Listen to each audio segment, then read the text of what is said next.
think it's true that you've got to forget something else to remember that Uber Eats has groceries? No, that's absurd. Hey, remember when you used to be Pepper Lady? Pepper Lady? Wasn't it Cinnamon Sisters? Razor Blades. Saffron Squad? Nutmeg Maidens? Pre-curd? No, Nutmeg Maidens. I just said that. Was it Spice Girls? Doesn't sound right. From our Highly Mazda of Arlington and Hearst studios, this is Sean and RJ on 105.3 The Fan. Jared leans in. There's the snap. Jared on the end around gives it to Amon-Ra. He's going to throw it to Jared. It's to the end zone. Jared Goff. Oh, baby, on the receiving end of a pass from Amon-Ra St. Brown. Oh, Ben Johnson, I see you too. That is beautiful stuff. And with that, we start the Tolo Tuesday edition of Sean and RJ here on DFW Sports Station 105.3 The Fan. Well, some of us. Some of us are here. I'm here. So you're here. Peyton's here. I don't see him. I got 3 missed calls. 3 missed calls, and I knew exactly what was happening.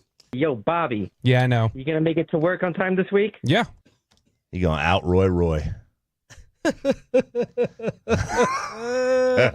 He said, I either have to quit. I just have to quit or I have to sleep at the station. I don't know what's happening in my life. I don't know what's happening to me over the past month. I can't fathom it. Now, yesterday, for the first time that I can remember, a couple minutes late, got caught up at the gas station, but I just can't process something in his mind is not Well, he telling doesn't him sleep. to wake up. Yeah, he doesn't sleep. He needs to relax. He doesn't sleep. And he probably went to bed at 2 a.m.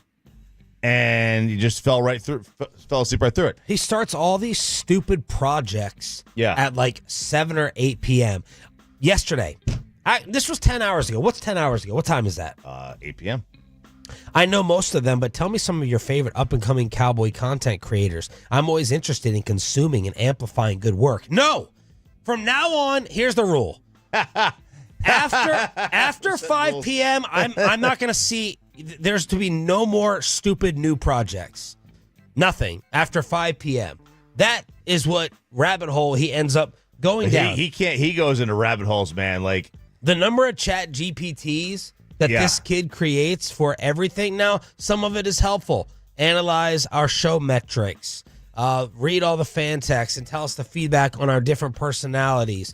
The other day I saw him say, hey, everyone needs to be on all the platforms, right? Here's my YouTube page. No. You don't have to be on all the platforms. You know what I do at 8 o'clock at night? I just get on Instagram. And I'm just scrolling probably for an hour or two. Talk to your children. Yes, enjoy your kids. Yeah, buy a house and start an outdoor project because the outdoor project ends when this thing called the sun sets and you can't do it anymore. Right? That's the beauty of those things. So there's something like we also need to get him one of those home Alexa Google thingies. Have him set it up, and then that's the alarm. So I set that every day. That alarm goes off. Right, my Google goes off. And I got to wake up and tell it to stop or it won't stop. Right. And then you just get up because you're already awake. You're speaking. Or set the phone like across the room. Where you have to get up. Now you're going to wake up your wife, probably. Yeah. With maybe the third alarm, the third ring going off. Yeah. But there's something in his brain that is not clicking to get his big ass out of bed when it's ringing and going off. It's not. I know I set a second alarm. I never get to it. By the time my second alarm goes off, I've already made my coffee. I set it like 10 minutes later. I've already made my coffee. I just get up. And that doesn't mean that he has to do it like that. He can hit a snooze, but it's obvious he's not either setting it or it's not going or it's not working, which that would blow my mind that it's not working. Can you imagine if he waits this entire time and he does all the legwork and coming up through the ranks and busting his balls and trying to be the insider, and then you get fired from the morning show on the home of the Dallas Cowboys because you can't make it into your 6 o'clock start time, not your 5:30 start time, your 6 o'clock start time. And there's a lot of people, it's hard to explain, Choppy, maybe you can do a better job than me.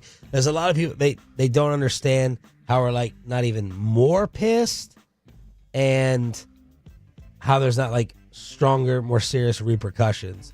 Stronger, more serious repercussions means more workload for us. Yeah. But why not more pissed? I guess it's because, at least for me, like I don't think it's not like out of laziness and No, it's out of sloppiness. stupidity. Or He's like working too hard on one side, and then it ends up costing him in terms of like being able to get up energy wise. But he's working on stupid crap. No one cares about your YouTube page. No one cares about what Cowboy content followers you create. But he just gets going, and I don't know. It may have to be no Adderall after 5 p.m. as well. Time blind. It's time blind. Does he take Adderall at night after 5 p.m.? God, I hope Oh, not. if he has a love of the star, he's got to pop half of one. That's tonight, Sean.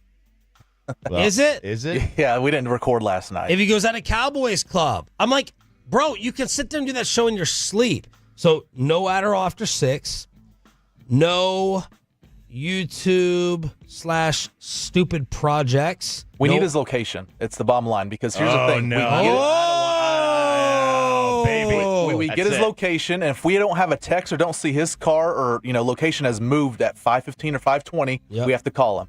Because I'd rather call him at 5:30, him get at 6:01 than Yeah, 6:25. That's a great point. I got alarm in corner, and then I have Alexa. Yeah, Alexa. I'm not trying to set y'alls off at home. No. Yeah, we get it. Alexa, Google, anything like that. Any one of those, because he's a Google guy, right? Because he's Android, so that would work. That would marry with that better. He's got to have one. He's got to have one, and it's got to go off. And he's got to just get up first time, no second alarm. And I think the thing that hurts him the most is like his ability to be a smart ass just weakens every single time he does this. To you, Peyton, to any Tolos, to anyone who tweets him, you can't even get to work on time. How are you going to open your mouth? You're so irresponsible, and you are so not on top of your stuff. You can't even get to your own job on time like other people can. So you can sit there and mouth off to others and pop off. No, shut your mouth. Right. He can't complain about McCarthy anymore. Not getting his job done. Can't do that. Right? Bobby might get fired before McCarthy does. Yeah. Oh my God. Live on the Fan Cam, Twitch, and YouTube. And let's go ahead and talk about last night. Holy cow. Every time I thought I was going to turn that off, Seattle answered back with a score. That was an incredible Monday Night Football game. And Jared Goff goes a perfect 18 for 18, and the Lions win a shootout with the Seahawks 42-29. And they weren't like necessarily dink and dunks either. I mean, he made some good throws. This is just a well-planned game by the Lions. It was a well-executed game. Their offensive line got some big-time holes for the running game. Goff, he made some big-time throws. They looked tremendous. And that team, and now they have a bye week. I didn't realize they had a bye week before they play us. They got a bye week now, which that kind of sucks, right? It sucks to get a bye week to week 4. Yeah, too early. Oh, no way. And even the Cowboys bye week to week 5 or week 6 is too early. But this is way too early. But can you imagine, the way the Cowboys defense has played at some of their home games with this Lions team, the way it looked last night, will look like coming in. He caught a touchdown pass as well. Fun offense from Amon-Ra St. Brown. I swear, Cowboy fans know the name of every damn coordinator out there right now.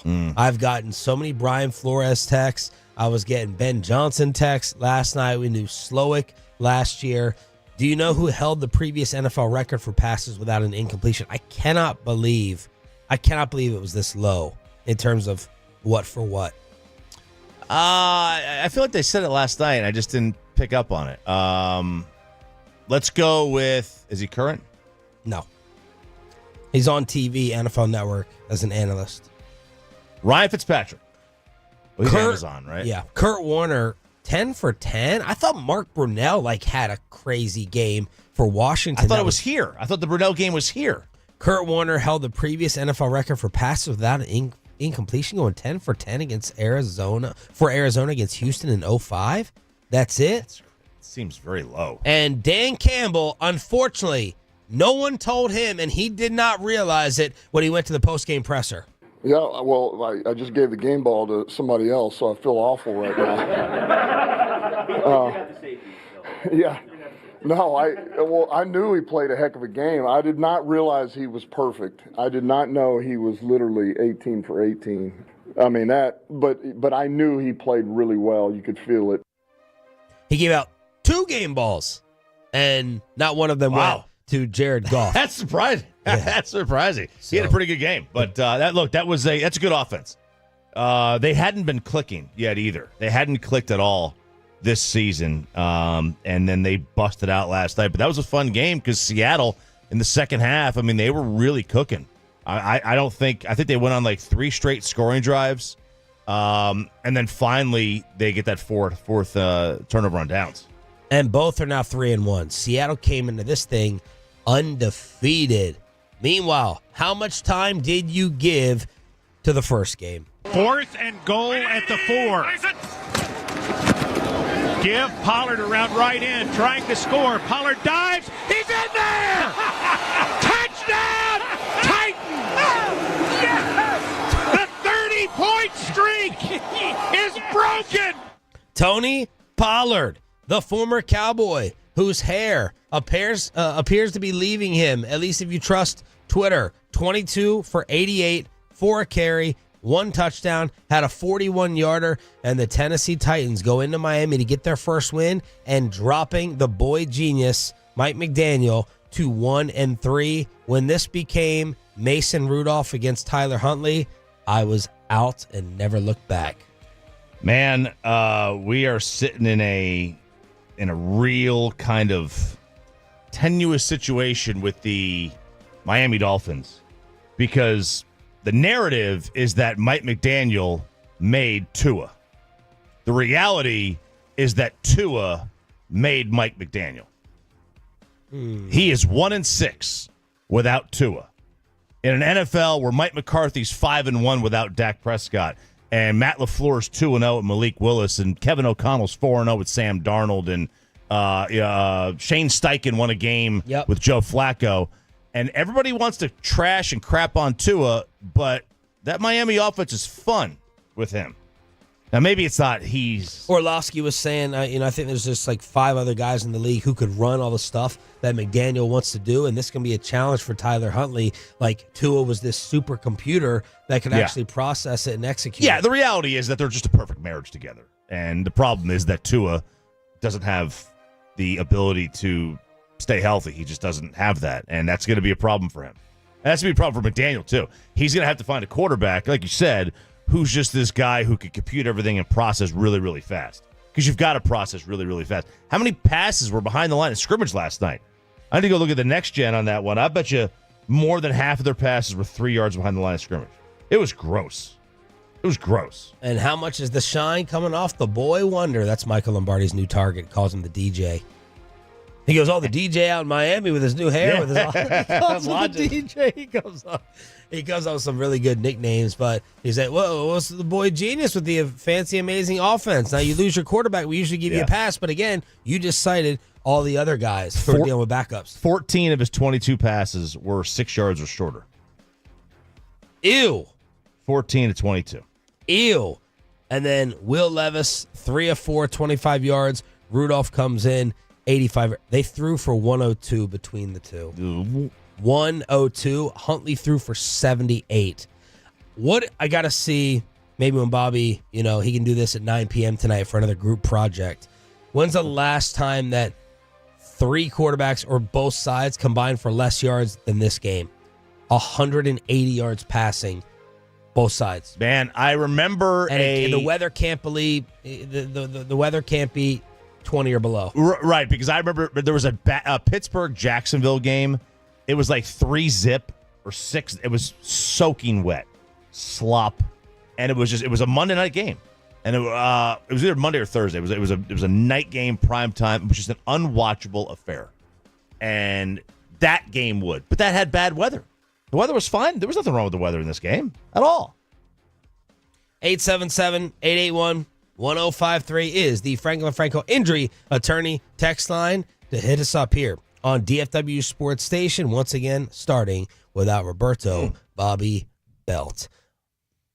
We have another passing in the world of sports. Pete Rose has passed away, And did you check out the start of the baseball playoffs? All of that next on Sean and RJ. But first, let me go ahead and get you on over. You talk about baseball legends. How about talking a little Pete Rose with Yvonne Pudge Rodriguez? This Saturday.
garage door, and more with a single app. Score big with DFW Security. DFWsecurity.com.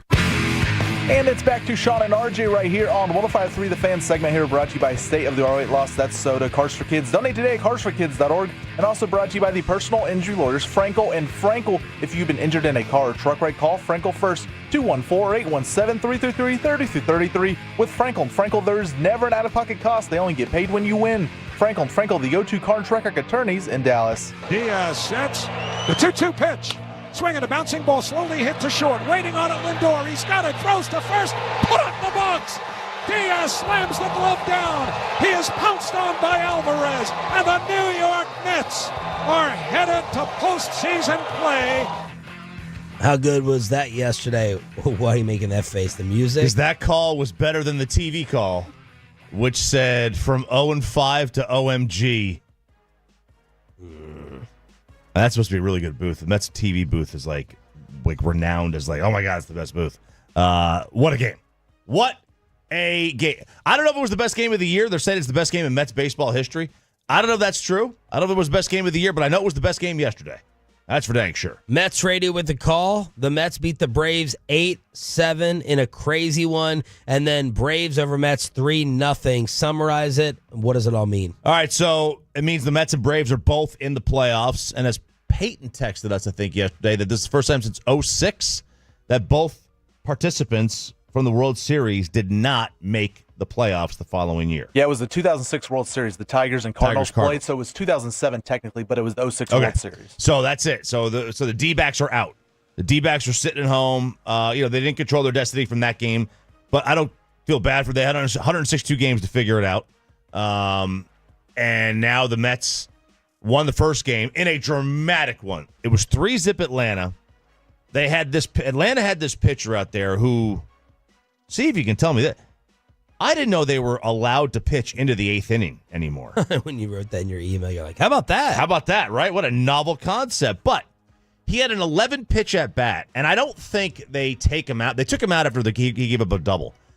But the hitter fouled off 5 straight pitches, and I think the manager's like, all right, he ain't missing bats anymore. They just fouled off 5 straight. Let's get him out of here. It's just a 3-run lead. They hand it over to the bullpen. Mets score 6 runs in the top of the 8th. So now it goes from 3-0 to 6-3. Braves come out there, and they score 4 runs in the bottom of the 8th. They go up 7-6. Mets come out there, top 9. Lindor, first pitch slider, gone. 2-run home run, and then the Mets win that one 8-7. And then the Braves come back, and the Mets were going to pitch Luis Severino in the second game, and now they're like, well, we're not going to throw him now. We don't need to. We're going to save him for the wild card round. I don't blame them, right? It took a lot out of them in that game. Yeah. They basically threw nobody out there. And if the Braves did not win that second game, then what? Then Diamondbacks would have been in. Yeah, so if the Braves didn't win the second game, Arizona would have been in. So instead, Arizona's got to sit at home like losers after making it to the World Series. What losers? What losers? You make it to the World Series, you can't make the playoffs next year? I mean, you're useless. You're useless. So now this sets up today, 1:30 on ABC. Yeah, I mean, that surprised me. The baseball doesn't get nationally televised games like on over the network, over the air TV like that. Tigers Armpit in Houston at 1:30. They always get the 1:30 game. Screw you. You guys are in the playoffs every year. We could take some shots at you, and this is the shot we're taking. At 3:00 on ESPN2, Royals Orioles. 4:30, Mets are right back at it, taking on Milwaukee in Milwaukee. 7:30, Braves at Padres. So, what do you think of?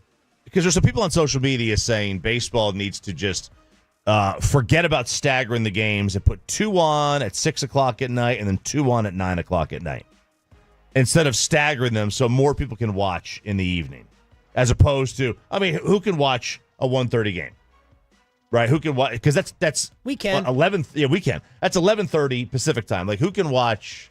Hagelin, though, had an interesting topic about this. I can't remember what the sporting event was. It could have been I think it was the Olympics of times don't matter anymore. Yeah, because we're working from home. And we're streaming at work. that the numbers were big, so times may not matter. Maybe they don't as much. Maybe they don't. Was that as much of a thing during, you get college, you get March Madness and stuff like that. People aren't talking about staggering times as much, or like, oh, you got to load it up because people find a way to watch it. You'll find a way to watch. And the fact that it's not on FS1 is a good thing because you could find ABC pretty easily and ESPN, obviously. So that was yesterday, setting us up for the real start of the baseball playoffs today here on your home of the Rangers and the World Series champs. You can still say it for a few more weeks. Absolutely. Meanwhile, the breaking news happening that Pete Rose passes away at the age of 83. And I was when this was texted, I was like, "Whoa, this is stunning." I had no idea. I knew that he was getting older. Obviously, he's in his 80s, and if you'd seen videos of him, he does those cameo videos. Any way to make a buck, right? Yeah, he does those cameo videos, and he did one for former Ranger Ryan Drees, and Ryan sent it. It showed it was just but he looked old, right? He looked very, very old in it, but. That's Pete. Pete will do anything for a buck, right? This is so sad. I mean, this is like the hit king. This is the hit king and all-time leader in games played. He was a tank, just a tank of a guy. Like he looked like just this bruising, short, small, but like thick. And they're showing all his headfirst slides. You would never teach that headfirst slide. It's a belly flop. You wouldn't teach a stance either. No, you wouldn't teach a stance either. Or his hitting approach. Single up the middle. Nobody wants to see singles up the middle. They would rather you hit 220 and 50 bombs than be Pete Rose today. So yesterday, my wife started doubting my sports knowledge. It made me look really bad because I'm sitting on the couch and the news comes across that Pete Rose has passed away at the age of 83 at his house. And I'm like, oh my God. And I start flipping around all the channels. I go to the news channels first because I'm like, they're going to break into this. They did not. Then I go on over to ESPN. I got Monday Night Football pregame. Then I go to another one of the ESPNs, and they got one of the Tony Reali shows on, it felt like. And then I go to one of the other ESPNs, and I guess they have like post-game baseball coverage. And I'm like, perfect. Here we go. And I text you guys, and I'm like, what am I missing here? I'm not seeing. No one is breaking into this. And my wife is looking at me like, I thought you were like a sports person. Like, I thought you had like a radar for this. I thought you had a judgment of this because you're stopping down the family time right now to go check out this supposedly big story. And finally, on ESPN with Eduardo Perez recapping Braves Mets, he breaks the news to Jay Harris. I'm sitting here for 5 minutes knowing that Pete Rose has passed away. It's like Jay Harris on SportsCenter did not know until Eduardo told him. I want to throw in a little breaking news, a little sad news that I just received as well here in the last inning. My father called me, and I confirmed it with my my brother, Pete Rose Jr. Pete Rose passed away today, and it's hard. So... it's one of those times where Hannah and I have been together on set for the loss of Jose Fernandez years ago, almost to the day. And just to be able to have lost Pete Rose today is a big hit for a lot of baseball families. So it's a tough one right now. All right, Eduardo, as we get more information on that, we appreciate you giving us everything that you have this evening on the baseball and the news. Eduardo, thank you so much. All right. Thanks, Jay. We are getting you set for Monday Night Football, and we begin in Detroit with an early season matchup of NFC contenders. That's just, you know what? Everybody's just going to get you set. Let's do a preview of Jared Goff versus Geno Smith. This is fantastic. Back to Monday night. Back to Monday Night Football. And I kept going back. I kept circling through like, all right, they're going to take over the breaking coverage, and nothing. I did not see it. So I don't know what I'm missing. Either my radar is broken or they didn't have their Pete Rose guests and packages lined up because they were just playing their Dikembe Mutombo stuff from the morning, or they looked at because this is an all-time. This goes on the Mount Rushmore sports talk topics. Oh, Pete Rose? Yes. This is a Mount Rushmore sports talk topic, so I just assume everyone would be all over it when it happened. Yeah, and Tiger Woods gets in an accident. We got helicopters out. everywhere over top. So Rob Dibble and Dan Patrick used to joke about how they were told something directly by a player about, hey, I'm signing with so-and-so. Like, he told them that, and they called back to the desk and they told him, hey, he just told us this. And the news desk said, we can't run with it. And they said, why? And he goes, 2 sources. Like, we got to have 2 sources he just told us, though.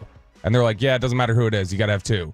And so I wonder if it was just that instant reaction was, yeah, Eduardo saying he heard it from his kid. That's not enough. We can't just like say somebody's dead and then be wrong about that. Like, we gotta have more than that. But yeah, it took them 15 minutes, I think, before they ran the Kirchin voiceover package, and then they brought Kirchin on the air with them.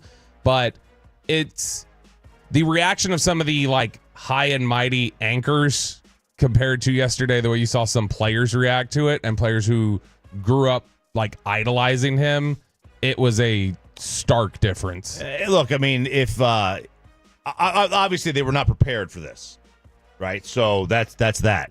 But at the very least, when they flip it over to Hannah, she has to go with, "We'll keep you updated on this story as it progresses. In the meantime, let's do this," as opposed to someone is in over here, to Monday Night Football. Someone is in her ear going, "Remember, football's king. NFL ratings. We're ignoring baseball. Baseball doesn't exist. It's NBA and NFL. Okay, that's our platform here at ESPN. That's We're right. completely ignoring this. That's right. We have some guy named Tim. We don't really know his last name. I think it's Kyrgyzstan. Yes. So obviously this enraged the Pete Rose defenders even more, saying now he'll definitely never see himself get into the Hall of Fame. Put him in now. What a disgrace. And this ticked people off even more. It did. Including Tolo Chris, who was texting us this morning saying, nothing like watching the baseball games with all the in-game gambling advertisements. Listen, it was not lost on me at all. The irony that this... It's not, but it's not irony. I hate that. God, I might have to save this for later. I'll just have to be the bad guy. I'll have to be the bad guy early on. The fact that sports have fans now betting on games has nothing to do with Pete Rose. Oh, I agree. It's disconnected. People have the inability, and Chris, you're a smart guy, so sorry to shred your IQ right here live on the radio, brother, because I love you. It has nothing to do with anything. Pete Rose doesn't deserve to be in, and he shouldn't go in after he died. You just can't do it. That's the one thing you cannot mess with. I thought Tim Kirkjian put it well, saying it's just the one place you cannot go. Once anyone thinks that the games being played are not with full integrity, that they're compromised, that people aren't trying or people aren't competing to really win 100%, then there's no reason to watch. That's the premise of it. Sorry to be old man on porch. Too bad. Well, I totally agree. I was just saying that, like, it was just very ironic that this news happened immediately following a game that the Mets purposely threw. Like that was. You were talking about the commercials. No. Yeah. Now listen, I think that you could separate the two. Like, Pete Rose should absolutely have been banned from baseball, but he also absolutely should have been in the Hall of Fame. Okay. Because, the Hall of Fame is about what he did on the field, not what he did as a manager. Yeah. But I have no problem. He broke the rules. Like, he bet on the worst sport. rule. He broke the worst rule. Worse than steroids. It's absolutely. Worse. I think it's worse. I think it's not even close. I think it's way worse. So I don't have a problem with him not being in. He broke the rules. All right, we'll get to it later on. So yesterday, the sports world losing to Kembe Mutombo and Pete Rose. Should Micah and Tank's injuries give Mike McCarthy and Mike Zimmer a pass? That's next and Inside the Star 105.3 The Fan. But let me go ahead and get you that brand new job at mycomputercareer.edu, where they are training you for a better life. It's simple. My Computer Career is not just another.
Uber Eats has Lola V products? I gotta remember that. Well, you know, they say in order to remember something, you have to forget something else.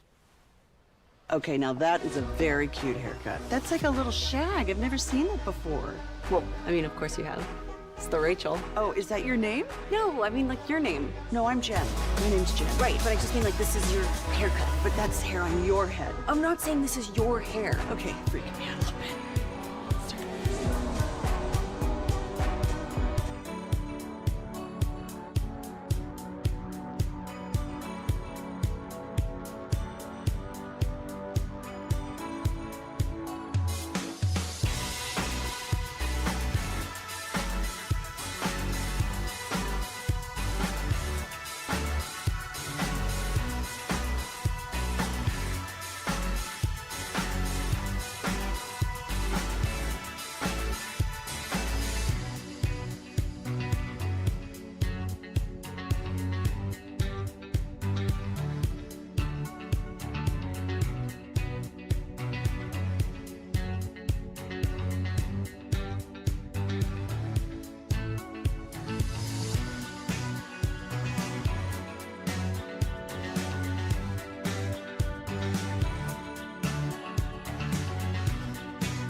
It's true that you've got to forget something else to remember that Uber Eats has groceries. No, that's absurd.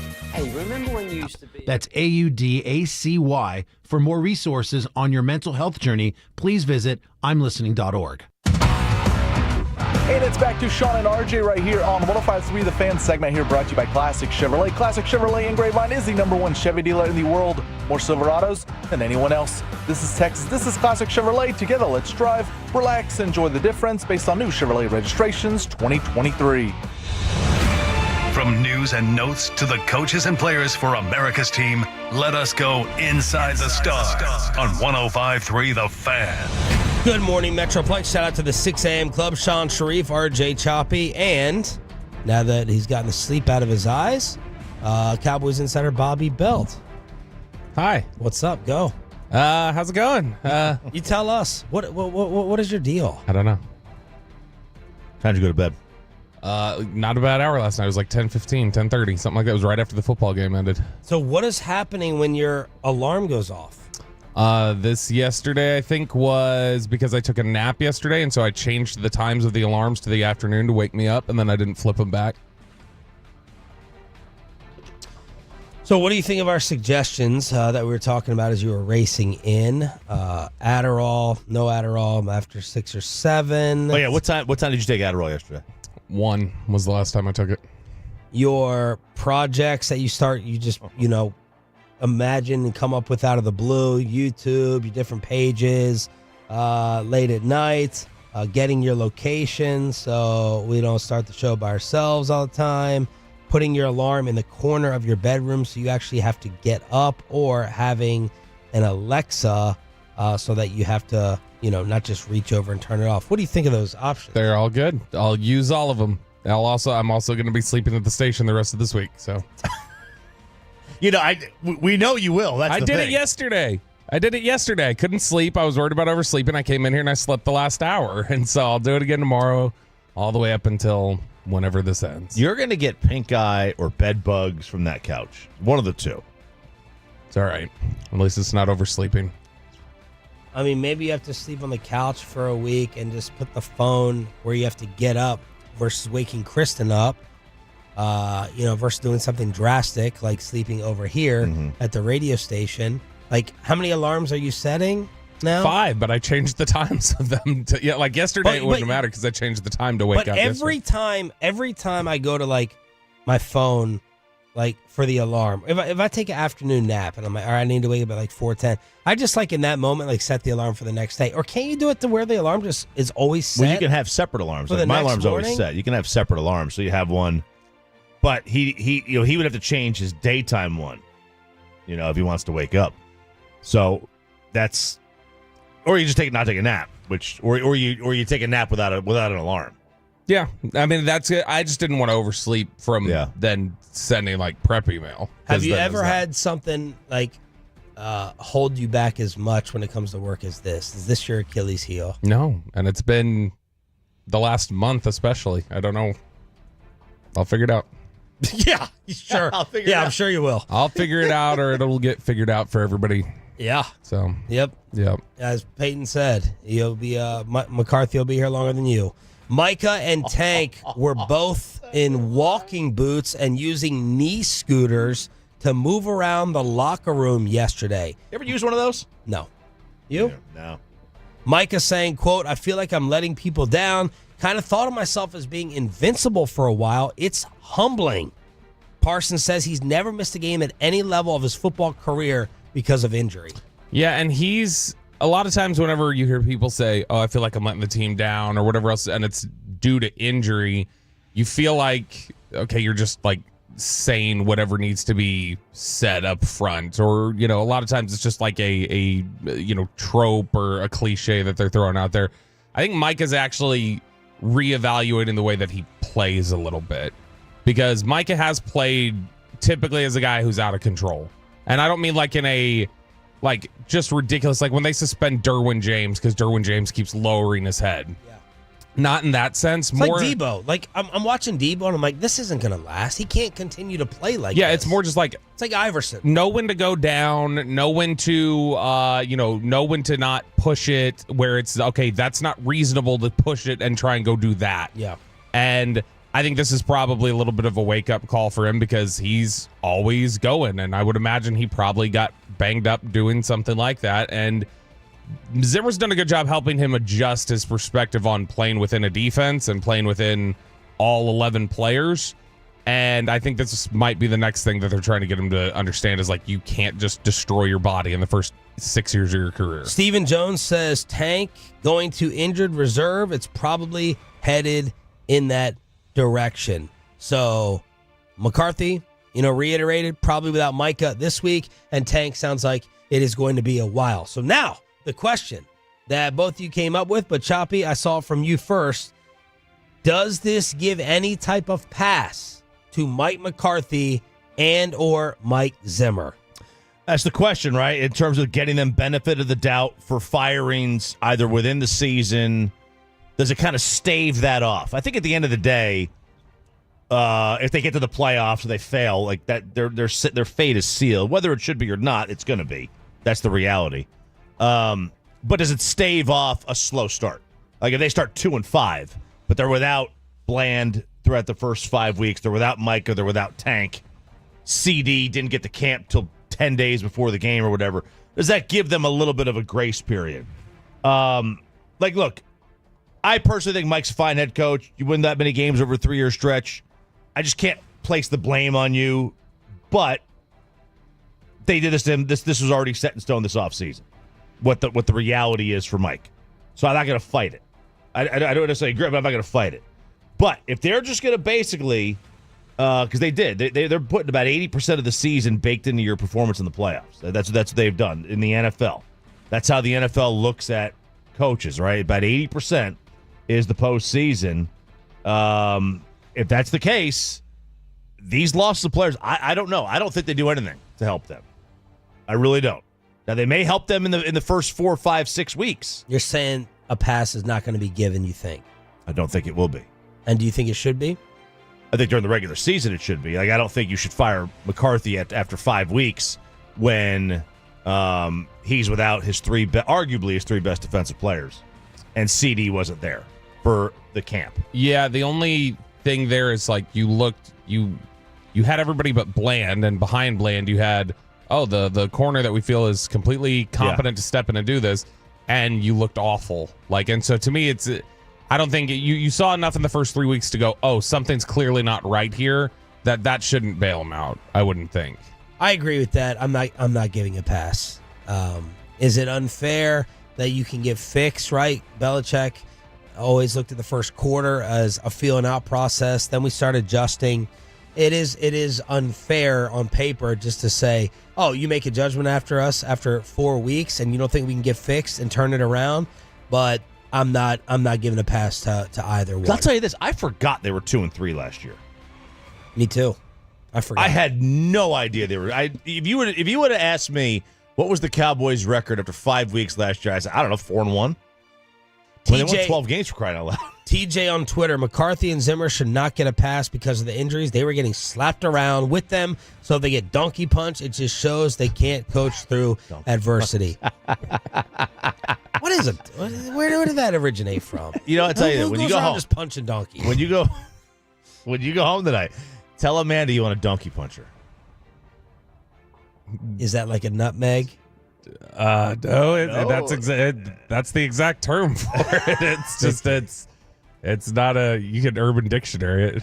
What are Tolos saying, Pepe, about a pass or not for McCarthy and Zim? I'm gonna guess the Tolos are saying no pass. You'd be correct, Sean. The 817 and 214 both say 0 passes for Mike McCarthy here. The 817 says no, it does not give McCarthy a pass. All coaches go through injury difficulties. It's just part of the game. Okay. So it is just part of the game. There's no doubt. I mean, if you lose your quarterback, it's worse, obviously. Then I think you do get a pass. Losing 3 guys in your defense, that's big. That's not nothing. But it's not going to matter for him. Who's the third that you're talking about? Well, Bland. I mean, Bland's been out. Oh, Bland, yeah. And then you had Sam on top of it for depth purposes. Yeah. Stephen Jones yesterday on the KMC Masterpiece was asked, do you think that your run defense is fixed after the Giants game? Well, I think fixed is when you have consistency week in and week out. And I think everybody in this building feels the same way. It's great to get a win on the road against a divisional opponent. But we still feel like this team can continue to improve and be better. And we're not taking anything for granted here. We got to continue to get better. Obviously, Mike Zim coming in as he bringing a new scheme and new language, and knew there was going to be some growing pains, and we'll just continue to obviously have to face challenges like we now have with D-Law and Micah, and like we've had at corner with Bland and Carson, and hopefully these guys are all headed on the right path to getting back. And in the meantime, our defense as a group and as a unit's growing. And, that's the goal. And the same holds true on the offensive side. We've got to be more consistent. And I think, everybody from Mike to the offensive coaching staff and Dak and CD and the players right on down the line, the offensive line group feels like we can play better. By the way, I think we're getting fact-checked by Crado on Twitter. They were not 2-3 last year. 2-1, 3-1. Yeah, so they were not. Who said that? Who said they were 2-3 last year? You did. No, I know, but we were. Somebody came on. Somebody came on with us last week. They were 3-2. Somebody came on with us last week. Maybe it was Eatman said it. Oh, well, right. Nick Harris. Nick Harris not even on the show anymore. I can't remember. Somebody had said that, and right it just under stuck the with bus. me. So it just stuck with me. What I don't like about what Steven says there, though, is when he's talking about like, well, there's going to be growing pains with the defense. It's like, okay, why didn't you just elevate Al Harris then? Like, if this is such a critical year for determining things, why did you? Because they're not going to do somebody who's never been a DC before. They made him an assistant head coach, though. And that's what does that mean? That's assistant head coach is the most meaningless title. It might as well be it's the assistant head coach. That is a title they give somebody just to give them an elevation of title. In some instances, that's not what they did with Al Harris. Al Harris has like a massive role in like installing. Corey Majors, the great Tolo, checks in. Cowboys were 3-2 to start the season last year. Jerry misspoke. So it was Jerry that told us that. That's who it was. Jerry Jones. I'm sorry. The owner of the team. So I'll tell you this: when the owner of the team tells me something, here we go. I assume it's true. There we go. Oh, you do? That's what I've been told. That's what I've been told. Jerry, they say we don't trust anybody. Jerry Jones live at 8:30 this morning. It was an absolute love fest yesterday for the defending Western Conference champs, Klay Thompson and Kyrie, and everyone loving each other. We'll bring you the audio for the Mavs Media Day next. After we get you over to Boomer Jacks, your official game day headquarters and the place to watch all the action, all the sports, every single night of the week. And, of course, today is Tuesday. Lady. Wasn't it Freeman sisters? Razor blades. Saffron Squad? Nutmeg Maiden. Pre-curve? No. Nutmeg Maiden. I just said that. Was it Spice Girls? Doesn't sound right. Was it Saffron Squad?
From our Highly Mazda of Arlington and Hearst studios, this is Sean and RJ on 105.3 The Fan. Good morning, Metroplex. It's a Tolo Tuesday edition of Sean, RJ, and Bobby. We got Peyton, and we're live on the Fan Cam, Twitch, and YouTube. We want to hook you up with State Fair tickets during the 720 Expressway.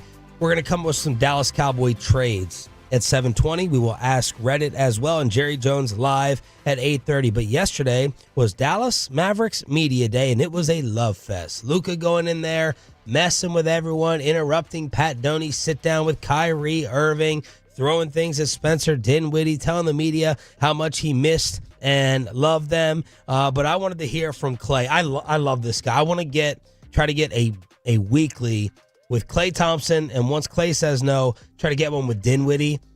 I don't know if anyone has done a weekly Dallas Mavericks player show in a long time, but I'd like to go ahead and set that up. But Klay Thompson yesterday talking about coming here, and a major part was because of Kyrie. Obviously, Kyrie and I have a deep history being drafted together, same class, to competing against each other in the finals, to gold medal victories. So that was a huge reason why I am here, was because Kyrie spoke that highly of me and him believing that I could help us achieve those goals. And also with Mr. Kidd, I mean, what a legend. I grew up watching him, and you watch his highlight tape, there's still, Luka's close, but there's still passes that have never been done before that he was doing. And I'm just excited to learn from him. What a great basketball mind he has, and wow, that means a lot that they really believe those things, because I do too, and I'm so excited to get to work. I love this team, and being around these guys for the last 8-9 days has been amazing, and I think we have all the ingredients for a championship. Reason I love Klay to start off is he's a genuine interview. Like, he's thinking, him and Kyrie, who may have the all-interview team here, as they are actually thinking about what to say back to the questions. Klay also said being able to play with Luka for the last few days, his ability in the pick and roll is like the best I've ever seen. I'll be there to knock him down. This preseason may be the most important one that I've had. Yeah, I think it's. Have you ever heard anybody refer to Jason Kidd as Mr. Kidd? Boy, it makes him feel old. and like Clay's going to be one of the older guys on the team here, but he seems really motivated, I think, to show like Golden State that he's ready to go. Like, and that they made a mistake and that they believed he was past his time. You hope it's not going to be nearly the same sort of thing, but you hope you get sort of like a Steve Nash like back end resurgence where it's a thing where you say a team gave up on you, thought you were too old. Well, that's not too injured. No, not to that level, but you hope you not get going to come close to that. Hopefully you come up with a different hopefully example. you get a fountain of youth thing. Fine, then you Because get he is past his prime. Everybody knows that. He knows that. I mean, he's not the same player he once was. But that's okay. I mean, he doesn't have to be 2015 Clay. You know, he also hopefully is not what we saw last year. Like, if there's Clay, look, I want it to work. I love the guy personally. But if there's stock up, stock hold, or stock down, I'm buying puts on Klay Thompson. The stock's going down. You're buying puts? Yep. Calls and puts. Zach and Eric can tell you more about that. Sure. That's what I hear. I have no idea what you just said. Okay. But sounds great. You know, sounds fantastic. Yeah. Like, you know, his puts means the stock's going down. Okay. So like his per 40 minutes numbers, right? Can they be the same as what they used to be? Yeah, they can. In limited minutes. You know, so he may put up 25 points per 40 minutes and not get 40 minutes and not even get 30 minutes. And you just manage his minutes throughout the course of the year in the hopes that when you get down time to the postseason, you know, then you can ramp up a little bit. And another all-interview team member, thoughtful, a joy to listen to, is Kyrie Irving on bringing Clay here. You know, it's easy to kind of, quote-unquote, convince Clay to come here because of just what I had experienced thus far in the past year and a half of just being welcomed and embraced. And I don't mean that cliche. I mean that truthfully here in the South, in Dallas. Southern hospitality is real. This team does a great job of protecting you, not just on the court, but off the court. And they go out of their way to make sure you feel special, you know. And again, I don't mean to be cliche, but not every NBA team is the same. And I think being here in Dallas gave him an outsider's view of just what it could be like for him. And there is my media market theory coming true. I also think it's an age thing. I think he could have started off here and he would have ended up with 4 different teams. That's just my own personal thought and guess. But Kyrie Irving loves the way it is here. Yeah, and specifically, I mean, he talks about the Southern hospitality thing like that, but I thought that specific description is an interesting one where he says, you know, they protect you here, like talking about the team, that the team that looks out for you looks out and protects you. And that's something that Jason Kidd talked about this offseason, was that was a big part of the pitch to Klay Thompson, was Kyrie getting to him and saying, like, dude, this is just, I'm telling you as somebody who's come up through the NBA around the same time as you and run into a lot of the drama that exists around here, like, this is somewhere where you can comfortably just play basketball. From the Franklin Injured is fantastic. Calling it now, he is 2024 Derrick Henry. Clay? 2024 Derrick Henry? He'll be Derrick Henry with I hope. That's not a bad analogy if you just talk about where 2023 Derrick Henry was considered to where Clay was considered last year. Much better than the Nash one. All right, Spencer Dinwiddie trying to clean up his analogy when choosing the Lakers over the Mavericks last year. What was the original comment? The the Mavericks are like your mama. They're just gonna hug you and tell you everything's okay. The Lakers are gonna tell you to stand up to the bully and fight your bully that's been beating you up. This was Dinwiddie trying to clear that up yesterday. Anytime, you know, I've kind of been knocked down, I try to take, you know, the harder path and not necessarily make it hard on myself, but just in terms of like that growth, right? And you know, so when I made, obviously, which everybody's going to ask about, the comments, it was all about comfort zones. It was funny because both LA and Dallas fan bases kind of thought it was like about them, but it really wasn't. It was like man versus bully, you know what I'm saying?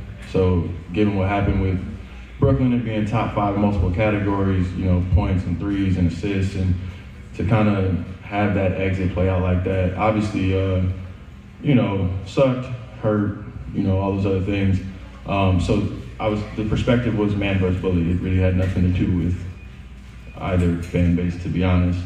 And yeah, so that was it. I was facing some adversity and tried to take a harder path in terms of just growth. And so far in my life, that's pretty much served me well. That's a really good spin to say. I wanted to make it harder on myself. Yeah. I knew it was easier in Dallas. I was trying to show that I could respond to the adversity from the Nets by doing something that was more difficult and playing with the Lakers. This is just player speak. We hear this in the draft every night, every year in the draft. I've always wanted to play for the Cowboys. Always wanted to play. He for has the played his Always best wanted- basketball here. Yeah. Well, he said that probably the most consistent basketball I've played has been in a Mavs jersey. The farthest I've gone in the playoffs in a Mavs jersey. And ironically, 6 months ago, I bought my family a home in Dallas. It's fun. It's great to be back. Remains friends with many of the guys from his first stint. Najee Marshall on what he's going to bring to the floor, quote, standing on business. Aggressive, energy, defense, just being a dog on both sides. If you don't know my game, I'm just a dog, plain and simple. So there's Najee Marshall and the things I took from Mavs Media Day. Who was the who did y'all interview about Najee? Was it Antonio Daniels? Yes. Where he was just like, yeah, that's your muscle right there. And it's muscle that can actually like play ball efficiently. It's not just It's not just a defensive enforcer. Yeah, it's not the enforcer. Like he's somebody who goes out there and like has shown steadily like improvement. Vegas Bob. They did an interview with Vegas Bob recently, and he talked about how much he loved the Najee Marshall pickup, that he thought it was a strong one. I rolled my eyes, to be quite honest, when you sent over this Laker audio. I did not find it all warm and fuzzy like you did. I didn't think you would. And I'm curious if RJ Choppy does, but you can go ahead and set this up. I don't want anything to do with it right now. All right. So this is yesterday on Comcast Sports. They were out there at the Lakers practice, and they sat down and they interviewed Bronny and LeBron. And there was a story that LeBron had told last week about them guarding each other and how he had like gotten the best of Bronny in a team period situation. And so then this was Bronny's account of what actually happened. All right, in all seriousness, Please. I looked at the film and he did step out of bounds, but I'm not gonna go there. I'm not gonna go there. I'm not gonna go there right now. That's a big part of it. But What do you mean you're not going to go there right now? You just went there. I mean, I definitely did. I definitely did. But I stepped out of bounds? He stepped out of bounds. They don't even have that I gotta camera stop. angle of the I gotta baseline like stop. that. All I know is I gotta stop. Tell them about the stop I got on you when you dribbled out of bounds, though. Now, that was a foul, too. He slapped my whole arm. And we, see. Did they call it? No. Did the ref call it? I mean, If I'm not going to get that call right now. I'm not going to get that call right now. I'm playing against Yeah, you're a rookie guy anyway. Exactly. I like it. It does give me I like that they clearly, you get to see like a side of LeBron where he's like actually a real person in that moment, where I think as dumb as it was, as much as he drives me nuts and he dictated where he would go, it is cool to me to see LeBron and everything he's done for 20 years now getting to play with his son, and he's probably earned the right to be able to do it after 20 years and everything he's done for basketball. Oh, I think he's definitely earned the right to do Okay, it. so you're both fine with the way that Bronny got drafted then. At this point, kind of, yeah. He's not even gonna hang around the NBA. Fine with the way he got. Yeah, I mean, they used the second to last pick. No. With the way the league parted the seas. Oh, well, no, that, but I don't know. I also don't think they parted the seas, did they? They could have just let him go. They could have just let him go. He wasn't on our board. Right, because he's not very good or he's not ready to play. I mean, it was a throwaway pick. Around the rest of the NFL, yesterday we played Brady versus Baker. Well, this was Tom during the Buccaneers-Eagles game explaining that the Chicago Bears were a competitor for his services when he left the Patriots. Everyone always thinks it's just about the money, but you were showing this last night at dinner. I thought it was so cool. It's how you made your choice. So I brought these. I saw them at the house, and I said, I'm bringing these to show KB. And there was a lot of reasons to choose Tampa, and I made about 18 criteria why. And there was things all the way from a salary, obviously, to the weather, to the facilities, to how great the players were. And ultimately, Chicago was a team, and I've never told that story before. They were very stealth in their recruitment. I was seriously considering, but in the end, it came down to Tampa, and it was close to my son Jack. I love Bruce Arians and the role that he played in offense, and ultimately the great players like Mike Evans and Chris Godwin that I'm still out there watching today. Okay. Then he held up the index cards. It's like Jerry unveiling the draft board. So this either shows that Tom is a complete psychopath, or a A-Rod fraud that he kept those business cards. Yeah, that's a little nuts. That's a little nuts.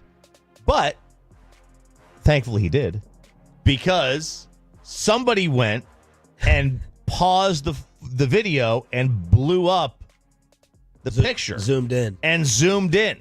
Now, I swear to God, we had much better technology back in the movie Enemy of the State when they were able to zoom in on the serial code back in 2001 or 1997 and have a much clearer picture than they were on 4K TV. But be that as it may, they came up with a dollar figure that the Chicago Bears reportedly offered to Tom Brady, Bobby? $10 million is what's on the sheet. Now, does that say 5% of the cap? Does it say 5%? I don't. It says a 5%, but I don't know what that is. I don't know if that's like a 5% performance bonus or like what he was noting there. Here's the other thing. I don't. The Buccaneers one says $27.5 million, or it's a weird looking 9, but it looks like it's $27.5 million. His base salary was 25, and his incentives got him up to 29.5. So that makes me wonder, like, okay, did the Buccaneers up their offer? Or was this like, this is the minimum I would take, and like he was willing to take less to go play in Chicago, and Chicago didn't do anything? I also wonder, you mentioned the fraud thing, like that he kept them that long. Were you saying that kept him that long to be a fraud, or like that he just scribbled them down yesterday? Yeah, I was saying either like he just scribbled them down yesterday, or like that's something A-Rod would do, or it's also something A-Rod would do, which is just keep them. It's very psychopathic to do that. I think he wanted to embarrass the Bears. Like in a very subtle backhanded way. I think he intentionally showed that figure up there because he's such a competitive guy. You saw how pissed he got talking about Baker Mayfield. I think he wanted it to be seen so that it's like, yeah, this is what Chicago thought I was worth before I went and he should embarrass the other teams that didn't even make an offer. I'm never going to let anyone forget, including right here in this Metroplex, how everyone thought Tom Brady was done and finished. Yeah. No one thought Tampa Bay was going to be a competitor. No one was going after Tom. I bet you could find a Dak Tom Brady tweet poll question that I put up that I got laughed at, where I'm like, are you sure for a year? Are you sure for a year Tom Brady would not be a better option? But no one in the league wanted any part of him, basically. Tampa Bay, it felt like, was like the 4th or 5th team down the list. I thought he was washed. That $10 million, though, that would have been 22nd. He would have been making less than Taysom Hill and Jacoby Brissett that year. 877-881-1053. Frankel and Frankel injury attorney text, and that Taysom Hill contract is because of Sean Payton. Let's work some Cowboy trades. Receiver, defensive player, and Choppy as a running back. Let's try to go ahead and make this team an actual, real, legit contender during the commercial-free expressway when we hook you up with State Fair tickets after this. After we get you over to QC Kinetics and what they've done here in DFW, nothing short of amazing.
Uber Eats has Lola V products? I gotta remember that. Well, you know, they say in order to remember something, you have to forget something else. Okay, now that is a very cute haircut. That's like a little shag. I've never seen that before. Well, I mean, of course you have. It's the Rachel. Oh, is that your name? No, I mean like your name. No, I'm Jen. My name's Jen. Right, but I just mean like this is your haircut. But that's hair on your head. I'm not saying this is your hair. Okay, forgive me a little bit.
It's 720 on your official home of America's team. 105.3 The Fan. And it's back to Sean and RJ right here on 105.3 The Fan. It is the Expressway right now on The Fan, and it's brought to you by the On Time Experts. All right, we are commercial free. We're going to hook you up with tickets to the State Fair of Texas, and Jerry Jones is going to join us at 8:30 after Ask Reddit at 7:40. It's a Tolo Tuesday. Tolo stands for Turn It On, Leave It On. In case you did not know, I'm Sean Sharif alongside RJ Choppy and our Cowboys insider, Bobby Belt. Time to make some trades. This team is not a real, legitimate contender. Could you go on some crazy lucky run in the postseason? I guess. But we all know the truth. We knew it in the offseason, and it has been playing out before our very eyes. So, wrote down 3 names here. All right. I have 2 receivers, and RJ Choppy has a running back. The first name is going to be Devontae Adams. Now, Antonio Pierce apologized after a win, mind you, for creating hoopla with his business decisions comment that I loved so much last week. He was asked by reporters in that embarrassing loss that they had, did it look like everyone was giving effort? He's like, no, some people were making business decisions, and we're going to make business decisions as well. Everyone immediately takes that to Davante, who has appeared to be a malcontent at times, especially if you watch the Receiver show on Netflix. And now Davante, people are questioning whether he's come up with a fake lame duck hamstring injury that had him sit out last week, and they still got a win. But Mike Florio went through it, Football Night in America on NBC. Davante Adams is probably going to get traded unless and there's an opportunity money-wise for him to get traded unless the Raiders turn it around, which they're not going to do with the team that they have along with Gardner Minshew. So let's talk about Davante Adams, whether you're interested or not. And what we like to do here on this show is give you all the numbers and all the info that we can, and that includes finances. So, Bobby, what does it look like cap-wise? The Cowboys have about $25 million? Yeah, Cowboys have 23.7, and they could free up, if they wanted to restructure a Trayvon Diggs contract, for instance, they can get another like $8 million. So if they wanted to shift his money, they could get $8 million from there. They could get another $4.5 million from Cooks. They have money they can free up. And in the world of NFL spending, having 25 plus whatever those switches are that you could flip, a lot, decent, good enough. A lot of teams by now, they're in the middle of the year. That's workable. Teams will a lot of times hold on to that. What Dallas is doing is they're creating that space so they can roll it over to next year. Any cap space you have, you're able to roll it over into next year and like get it as added cap space. And so Dallas typically has liked to have that wiggle room, not spend it because they want to apply it to the next year's cap to then spend more. So that's the 25 right now ish is largely to try and create space for next year. So you might need to free up more. All right, now let's look at Davante. So Davante Adams has, if you just look at his cap charge, like I saw some people talking about this online, they're saying his cap hits, $44 million next year. That's only for the Raiders because the Raiders have already done different things to his signing bonus and prorated it. And so that's for their charge. For Dallas, if they were to trade for him, his cap hit next year would be $35 million. But this year, where it stands right now, and they would do things to shift it around and change that number if that were the case. But this year, if they were to trade for him today, it's going to cost you $13 million cap hit, which they said Derrick Henry was too expensive for them this offseason. That was $5 million. Now, obviously, I think that's a little bit of, I don't want to say propaganda, but I think it's a little bit of, it's a little bit of. And things have changed. They cannot be as good as they thought that they were going to be. At least common sense and sobriety would tell you that. Yeah. So it not being enough for Derrick Henry in the offseason, it should be a different discussion for players now. Yeah, so it's $13 million right now. If you were to wait, let's say 4 more weeks, you get to the deadline, 3-4 more weeks, that number lowers. Like you can, whenever the Raiders pay him a game check, it lowers his cap hit for the rest of the year. So his cap hit in a couple weeks could be as low as $9 million. So doable. Yeah. Okay. For sure. They could do it if they wanted. Let me add this as well.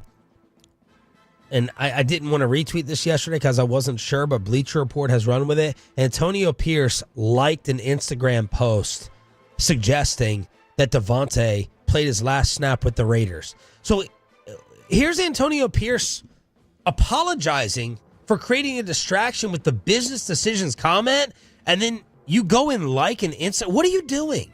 If that's true, and I want Antonio Pierce to succeed, right? I liked him along with Max Crosby and everyone else last year. What are you doing getting involved in that crap?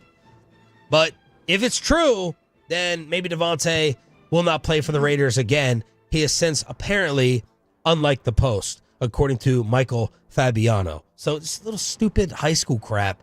Antonio Pierce getting involved in it. Now, RJ Choppy, over to you for the possibility of Davante as we talk about what it would cost.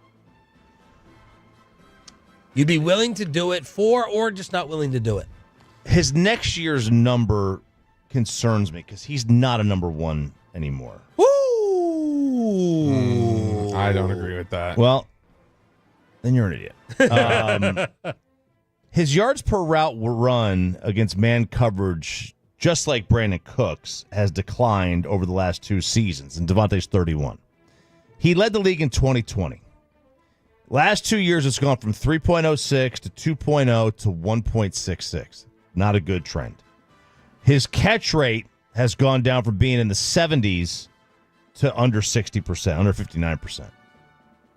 Some of that's to the quarterback, but also we've seen other receivers, I mean, throughout the history of the league, throughout even recent times, still put up big-time numbers with bums.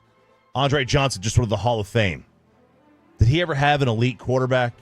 No. Different, or even a good, different era. Different types of receivers, Absolutely. too. Like, I think different types of elite receivers can work with certain quarterback struggles better than others, because if you're a contested catch guy and you can't even get it in the contested catch area, that causes a problem. If you're a deep ball guy, but you got Daniel Jones and Daniel Jones doesn't throw the ball over it shifts it.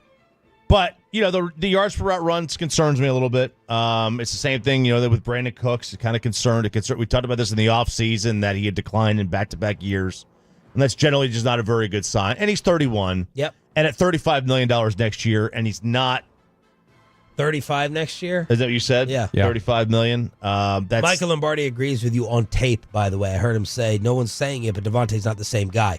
That's what Lombardi said. I know that you want to agree with your fellow Paisan. But look, at 31 years old, that's not a knock on Devontae. He's just getting old. Right? Yeah. It's just that. So, I mean, I would take him as the number 2, but not at $35 million. I would not take him as my number 1. He's he's not the same player that he once was, but I think he is still a number 1 receiver if you need one. Like, he's still somebody who can produce for you at that level. He's still he's a top not 10 receiver. Not consistently enough. But yeah, I think he has those traits. He's just more on the back end of the top 10, but it's just he's not number 1. Like, there was so long where he was clear that's the best receiver in football, and he's not that anymore.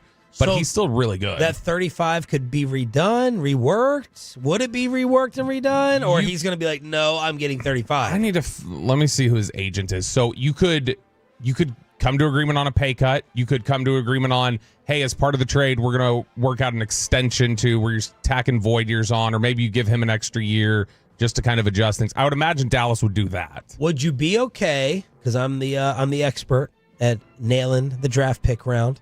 For this compensation. Mm-hmm. Am I insulting you? Can I start off by calling you and offering a third?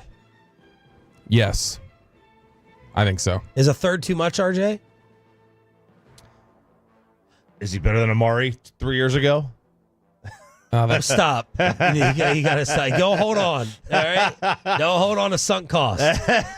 Move forward. We'll get to Amari in a second. What did A.J. Brown just get traded for? What did the Eagles give up? I have to go look at that. Is Brown the one or is Diggs?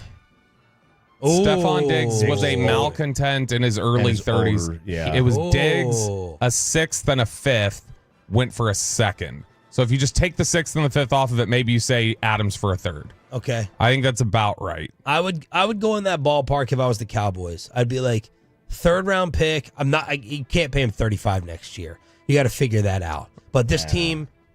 What's that? No, because AJ went for a 1 and a. And he was on his rookie deal. He's on his a prime. rookie year, yeah. Like getting ready to hit his prime. All right, so we're all okay. Maybe throwing out a 3rd. If the breaking news came, Devontae Adams for a 3rd, you'd be okay with it. I think a 4th is not happening, and I don't know if I'm willing to pay a 2nd. Although it'd be fun. Like their offense would be stupid. Well, here's the thing. I believe he can still be a 1 for the rest of this year and maybe next year. For who he is as a player, I think a 3rd rounder makes sense. I think he makes them better. I don't think they're winning anything. And so going and getting him, that maybe improves things, or maybe it helps you secure the division, or it helps you do this or that.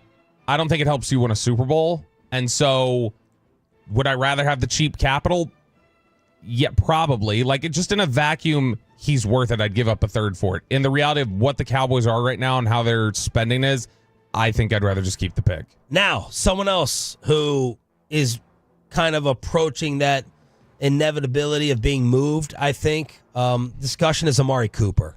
Yesterday, all the numbers got reworked. Amari's cap hit is only $600,000 if a team wanted to trade for him at the deadline.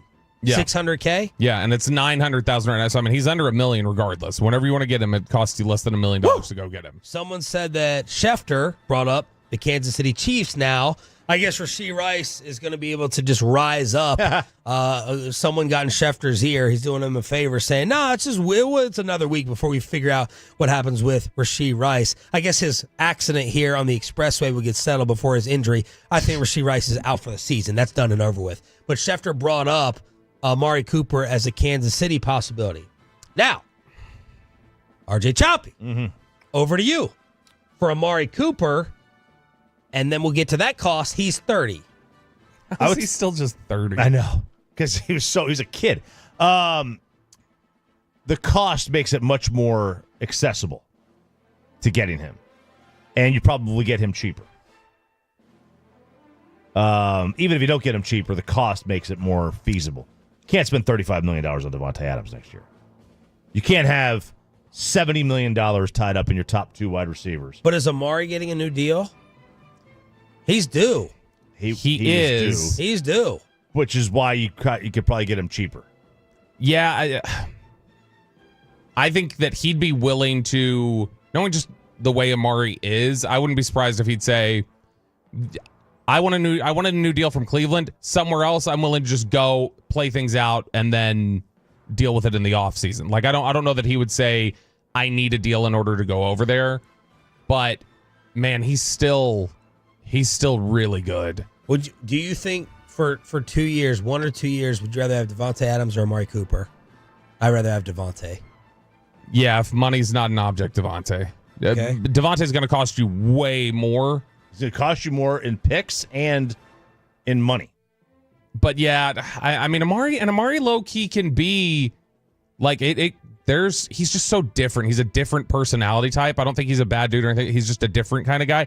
And it causes a lot of people to just like not know how to read him. And I think it causes weird relationships sometimes. It would look very, very bad on them if they traded him because he doesn't love football and they signed him, then they traded back for him. Let's start the draft pick. We still talking about a third?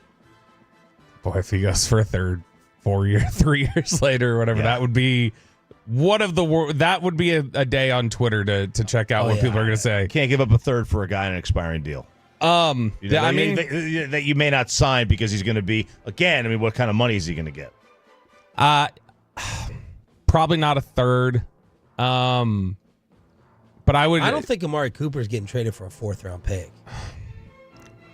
The only thing is the question of he's got a reputation. Well, I say that after what we gave up for. I mean, because look, the Browns. The Browns, I think Amari Cooper today has more left than what Diggs had leaving Buffalo. Sure. And we just talked about the Diggs value. But even in his prime, like, he has had issues with... But Diggs, you said was a second?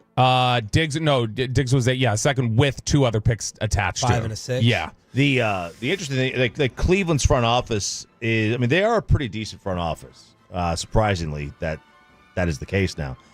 I think they would much rather move on from him and get anything than let the trade deadline go by and then just let him walk in the offseason. They're a forward-thinking front office like that. There have been a lot of issues, not only here in Dallas, throughout his career, about his questions of practice availability. A lot of people don't think he likes to practice. A lot of people think that, which I don't think is accurate. A lot of people think that he doesn't play through injury. A lot of people think, obviously, the home road splits. He's played 2 more road games in his career. He has 1,200 fewer yards on the road. What? He's played 2 more road games than home games in his career. He has 1,200 fewer yards and 16 fewer touchdowns. So are you trying to tell us they wouldn't bring him back? No. I don't know. I would have to know, and this is something we can't know until this is something internally they would know about, and it wouldn't get out yet. I got to know what Mike McCarthy and Amari Cooper's relationship is like, because I don't think it was good when he left. 877-881-1053. What are the Tolos saying about these just wide receiver brainstorming sessions that we're having here on the Fan? Guys, 956 says I would trade a third for Adams in a heartbeat. 817 says Adams needs a Hall of Fame quarterback to succeed, so I'm out. And 214 says Amari over Adams all day. Woo! Okay, maybe Devontae would cost a second and Amari a third. Maybe. Am I wrong in my value here? Like, Amari. It doesn't sound right that both would cost a third, but then you have to factor in the next salary. You have to factor in the age. There's only a 1 year age difference. 1 year age difference is not a big deal. The salary's a big deal. But you're going to have to pay Amari either way. Yeah. Which is why maybe you get him a little cheaper because he's not under contract whereas Adams has got 18 months left. The only chance this team is going to have is outscoring you in a shootout. That's it. Well, you saw from the Seattle Seahawks last night, that's what the Dallas Cowboys have to be. Unless you're going to give me some defensive names to trade for that's going to fix this defense, or you're going to rely on your secondary once Duran comes back.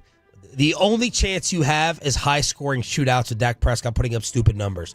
And if I'm looking at a trade, I have to sit there and look at a stud receiver. When the Jaguars traded for Calvin Ridley from the Falcons in the middle of the year, because the NFL's a little weird in terms of the middle of the year, if that increases or decreases value. A lot of times off-season trades are going to increase value.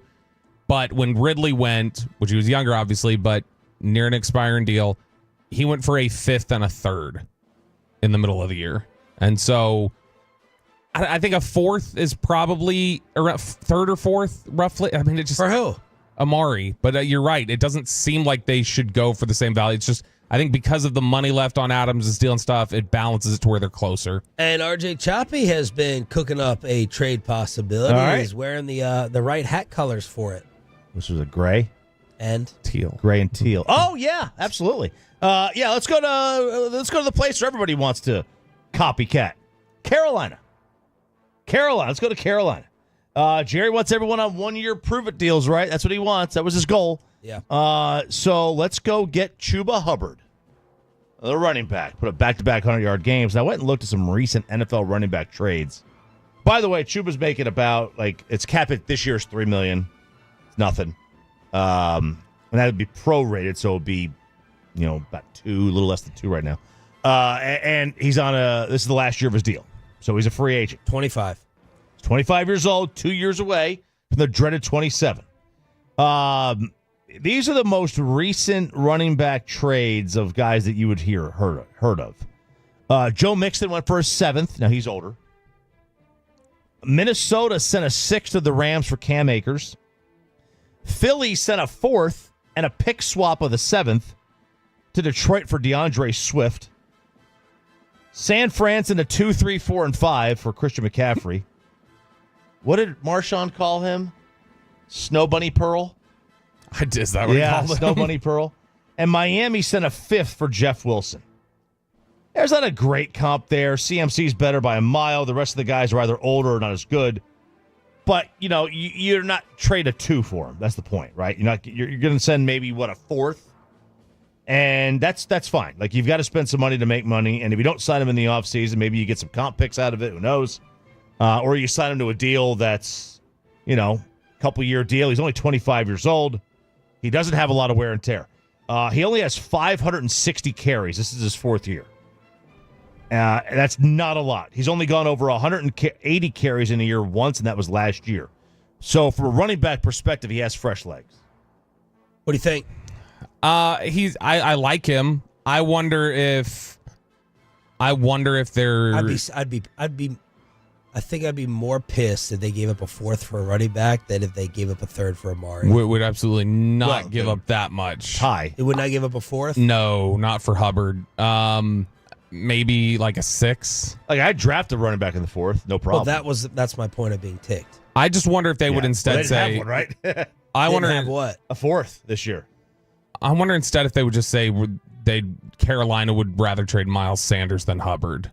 Sanders is somebody who they feel like is a little bit of a financial bust for them. They've been decreasing his playtime significantly. Canales seems to like Hubbard, but if they were willing to give up Hubbard and not Sanders, then 6 probably. He's good, but it's just a lot of teams around the league are saying they're not going to pay for running back in general. All right, I just wanted to get ahead of this. Trade deadline is not for a while, but the Cowboys are not good enough, and there are some malcontents and some names already being talked about. So we wanted to have that conversation on the home of the Cowboys during the commercial-free expressway and the home of hooking you up. All right, Tolos, right now, call number 10 at 877-881-1053 wins a 4-pack of tickets to the Texas State Fair. That's caller number 10 at 877-881-1053. Jerry Jones live at 8:30, but it is now time for Brian Broaddus's favorite segment of the week. Do you have a question, Kelly? Yeah, I have a lot of questions. Number 1, how dare you? That's all right. It's time for Ask Reddit. It's where we take the most viral questions being asked over on the Reddit page this weekend and take a look at what you guys think over on the Twitch, the YouTube, and on the Frankel and Frankel Injury Attorneys fan text at 877-881-1053, 877-881-1053. RJ Choppy. Bobby Bill. Which show ended so poorly that you really wish you hadn't invested time in it? Don't say the easy one. What? The bad ending. Well, I guess there's two bad endings. Are you talking about Game of Thrones? No. Sopranos? Sopranos and Seinfeld. No. Not ending. The endings weren't bad enough to make me regret watching all of it. You know, I'm sure there's others that I'm forgetting. Deadwood. I don't like it just ended without like any closure. Was Game of Thrones a bad ending? It wasn't the best. It wasn't a good. I'll say Blacklist. Blacklist was great. It just dragged on for like 2 seasons too long. And it got to the point where I was just like, I just had it on like a golf tournament where it's like on and I'm doing other things while it's on. And like, I'm not really paying attention to it. I just wanted to get through it at the end. Yeah, that one was that. The whole little, they killed the whole storyline of like, am I your dad? Am I not your dad? Am I your dad? Am I not your? And it was just getting really irritating. The one here for me that was really stood out was Weeds. Weeds was so good early on, and then when it just dovetailed after like 2 seasons, and then it was like, I almost wish I didn't watch any of it because it was such a diversion from what it had been that I was like, I hate knowing that it existed before and that it was actually good. Sean, what do you got? I feel like with Californication too. That was like kind of. Never the saw OC was like that too. You know, that Stalker show on Netflix. Oh, you? The second season of that, I just said to myself, I'm wasting my time here. This guy's just a murderer. No, but it was a serial killer. It was predictable. Yeah. Like there was no surprises. Like the first season was, I thought, awesome. I was like, whoa, okay. But then the second, it's like, okay, he sees this girl. He's going to charm her. He's going to kill her. He's going to do this and do that. And I was just like, okay. Like, I was expecting more. I couldn't finish it. I couldn't continue with it. Pepe, do you have one? Mine, I mean, the one that I came to my mind on this one, and I kind of jumped around throughout the show, but I was able to finish it, was How I Met Your Mother, the ending of that. Ooh. Like love the show, but then, you know, the mom dying at the end, it was like, you know, what's the point? Spoiler. Well, the show's been out for a while now. Yeah, that one was the ending of How I Met Your Mother. That was another one that split a lot. The most popular answer on the fan text right now, Lost and Dexter. That those two. I never saw Dexter, but I know Lost. Dexter was great, but I didn't care for that ending either. Lost, I know, got a lot of people angry about that. Speaking of split, what happened to your bottom lip? Yeah. I don't know. It was bleeding yesterday. No chapstick and no alarm clock. It was bleeding yesterday. All right, we're doing Ask Reddit here on 105.3 The Fan. By the way, should we take odds today? What odds would you set in Vegas that Spittle tells him to go ahead and quit because he can't get here on time? That Bobby is walking into Spittle's office. Bobby says he's walking into Spittle's office to offer his resignation because he can't wake up on time. Set the odds on Spittle accepting his resignation. Oh, that's... Is it 1%? 3,000 to 1? Yeah, he's something like that. I don't think there's a very good. That's a waste of money. What's so unfortunate is, and I agree with you, he won't accept it.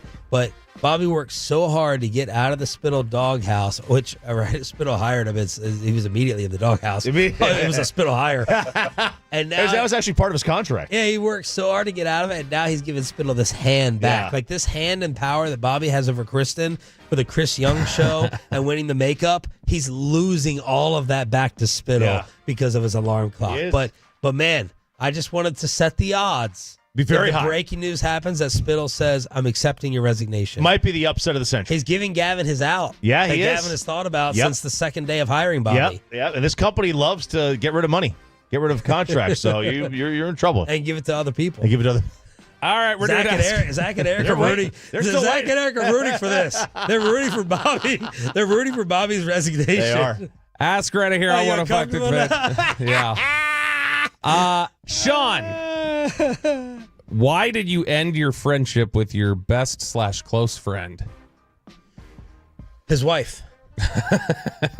Old Tater Tot. Tate era. Back in Maryland. Thick as thieves. My best friend. My boy. married this girl. She was cool at first, and then, that's what happens, man. Women, they'll change you. And the guy, once they allow the girl to change him, I lose all respect for the dude. And you start alienating yourself, and she gets her claws in. She wants to take you away from your family and take you away from your friends, and she changes the way that you start dressing and that a certain way. And I'm like, all right, man, like you wanna be sketchy and you wanna stop communicating. Peace out, done, over with. Finally, years ago, he wrote my brother and I like a message like, I'm sorry, this shouldn't have happened. I regret it. They did end up getting divorced. So he did move on to someone else. He saw that she was an evil witch, which she was. But his name was Tater Tot. Tate. Old Tate. Called him Okay. Old Tater Tot. Tater Tot. Choppy? I never really ended a friendship. Didn't you lose friends in the divorce? I lost friends in the divorce. She got the friends in the house. All of them? Yeah, you know how like women are like, yeah, we're gonna take. Women are in charge of all friends in the relationship. That's just the way it is. I don't make the rules; they're just in charge of the friend group. Spittle said, "Give me $75 that I will accept." The Pete Rose, Pete Rose here. Give me a cameo for the Bobby Reservation. But when I moved after high school. As soon as I graduated high school, my parents moved here. So I was 17. So like I really haven't had any super like close friends because I think your closest friends are the ones you grow up with, not the ones you meet at 20 or 30. So I never really ended them. I don't live near them. So like if we talk, we talk. If we don't, we don't. But I also want to know, by the way, back to me, if guys, does this happen with guys who do the whole I'm going to isolate you? Like, because I got 3 instances in my life of women doing it, but I don't want to just put it on the females out there. I want to know if guys do this as well, where they try to like separate from the family, take you away from the friend group. And is it just more of a female thing? I don't know. Yeah, I've never known when I've seen those instances. It's been women. I can't remember one where it's been guys. We're doing Ask Reddit here on 105.3 The Fan. Peyton, why did your relationship end with a close friend? Yeah, so this was in high school. So I had just turned 18. He was 17, and so I was technically legal at that point to buy tobacco, vape products. And this guy was into that stuff, tobacco, vape products, cigarettes, and so he was using me as a plug. Grooming story. We're going down. We're going down the road. Grooming road. He was using me as a plug basically, and I bought it a couple times for him, and then he was like, he wanted. It was basically a second job at this point because it was every week he wanted me, and I told him no. I said no, screw off, dude. I'm not going to do this for you all single time. And so 6 things of baby oil for me. And so he legit got mad at me, started talking crap behind my back, and so I said, you know what, dude. I'm done with you. And so we stopped talking, and we haven't talked since. Wow. Do you know what he's doing now?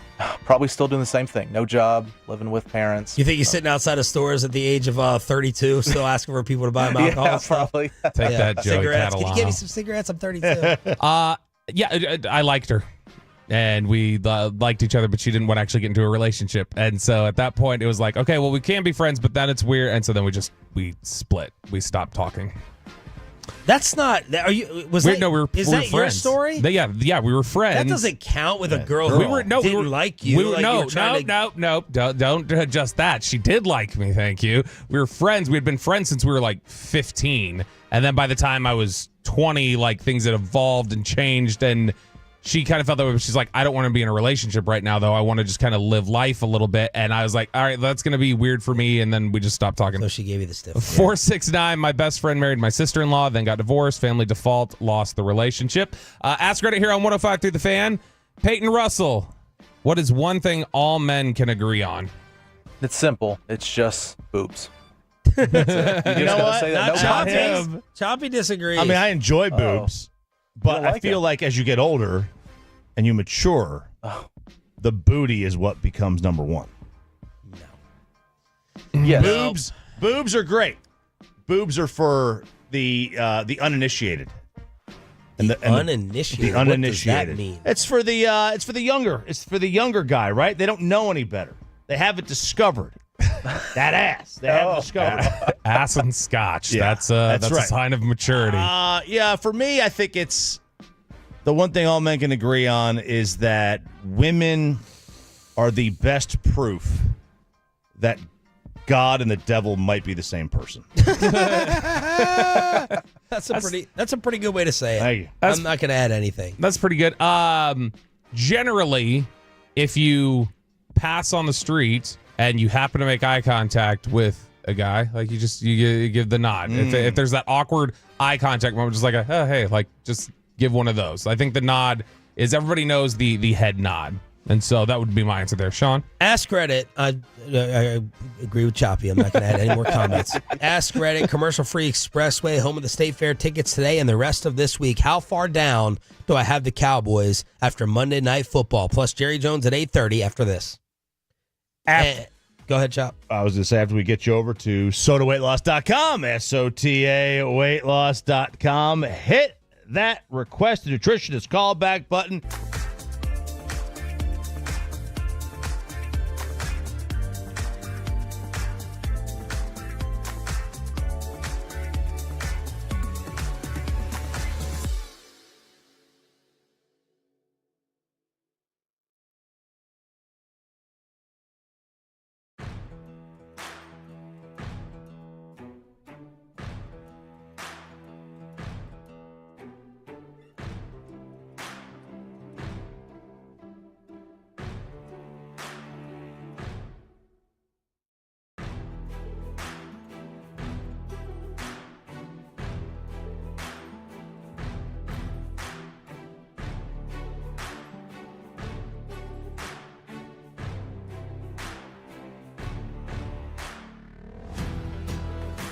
Do you think it's true that you've got to forget something else to remember that Uber Eats has groceries? No, that's absurd. Hey, remember when you used to be Pepper Lady? Pepper Lady? Wasn't it Cinnamon Sisters? Hazel Babes. Saffron Squad? Nutmeg Maidens? Pre-curb? No. Nutmeg Maidens. I just said that. Was it Spice Girls? Doesn't sound right. Was it Saffron Squad?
FM and HD1 Dallas-Fort Worth. Let's go, Cowboys.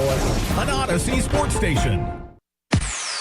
From our Hiley Mazda of Arlington and Hearst studios, this is Sean and RJ on 105.3 The Fan. Jared leans in. There's the snap. Jared on the end around gives it to Amon-Ra. He's going to throw it to Jared. It's to the end zone. Jared Goff. Oh, baby, on the receiving end of a pass from Amon-Ra St. Brown. Oh, Ben Johnson, I see you too. That is beautiful stuff.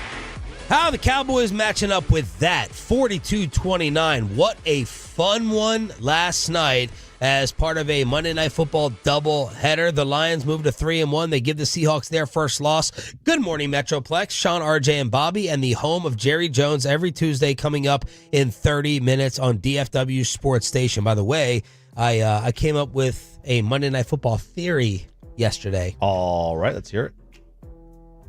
I'm thinking that the league is putting out 2 games on these Monday nights to protect themselves from bad football. I don't disagree, because they used to be just week 1.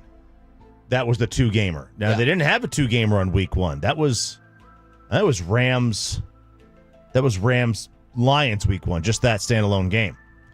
And because last night, if that was just Miami, Tennessee, we're crapping all over that game and all over the quality of play and quarterbacks not being there. And they were saved by this game. Saved.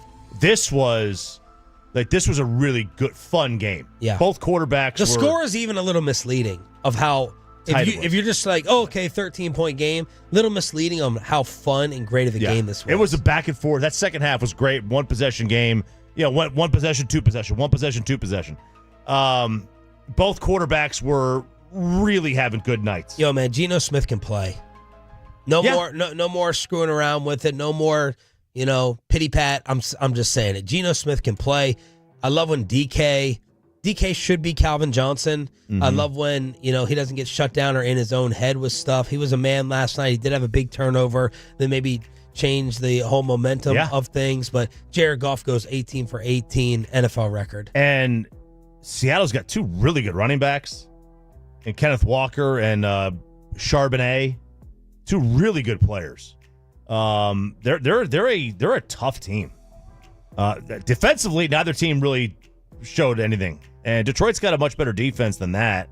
At least they got better players. Their secondary kind of stinks, but that was fun, and that's what the league needed, because there's been some games with some bad quarterback play this year, and you didn't see that last night. You saw the other game, but not this one. Like the red zone covers this up versus just getting that 1 3 o'clock game, that 1 12 o'clock game that could be a stinker.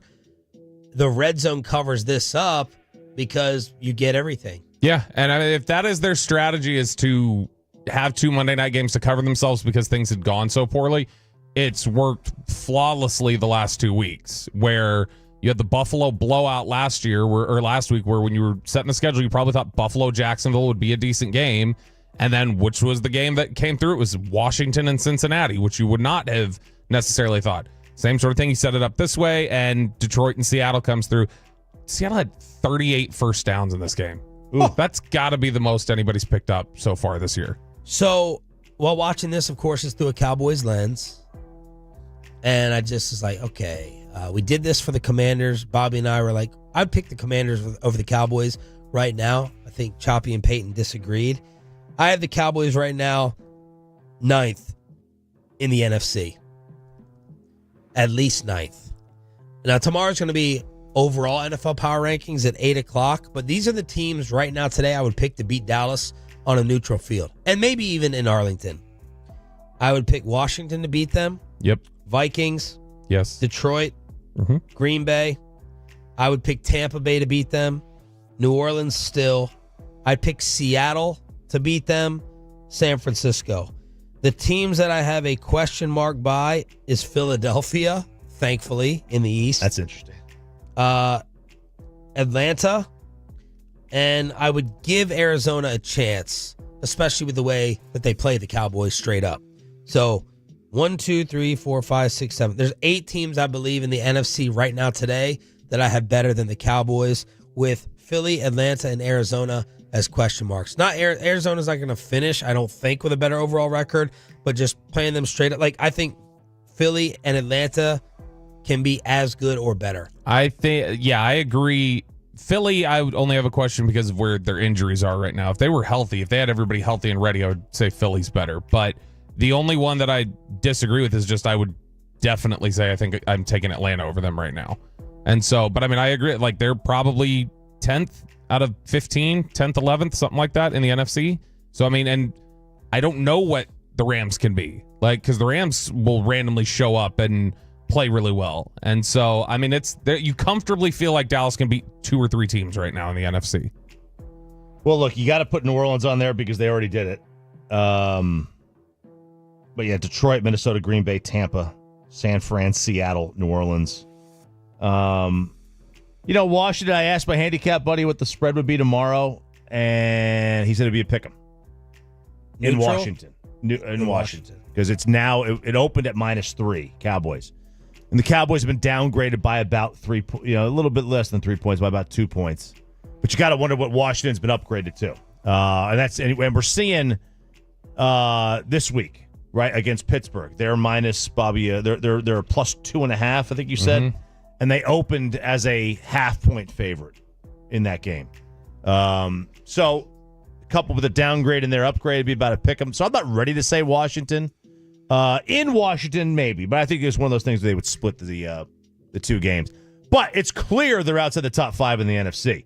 And 1, 2, 3, 4, 5, probably outside the top 7. So I think you can get them to 8, and that might be as high as you can get them today, depending on how you factor in Atlanta. I don't know. I think there's maybe in the entire NFL like 6 teams that 6 teams that I'm comfortable with them beating tomorrow. 5 or 6? Mm-hmm. All right. Comfortable with them beating or like Giants? Are you not saying the Bears? As like a slam dunk, I think the Bears and the Panthers in the NFC. And then I think in the AFC, New England, and then Jacksonville, Denver. I would pick them to beat Cleveland again, too. Cleveland's can't score. Yeah, probably. The Cleveland then is probably another. But I mean, either way, it's like 5 or 6. It's not many. Around the rest of the NFL, Jamar Chase had an awesome touchdown for Cincinnati in their win over Carolina, and he was just breaking tackles. He was going through defenders. And he was asked a Diddy-type question after the game because Jamar once told reporters his dad used to put baby oil on him before his high school games. Wow. So no Diddy? No one could tackle him, so he'd be slippery and all slimy, and he was asked if that happened on Sunday. Jamar, did you have baby oil on today? No. We got to keep that for somebody else, bro. Yeah, that's not my question right there. I did do it as a kid, though. We can't even ask that no more, bro. It's too much going on in life right now with that, man. We can't do that. Yeah, you can't do that. Over to another receiver. Whenever he does anything in life, I have to play his audio. On RJ's fantasy team, Xavier Leggett scored his first touchdown for the Carolina Panthers, and he was asked about his celebration. Your first NFL touchdown. Can you walk us through that? Oh, man, well, I've been telling them boy all week, if I get my first one, I'm going to ride dollar bill off the field. So that's what I did. Okay, so that was dollar bill. Yeah. Okay, Were you ready for it, or because you seemed excited and then you're like, oh, I got to ride dollar bill? Oh, yeah, I was too excited. And I looked at Deontay, I see him riding it too, so he reminded me. I don't know what he's talking about. I don't know what he did. It does not matter. I do not care. I think it was a horse. I think dollar bill is his horse. And then Terry Bradshaw on Fox attempting to do. Oh, my God. Terry's getting destroyed for this. Leggett's on the Carolina Panthers, and Bradshaw apparently was attempting to do a Carolina accent. Well, that's a question everybody's asking right now. Down in Carolina, Andy Dalton's be facing his former team, the Bengals. And I don't think anyone predicted what he did last week, 300 yards and 3 touchdown passes. The first to do it. It's a Kentucky Fried Chicken. I'm doing Carolina. That's what I'm saying. It sound like Roscoe P. Coltrane. Will he sustain it? Yes, he will, people. That was awful. Oh, my gosh. That sounded more Louisiana Cajun. Yes. Than Carolina. And they said he was trying to sell the original recipe. of what, Kentucky Fried Chicken? Yeah. Doesn't matter if Pete Rose gets into the Hall of Fame now. That, then Jerry Jones live at 8:30 next. But first, let me get you on over to BetterHelp. That's HELP. BetterHelp.com/Sean and RJ for 10% off your first month. October is the season.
Uber Eats has low fee products? I gotta remember that. Well, you know, they say in order to remember something, you have to forget something else.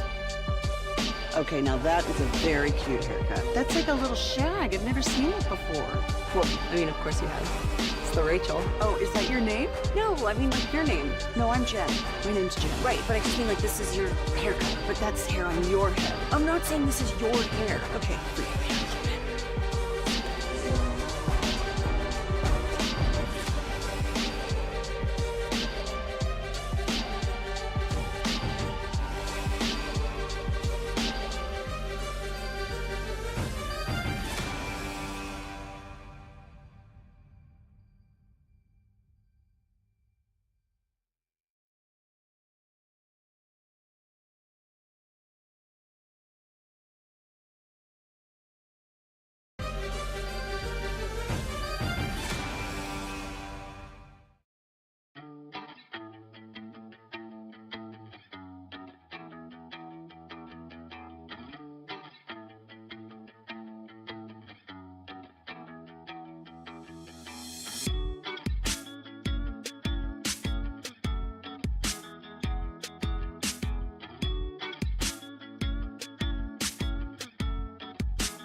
cameras, locks, garage door, and more with a single app. Score big with DFW Security. DFWsecurity.com. And it's back to Sean and RJ right here on 105.3 The Fan segment here, brought to you by Window Nation Cars for Kids. Donate today, carsforkids.org, and also brought to you by the personal injury lawyers, Frankel and Frankel. If you've been injured in a car or truck wreck, call Frankel first, 214-817-333-3333. With Frankel and Frankel, there is never an out-of-pocket cost. They only get paid when you win. Frankel and Frankel, the go-to car and truck wreck attorneys in Dallas. Diaz sets the 2-2 pitch. Swinging a bouncing ball, slowly hit to short. Waiting on it, Lindor. He's got it. Throws to first. Put it in the box.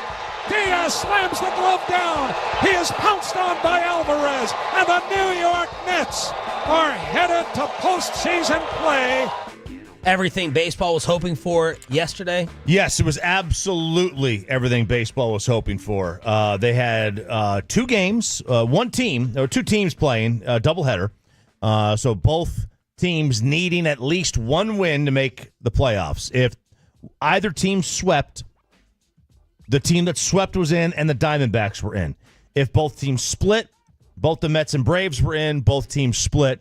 So the Mets and Braves are in. The playoffs start today. The Mets have to travel to Milwaukee. So they did that yesterday. They play today at 4:30 on ESPN. The Braves had to go all the way to San Diego, and they wind up playing tonight at 7:30. It'll get started with the Astros and Tigers, 1:30 on ABC. And baseball had to ask the teams yesterday not to celebrate too much for whoever won the first game. Right. So no one was drunk or buzzed for the second. Right. They didn't want anybody to be drunk or buzzed for the second game.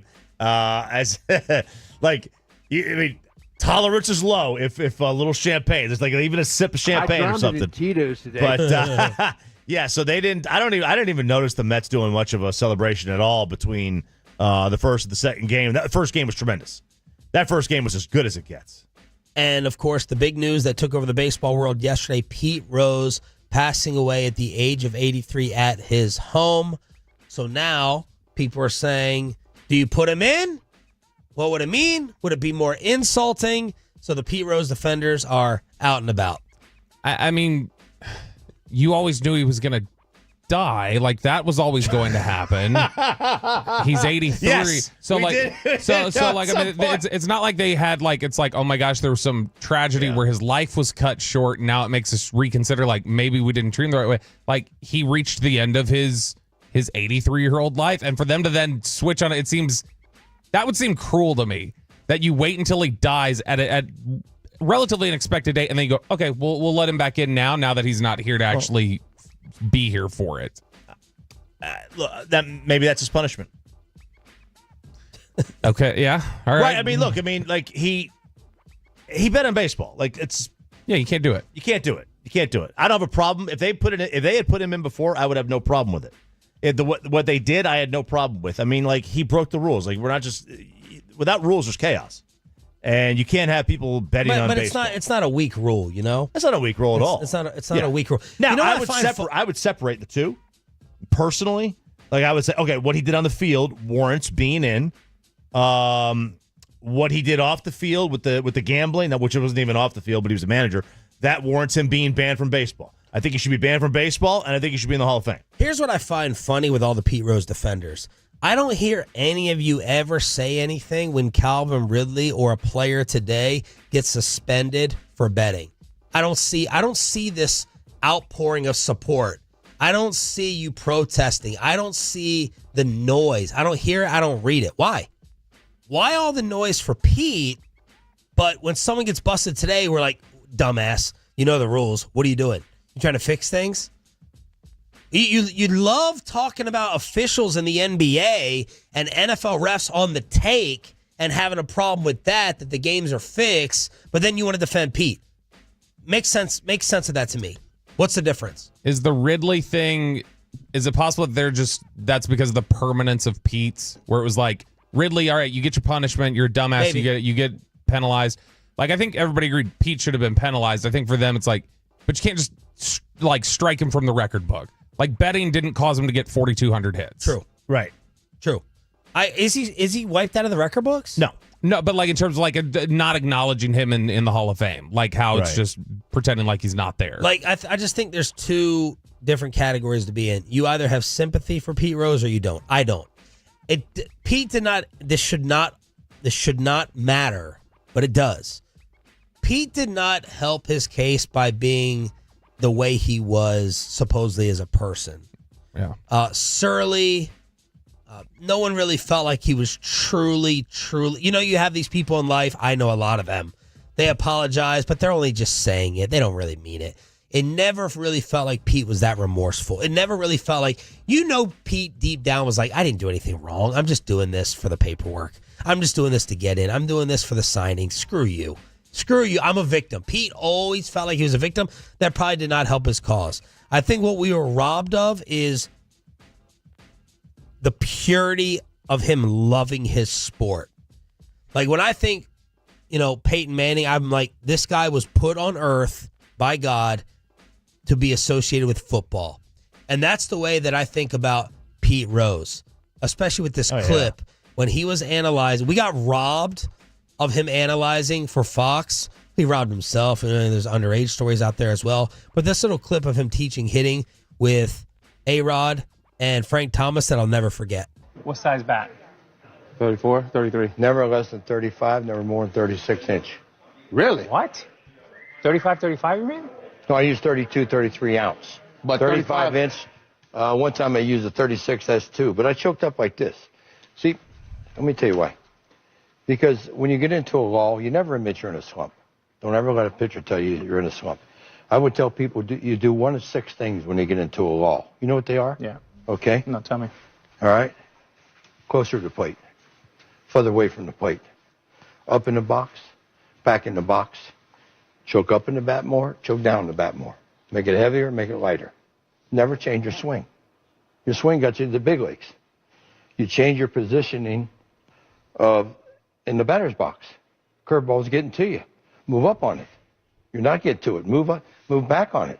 They're jamming you. Move away from the plate because what they do, everybody charts every game that you play nowadays. Mm-hmm. And you're not going to go 0 for 20, Frank, and have 15 at bats where you're pulling the ball and 5 where you're hitting it over first base. You're going to develop a pattern. And you make your adjustments based on the pattern that you developed over 20 at bats. And if you're swinging and missing, you're pulling off.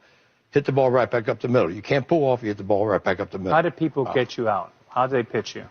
When I first came up, they tried to knock the bat out of my hand. That's what, when I was batting left-handed, I was back here. I wasn't nowhere close to that plate. The only way you could jam me is if I swung the ball that far inside. But I went into everything. I used to think I could hit the ball inside to left field, batting left-handed, better than I could the other way because you get all your power when you go like that. All right? I can have the same swing. That's going to left field. This is going to center field. This is pulling. Just the difference in where my hands are. Same swing. Wow. Pretty simple. Pete, that's church. That's why you got 4,200 hits. And I hate that got taken off television because those two of the greatest hitters of all time, just sat around listening to Dad at a campfire. Like, you're the one that has the knowledge to teach us. I loved that. And athletes who can self-evaluate and self-teach and train and correct their swing, those are the guys that they're on a different level. Will the Cowboys make a move without Micah and Tank? We asked Jerry Jones live on Sean and RJ next. Let's get you over to Zerez. Get that carpet clean, the clean way, the green way, the Zerez way, the RJ Choppy fan special.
Do you think it's true that you've got to forget something else to remember that Uber Eats has groceries? No, that's absurd. Hey, remember when you used to be a, what was it, a pepper lady?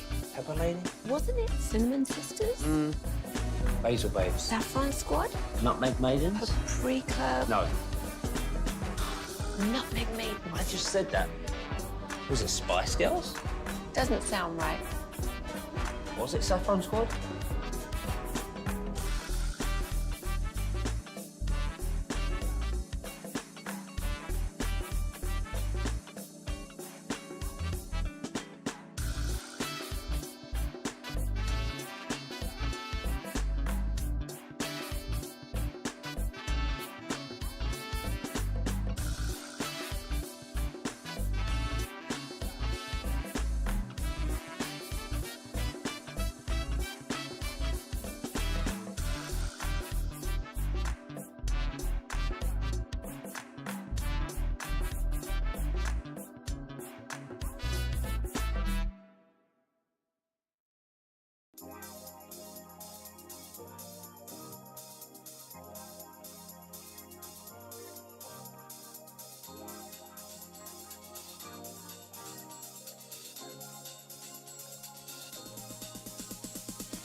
And on the free Odyssey app. That's AUDACY. For more resources on your mental health journey, please visit imlistening.org.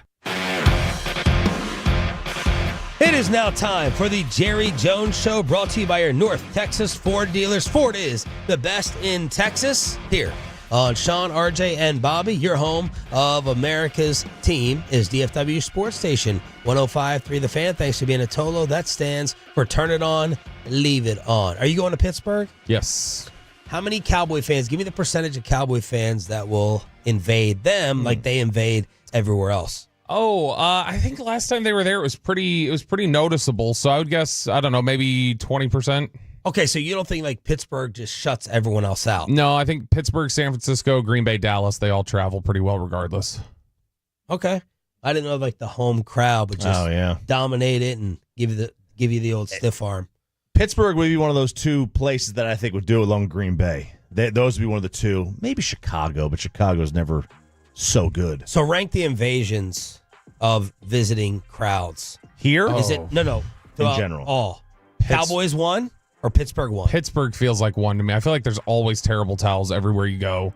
But yeah, right. Pittsburgh's one, and then it's a small drop to maybe Green Bay, Dallas. Green Bay, more visiting fans than the Cowboys? Green Bay travels a lot. And I don't know if it's just because everybody was raised on that history from the 60s and then it has just trickled down over the years. But yeah, Green Bay gets a ton of fans. Or they're from Wisconsin and they just looking to get anywhere warm and fly south for the winter. The team that's weird that travels really, really well is Denver. Denver has like historically invaded cities really, really well, regardless of how good they are. Well, they have an entire time zone of fans. They're the only team in Mountain Time Zone, right? They're the only team. They have an entire time zone of people. All right, so we'll ask Jerry Jones about possibly making moves. No Micah, no Tank. What were the updates on their timelines yesterday from the Cowboys? Yeah, Micah Parsons, it looks like he is going to be out definitely this week, probably then Detroit as well. Then you get the bye week, so he'll be down and hopefully back for San Francisco.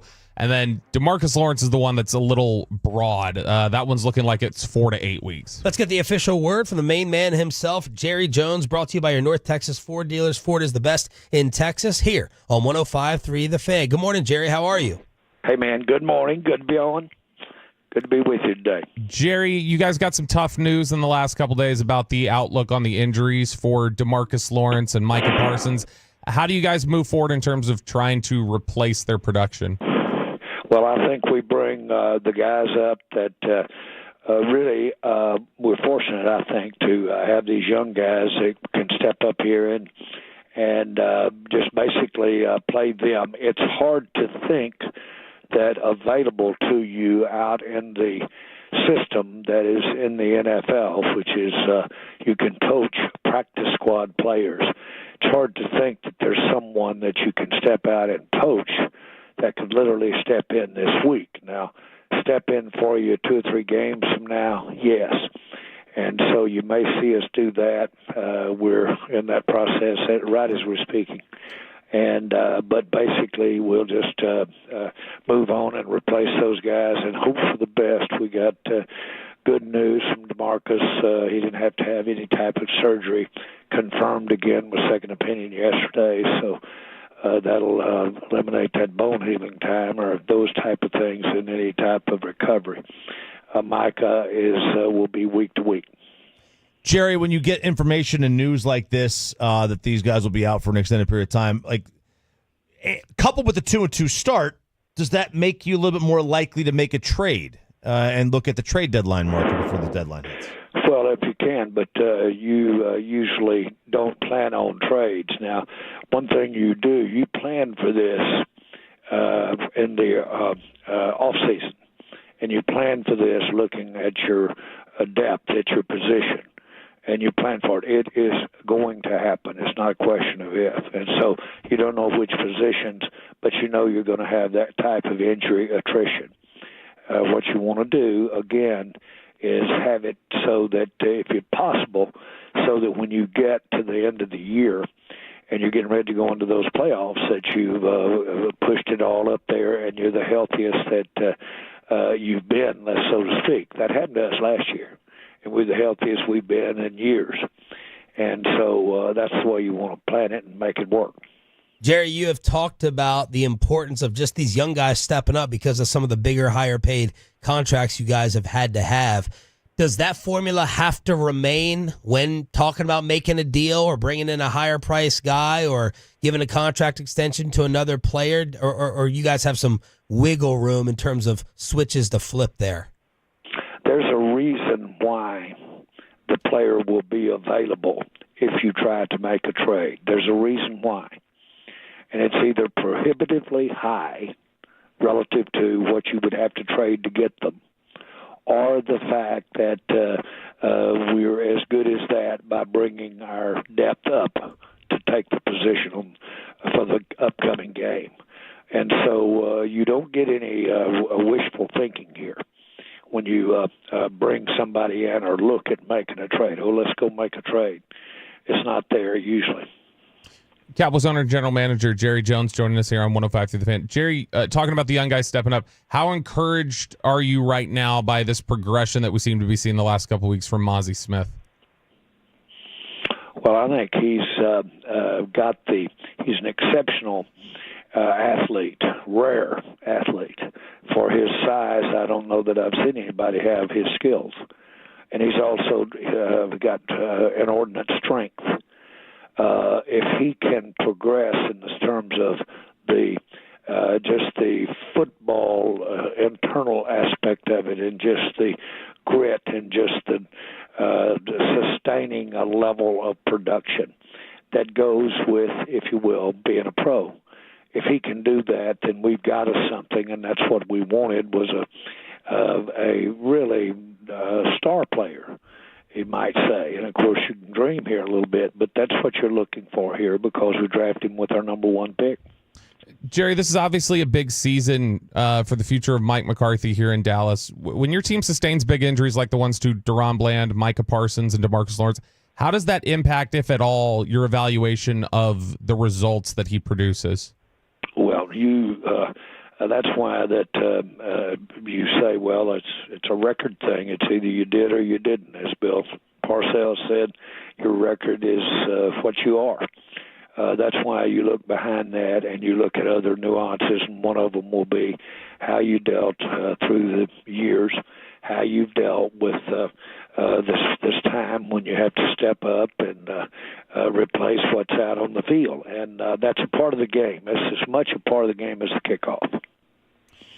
Jerry, the Giants game may not have been the most perfect game of the year, hopefully, but it was still a win. Nick Saban said over the weekend, and when you play poorly and win, it's really the kiss of death. Is that something you agree with? I haven't thought about that. I didn't hear that. And he's won a lot of games. And I bet he's won a lot of games when he can play better. And so I'm not for sure what he meant by that, and I'm not being critical of it at all. It's just I'll take them. Boy, I'm going to tell you something. Every game you play in the NFL, because the talent, availability of talent is so equal, and how you obtain that talent is so equal that if you need to win some games when a few of you guys got outplayed, that's going to happen. Jerry, there's been a lot of talk about schemes and play design this season, and I know you've talked about how confident you are in your staff being up to date on all the league-wide trends and concepts. What is the process that you guys have in place to determine that your staff's schemes and designs are always keeping pace with the advancements around the NFL? Well, I think that's, first of all, you're going to be different. You should be different. There's 100 nuances about what your team looks like out on that field. I'm talking about from the strategies or from the system, everything about it, from how you take on blocks if you're in the defensive line or how you make blocks and you're in the offensive line. And at the end of the day, you look how that all melds together and how it comes together with what you're trying to do, and that's win the games. Now, as you know, in the NFL, we appreciate a success in the regular season, and I'd be idiot not to recognize success in the season. But you can have it there, but you've also got to be building to a crescendo called getting in those playoffs and playing well in the playoff. Those don't necessarily come together early in the seasons. One of the best teams I've seen play is this Baltimore team that we all saw yesterday and Sunday, and we played. It's one of the best teams I've seen, yet they don't have the best record. But let me tell you right now, they're hard to guard, and so you just got to look at the situation, I guess would be my answer there, rather than look at some kind of general rule.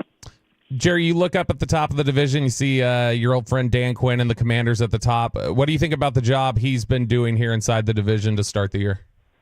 Well, we have all the appreciation you could possibly have for Dan as a coach. He's an outstanding coach, and that's why we had him here for the years that we did.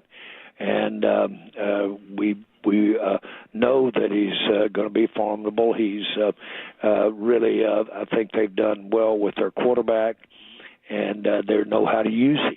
I think he ran the ball 20 times the other day. And so they've got a young guy that they can use, and he's got a system in place that's working real well. They're going to be tough, these two games we play against them. Jerry Jones joined us here at 105 through the Fan. Dalvin Cook this week? Excuse me? Will we see Dalvin Cook this week? Oh, no. I didn't understand what your question was, and probably not this week. Jerry, what's been holding him back? Is it ability? Is it your running backs that you already have? What's been holding him back from seeing the field? Not a thing. When you look at a roster, you look at the entire roster, and you have to adjust it for injuries, or you have to adjust it for just availability. That's a big thing. And you have to adjust it for how you're going to use them. The other day, we didn't run the ball much at all. And so you've got to evaluate how you're going to look at any position, whether it's his position or whether it's receivers or what. All of that comes to play with what you're doing. And so we very easily could be light at running back as we go into this ball game this week. Jerry, how did you feel? In terms of numbers. Jerry, Tyler Guyton, it looked like, had some struggles in the Giants game just with penalties and some young miscues. How do you feel about how he's been progressing? And who you're talking about there? Tyler Guyton. Tyler Guyton, he's outstanding as a rookie. I couldn't be more pleased with him. Now, we really have to work on our penalties, on our holding. And we all easily can see that, but we must. But as far as how he's progressing, I'm really thrilled with what I see, what he is when he's on. And I understand to some degree some of the challenges you have with the holding thing. But all in all, I'm really pleased with Tyler. Jerry, Brandon Cooks has been off to a little bit of a slow start statistically, at least to start this season. How do you feel about your receiver room behind CD and I guess Brandon Cooks specifically? Well, we've got depth, and I'm excited to see them have this opportunity if he is not out there Sunday. Jerry Jones with us every Tuesday here on 105.3 The Fan. What type of Cowboy fan invasion do you expect in Pittsburgh? Well, we've got a lot of fans in the eastern part of the country, and that includes Pittsburgh. However, I'm very familiar with the following and the enthusiasm that is there for the Pittsburgh Steelers. And so I don't expect any overwhelming presence, but we'll have our fans. We always do. We rode better than most anybody. And so we'll need every one of them, too, because I have all the respect in the world for that organization, that coach. Jerry, how often do you think about T.J. Watt and what could have been here? Do you allow yourself to go there? I do, but I don't.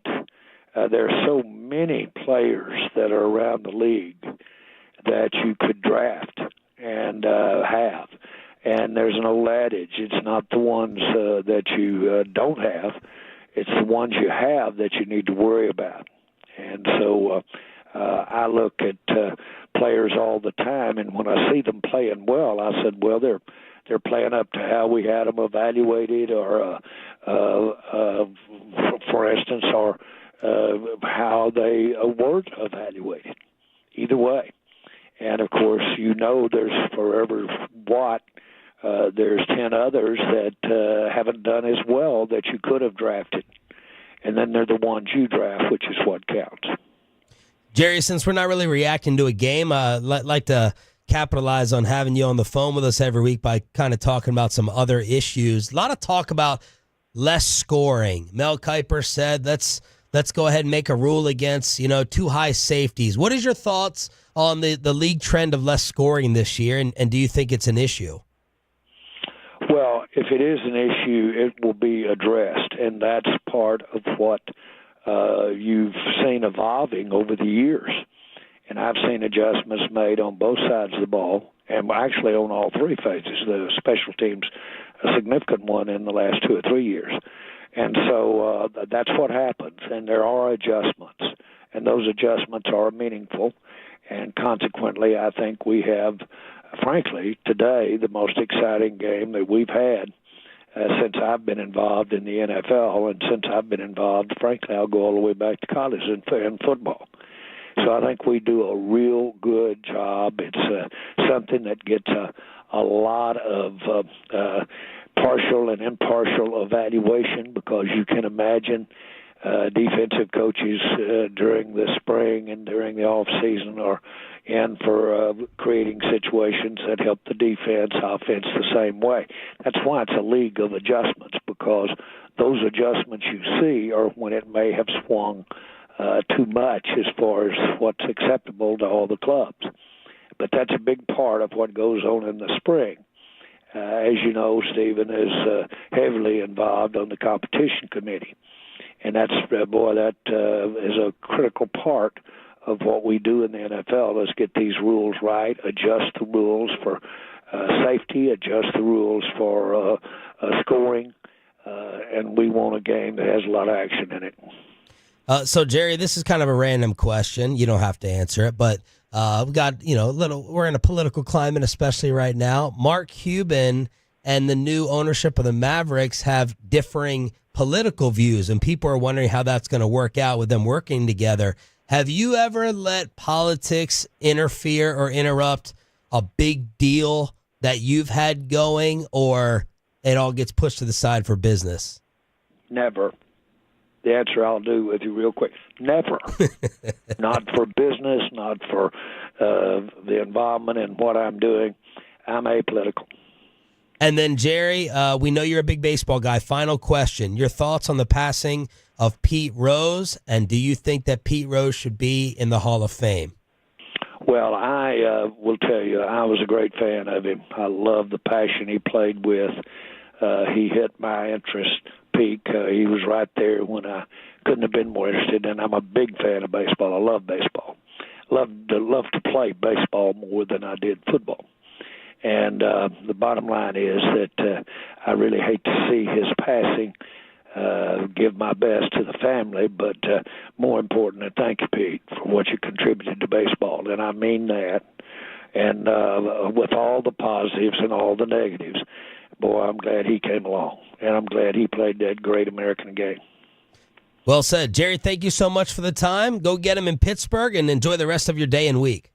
All right, guys. Good to be on. Bye-bye. Yep. Yes, sir. Jerry Jones brought to you by your North Texas Ford dealers. Ford is the best in Texas. Any takeaways from that, as Dalvin Cook is not going to be there again? I don't know. I don't know why. Well, someone else texted Bobby and said we had moved past running back. We could have asked it a little bit earlier. But not only just Dalvin, why did you bring back Zeke for his workload? Are you surprised? What, did he get 6 carries the other day? Zeke snap counts in order from week 1 down. 32, 28, 15, 10. He played 10 snaps against the Giants the other day. I'm not unhappy about it, but no. Is it confusing for the $3 million? Right, why did you bring him back here? Because, part of it is they say, well, what he does in pass protection. It's like, yeah, you're passing the ball a lot more than 10 times in a game. And he was, carrying the ball with some of those 10. So I don't understand what the Zeke move was. I don't know why he's here. The thing that stood out to me was the question of how does this impact McCarthy as an evaluation? And when he said either you did or you didn't, and injuries are as much as a part of the game as a kickoff, that to me says, doesn't matter. Doesn't matter. It does not matter at all. He's got to show that he can. It almost sounded like he was saying the response to the injury is going to be weighted even heavier. Let me see how you handle this, because this will tell me if I've got the right guy or not. And all of us are in agreement that it should not give McCarthy or Zimmer a pass with Micah and Tank out. Yes. Yeah. Because, it's year 5. Year 1 as an adjustment, sure, maybe. But, this is year 5. It's time. You got to figure it out. Yeah, I'm fine without giving him I'm fine without giving him a pass on it. Look, I think we undervalue 36 wins over 3 years. That's just personally. I don't think Mike's the reason they're not. Yeah, they haven't advanced to the Super Bowl. But I'm not going to die on that hill. I don't have a problem if they were to move on from him. I will say, I think when I asked him about Brandon Cooks, I think he thought I was talking about Dalvin Cook again, because he was talking about, we'll see if he's out there this week. 877-881-1053 in order to hit us up on the Frankel and Frankel Injury Attorney text line here on DFW Sports Station. So that was Jerry Jones with us today. Stephen Jones was on yesterday with the KMC Masterpiece. They asked him about trades, and is it safe to say a high-price player wanting to be traded going to be ruled out here? Yeah, I don't know this time of year that anyone's willing to trade their their best players. So, it's just a work in progress. We'll keep our, lines of communications open around the league. And if something presents itself, then we'll certainly look at it. I mean, it's no secret to anyone in the league, that we had two significant injuries in terms of Mike and D-Law. So people who might have an inkling to do something, I'm sure we'll hear from them. But, for the most part, I think no one's willing to mail anything in right now. So there's Steven talking about a little bit early here in the trade deadline as we had discussions during the 7 o'clock expressway about Amari Cooper, Devontae Adams, and Hubbard out there in Carolina. Any other names pop up that y'all saw from the Tolos that people were talking about versus just giving wide receiver opinions? The one name I saw a couple of people suggest, and I don't think this is even a possibility right now. I don't think Miami's looked at it. There were people saying Tyreek, that they were going like, if things go sideways in Miami, do they want to let go Tyreek Hill? I think they've gone sideways. The Bears took the wrong quarterback, number 1. Washington is going to win the East. Hurts will not be with Filthy to start next year. RJ Choppy with Around the NFL, overreactions or not, next. But first, let me go ahead. It is not an overreaction to get you over to Frank.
Uber Eats has Lola V products? I gotta remember that. Well, you know, they say in order to remember something, you have to forget something else.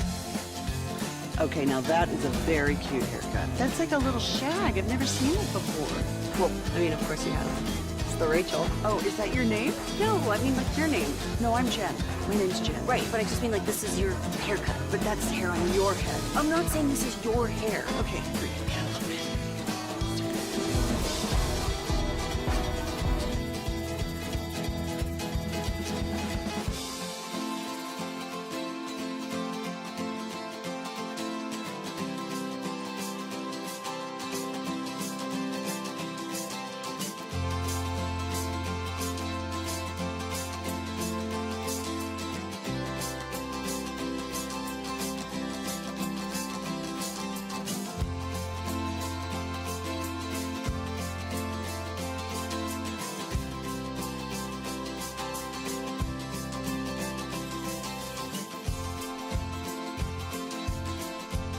FM and HD1, Dallas-Fort Worth, an Odyssey sports station.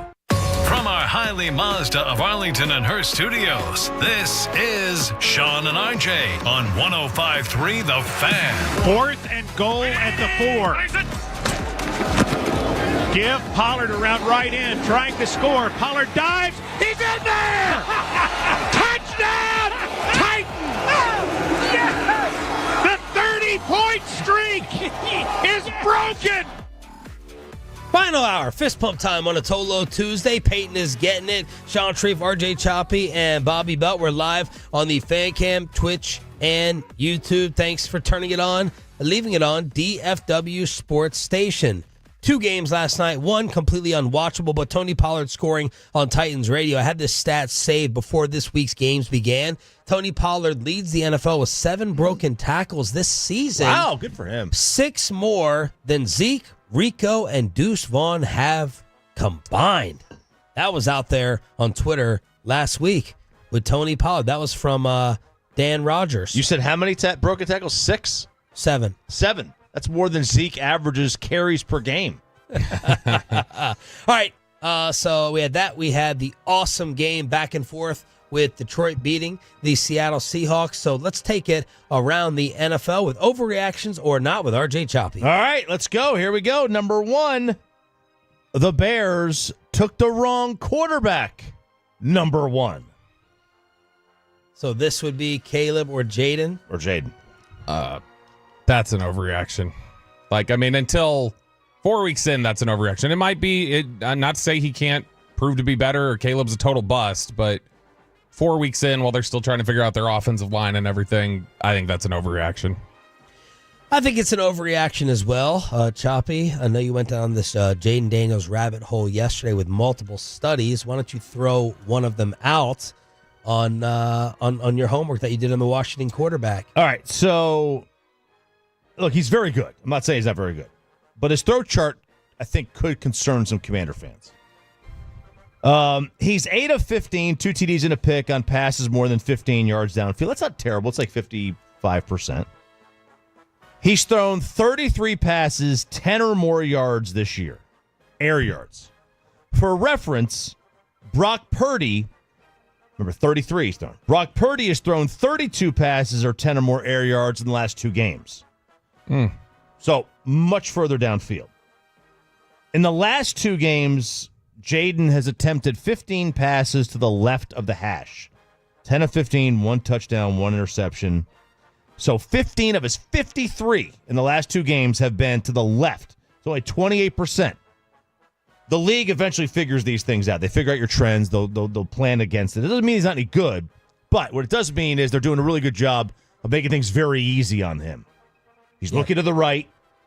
When it's not there, he could take off or dump off or whatever. And that's a good thing. But sooner or later, they're going to pick up on this.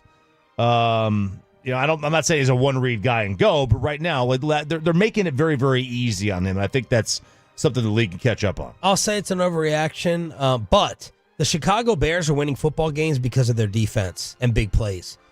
Special teams and turnovers. It is not Caleb Williams and that offense at all. No. In fact, Caleb, I think, he's thrown the most deep balls in the NFL this year. He's 3 for 23. Woo! Oh, boy. Is that a good number? Nope. This is one I added So on. what's your answer to it? It's too early to say that. I can't say that. It's too early. It's 3 years too early to make that determination. I'll just add this one from last night's game. Mike McDaniel is a product of Tua, not the other way around. Oh, that's a great question and topic. That's an overreaction, I think.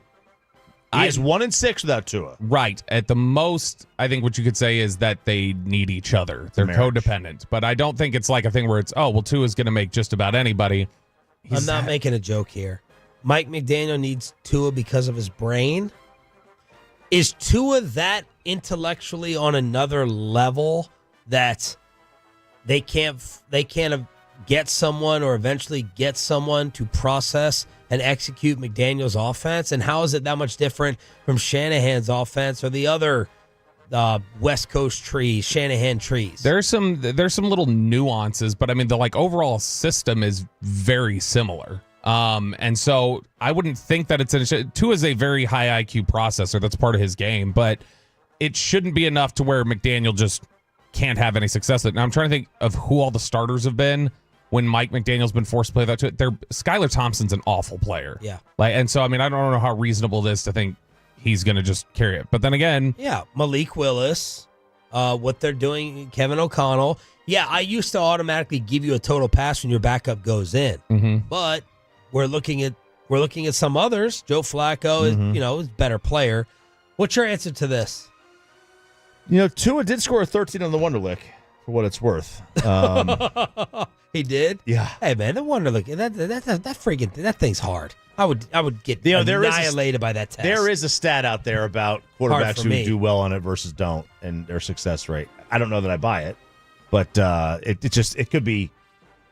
What is it causing? It could be confirmation bias. I don't know. Whatever the fun term these nerds like to use. So what's your answer? I think we are reaching a point where it's time to start giving Tua more credit than people have. I think Bobby's right. They are a perfect marriage. I think Mike McDaniel and Justin Herbert need to be put in the same category of starting to catch some heat. Yeah, they're both untouchable. I'm guilty of it with McDaniel.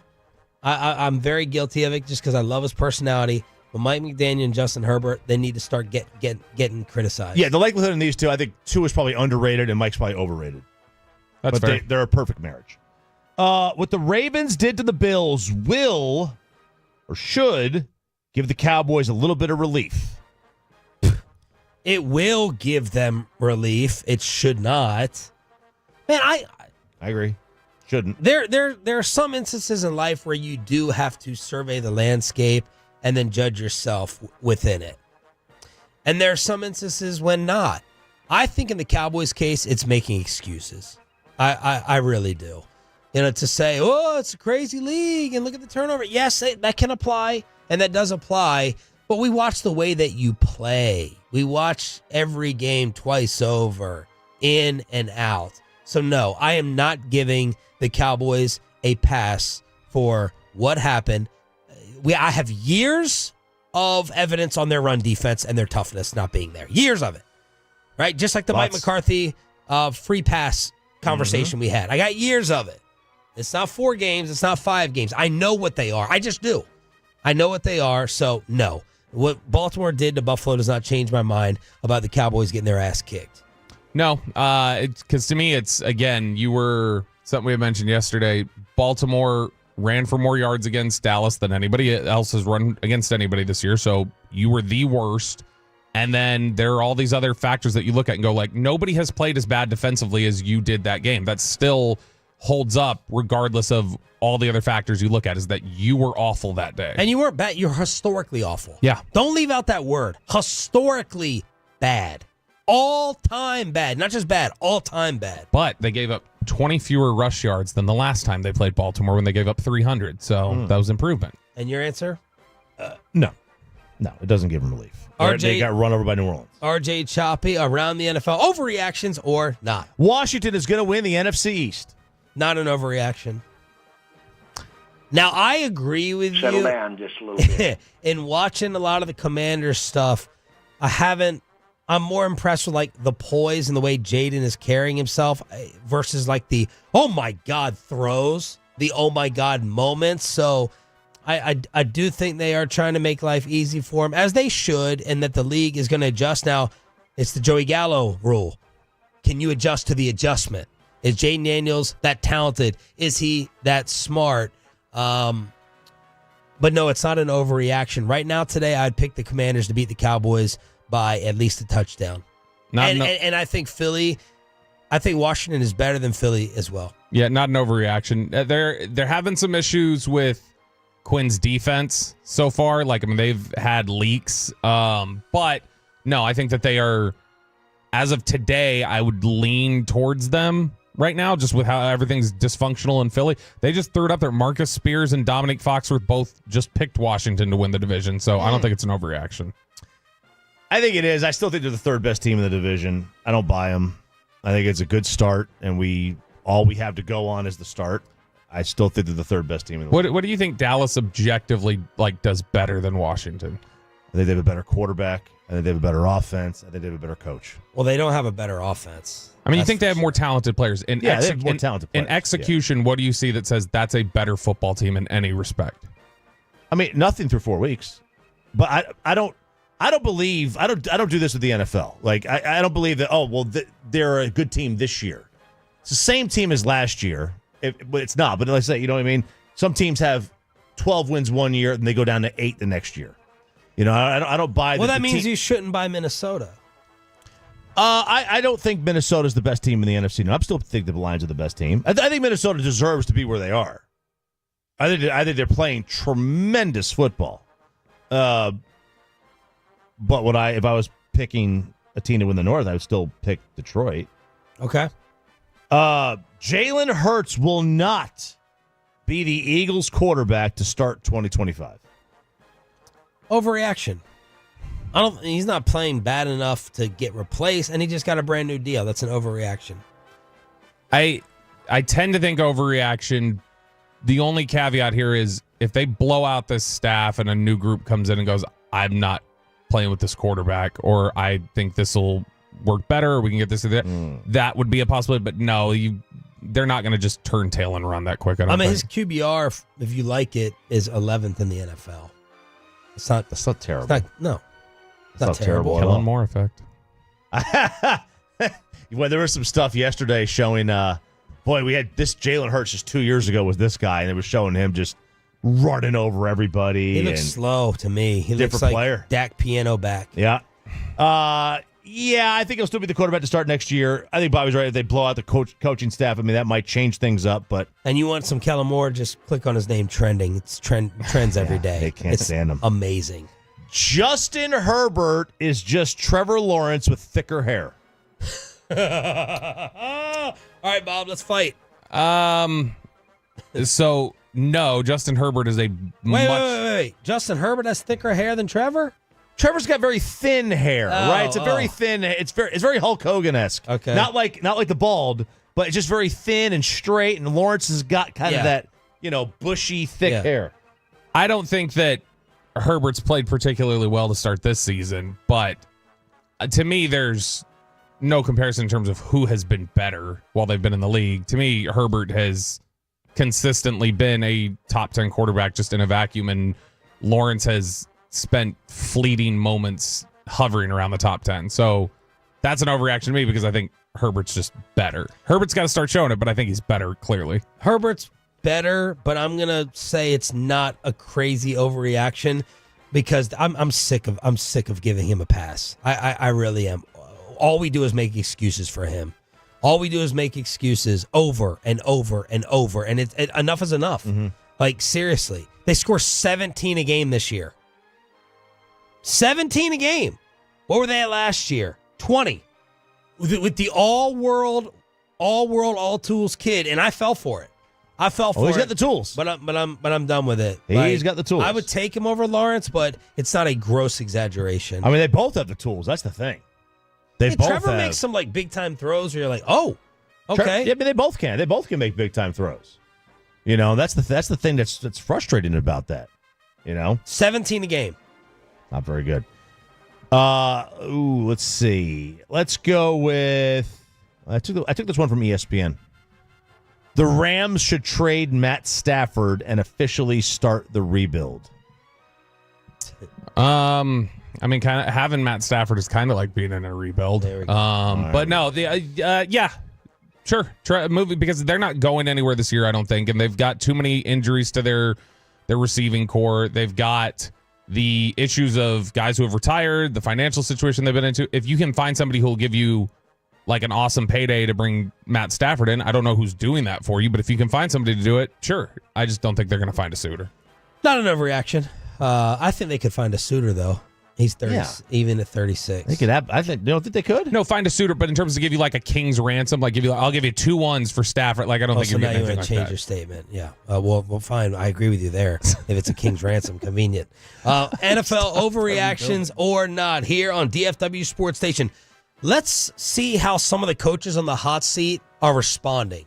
Mike McCarthy versus 2 others that could be in trouble, and the Dallas Cowboy prank that went viral next on the Home of America's team with Sean and RJ. Is your job recession-proof? Maybe you need a change. The demand for IT professionals.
think it's true that you've got to forget something that Uber Eats has groceries? No, that's absurd. Hey, remember when you used to be what was it, Pepper Lady? Pepper Lady? Wasn't it Cinnamon Sisters? Basil Base. Saffron Squad? Nutmeg Maidens? Pre-curd? No. Nutmeg Maidens. I just said that. Was it Spice Girls? Doesn't sound right. Was it Saffron Squad?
We're there when you need us. And it's back to Sean and RJ right here on 105.3 The Fan segment here, brought to you by Window Nation Cars for Kids. Donate today at carsforkids.org, and also brought to you by the personal injury lawyers Frankel and Frankel. If you've been injured in a car or truck wreck, call Frankel first, 214-817-333-3333. With Frankel and Frankel, there's never an out-of-pocket cost. They only get paid when you win. Frankel and Frankel, the go-to car and truck wreck attorneys in Dallas.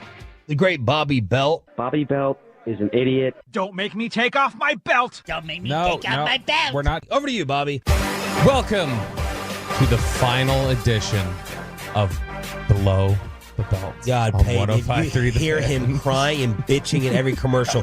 Gavin hasn't texted me back. Spittle hasn't texted me back because Bobby was late again this morning, and he told Spittle he needed to talk to him to offer up his resignation after. And Spittle, I hope, that's what I would do, is letting him twist in the wind, and it is eating up the rest of his bald head in here. Pay, would you like to say anything, since Bobby loves to kick you in the nuts all the time for him being late again? Well, look, Bobby, anytime you're taking time off, I always replace your segments anyway, so this will just be another segment that I get. So thank you. I just want to know who's going to actually pull your audio for you from now on, Peyton, and actually send it. I still do it. Yeah. All right, this is Below the Belt, presented by A Number One Air. I'm going to get the broadest call after. I told you he's doing too much. He's just doing way too much. Yep, that's why I'm cutting Love the Star. All right, so the three coaches most on the hot seat right now. Stop shaking your head, RJ. The three coaches most on the hot seat right now. Did your wife, was she awake? Did she know you're late? Yeah, and then I immediately got, because I was like, all right, well, I need to quit or something. And then I got 2 notifications of her canceling subscriptions to things because now she's panicking, thinking we won't have any money. No more YouTube TV. I could prank her and call her after the show and be like, Are you gonna get into work on time? Like, I could blame her, and it could take up. It could entertain me the rest of the week. It would ruin. Like, his I'm day. holding you partially responsible for this. You know he's got an issue. You know he's got a problem, and you don't do anything about it. You want to lose your livelihood? You ever want to see a house? She's gonna really have to. She would set her own alarm, huh? She would cry instantly and probably never show her face around you. Your like, why aren't you setting the alarm? Why aren't you setting the alarm? Like, your inability to wake with up. Headphones on. It's gonna make her wake up at 5 o'clock in the morning. Oh, she already thinks I've scarred Laura for life when I jump up and start screaming. Laura's been in bed next to me the last 2 times, and she just like curls up in a ball and starts bawling. Why? Because Laura just wakes up in the middle of the night, me like screaming expletives and like running, not middle of the night, early in the morning. I've termed a new phrase for the Tolo. Who made those shirts? Sorry for Bobby. Oh, Jason, new shirt, brother, for our next Firehouse tour in Denton. They're having a belt down. A belt down. It's not a meltdown. They're having a belt down. That's pretty good. It's pretty good. Like it. All right, there are 3 coaches across the NFL who are most on the hot seat right now, I feel like most immediately on the hot seat. If we set up a GoFundMe right now for Spittle to take money for Bobby's release, I wonder how many Tolos, how high we could get it up to. Like a buyout of Bobby's contract? A buyout. If I tweeted a GoFundMe to Gavin Spittle when Bobby walks in there and offers up his resignation today. A bob out. A bob out. Oh, a belt down was better, but he tried to top me. Yep. How much could we get it up to? I bet we could get some crazy figures. You would have $2,000 by the end of the show. I bet. $2,000 if you put out a tweet right now. I think we can go Like, 5 how much figures, for Spittle 5 figures. how much for Spittle to accept? How much? I wonder how much. Like 10, 15? No, he's gonna need more than that. You think I need more? Yeah. All right. Yeah, I think. Spittle doesn't like to do paperwork to get rid of people. Yeah, it's a lot of paperwork. Yeah. Can't do that. So there are 3 coaches. Have you been written up yet? No. Then you're fine. Oh yeah. Yeah, you got to have. We know this from experience. Yeah. By the way. You need to have like at least 5 write-ups before anything happens. Yeah. Unless I offer it. The recent reactions from across the league from the 3 coaches on the hot seat are very different to their struggles. The 3 coaches I think most are on the hot seat right now. Obviously, you've got a guy like Dable, but it feels like the immediate impact guys are. We talk a lot about Sirianni, McCarthy, Doug Peterson. Like those are 3 guys who stand out. So they each are taking completely different approaches on how to attack the heat that is surrounding them right now. Let's start with Mike McCarthy. So McCarthy, after the Baltimore game, tried to take the path that we're all talking about right now, which is fluffing it up a little bit. Like some guys who go, hey, it's kind of a moral victory when you think about it. And this was before Baltimore even kicked Buffalo's ass. This was just, hey, we scored a lot at the end of the game. So Mike McCarthy is taking the tactic of make things look a little bit better than they actually are. And so this was McCarthy after the Baltimore game, cut 11, trying to make things seem a little brighter. Every time you compete, there's plenty of corrections. We obviously had too many, but we're still in position to win the game. So, and that's something that will not get lost. As part of the evaluation because it's factual, and the things that you look at, just the one statistic that stands out for over top of all the other ones where the execution was not in our favor. We were +2 in the big play category, and. So that tells you, puts you, you're in position to win a game. We got to make one more of those big plays. Wow. That was the summary of the game. Just got to make one more big play. Really close. Yeah, like we basically won. You just needed one more play, and then we win the game. And so that's the Mike McCarthy tactic. So they technically had more big plays than the Ravens in that game? That's what he said. Doesn't feel like it. I'm trying to think. Like, okay, let me ask you this. Unless he was counting pass plays or something, like 20-yard chunk passes. Do they count? That's what they count. But I'm saying not counting run plays. Like he's just looking at pass plays. Because Lamar only had to throw the ball 12 times. Do they count the onside kick as a big play? Right. That might be it. So that's the McCarthy tactic. Over in Jacksonville, Doug Peterson knows it's bad. He's not going to try to convince you it's actually good. But he's decided to go the route of putting up his hands and saying, not me. This is not my fault. And so this is Doug Peterson being asked after the game on Sunday. And Peyton, They're 0-4? Yeah, this is cut 14. This is Doug Peterson. Should have won last week. They got a touchdown at the end. Houston scored with 10 seconds to go. Should you take over play calling, Doug? For what? I thought he called a great game. We as coaches, we can't go out there and make the plays, right? It's a two-way street. So, you guys can sit here and point the finger all you want, and that's fine. Point it right at me. I can take it. Okay? I can take it. So, whatever you want to ask me, say, whatever, right, go ahead. That's not absolving himself or blaming others. He's saying like, fine, you guys want to throw it over somewhere? Fine, I can handle it. But he says like, players got to make plays. That's a two-way street. That there's a lot of people who think that pissed off the Jacksonville locker room already, which is true. I mean, he basically said, I mean, he didn't take the bullet. I thought he was trying to take more of the bullet than firing at the players. Well, he said when he said the players got to make plays, like that's. I thought of it as more like he was saying it kind of almost sarcastically, like you need somebody to hate me. Okay, but it's really the player. A lot of attitude on it. Yeah, and I mean, he was for them to go like, have you thought about taking over the play calling? He goes, no, why? He was great. He was great today. Players didn't make plays, and so it's like, oh, okay. Well, Nick Sirianni's taking a completely different track. Sirianni is instead saying, give all of it to me. This is my fault. So the Philly game the other day, I thought was clearly an issue of the Eagles just not being good enough. They were getting their asses handed to them by Tampa Bay. But Nick Sirianni is saying, it's my fault. This was his quote yesterday. He said, we obviously didn't start well, down 24-0 to start things off. Obviously no excuse for that. We didn't come out. We didn't coach well enough, and we didn't play well enough. I didn't have the guys ready to start, but our fundamentals weren't what it needed to be. And he took a lot, like his entire press conference yesterday just kept saying about, look, you got to be able to reach players so that they can play well and that you can do that. Now, you could, I guess, interpret that as that's a sideways look of looking very humble and taking it, and in reality saying these players suck. But it's my it's my job to get them ready, but they suck. And I should have gotten these sucky players to play well. But Sirianni instead going with the perspective of, I am completely responsible for a 20-point blowout where the players looked awful and got worked over consistently. That's my fault. That's me. Didn't prepare them well enough, even though I'm not even calling plays right now. So Nick Sirianni showing the best personality and approach. So, and I was going to say, what is the right approach here? If you were in the same position, if you were in a Nick Sirianni, Mike McCarthy, Doug Peterson, Bobby Belt position where your job's on the line, how would you respond to it? Would you take the, let's make it look a little shinier than it is? Would you say, I'm going to call it like it is. This is not my fault. This is players.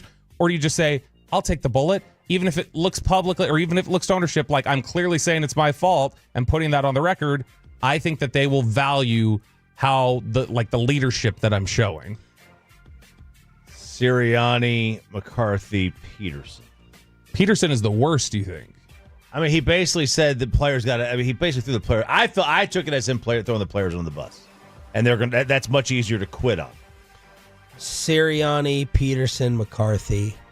I never feel like Mike genuinely, and I never heard Jason do it either. I never heard Jason be like, I effed up. It was my fault. Never. I don't hear a ton from Mike either. There may be some instances I can get fact checked with the VP debate tonight and everything.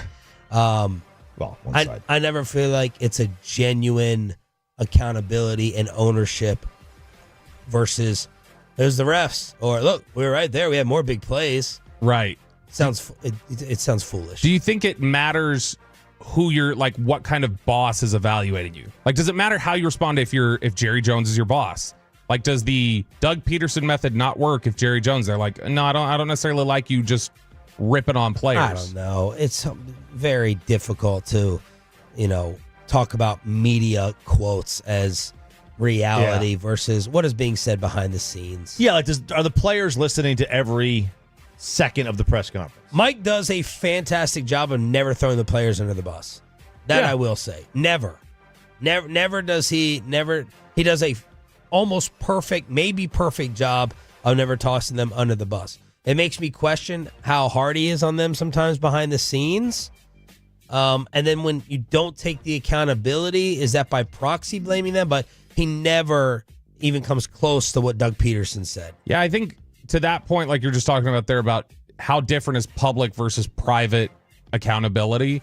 For a lot of guys, Dak, CD, DeMarcus Lawrence, different players, their accountability measures are way different. The way they talk about guys and two guys is way different when they're in the locker room and it's not public. They're much more direct and you got to do this, you got to do that.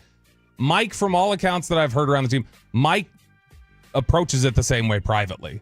Like a lot of the public positioning is the same one that he has privately, which maybe players also appreciate that consistency. Which is maybe why they could always commit penalties and they're undisciplined. Yeah.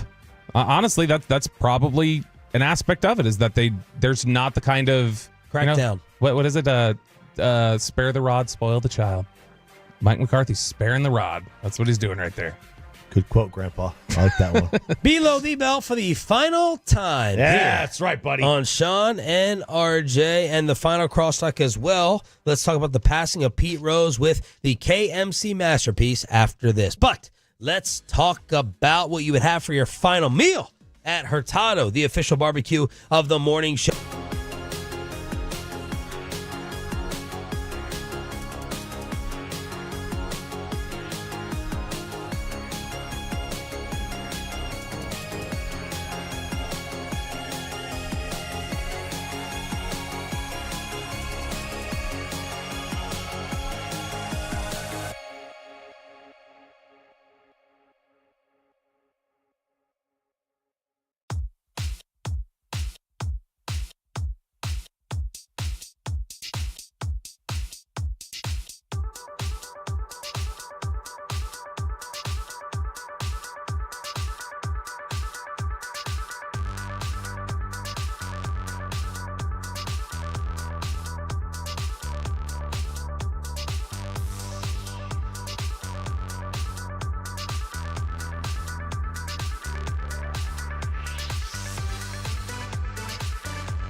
Uber Eats has lower fee products? I gotta remember that. Well, you know, they say in order to remember something, you have to forget something else.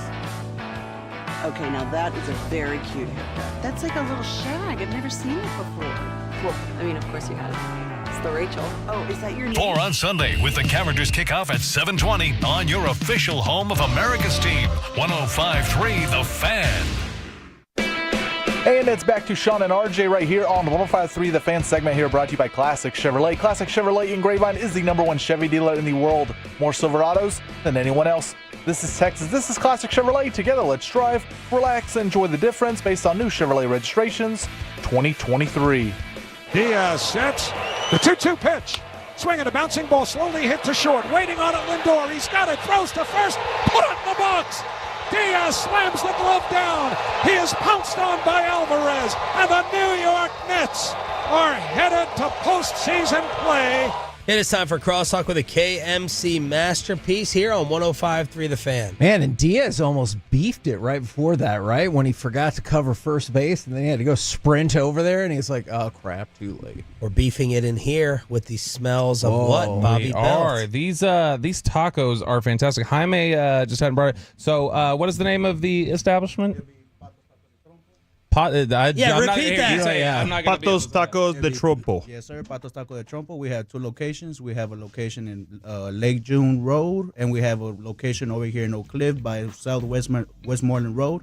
Whenever y'all want to come by, check us out. We open from Monday through Sunday, and we have specials as well through the week for 25 Trompo tacos for $30 in one location, and the other location we have it for $25 as well. So whenever you feel like come by, come check us out. We have other kind of meats. We have barbacoa, steak, trompo. We have papa deshebrada, chicharrón, picadillo with papa. So, whenever you want to come check us out. And as well, we do family caterings as well. So if y'all want to get for family events, anything for parties, we do that as well. Look at that. So who's going to describe what they tried and ate? So Mike has already eaten a lot of hot sauce and stuff. This is from our partners over at La Grande. It's National Taco Day apparently today. So and now Corey is loading up a whole platter over here. But Mike, what did you think? I had the beef soft taco, right? The Trumpo over here. Yeah, it was great. I put on the raw onions and the cilantro with the hot salsa, but it was just spicy. It wasn't bad. Like if you're like, oh no, it's spicy, but it's not bad. And then I threw on a little bit of I'm just going to say green sauce, but I know it's not verde sauce. It looks like it has maybe a little bit of avocado in it. Yeah, it was good. You? Oh, I had them both, and fantastic. And I'm like Mike. I loaded up on the cilantro and the raw onions because we split a lot of meals when we go out, and Sarah hates cilantro, hates raw onions. So inevitably, when we split, I got to get it on the side. I hate it on the side. I hate it on the side. So do you order the same entree and split No, it? we get 2 entrees. Okay. And we'll just split them. So we get to try 2 things. Interesting. But I never get to have the cilantro and raw onions because she doesn't like those. So I get to get them on the side. And then you got to put them on, and it's not baked in, and it's just not the same. What will you put on your taco? Just the meat. Of course. Sorry. Lime? No. Sour cream? No. No cheese? Guacamole? Oh, yeah, put cheese on there. No. No guacamole. That's not for me. No onion. No. Cooked onion. No. Wow. Chopped tomato. No. Lettuce. I don't know why you keep asking. The answer is no to all of them. All right. Yesterday, I had a hard time finding breaking news of Pete Rose's death.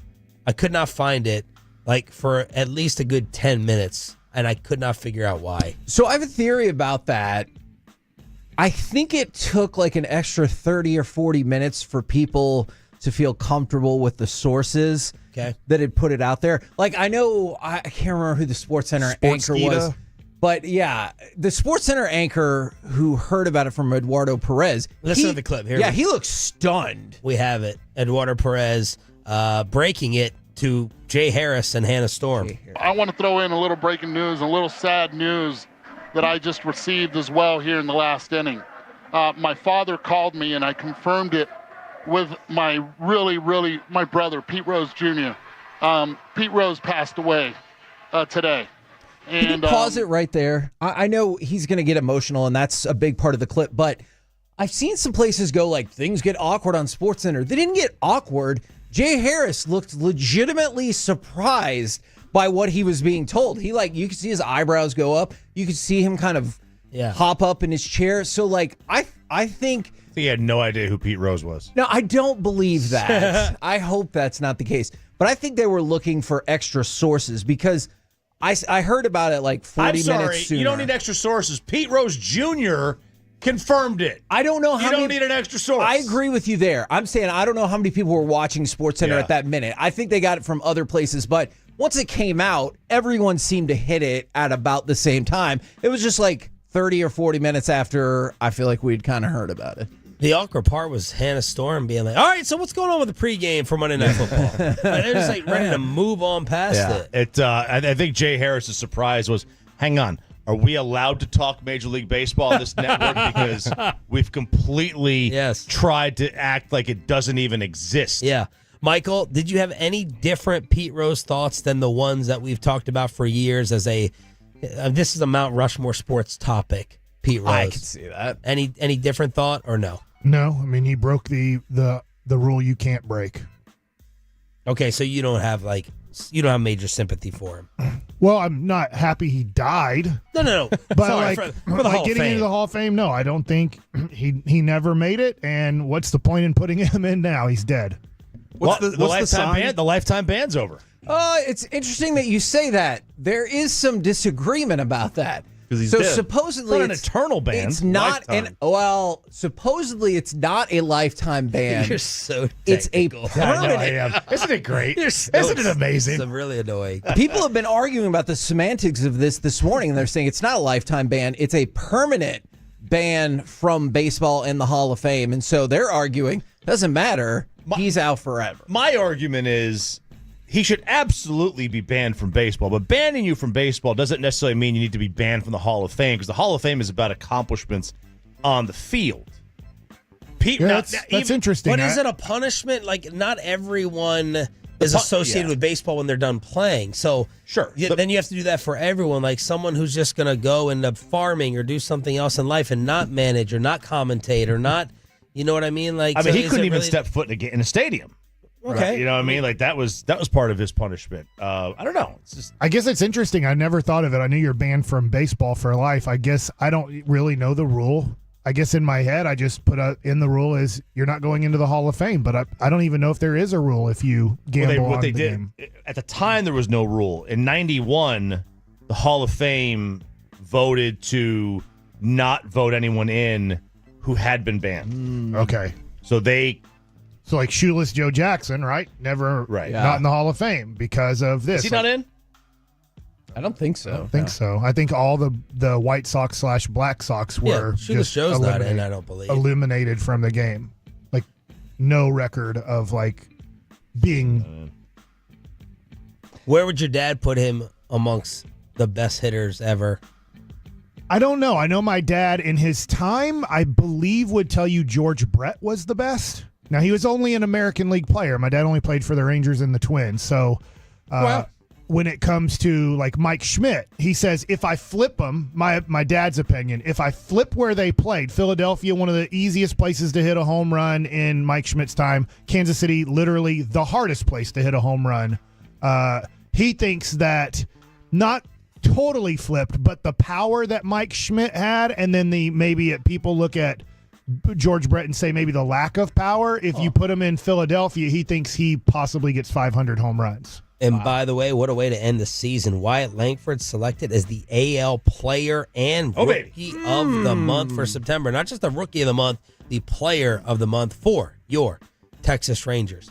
It felt like the expectations were too high, and then people got really disappointed, and then he outperformed once we reset our expectations. Yes. Just ran out of time. Yep. That's right. All they needed was 40 more games, Mike. Yep. You guys feeling any moment of finality here as it's setting in for Bobby and his possible final day? Yeah. So it's not his what's final happening? day. what's the story with how much we got to pay?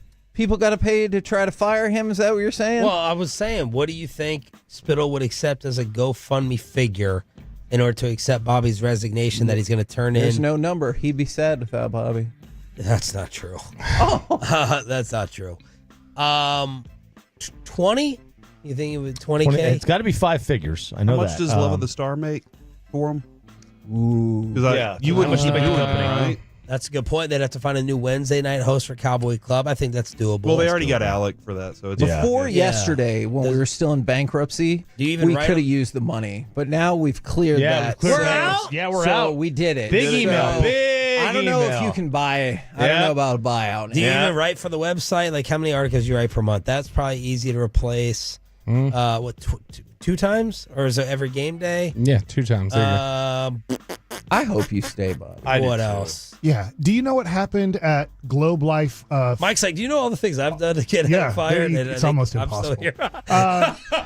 Oh yeah. No, we've definitely experienced that on the technical side. It's really Mike is hard our to get best fired. leverage. Mike is the union leader for us, He and really he doesn't is. even know it. He really All we is. got to do is be like, you know what Mike did? Yeah. Are you can't fire me. stepping? Are you kidding me? stepping to me after what you freaking let Bassett get away with? He's like, he's the What time unintentional did you hero. show up to work at? They got to change it. 6:15. 6:50. That's nothing. Mike, Yeah, Mike misses a segment a week. Mike, 8 or 10 times he's been late. Yeah, that's fine. He makes We Roy found- look it's- like there's no It's problem. really been the You can last show he's the month up- Mike especially. McCarthy of our show. I think you can show up at 7:15 and everything's going to be okay. Peyton said that McCarthy will be here longer than Bobby at this rate. Yeah, look, people show up late to work or don't show up or don't do their job, and What are they're y'all? fine. What are y'all's tricks for your kid getting up? Like, you guys are adults, so you know how to get up and wake up on time. But what about your children? Like, they hit the alarm for the second time every time. My kids are both good at getting. Yeah, Brandon is good about it too just don't because know how he to drive. also he sets like multiple alarms. I don't know if you guys are multiple. Multiple alarms. No, set your one alarm and get up. What time do you get up? Usually 7:15. Oh, wow. Sorry. Set your one alarm. You know, I set 2, but I always get up at the first. Well, but I still set 2. See, here's the problem. Every time we ever filled in for you guys, I would wake up too early because I was panicked about not waking terrifying. up. So I'd end up waking up at like 2:30 and I couldn't go back to sleep because I was like, He did that the other day. He woke up and he came here and slept at the station. He says he's going to sleep at the station now for the rest of the week if Spittle allows him back. But these were our suggestions. No more Adderall past 6 p.m. He comes up with these stupid That's a medical issue. projects that no one cares about or pays attention to. And he's like, send me all your Cowboy content, people. I want to look at them. Yes, that's at, like, why I 8 slept p.m. Well, your mind is going. Your mind is Yeah. going. You've gotta turn your don't mind even, off. And don't even talk. You have no right to talk here. It's my last few minutes. Oh, yeah, that's right. Come on. YouTube. Let me make another YouTube page. Peyton said we should get his location. Okay. That way we know in the morning if he's awake or moving here. Oh, then would you call him? Yeah. Alarm in the corner, like your phone away from you so you just don't reach over and hit the Okay, snooze. that's a good idea. That way you have to That is a very good get idea. up and walk over to it. That's a good idea. And then you said, Alexa, Get a Google or he's an Android guy, so get a Google machine. It pairs well, easier with that, and it'll create this incredibly loud.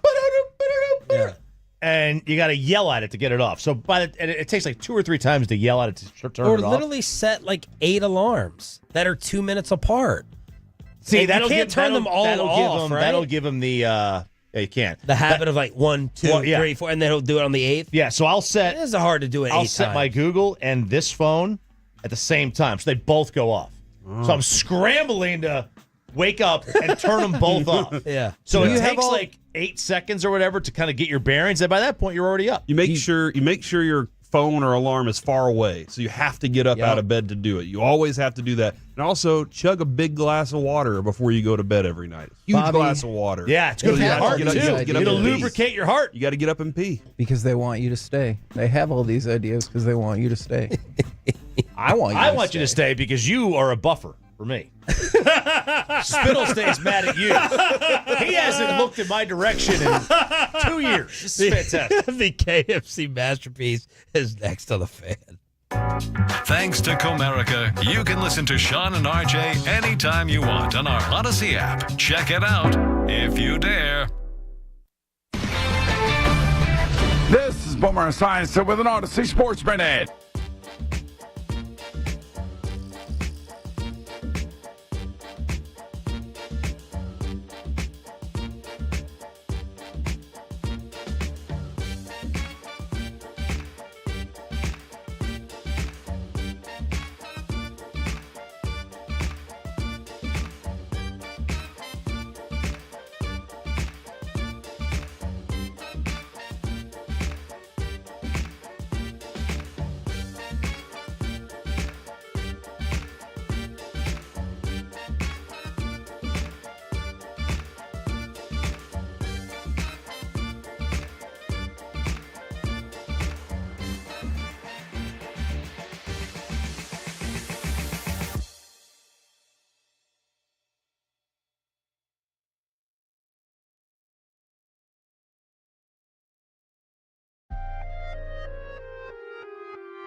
Uber Eats has low fee products? I gotta remember that. Well, you know, they say in order to remember something, you have to forget something else.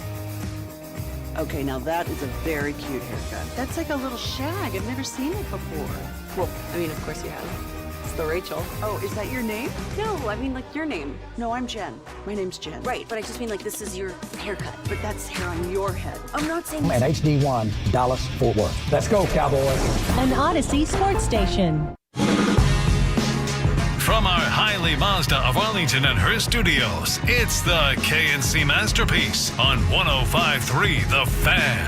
KNC Masterpiece right here on 105.3 The Fan. You got me, Kevin Haglund, Corey Majors, the famous Mike Bassick, and Alec Medford. Gentlemen, it is time to power rank the power rankings. And then we're going to talk about Brandon Cooks. And then we might need to ask, did Jerry accidentally say this morning that he might be injured? Do you want to go with The Athletic, ESPN, or CBS Sports? Kevin, last time we did this, Alec voted against me and said we should have gone with The Athletic. Turned out, Cowboys still weren't very good in the power rankings. That's fair. So I think we'll let Alec decide this time.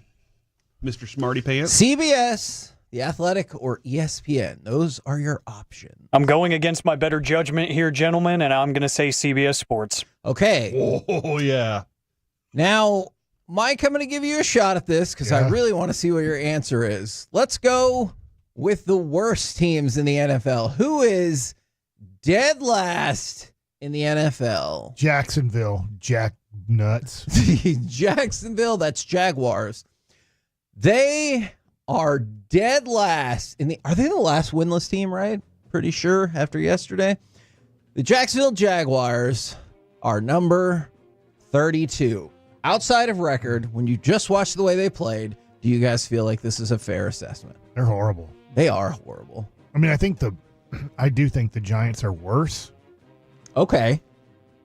But you get I guess the Giants won a game. So. They did. They did. Now, the Jacksonville Jaguars are last in two of the polls, but not in ESPN. Who else do you think would be a candidate for worst team in the NFL? Carolina. Interestingly enough, Carolina, they do have. It's amazing when you're 6 feet tall what can happen as a quarterback.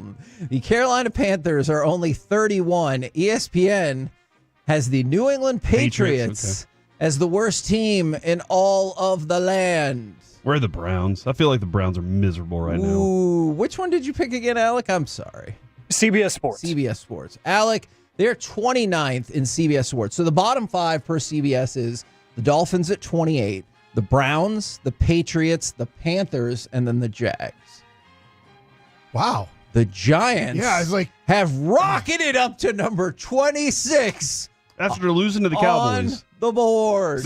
They lose to the Cowboys. And not in a good way. Only field goals. That's true. And they're like, good enough. So on power rankings, the Cowboys have beat who this year? They have beat the number 26 Giants and the number 29 Browns. If the Cowboys beat you, you're below average. If the Cowboys lose to you, you're going to be an above average team. I know the Saints aren't really proving that out after destroying the Cowboys. The Saints could be the Arizona of the season. The tough thing is where are the Steelers on this list? Because their record says above average, but nobody thought they would be above average for the season. All right. Before we get to the Steelers, who do you put at number one? Corey, who has the most money in the NFL? Roger Goodell? Almost. Okay. He doesn't have as much money as Jerry Jones. Patrick Mahomes? Jerry Jones, number one. No, I'm going to go with the Chiefs, Kevin. That is a stupid answer. It is also correct. The correct answer should be the Minnesota Vikings. Why? Well, the Chiefs have the best defense in the NFL. That's true, but the Vikings have played objectively better than the Chiefs. What do you mean? What do you mean? What do I mean? Since the Super Bowl that they weren't in? Yes. Since then. No. I can't include they were that. in that Super Bowl. This is a new season. They started the season at number one. They have done nothing to lose the number one spot.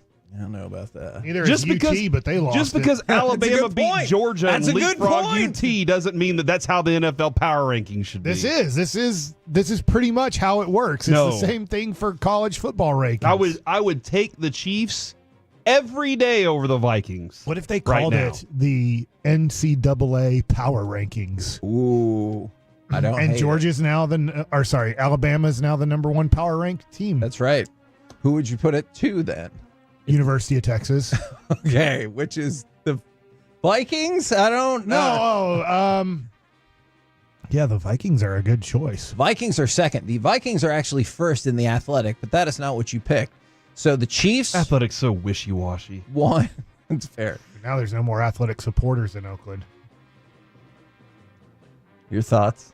I bet there's a bunch of jock straps there. Oh my God. They got to sell them for the kids that are playing sports.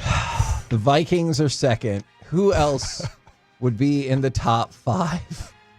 God help us today. I feel like jock straps are pretty good, like homeless underwear.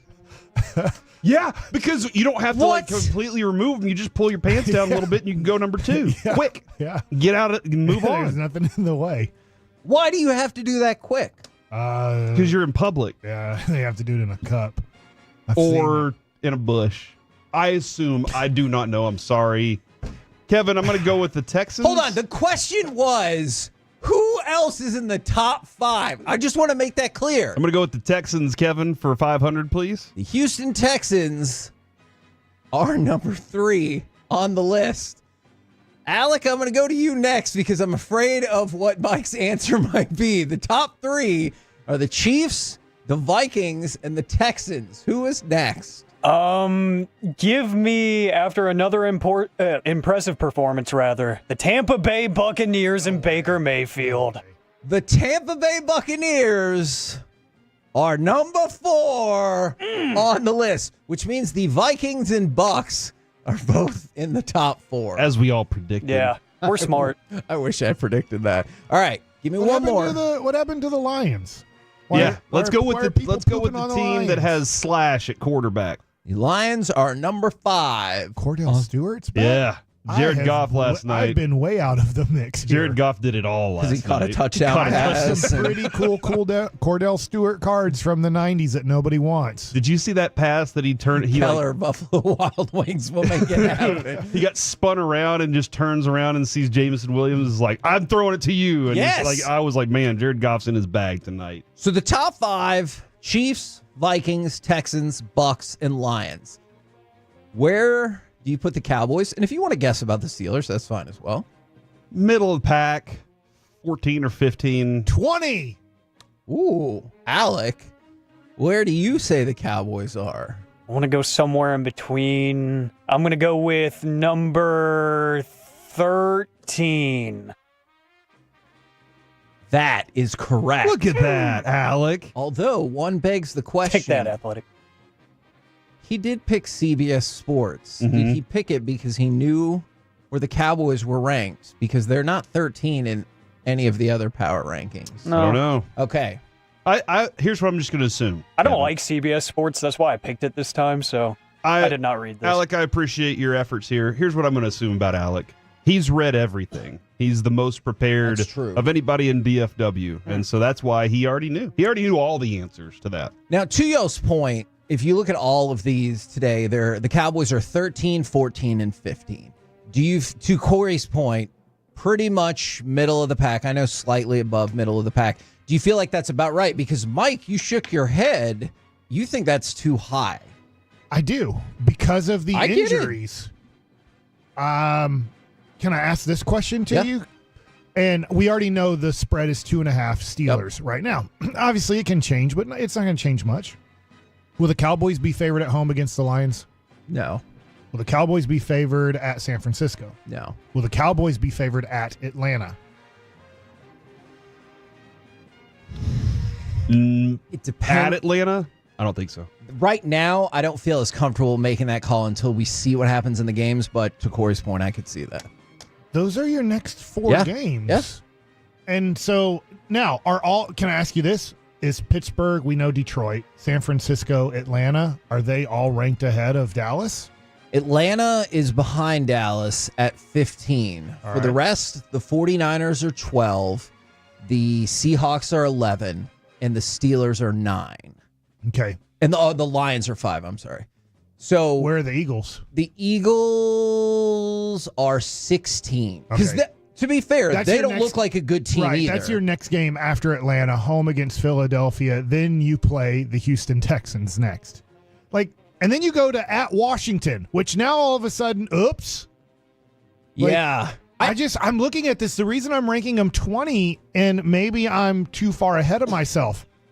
I think the Cowboys are about to get to Thanksgiving, and we're going to go, oh no.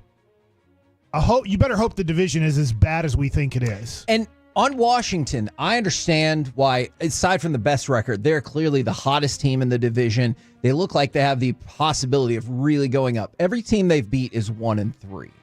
So I do just want to throw that out there. So while the Cowboys haven't beat anybody good either, neither is Washington. So I'm not saying Washington's not going to be really good. I'm just interested to see their next several games and see how that all plays out. That's a good point. And obviously, if the Cowboys can upset the Steelers, I don't think it'll be a major upset, but if they can upset the Steelers, then I think ranking them close to the top 10 teams in the NFL is right.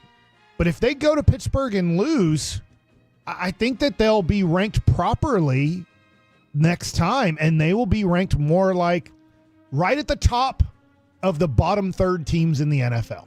Okay. I could see that. Sean Sharif always listening to the KNC Masterpiece because that's what we do on this station, Kevin. I listened to their interview with Jerry this morning. I thought they asked some great questions. Some of them seemed to stump Jerry. He texted and said, Cowboys are 9th best in the NFC, so 13th overall is ridiculous because the AFC has, 6 teams at least? Sure. At least that are better. So that would be Cowboys down in 15 somewhere, even lower if you're considering AFC has more teams there. Yeah.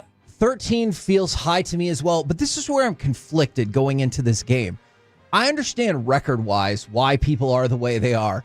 I would put the Cowboys and the Steelers probably in the bottom half. I would probably put them at 17 and 19 or something like that.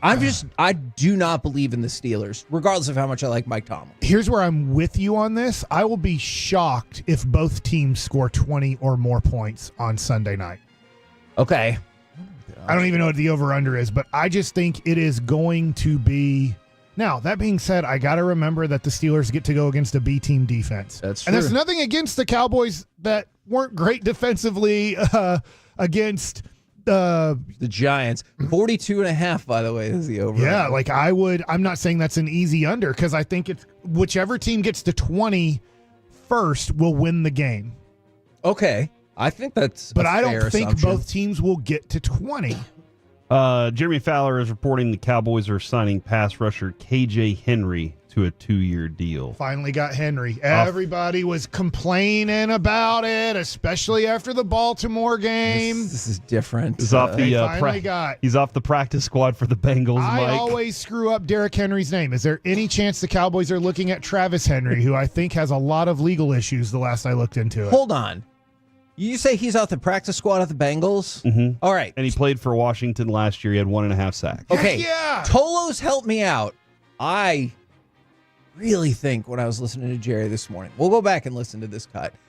I think he said that you're not going to get somebody off the practice squad that's going to come in and be able to help right away. I thought he said maybe they can help in 2 or 3 games. Maybe he meant they can help in these next 2 or 3. I interpreted it as they won't be able to help for the next 2 or 3 games until they get acclimated to the system. So that is an interesting signing. When you do this, they have to go on your active roster. You can't take a practice squad guy to your practice squad. So you sign him to be on, at least on the sideline. Yeah. And 2 hours ago, Kevin, Dalvin Cook tweeted out a star and the hands praying.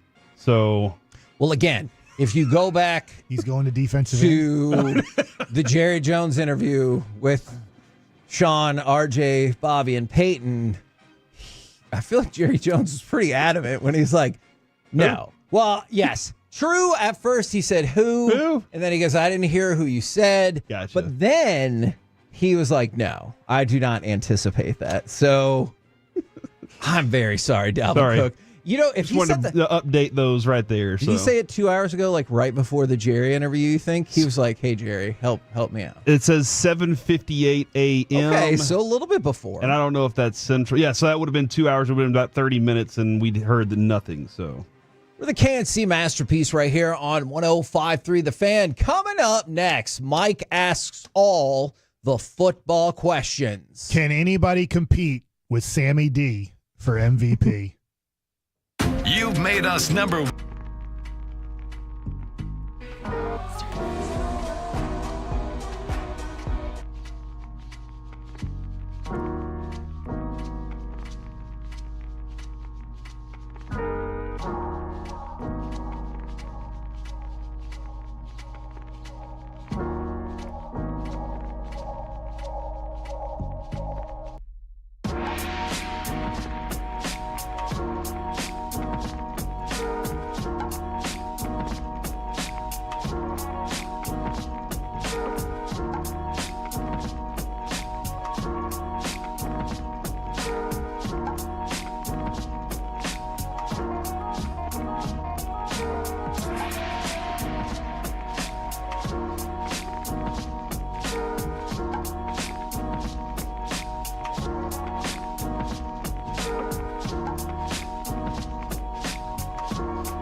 it's true that you've got to forget something else to remember that Uber Eats has groceries. No, that's absurd.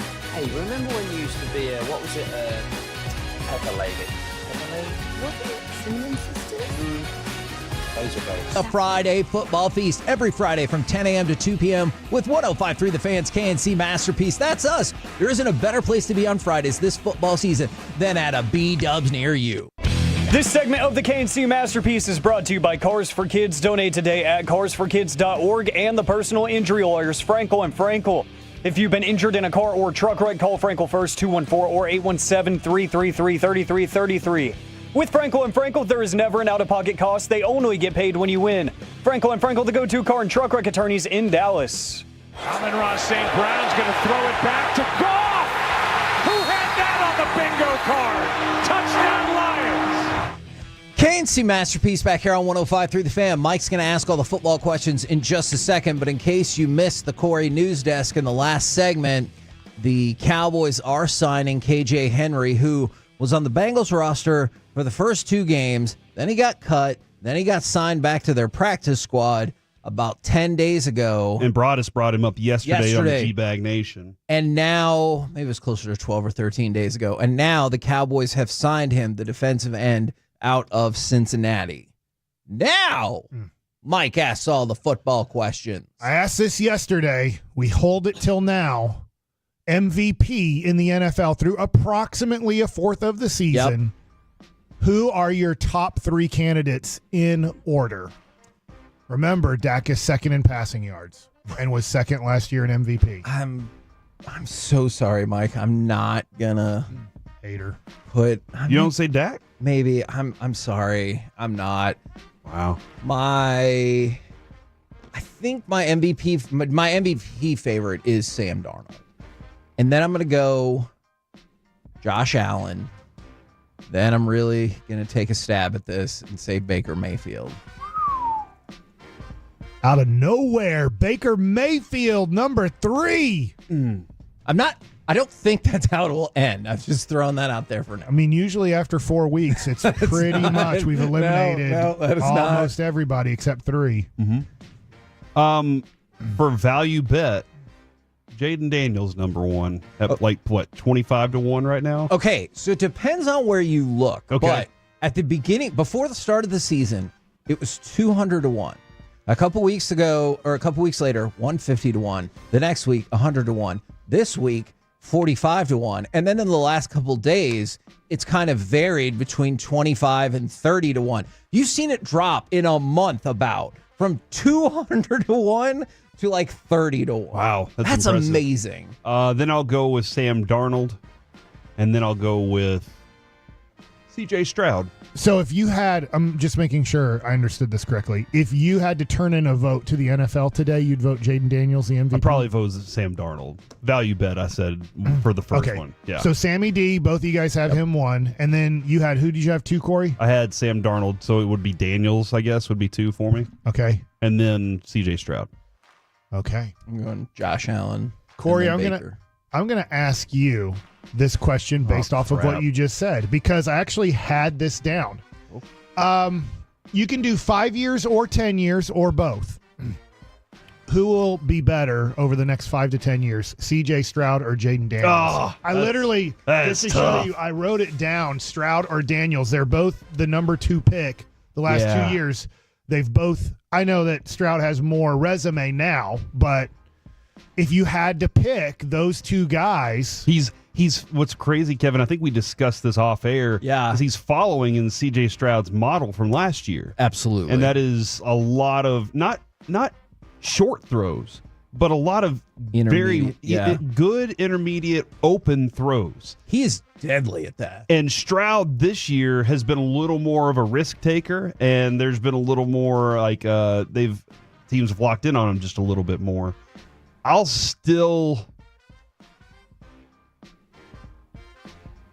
You know what? You can change it too. It is 5 to 10 years. Does that matter? I'm going with Jaden Daniels. Him and Coach Bro are a great pairing. Although I do love Bobby Slowick. I think that Slowick is phenomenal what he's doing with C.J. Stroud.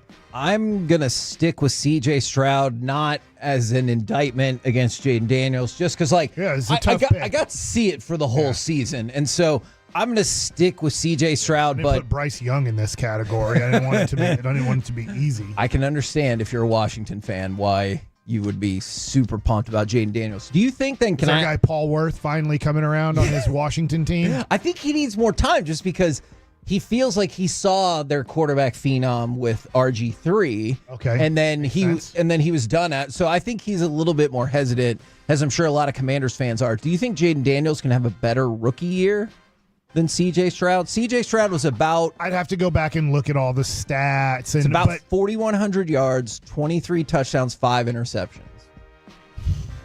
And made the playoffs. Correct. And they won their division, yeah. So that is, to me, the kicker. Because I will say this. No, he's a quarterback.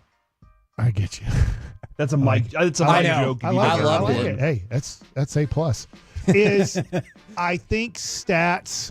I get it. It's over 17 games, and over time, stats even out because there are games where, the first game of the year.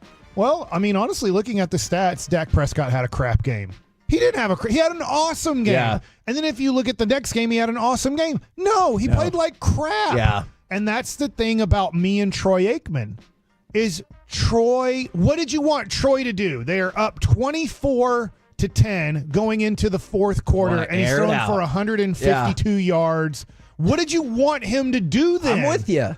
And so that's where people are really stupid that are just only fantasy stat nerds, and they go, oh, he wasn't very good. What do you want these quarterbacks to do when they're up by multiple scores going into the fourth quarter? Now, there will be games, and Dak is the best in the world I've ever seen at this, being down by 20 going into the fourth. That dude racks up 200 yards and 2 touchdowns every fourth quarter of his life when he's in that situation. And then he racks up these awesome stats in these games. So I think stats are so tough. I guess it'll just be more for me, a feel, but one of the feels will be the reality of, did you make the playoffs? Because as a rookie quarterback, making the playoffs is a huge accomplishment. I will add this, though.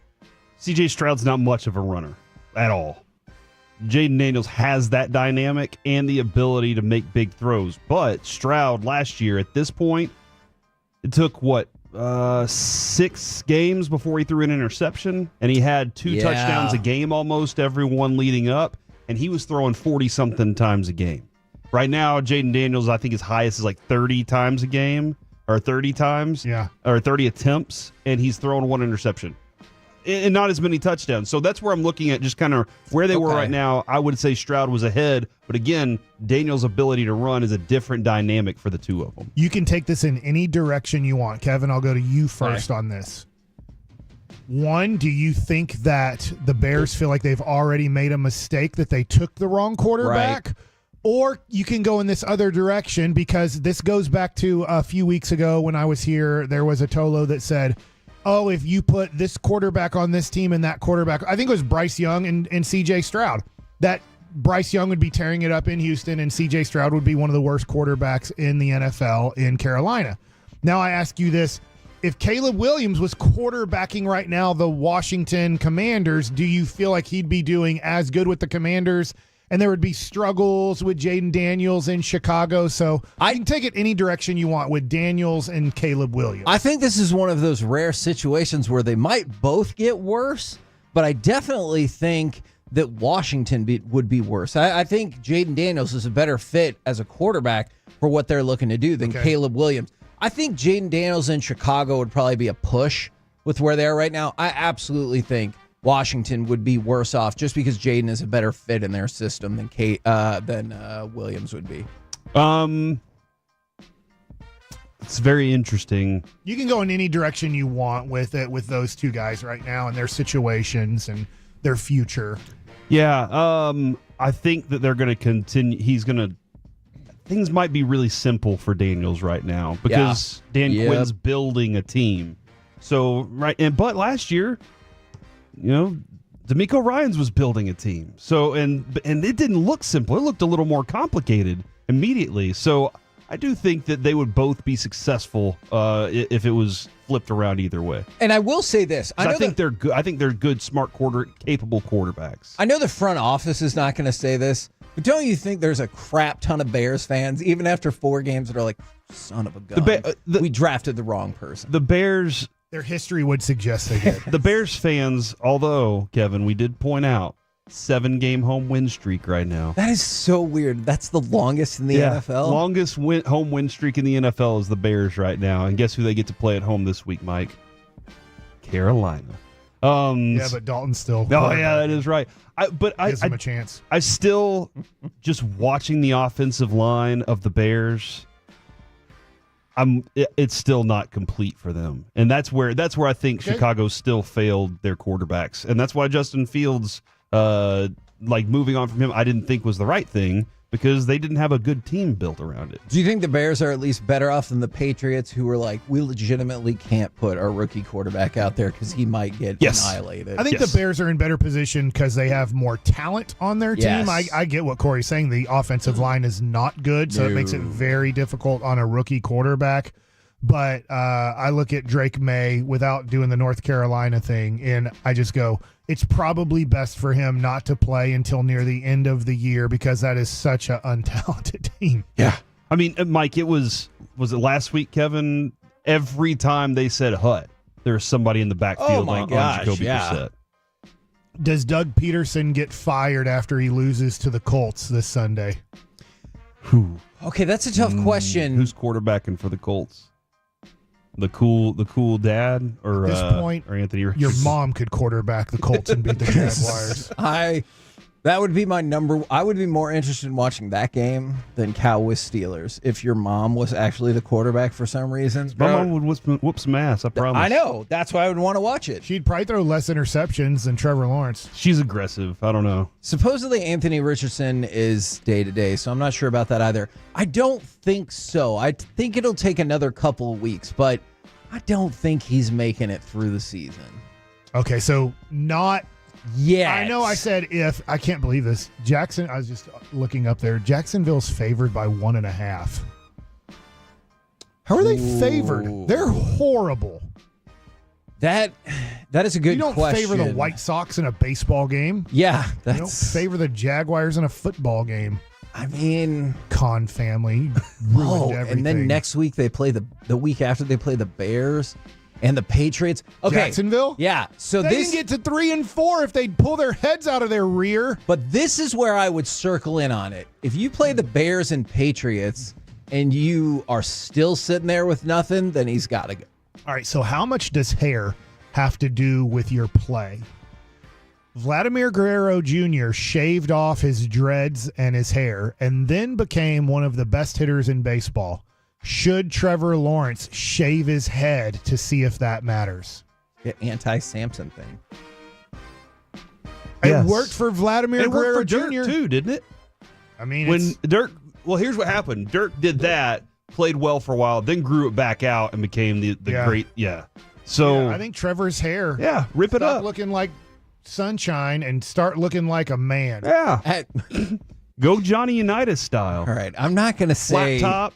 You have to have a flat top or a crew cut to be a Do man. Do something different. That blonde hair sucks. Okay, I'll tell the team, guys, we win the next 4 games, y'all get to shave my head. Okay, now that I support. No, if he loses another game, because I bet he loves his hair so much. I'm not saying he has to have a certain haircut, but at this point, would it really hurt to change your hair? No. Like, get nothing a haircut, else is you working. Can set your watch to. Yeah. No, it doesn't have to be a Johnny Unitas. From the 682, Quinn Ewers got rid of the mullet and started playing well too. That's right. From the 940, worked for Quinn Ewers. Yeah, maybe his hair's in his way. Then why the hell not? Man, how astonishing would that be if he just got like a regular haircut? Trevor Lawrence? Yeah, and then weird. they broke off 4 straight wins. Everybody would be getting a haircut. Vladimir Guerrero Jr. stunk, and then he cut his hair. Medford's like, you know what? If I ever get in a slump, cutting my hair too. I'm getting nervous back here, man. I got to be on my P's and Q's. Another one thrown there last year, Jonah Heim. Oh, yeah, Jonah that Heim. is a good one. And he wins the Career World year. Series. Yeah. Remember he had the long hair and it was all scraggly when it would get wet a little bit because he sweated so much, and then he went with the shorter cut. Yeah. Name from me the a good 214. long-haired football player at quarterback. in the history of football. Wasn't Joe Namath? Didn't he have long hair? He would have. Was he good? Like all flowing, you can't even read their name. Was he I can't good? even read your name, Trevor time. Lawrence. All hairy. I should have known better. Troy Polamalu? He said Not quarterback. A quarterback. Oh, it can't be a football player. It's got to be a quarterback. Yeah, Crap. quarterbacks have to have Corey haircuts. Yes. Think about it. Haircuts you can set your watch Tom to. Brady. Patrick Mahomes, it's fluffy up there, but it's not long. Mm-hmm. Long-haired quarterbacks, F-. So cut your hair. Charlie Trevor. Whitehurst. Hey, Shaka Khan sometimes listens. Tony. Yeah. Tony, go cut your quarterback's hair. Go Steinbrenner him. Brady did have the long hair, but I think that was a non-Super Bowl year. Yeah, so I think Bryce that's stunk that year. Yeah. That's probably when I sold his card for $2,000 and then it went up to $120,000. Tebow had the weird monk haircut, right? Yeah, he was horrible. Yeah. He wasn't very Okay, I'm going to have to research this. I was not prepared. I'm telling you, this there's through. no such thing. Troy Aikman, no. I'm going to stand Roger with Joe. Staubach, no. You say you no, grow Joe? your hair out as a quarterback and you cover your name, you've covered your career. Do you consider Crap. Mahomes' hair long? No, because as Mike said, it's just fluffy on Okay, top. yeah. And somebody did point out from the 903, Chiafalo. Look at what's going on with him. He's in a hot streak right now. Well, He's never let me ask you sounded this, better. because we talked about Washington. Did Robert Griffin III, did he have kind of the Yeah. cornrows thing a little Yeah, bit he long? did. What happened to his career? Yeah, guess what? Cut your hair. Knee done. So you're insinuating he would have been impervious to Yep. knee pain? Cut your hair like a man and play like a man. Oh, my God. That's what I would put in the Jacksonville Jaguars locker room. Kenny Stabler? Oh, no. I'll have to look it up. I was not prepared for Kenny Stabler questions today. We're the KNC Masterpiece right here on 105.3 The Fan. Coming up next, more scorching hot hair opinions and baseball nuggets with Mike Bassick. I can't believe this, but pitchers are better than the Rangers DH. Next. Coming up in the next G-Bag. No. Nutmeg maple. I just said that. Was it Spice Girls? Doesn't sound right. Was it Saffron Squad?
Roger that, Sally.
All of our guests, I want to thank you for joining us for I'm Listening, Odyssey's mental health initiative. Our goal is to open our minds and hearts to more mental health conversations because talk saves lives. If you missed the special or want to hear it again, you can find it at imlistening.org and on the free Odyssey app. That's AUDACY. For more resources on your mental health journey, please visit imlistening.org. This segment is brought to you by Classic Chevrolet in Grapevine. They're the #1 Chevy dealer in the world. More Silverados than anyone else. This is Texas. This is Classic Chevrolet. Together, let's drive. Based on new Chevy registrations 2023. KNC Masterpiece right here on 105 through the Fan right now. It's time for Baseball Nuggets with Mike Bassett. Playoffs. The playoffs are today. Now, before I get into the playoffs, I want to get into this, and this is thanks to Dave Raymond, who was on yesterday with G-Bag Nation. Now, he didn't talk about this yesterday on G-Bag Nation, but we were on the plane coming home, and he was looking at the stats for the designated hitter position for the Texas Rangers this year. No. Good. I'm glad about this because we asked Boach about that last week, so Okay. I'm very interested. I'd love to. What did Boach say about the DH situation? Because Dustin Harris is the answer. He went. He had a double and a homer in the last game of the year. So Mike, I'd asked him.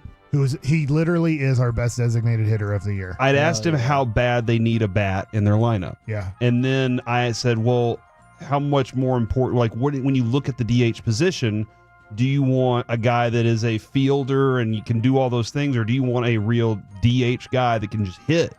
And he said, look, you kind of have to have the guy that can be a platoon kind of guy. Yeah. So you're probably not going to have as much as we used to have with the traditional designated hitter. He was like, of course I'd love to have Ohtani. Is that tampering? He goes like, of course I'd love to have an Ohtani type guy. He's under contract. It's not like you can. Yeah, but all of us would, and I think everybody would admit that.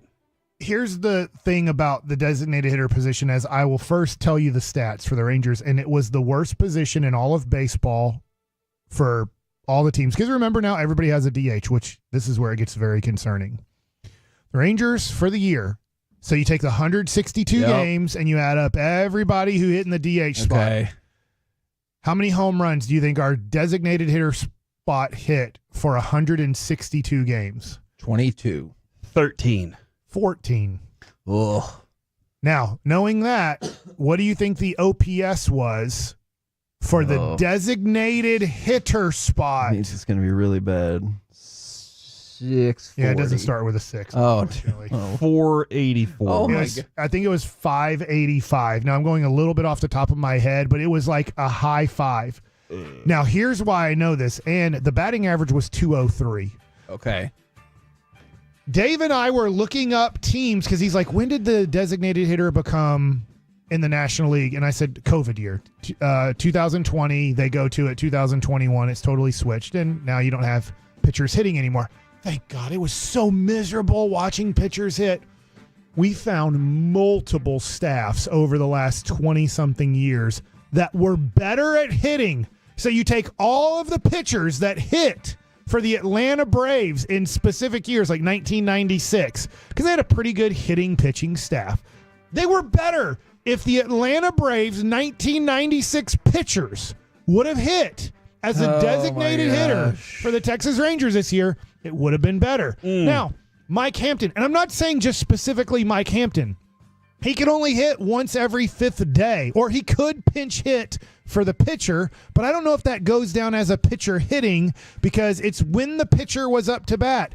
The Colorado Rockies in the early 2000s had multiple staffs that were better hitters than the designated hitter for the Texas Rangers in 2024.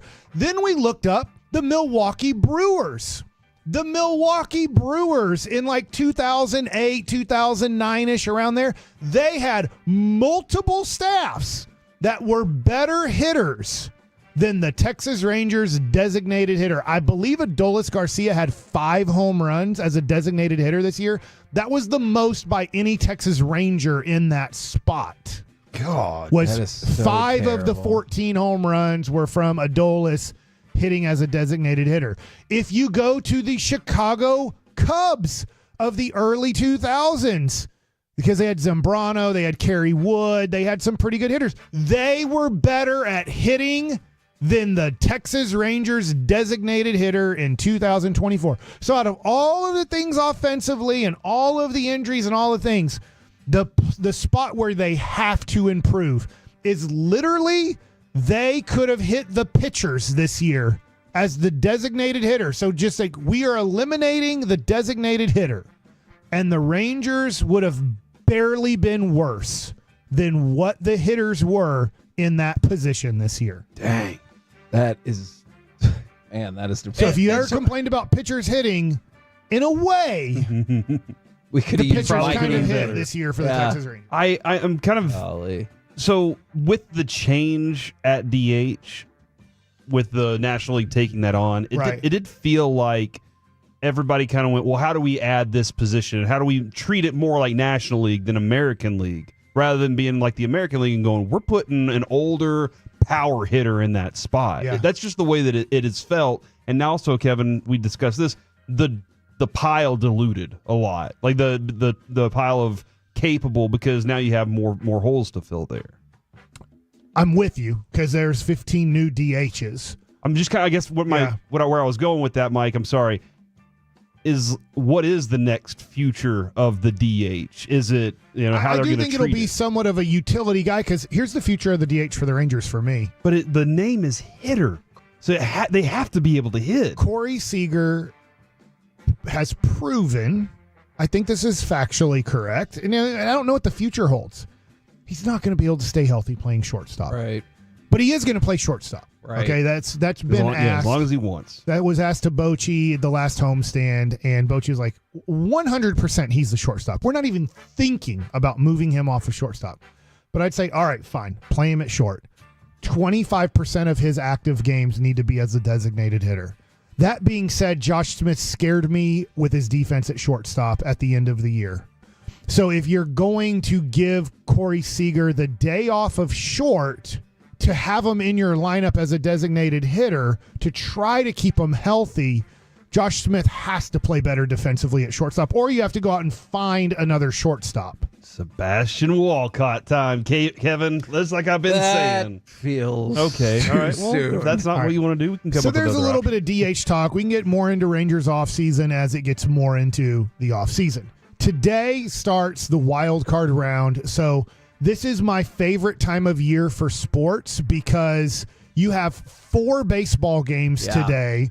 You have 4 baseball games tomorrow, and then you have the possibility of 4 baseball games on Thursday, and then you head into Thursday night football, Saturday college football, Sunday NFL football. Guess what? In 24 days, the Dallas Mavericks start playing their regular season basketball. October, to me, is just so fun as a multi-purpose sport fan.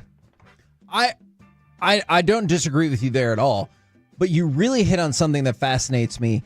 That's why I love the opening round or 2 of playoffs in the NCAA tournament, because it's just nonstop, like you were just talking about. And once you get to the NBA and the NHL, there'll be 8 series going. So you'll have 4 games one day, 4 games the next, then back on. Like I know the stakes aren't quite as high, but I love that you can just playoff game after playoff game after playoff game. Yesterday, I know it wasn't a playoff game, and it was kind of a do, or if you don't, then you could possibly die the next game. So it's like, hey, if you get it done the first game, you can kind of rest the second game, and it doesn't matter if you win or lose. That was, as we left yesterday, I think it was 3-0 or 2-0. I think it was 3. I think at that point, it got to be 3-0 in the 6th inning or after the 6th inning when our show went off the air. And then total chaos. I told you, I was yesterday. stunned to see that the Mets had won that game. I did not watch the rest of it, and I was like, wait, what? So then I went back and caught up. It got to the 8th inning yesterday, and the Braves are winning at home. And by the way, that place ended up being packed. Remember, I asked the question when the game started, like, it's only like half full. Yeah. By the time the craziness was happening, it looked like it was pretty full. I guess people were like, hey, I can maybe work till noon or so, and then I can get to the stadium, or I'm going to work till 1 p.m. and then get to the stadium, and it's a doubleheader. So anyways, as those guys, or as the people were arriving late, they got to see a tremendous game, but then their hearts broken. And it's 3-0 Braves. Their starting pitcher did a great job. He gets into the 8th inning, but he gives up a leadoff hit. They take him out, and then the Braves pursue to blow the 3-0 lead, and they are losing 6-3 after 7.5 innings. So they are now coming up in the bottom of the 8th inning, totally devastated. The place is dead silent. They're losing 6-3, and by the end of that inning, they are winning 7-6. And it was the place is going nuts, and the camera's shaking. So that's the thing about playoffs, is all of a sudden the baseball environment turns into a football environment, and they can't hold the camera still as the Braves are scoring in that moment, because the earth is shaking there with all of the people going nuts in Atlanta. And they think, we did it. We thought we had it. We blew it. And we came back. We just need 3 more outs. And the guy who's going to finish second in MVP voting in the National League comes up, Francisco Lindor, and hits a 2-run homer into the Braves bullpen. And they end up holding on and winning 8-7, which then punched the Mets ticket. Yep. Then the Mets sat everybody out for game 2, which I thought they would. And then the Braves end up winning, I believe it was 3-0. That is correct. In the last game. So now, today, real quick, Tigers, Astros on ABC starting at 1:30. Then you have ESPN2, 3 p.m., the other American League game. The Bobby Witts take on the Gunnar Hendersons. And then tonight, or this afternoon, at 4:30, the Mets traveled, and they are playing Milwaukee this afternoon. And then tonight, the Braves are at the Padres. Those 2 National League games are on ESPN. We're the KNC Masterpiece right here on 105.3 The Fan. Coming up next, nobody cares about your fantasy football team, but today we do. So give us your triumphs and sadness. Plus, we'll talk with Mickey Spagnola next on The Fan. All right, go get Rangers. The North Texas Baseball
Uber Eats has Lola V products? I gotta remember that. Well, you know, they say in order to remember something, you have to forget something else.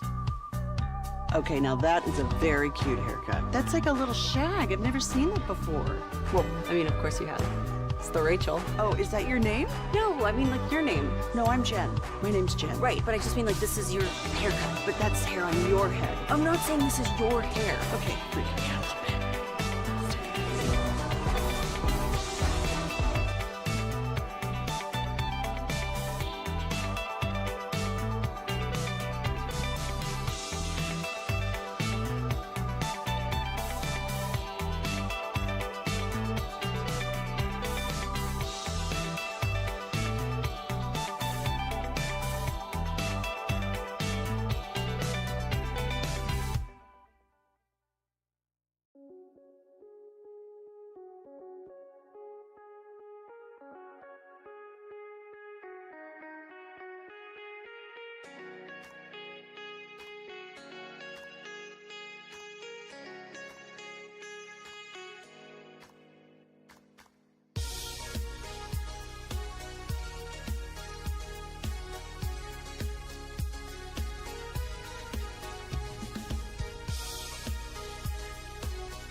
From our Hiley Mazda of Arlington and her studios, it's the KNC Masterpiece on 105.3 The Fan. KNC Masterpiece right here on 105.3 The Fan. Right now, It's time to talk with our Dallas Cowboys insider, Mickey Spagnola. Good morning, sir. Good Tuesday morning to you boys. Sounds like it's been a busy one already. I know you anticipated this. Steven essentially said the same thing yesterday, but DeMarcus Lawrence officially put on injured reserve. I can't imagine any surprises with that. No, absolutely not. When you hear Liz Frank and 4 to 8 weeks, then, there's a good chance that definitely was going to happen, seeing the minimum you have to serve on injured reserve when you're going to return is 4 weeks. So, yeah, absolutely.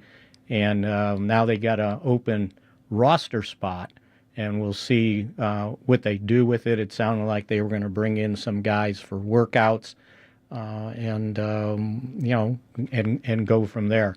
They don't have to elevate Lawson right away. He still has one more elevation from the practice squad, so they can kind of hold that spot if they see somebody that they want to poach off somebody else's practice squad, because when you do that, you got to guarantee the guy 3 game checks at the minimum. So if you poach somebody, they got to immediately go on your 53. Is that where KJ Henry would step in? Because the buzz this morning from multiple places is that the Cowboys are going to poach him off of the Bengals practice squad and have offered him a 2-year deal. So would that take up that spot if that is indeed confirmed? I would imagine, because they only have one spot. So that's where, that's where that one would go. And at this point, I think they're still hopeful that Micah Parsons might not need all 4 weeks to miss if they put him on injured reserve.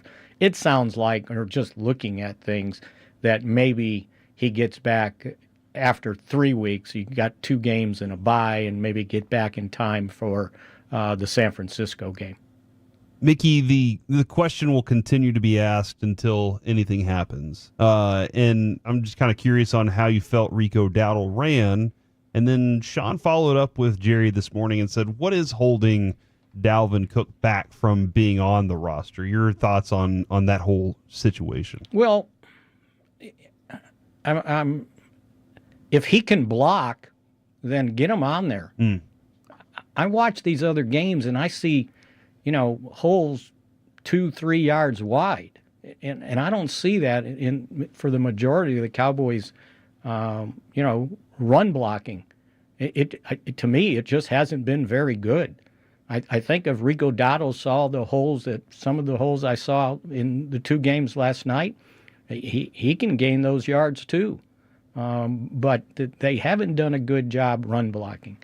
And is that across the whole line then? Yes, I think so. It's not just the rookies. I think it's as a group. They just haven't kind of melded together run blocking, and it's got to be better.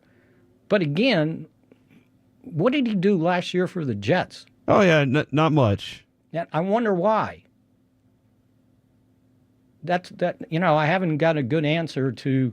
They didn't need a running back of his supposed quality, and I've said this before. Kansas City needed a running back. They could have poached him off the Cowboys practice squad, but they took somebody off his couch, Kareem Hunt, and he played a week later, by the way.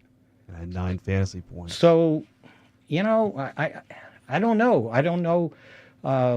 They haven't said anything poorly about him. Yeah, that's kind of. Right? I guess that's where the kind of disconnect is. But you wouldn't do that anyway, right?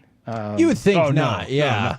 I mean, because he hasn't really had a chance, and I'm not sure how much he's actually practiced with the team. I mean, he's here, he's on the practice squad, but again, if he could be a lead blocker to open holes, get him out there. But for some reason, they seem hesitant about activating him to play. Now, maybe they're being very careful to say, well, maybe down the road we need his 3 activations, and not immediately put him on the 53-man roster. And if you do that, you're probably cutting a running back. Have you had the opportunity to talk with Brandon Aubrey about how he could possibly miss a kick? Because why aren't you perfect? It's truly astonishing, and it is. I don't know if you feel this way, Mickey. It's also kind of worrying that he continues to be in positions where we're so far from the end zone, even the red zone, that he has to kick these ridiculous kicks. I'm glad he can do it, but in addition to that, how concerning is it that Cowboys consistently find themselves a good bit out of the red zone? You know, we're all kind of worried about, and for good reason, about the defense, right? With the fact that they lose 2 of their starting defensive ends. But to me, the worry is, well, how do you compensate? Well, you score points, and they're not doing it. Yeah. The offense is struggling. Now, I mean, even Dak said it after the game. You know, he said, we got to quit putting so much pressure on him to be perfect. We got to score touchdowns, and they're not doing it. They're averaging right now 24.3 points a game. That's 11th in the league. Last year, when they finished, they were number 1 at 29.9. So it's 5 points less a game so far. And I know it's only 4 games.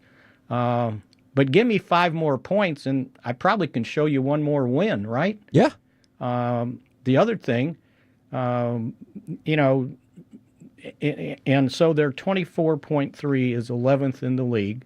They're 15th in third down conversions, and that was a topic of conversation with the coaches yesterday, that has to be better. And so, yeah, from an offensive standpoint, they were top 5 last year when they finished. Now they're 13th. So to me, that's what's got to improve. If your defense is going to struggle, then, well, score some points. That doesn't mean the offense has to struggle. And they're kicking way too many field goals. And I was glad to hear Dak say that. He goes, and not only are we relying on them too much, but it's almost to the point of being unreasonable that he's got to kick all these 50-yard field goals to save our butts because we're not moving the ball. So to me, and I don't care if they're on the road, I don't care if it's Pittsburgh, you know, they got beat. They gave up 27 points, and it was an old man off a rocking chair playing quarterback for Indy, right? Yep. So go out there and score some points, score touchdowns. Too many field goals. All right, Mickey, I asked you to bring us one positive story today. Oh, yeah. Well, Did you complete your assignment? Do you have something positive for us? I have a good feeling, and now no one's told me this, but a good feeling that Kalen Carson should be ready to get back for this game. Okay. That's I don't positive. know if that makes you feel I good. know. Look, if you look at the depth of the cornerback situation right now, that absolutely makes me feel positive. So And then the other thing is that, you know, Amani Oruwariye, you know, played decently. Yeah, I Coming agree with up that. off the practice squad, and I would imagine that, you know, he'll probably be active again, I would think. So I thought that, that was a bright spot in the game, and not, you know, it had nothing to do with the interception. I mean, that was like a bonus at the end, but the fact that he broke up a couple passes and had a couple tackles, and he actually covered guys without falling down, I thought that was a positive. Always a positive. All right. Thank you very much for completing the assignment. Thank you. We'll catch up with you again tomorrow, good sir. I'll see what I can do tomorrow. There you go. Mickey Spagnola from DallasCowboys.com. Now, we also like to ask this question on Tuesday. Hopefully there's no score adjustments waiting to haunt you, but nobody cares about your fantasy football team. Nobody. But today we do. Think about it. It's the same thing when you lose in gambling or at cards. If you're talking to someone, they're just waiting for your story to end so they can tell their own story. That's a fact. I think it's the same thing with fantasy football. You're totally right, Kevin. Let me tell you a story about my fantasy team real quick. From the 806, I want to know more about this. I'm 4-0 in fantasy, and my best player has been Fred Warner. Yep, really. Man, that defense must be crushing for you. I got a question for people out there, Kevin. Okay. I'm being offered Lamar Jackson and Jawan Jeffries. Lamar Jackson and Zach Moss for Bijan Robinson and Jawan Jeffries. Not Juwan Jennings. Jennings. Jeffries. Where the hell did I get that from? I was like, otherwise. That's how little I care about that player. I think you should do that. I like the first trade. And then the other one is A-Chain for Lamar Jackson. Which one should I stick with? Because I feel like A-Chain needs Mostert to be at his best. And Bijan has a hamstring, and I don't know if it's that serious that's going to plague him. I don't know exactly how to do this. Y'all tell me, 877-881-1115. Thanks for... Nobody knows the number. You should all know the number from the 720. The best guy in our league just lost to a guy who quit in week 1. What? And is missing a quarterback, running back, and tight end. He lost 91-90. Oh, man. Alec is embarrassed for that person as well. That's rough. From the 469, I'm 0-4. I have the third highest points, most points in the league. In 3 of 4 losses, I was a top 3 scorer in the league. Damn. Dang, man. That hurts. This is my worst down year, Kevin. This is the most down. Both my teams right now are 1-3. Both of them. I've never been in. Usually I start off Alec? slow. Is that why he laughed at you? Did I lose to you? No, you're just in the league, so I have to laugh at it. Okay. And I'm also laughing because I just realized that I beat Jared Sandor by half a point. Oh, I love it. I love it. Oh, man. Not because it's Jared. I mean, that helps. Yeah, that does help. Not because it's Jared. Thank you, David Montgomery, and that Beastquake run. Okay, and somebody said they lost on the Tony Pollard touchdown. Brutal. And that, you always hate to see it when it's just one player. Like, if not for that play, I was going to win. That one moment right Unless there. you had Tony Pollard, and then you're like, hey, that's totally fine with me. I really appreciate it. All right, I was going to throw this out there as well. By the way, for people that are asking, Dalvin Cook tweeted this morning, yes, I understand that. When Jerry was on with Sean, RJ, Bobby, Peyton, and sometimes Carter, he said he does not anticipate Dalvin Cook playing this weekend. Yeah, man. So there you go. That's confusing. From the 817, scored 170 points this week. Nobody believed in Nico Collins, but he is that guy. Nico Collins can play, dude, and CJ Stroud is looking for him. And I think things are only going to get easier for that bunch right there, too. From the 817, last week I lost 2 games by less than a point, but I won both this week, and I won one of them by 0.7 points. Gosh. I was essing a brick hoping DK Metcalf did not get the ball, and I jumped off the couch when Geno threw the interception. Man. I was slated, Kevin, to beat Will Chambers by a good 15, 20 points. Oh, no. And then Kenneth Walker showed up last night and scored 30-something for him. After winning the dunk competition, he was fired up. That's Kenny Skywalker, not Kenneth Walker the third? Okay, I couldn't remember if it was the third or fourth. Would that be his grandson, or was it Kenny Walker Jr.? I think it might just be him. You know, I think they're all the same. All the Kenneths. All the Walkers. I wonder if Kenny Skywalker is Kenneth. What's that? I don't know. What did you say? Kenny Skywalker is Kenneth? Is his full name Kenneth? Is like Kenny the Jet Smith. All Kennys are Kenneths. You Right? don't know that. My Cal is only Cal. No. Before you call it to the fan text, what? I have a niece. Her name, okay. All right, that's awesome, Kevin. What a brag. Shut up. Gosh, her name you're in the 1% club. Her name is Becca. It's not short for anything. I thought it was a niece. Just her name. You said it was a niece. No, what? Her name is not a niece. All right, I have. Hold on. Okay, that's great. Niece. Good for you, Mike. Is your name Michael? Yes.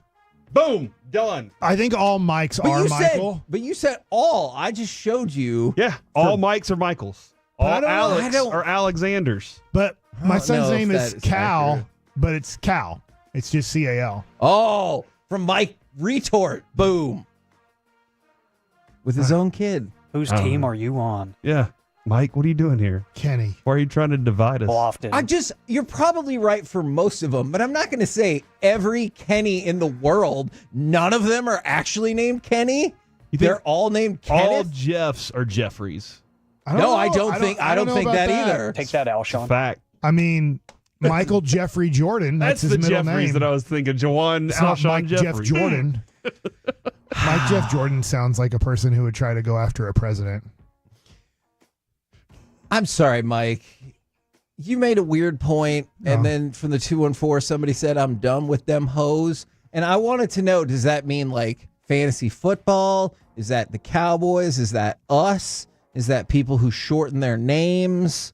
I have questions, but yes. I bet Kenny G is Kenneth G. I almost guarantee it. Okay, I'll look it up in the break. Okay. I'm going to look up all the Kennys. What about Kenny Lofton? Was he Kenneth Lofton? Okay. What was your name to Kenneth Lofton? I called him Kenny. What did he call you? I think Steve. They're like, hey, Mike, he's talking to you. That's a true story. Kenny Lofton goes, hey, Steve. And nobody answers. Man, Steve's in a lot of trouble. Mike's teammates are like, hey, Mike, we're pretty sure he's a park near. Yeah, Kenneth Bruce Gorelick. It's Kenneth Lofton, full name Kenneth Lofton. Okay, I'm not saying that's not the majority. I just don't think you can say every person. Kenny G is Kenneth Bruce Gorelick. So there you go. I think even his G name is different. Would he have been as popular if they were like the new album from Kenneth Borelick or Gorelick instead of Kenny G? Kenny know. It's all about Rogers, his former sacks. Ranger. Kenneth Scott Rogers. There has got to be a Kenny who is a Kenny. Prove me wrong. We're trying to prove you wrong. Kenneth Loggins. That sounds too fancy. We're the KNC Masterpiece. Help us out with this name, people. Coming up next, it's time for AM on the FM. Kenneth Clark Loggins. Thank you very much. Son of a gun. Might have to change the question of the day to your favorite Kennys, but that's coming up next, and a cause I want to share with you guys coming up next here on the KNC Masterpiece. Full KNC Masterpiece shows available anytime on the Odyssey app.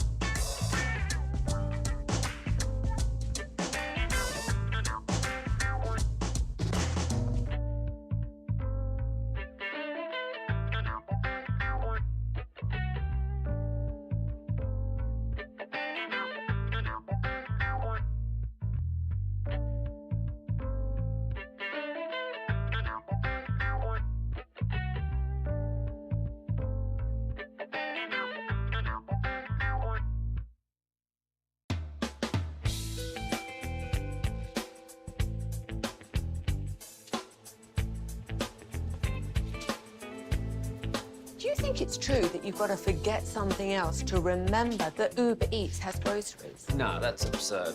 Hey, remember when you used to be a, what was it, Pepper Lady? Pepper Lady? Wasn't it Cinnamon Sisters? Basil Babes. Saffron Squad? Nutmeg Maidens? Paprika? No. Nutmeg Maiden? I just said that. Was it Spice Girls? Doesn't sound right. Was it Saffron Squad?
Join us from 10 a.m. to 2 p.m. for a fun show and Cowboys ticket giveaway. Plus, enjoy Miller Lite 22-ounce drafts for just $4. Miller Lite, the only beer of the Dallas Cowboys. Please drink responsibly. This segment of the KNC Masterpiece is brought to you by the personal injury lawyers Frankel & Frankel. If you've been injured in a car or truck wreck, call Frankel first, 214 or 817-333-3333. With Frankel & Frankel, there is never an out-of-pocket cost. They only get paid when you win. Frankel & Frankel, the go-to car and truck wreck attorneys in Dallas. KNC Masterpiece right here on 105.3 The Fan, where I've struggled to come up with an answer. Kenny Rogers and Ken Griffey Jr. both have Kenneth. What about Ken Griffey Sr.? In there, Yep. I would assume. It wouldn't be a junior. Yeah, that's right. Be a different name. Now, it's time for AM on the FM. What does this button do? Please, please, do not push the button. You have no idea what it... Alec, you be quiet. Alec, that was awful. 1 for Alec, 0 for Peyton. Don't you dare touch that dial. Before we get to any of the festivities, at Travis NFL Draft on Twitter, I did not talk mess about Jared Sandor. You're in his replies trying to start beef. I'm not here for it. I did not deserve to win that game because Anthony Richardson got injured for one Jared Sandor, and he got him a whole 4 points. And there's no way I should have 3 wins right now. My team has not been that good, but hey, wins are wins. What did Kyle Yeoman say last week? That John Madden quote, I'd rather have an ugly win than a beautiful loss. Yes. Yeah, I'm going to take that. Ugly loss than a beautiful win.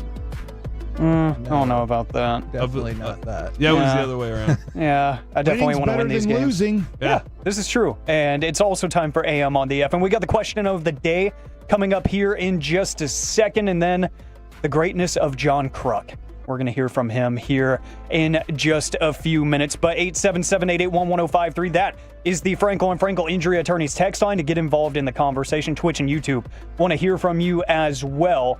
The question of the day is going to be based off of a story that I teased to y'all during the commercial break.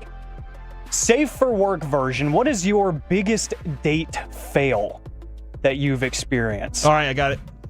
That was quick. I'm concerned how quickly you thought of that. When I was kind of in, it was the first time I'd been in fantastic shape. All right, early 20s. And I was looking really good, feeling confident. The ladies were coming and going at this point, all right? Took a girl out on a date. We had a great lunch. I think we may have gone and seen a movie. And then when we got back to her house, I walked her up to the door, and What were the ladies they're showing up and then leaving. You know, it was in the restaurant business.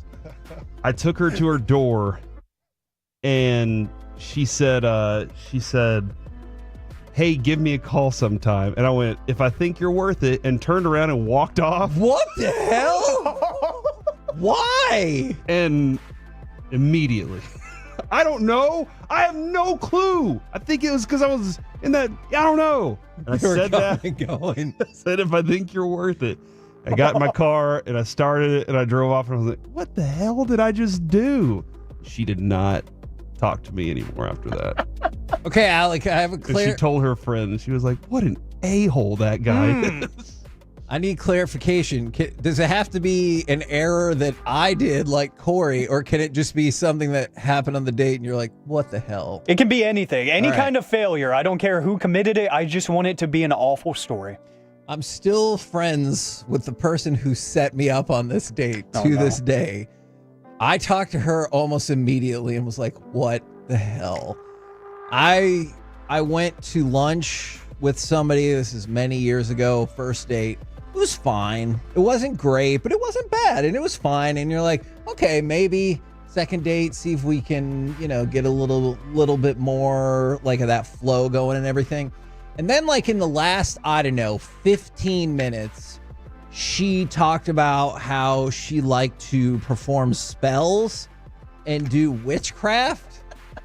And I was not prepared for that at all. And so we had the same mutual friend, and our mutual friend was like, yes, she said you seemed a little thrown off by that. And I was like, yeah, I was. Don't you think that's fair? And she because when I called her, the first thing she goes, I swear I had no idea, because like we're just having a normal thing. And she goes, yeah, and I like to do witchcraft and put spells on people. And I was what the hell? We did not go out again. See, with my generation, it wasn't like witchcraft and spells. It was astrology and crystals. Okay. Those were the big things growing up, and it's great because I'm finally like, I love that TikTok and Twitter, their algorithms are so good because I can like some jokes about stuff, and I saw a meme that came up on TikTok the other day. It was like, whenever you finally find the one and she's messing with those crystals, it's like, you know what? Maybe they can talk. Maybe they are speaking to me now.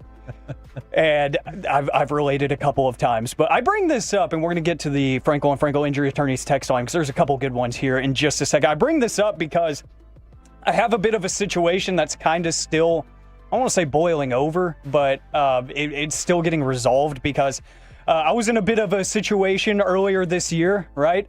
And this is said person that I Fanbull. Yeah, we all know. No, not that. Okay. This is pre-Fanbull. This is Friday Night SmackDown era.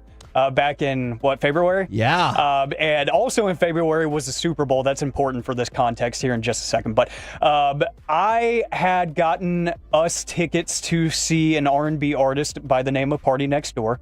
And he did Southside Ballroom. Awesome show. We ended up, like, things fell apart. Cool, that happens. And she was like, go ahead and find someone else to go to the concert with, one of your buddies or something. I just don't want to go, period. I'm busy that day now. So I was like, okay, because like we were still cool. She was like, I just don't want to go. I end up going to the concert with my buddy Aaron and someone else that I will not disclose.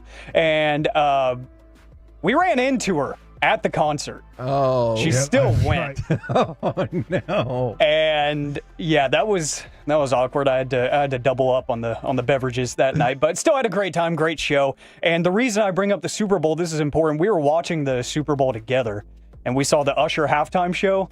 And so I thought, hey, this would be a great Valentine's gift. I'm going to get Usher tickets.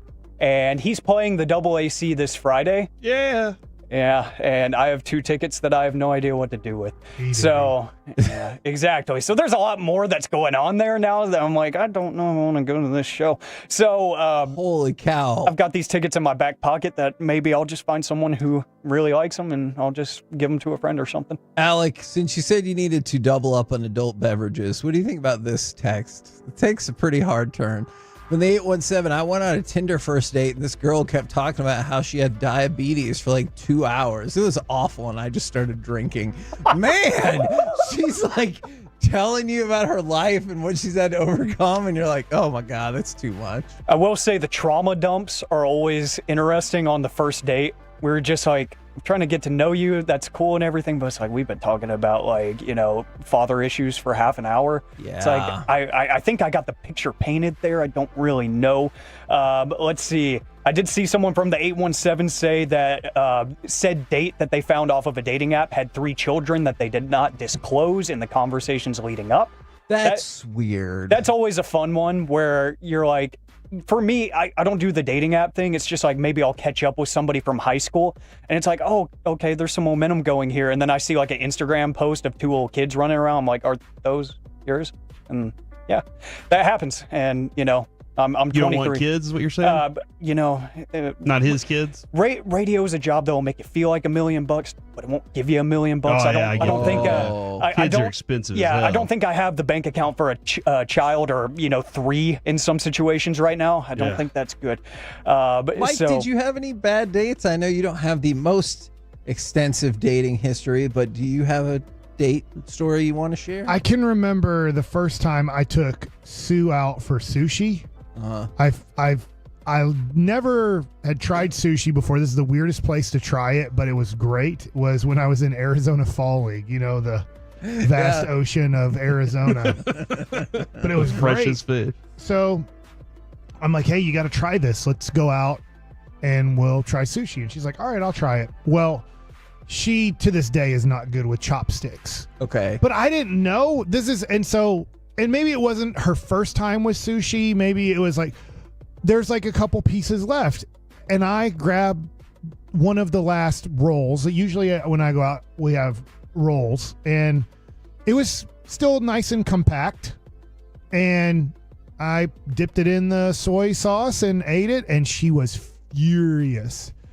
And I didn't know, and to this point, we'll still make fun of each other at the end of like the last piece of sushi. The other one wasn't rolled as tight. It might have been like an end piece, and she didn't want to try to pick that sushi roll up with the chopsticks. And so she really got mad at me for eating the second to last piece of sushi that was still like tightly rolled instead of eating the one that was a little bit tougher to pick up. So I will always remember going home from that date going, I can't believe I'm in trouble for eating that piece of sushi over the one that wasn't as tightly rolled. And I had no clue that was going to upset you. Alec from the 469, this person dated a girl who claimed she had recently got out of a relationship. He drove to Burleson to pick her up, and then the first time he met her, once she got in the car, she was like, well, I didn't actually break up with the boyfriend, and then called him from the car. Oh my gosh. I hate those Just turn situations, back around man. and you're like, You're welcome to stay at your home tonight. Yeah. Yeah. Yeah. I did also had a date in high school that I didn't realize this. At dinner, I guess I got a piece of black pepper stuck in my tooth. Oh. And then in the middle of the movie, there was a scary moment, and I was biting my thumbnail. And when the jump scare happened, I went like this. My thumb went up and scraped the whole gum, like just torched. And it starts bleeding. And the girl told Adrian this, because Adrian later on was like, did you know that on this date this happened? She was like, the piece of black pepper just stuck in his tooth the whole time. I couldn't. And I was like, look, I couldn't control. You could have said something. Like Kevin, when he has all that black stuff on his face every day. The other day I was like, Kevin, do you want us to tell you about the black stuff on your face? If just for the record, it's from the headphones. Yeah. I'm not like going Jimmy Kimmel or anything like that. Yeah, that's exactly what we were talking about. Didn't he used to like to party and put on blackface and stuff like that? Oh, I don't know. I think Yeah. it's tight with the Diddy. Oh, hey, how many of Adrian's friends did you date? I mean, we went to high school together, so probably a few of them. But you said that it was one date, so it's not like that's when they were coming and going. Yeah. Oh gosh, that's going to be fun to replay on Friday. And real quick, I'm going to push this John Crux sound to Thursday because it's amazing. You guys need to hear it. But I did want to share this for the Tolos. If you're thinking about getting any Cowboys gear or NFL gear in specific for any team, and I encourage you to get some of the Crucial Catch gear. Because one, it is awesome. The designs are awesome every year. Two, I just picked up the new hoodie for this year. It is super soft. It is awesome. It's better than last year's. Last year sucked, if we're being honest. But I got the Cowboys version. It's really important to me because I lost my mom a few years ago to cancer. And this is a partnership with the American Cancer Society. And they donate portions of the proceeds to the Crucial Catch Foundation, which they spotlight survivors of cancer during the month of October. They'll bring them onto the field during the games. If you're in-house, you'll see some really cool tributes and whatnot. But not only that, off the field, they are doing incredible work to help people who are currently struggling with battles with cancer and their families. So if you do think about getting NFL gear anytime soon, please consider getting some of that rainbow Crucial Catch gear that you see at the front of the store, at the front of the pro shop. It's really cool. It's great quality. Fanatics did a great job this time around. I'm not going to bash them, but it would mean a lot to me if you considered that instead of some of the regular basic stuff. Excellent edition of AM on the FM. We're the KNC Masterpiece right here on 105.3 The Fan. Coming up next, it's time for Gridiron Gravy. We got double Monday Night Football. Plus, let's talk some more about the Vikings next on The Fan. Coming up in the next G-Bag Nation, we'll talk with Mark Schlereth at 4.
Uber Eats has Lola V products? You gotta remember that. Well, you know, they say in order to remember something, you have to forget something else. Okay, now that is a very cute haircut. That's like a little shag. I've never seen that before. Well, I mean, of course you have. It's the Rachel. Oh, is that your name? No, I mean like your name. No, I'm Jen. My name's Jen. Right, but I just mean like this is your haircut. But that's hair on your head. I'm not saying this is your hair. Okay,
America's team, 105.3 The Fan.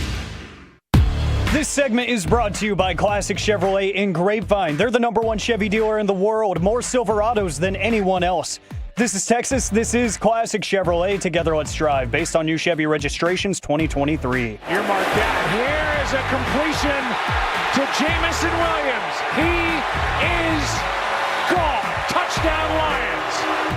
KNC Masterpiece right here on 105.3 The Fan. Right now, time to go around the entire NFL and dip into some gridiron gravy. Remember, Gridiron Gravy brought to you by Rhino Shield. Why paint your house when you can shield your home? Visit rhinoshieldtx.com. All right, we got double Monday Night Football yesterday.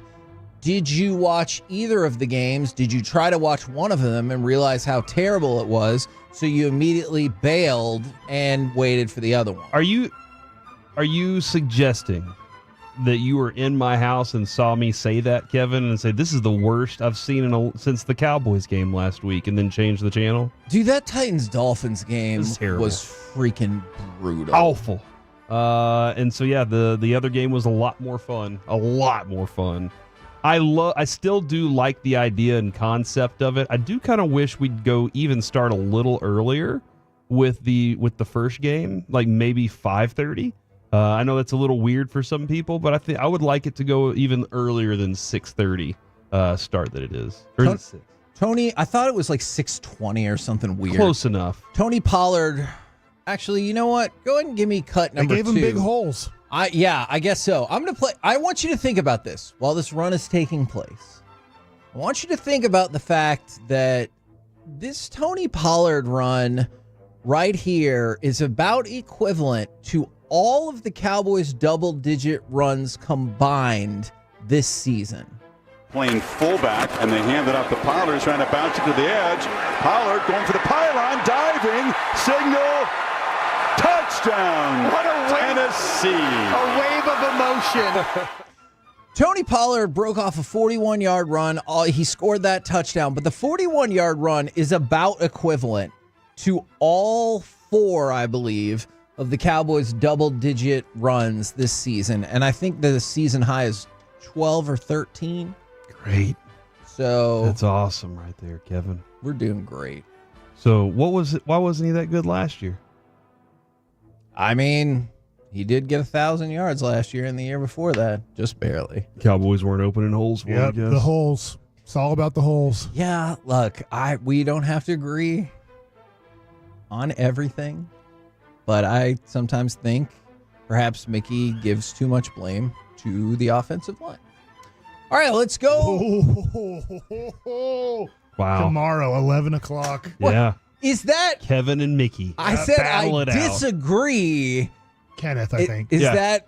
Yeah, I still can't find somebody who's just named Kenny. They have to exist. What's your weapon of choice? A joust? What are you taking in there? I always think a mace. Mace would be fun. The spiked ball that you swing around. Mickey's bringing an alligator death roll.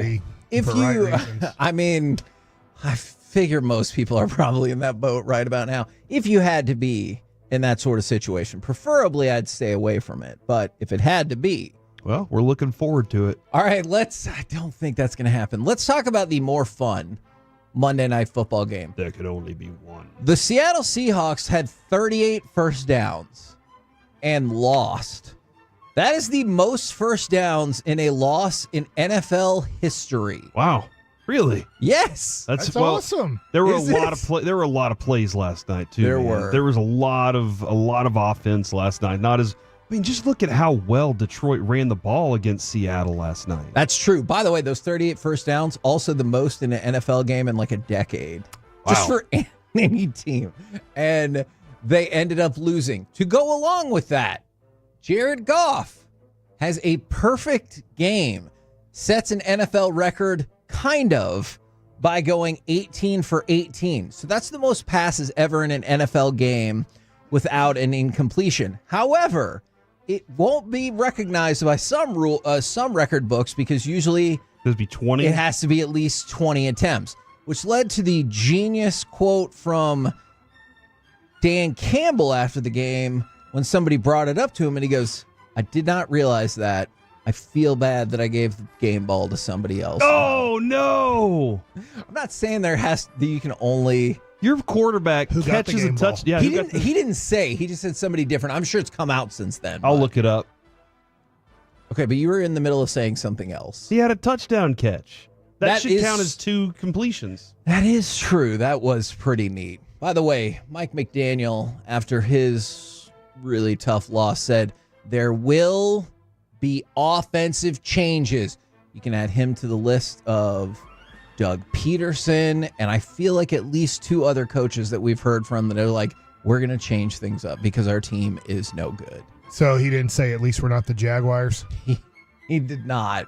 I don't know if he thought it or not, but he did not say at least we're not the Jaguars. How did I choose the most disappointing quarterback in the last decade to follow? Kevin, I have the answer to your question that Mike asked.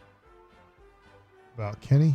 Kirby Joseph and Jamison Williams got the game balls last night. okay. Jamison Williams, 2 catches for 80 yards, one of which was the 70-yard catch and run touchdown. Jared Goff pointed out Jamison Williams strikes fear in every team. As he said he that wanted they to. play. Yes. He said he wanted to be the greatest ever Look, this year. he's doing it. Until he gets hurt again. You know. Or suspended. By the way, David Montgomery scored a rushing touchdown for the 7th straight game, Big hole. tying Billy Sims for the most in Lions history. Think about that for a second. Wow. Barry Sanders? Yes. Never did that. No. Well, overrated. Okay, it's not exactly what I was getting at, but if that is your well, take, what are your thoughts on Barry Sanders now? Yeah. He's really good. How many touchdowns did he have? So he didn't have. So you are saying he's overrated because most people think he's the greatest ever, and you just said he's really good. Like, that puts him in like the above average I category. would argue he's the greatest running back of all time. And if there needs to be a tiebreaker with at least one person, at least he didn't beat the crap out of women in 5 different decades.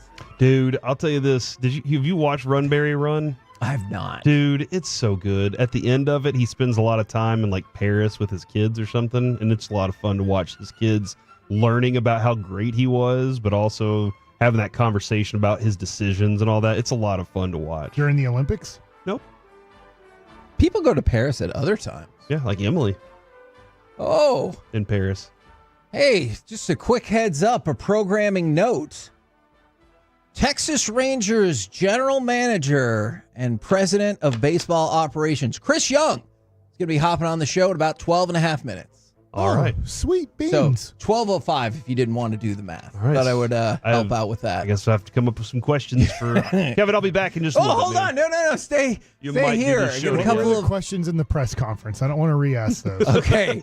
By the way, I know that these teams have a lot of money. I still appreciate it when it happens. The Panthers and Bucks owners combined to donate $4 million for Hurricane Helene relief. And then the Texans pledged another $1 million. So I realize they've got lots and lots of money, but I appreciate them putting that money into trying to help just those devastated areas after a really, really tough run. By the way, Kyle Shanahan confirmed what we had heard yesterday, that Christian McCaffrey has Achilles tendonitis in both of his legs. So when we were talking earlier about the word was after seeing the specialist, he might be back in November. Shanahan confirmed, in both of his legs, that is problematic. So I really don't know what the rest of the season is going to look like for him. Man, maybe Jordan Mason is the dude for a little while. It's possible. I don't know, man. Like how badly do you need him in this season where a lot depends for Kyle Shanahan and Lynch based on what I'm hearing about that front office being a little upset with their, I call it failures because they haven't won the Super Bowl. Yeah. That's where they are right now. Now, we promised we would talk some about the Vikings. Sam Darnold, think about the company he's in. He's the 6th different quarterback to record at least 2 touchdown passes and a passer rating of 105 or better in each of his team's first 4 games, joining Tom Brady, who did it twice, Peyton Manning, Aaron Rodgers, who did it twice, and then the less impressive Matt Ryan and Russell Wilson. But that's still, that's a really great list to be on. And then Justin Jefferson. He's the 5th player since 2000. Can't believe it's only been 5.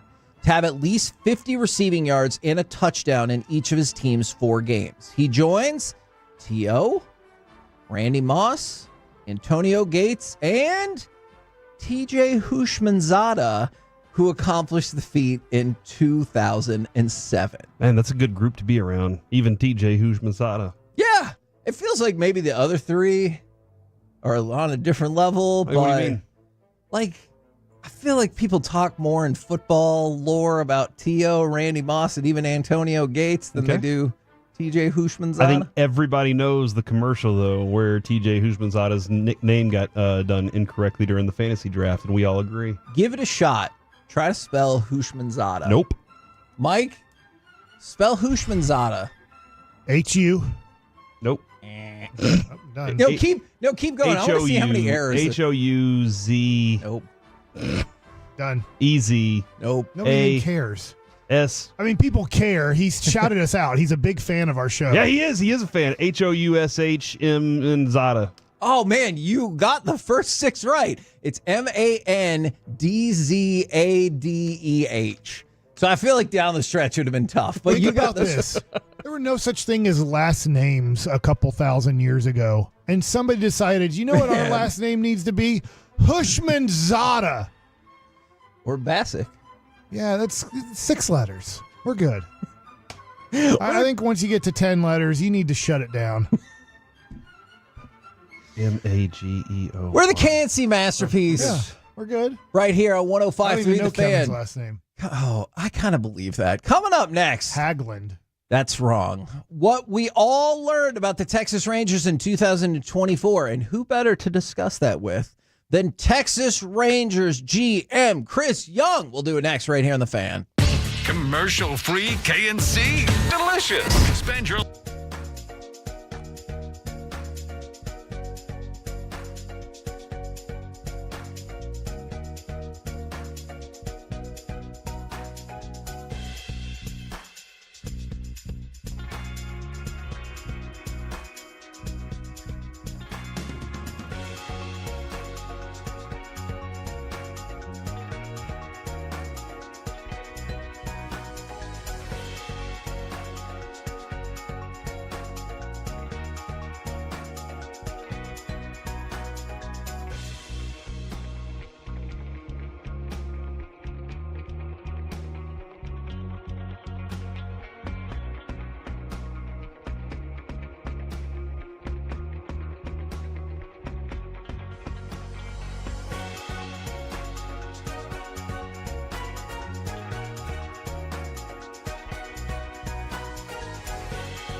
Do you think it's true that you've got to forget something else to remember that Uber Eats has groceries? No, that's absurd. Hey, remember when you used to be a, what was it, Pepper Lady?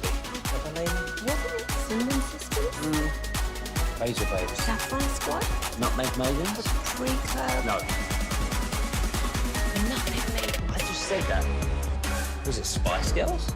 Doesn't sound right. Was it Saffron Squad?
Dallas-Fort Worth. Let's go, Cowboys. An Odyssey Sports Station.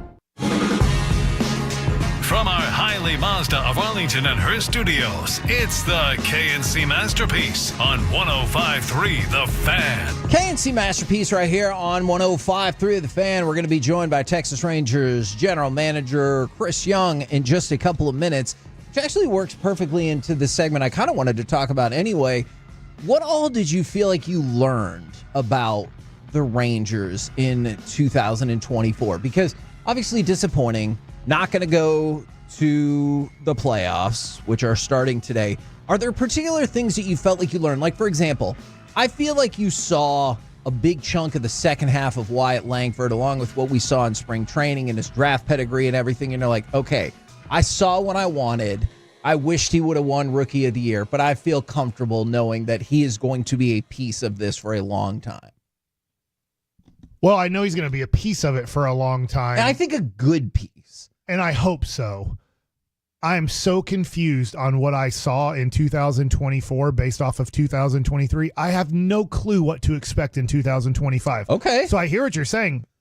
If somebody says, Mike, do you think they can get back to 90 wins? I'm like, maybe. Yeah. Do I think they can lose 90 games? I'd be like, I don't think so, but I don't know. Like, this year was so confusing to me on so many different aspects that I think they're going to be 500 or better next year. Mm-hmm. But I'm also very confused on pretty much the same guys who won a championship then struggled to get to 500, and they didn't end up getting to 500, but yeah, better. It's a very confusing thing to be like, they're not capable of that because you just saw them be capable of it. Yeah. So some element was missing from it.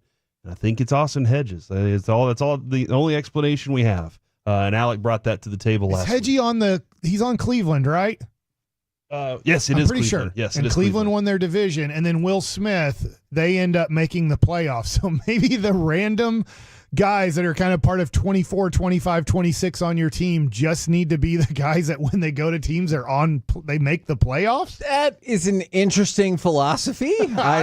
I don't think so. Suppose that's another thing we could ask. I wasn't thinking about Hedges, but yeah, he went to Cleveland and they ended up having a great year. Or maybe it was the loss of Will Smith. As you see, the Kansas City Royals are in the playoffs. If they win the World Series, that will be obviously, then I will believe in Will Smith as he is the reason. It'll be the weirdest thing ever. That is a fair point. All right, so a lot of my questions might kind of hit this. Maybe, but I'm not sure. Confidence level in Jacob deGrom. Is it, I think he'll be there at the start, but I don't know after that. Like, where do y'all fall on confidence level with Jacob deGrom? Not very. I know when he's on the mound and he's healthy, I still have one of the best. I know that. Just watching it looks so easy to him, Mike. It wasn't even his best. And what was his ERA? 1.5? Yeah. I mean, his minimum innings, but he wasn't Jacob deGrom yet, and yet that guy, if he comes back just that guy and were to stay healthy for 25 starts next year, you have a top 10 he's going to have an ERA at about 2. Yeah, so like I feel like I'm confident there. Now, Kevin, the question you're probably asking is health. I have no confidence there. So yeah, but just because I can't, based on everything I've seen so far. And it would feel impossible to predict. Well, I guess you can predict whatever the hell you want. Yeah. But the other thing, too, is this is all ifs. Chris isn't going to be able to answer this because he's going to try, but they really like the Japanese pitcher. I'm sorry I'm forgetting his name, but they went over and scouted him a lot. If you get him, is it a 6-man rotation for all of 2025? Well, maybe we can ask that question and so many more. We've got the man himself, Texas Rangers President of Baseball Operations, Chris Young. Good afternoon, sir. Hey, guys. How you guys doing? We're good. How excited are you that after doing a press conference, you get to answer more questions from media people?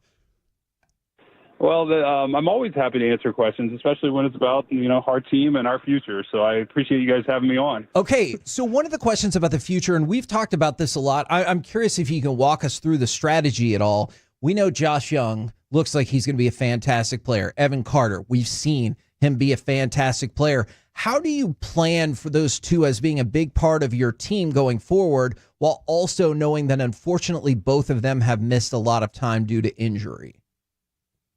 Yeah, it's a valid question, and it's something that it's our job as a front office to account for injuries as part of a roster construction, and to be able to fill in the gaps and supplement in areas where guys may go down. And that's just not specific to Josh or Evan. That's everywhere. It's the starting rotation. It's the bullpen. And every team deals with that. Every playoff team right now lost a significant member of their team at some portion of the season, and they were able to sustain that or withstand it because of the depth of their club and their 40-man roster, or they made an external addition at some point that allowed them to overcome. And so I think that's the challenging aspect of roster construction. And, we came into the year, we felt like we had relatively good depth within the organization, and we were hit with 2 injuries with Evan and Josh in the first really 2 months of the season, or even 6 weeks.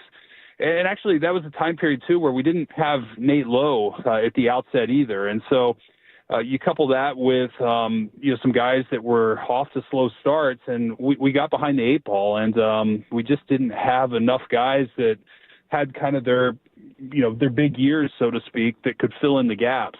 Josh Smith did an unbelievable job and stepped up and really elevated us in a way that maybe we weren't expecting. But when you have that many issues in terms of injuries and underperformance combined, it's just really hard to build the depth to the level that's needed. And it's one of the things that we have to keep in mind moving forward. Chris Young joined us here on the KNC Masterpiece on 105.3 The Fan. What do you, for this team and for overall baseball, what do you envision the future of the designated hitter to be? Because it looks like there are a lot of different ways to run it out there right now.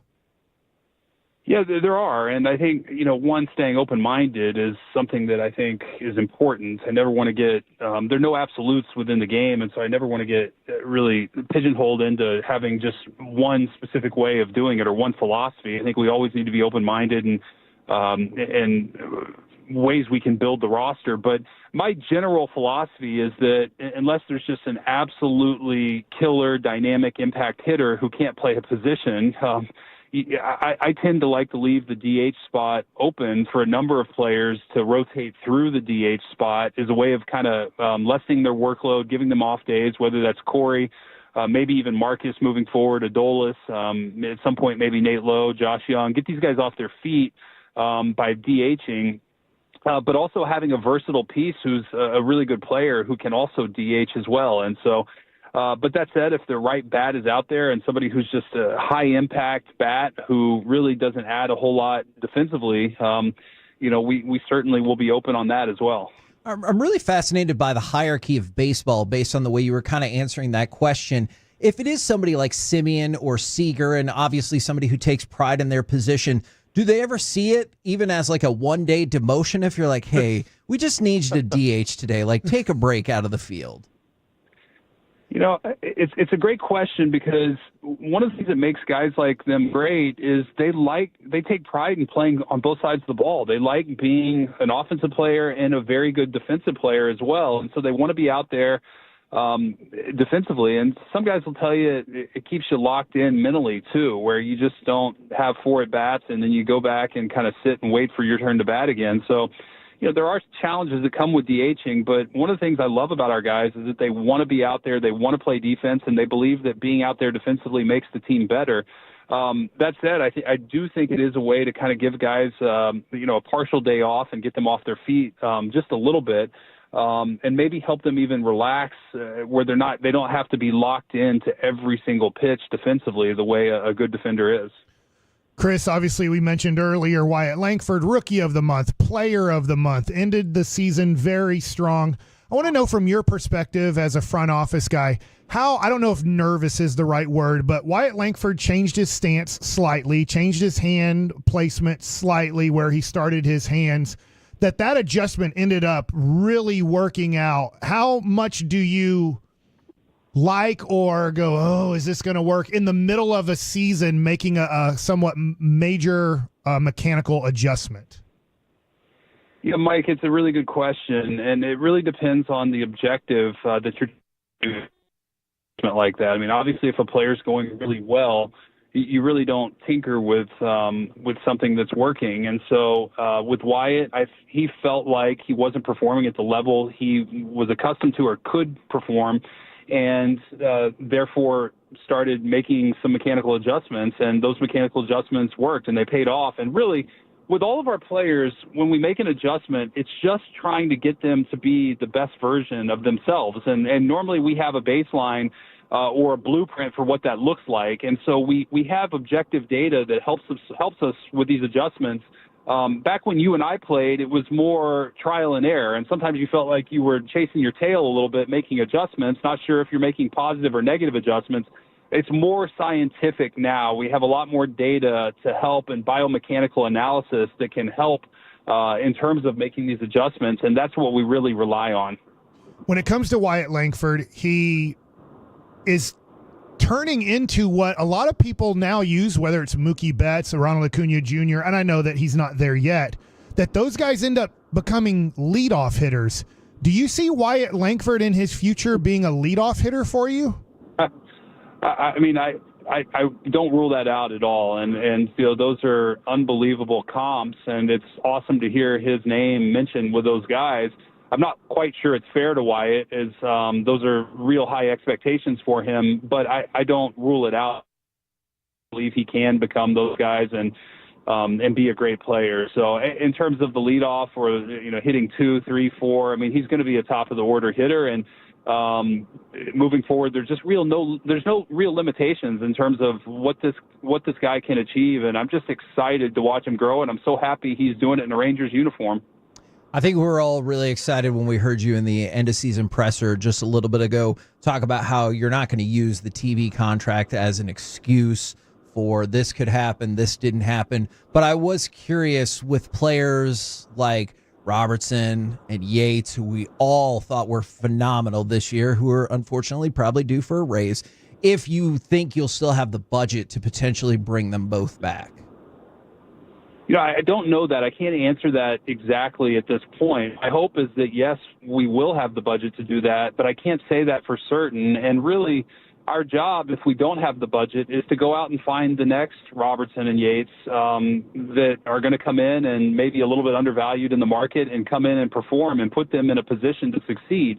And those guys are out there. There are plenty of free agents out there who are going to have great years that are going to get maybe below market deals. And so we need to be ready and prepared, and our scouting department does a tremendous job helping us identify those players. So, but Kirby and David have been so impactful, and we would love to have both of them back, as we would a number of our free agents, especially Nathan Eovaldi and Andrew Heaney.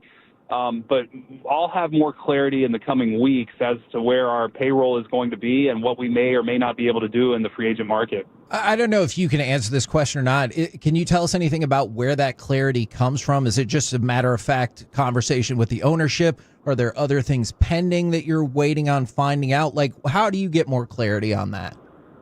Yeah, it's conversations with ownership, and obviously we have some uncertainty with our RSN situation. It's been well publicized. And really the impact of it over the last year. It's unfortunate for the industry. A number of teams have gone through it, and it's a tough way. I am sympathetic with our ownership and the challenges of trying to run a business, not knowing what your revenue may be, especially a big piece of your revenue.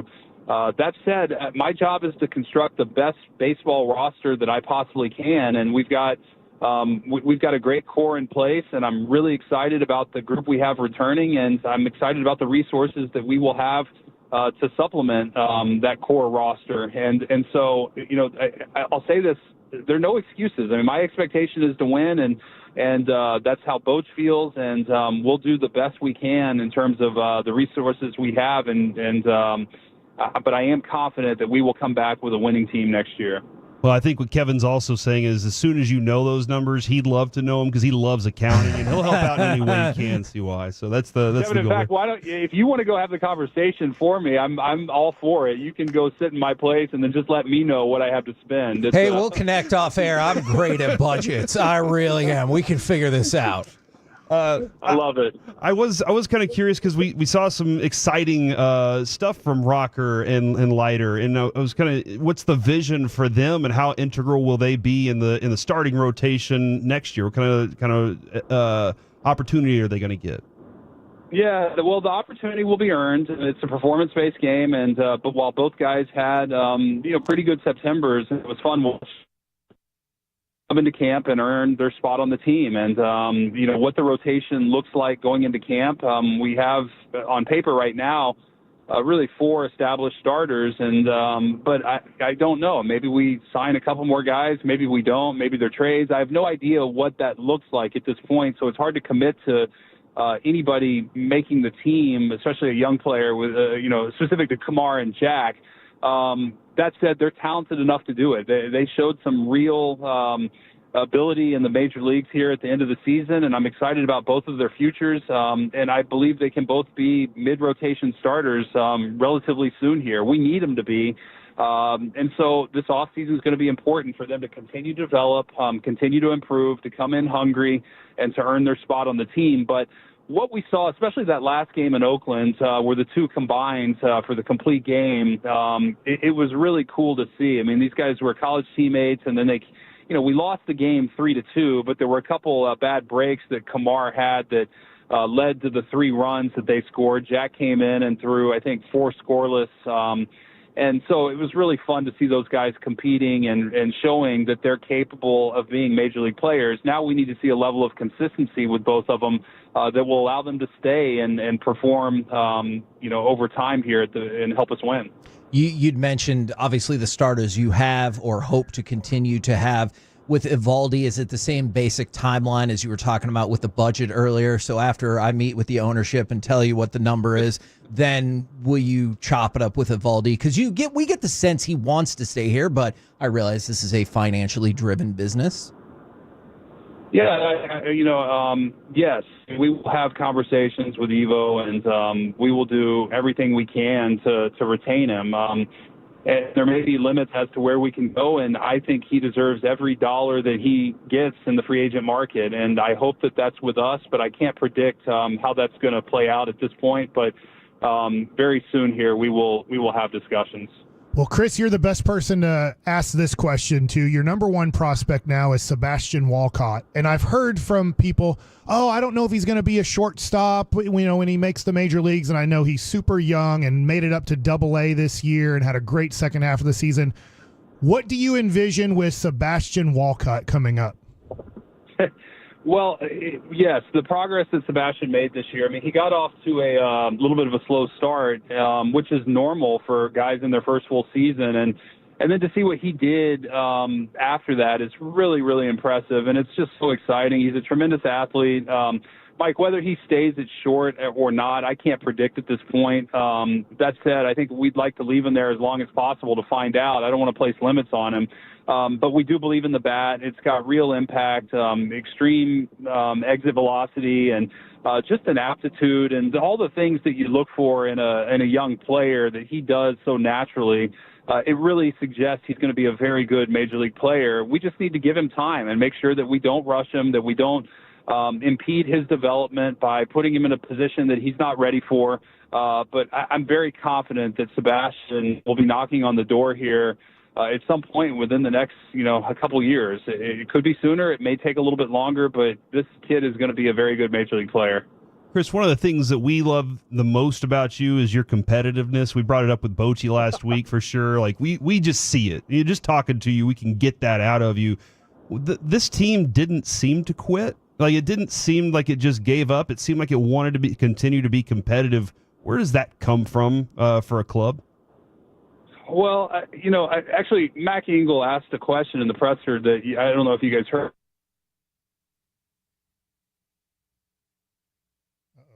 We just were a source of frustration or a source of encouragement, and my answer was both. And really, that competitive drive and desire, it's always been there. And if we're going to do something, I want to be great at it. And I've felt that way with everything I've done in my entire life, especially.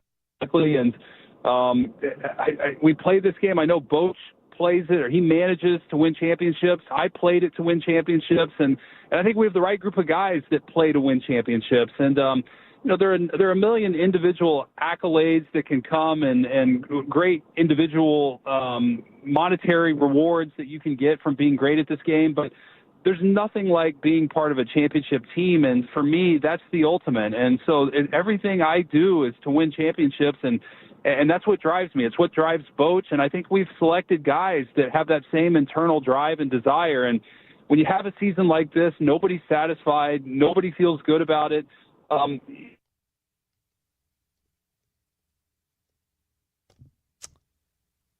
Yeah. The reality is that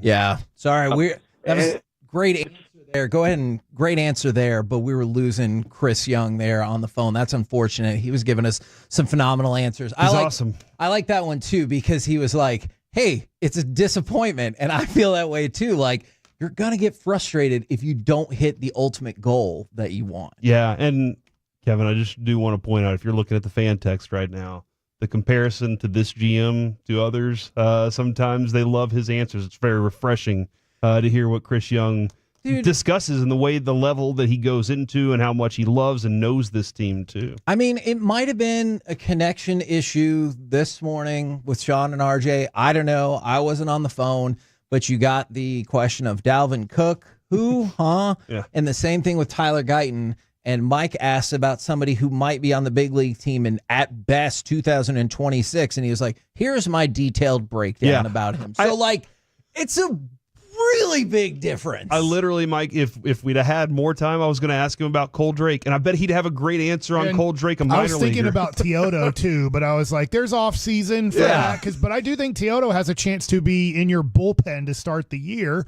And he would give you a breakdown if they're like, no, we want to keep him as a starter, or yeah, we could see him transitioning to the big leagues as a bullpen guy. But it's talking to him.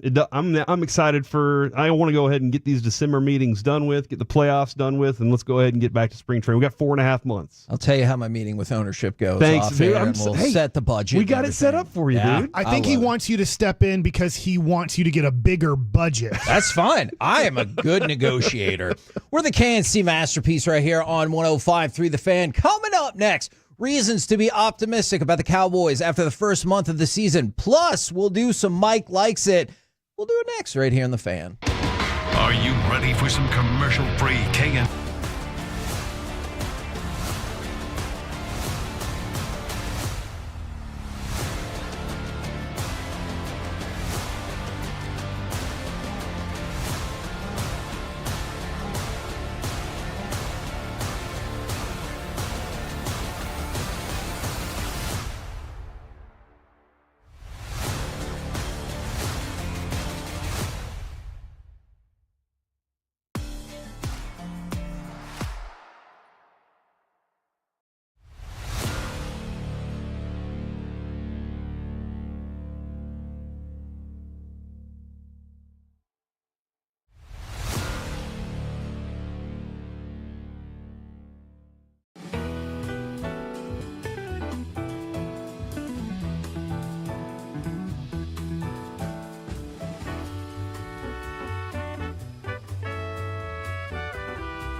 Uber Eats has low-fee products? I gotta remember that. Well, you know, they say in order to remember something, you have to forget something else. Okay, now that is a very cute haircut. That's like a little shag. I've never seen that before. Well, I mean, of course you have. It's the Rachel. Oh, is that your name? No, I mean, like your name. No, I'm Jen. My name's Jen. Right, but I just mean like this is your haircut. But that's hair on your head. I'm not saying this is your hair. Okay, freak me out a little bit.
Masterpiece is going to be live at Buffalo Wild Wings in Keller. Join us from 10 a.m. to 2 p.m. for a fun show and Cowboys ticket giveaway. Plus, enjoy Miller Lite 22-ounce drafts for just $4. Miller Lite, the only beer of the Dallas Cowboys. Please drink responsibly. The Expressway on 105.3 The Fan is presented by the On Time Experts. Third down, Prescott back, looking deep to the middle. He's got a man all alone, tap at the goal line.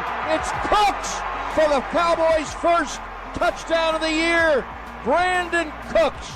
KNC Masterpiece right here on 105.3 The Fan, a truncated expressway today because we just got a chance to talk with Texas Rangers president of baseball operations, Chris Young. He was fantastic. I saw an article from Kyle Yeomans this weekend after the Cowboys game against the Giants. Reasons to be optimistic after the first month. And I'm not saying I necessarily agree with all of these, but I wanted to see what y'all's thoughts were in terms of, do you have any specific reasons for being optimistic through the first month of the season? Oh, man. Yeah. I think there are reasons to be optimistic. And one of them is you do have a quarterback. And yes, whether you agree that he's one of the top 10 quarterbacks or not. You have 3 quarterbacks. Well, you know what, Mike? That's valid. Although one of them you decided during this offseason he might not be able to play. But you have a quarterback. You have one of the top maybe 10 quarterbacks in the league. That's a reason, that is a reason to be optimistic right now. I think the protectors of him have to grow up. And I think there are signs with Cooper Beebe that your offensive line has the ability to grow up. Guyton has to do it faster. And it's at a position where, what do we talk about, Kevin? The three most Guyton, Tyler Guyton. Oh, yeah. He's had a heck of a rookie season. We'll ask, we always used to talk about this with Broadus whenever we were talking about drafts and stuff. And what does he always say? The quarterback, the guy who gets to the quarterback, the guy who protects the quarterback. Those are the three most important to him. And that's a position where it's very important for you to block. But I think you can see he can get there. Just right now, he's having some rookie struggles. So, but I do think that's part of the bigger optimistic things that I see right now. There are a lot of things to be pessimistic about. But those two things right there, I think, are positives. One of the things I was thinking about is I think the linebacking core is better than I thought it would be. Is Overshown better than you thought he would be? No, he was what I thought he was going to be. I know he had a rough game against the Ravens. Yeah. But I thought he played, well, I think we can all agree most everyone on the team played significantly better against the Giants. I thought he especially played a lot better against the Giants. And then Eric Kendricks has been making a difference. Like, he has been getting a lot of tackles. I know you can still argue you would prefer that's not the level you want some of those tackles to take place at. I want him to lead the team in tackles, because if that's the case, that means Mozzie and Osa, those guys in the middle, are doing their job. They're giving him the space to fill the gaps. They're giving him the space to see the running back in that vicinity before he gets... Because we saw a play with Kamara where he got caught off guard because the defensive line in front of him couldn't do their job. And so he's on his heels trying to grab Kamara while he's running past him. That's not what it should be. Kendrick should have that visual that it's coming at me, and all I got to do is step right, step left, and make the stop. I think two of my other answers might be annoying to people because they're not there yet. So what I was going to say is one of my reasons for optimism is Jalen Tolbert might become something. But I know the counter is, but what is he now? And I'm like, yeah, I hear you. He's a fourth working to be a third. Yeah. But he might be your second. In a system where he might have to be your second. Yeah, that's a really good point. And then the youngsters, I know people are concerned about Guyton, and I understand that. Plays surely the most marquee position of the bunch. But I was looking at Overshown, Beebe, Nealand, and Guyton as... they really do look like they can become something. Now, that's not to say all of them will, but I'm encouraged for the most part by what you've seen from that quartet right there, even with the struggles of Guyton, that I have belief that they can become a really good player for this team. But then the question becomes, like, does that really make you optimistic about this season? So I understand if that's the counterpoint that comes up. I think one of the other things, Mike, that we could probably look at and say optimistic because of the bad side of it, the division's still not that great. The Eagles are... don't look at your team. Yeah, the Eagles aren't that good. Yeah. And Washington might be good. Like, Washington might be smoke and mirrors right now, but Washington might be good, but the Eagles aren't that... they're not running away with it by any means. Sure. The Giants look like they aren't competition at all. So I feel like whenever you're looking at, hey, we still have that shot to do something, and McCarthy wants that. Just get us to the playoffs, because Choppy was saying this morning. 80% of the way you're judged is what you do in the playoffs. The other's 20 is the regular season, and that's with the GM and the fan base. Now, this is another one. I just want to give everybody a heads up who's planning on watching baseball. I am not so sure you're going to get that baseball game when you think they're going to move it to ESPN? I kind of do think that might happen. There's a major war breaking out right now. It does appear as though Israel. Iran launched retaliatory missiles into Israel. And look, maybe you don't care about that. You're like, give me my sports. I'm trying to get away from that. Special teams. Our special teams looks awesome. Now, you'd prefer if I could tell you our offense looks awesome or our defense looks awesome. But I'll tell you this. Brian Anger has been a beast thus far. We've talked plenty about Brandon Aubrey. You already have a punt return touchdown. It feels like your special teams has really been phenomenal early in the season. Yeah, I'm happy with, aside from Brandon Aubrey's significant miss that screwed over a lot of bettors. The gamblers, yeah. Hey, also, Turpin Yeah, he got the punt return. And now I don't think, and he also had a really good kickoff return early in the year. Since he did that, they're like, just kick it out of the end zone. Don't let him do it. Which, I mean, is good. Yeah, in a way, you're going to get the ball at the 30 pretty much every time. But why am I free? Oh, it was, Cleveland was the punt return touchdown. Is that correct to start the year? I think so. Yes. But then that is correct. He had a really nice kickoff return. I don't think it was in the same game, but I think because he did that, all other teams have decided, which is a positive. They're not even going to test it. They're like, that stinking coach and that guy, he's actually really good at it. And we got an onside kick too. Our special teams, man, if you're looking for splash plays, I feel like our special teams proportionately is outpacing the rest of the team. I think getting onside kicks is a lot easier as long as the other team doesn't know it's an onside kick. Mm-hmm. Well, you have to tell them now. I know, but did you notice last night in the Tennessee game, they're like, get away from it. And they're like, hey, it's an onside kick. No, get it. I did not. I'm sorry. I escaped from that game. I didn't watch it, but it was like on highlights. Oh, it was like with 2 minutes and change left, the Dolphins, who were down by quite a bit, I believe that they onside kicked, but the players were like, it's not an onside kick, just let it go. And I'm like, I think it was an onside kick, but now I'm confused. So Kevin, you love Overshown. I think we all do. You said superstar on the way, but then one of the other guys you may have fallen in love with while we were out in Oxnard is Wanye Thomas. Yeah. And we had a chance to talk with him and everything, but him being on kick return and doing some other things too, being a contributor. I hate whenever you have a safety and you're just like, he's on the bench, but he's active, but he's just going to be on the bench and he might be a special teams guy, but he'll never touch the ball. And I always like it whenever you see him actually contributing in some way. Look, I'll stand firm. I think the Cowboys could get more out of Wanye Thomas. Absolutely. Somebody did bring this up. If nothing else, they like that the young players are getting important experience and important reps. Now, I know that's a difficult balancing act between, hey, we need to put the best person out there right now and try to win these games versus, yeah, but in a year or two, these reps are really going to pay off. So I do appreciate that the Cowboys at pretty key positions have been able to get a lot of reps in for their younger players. We're the KNC Masterpiece right here on 105.3 The Fan. Right now, it's time for Mike Likes It. All right, so I'm going to talk about Major League Baseball and jersey sales in 2024 as the season has come to an end. Obviously, there can be more sales through the playoffs, and I'm just wondering if playoffs actually pump up sales even more.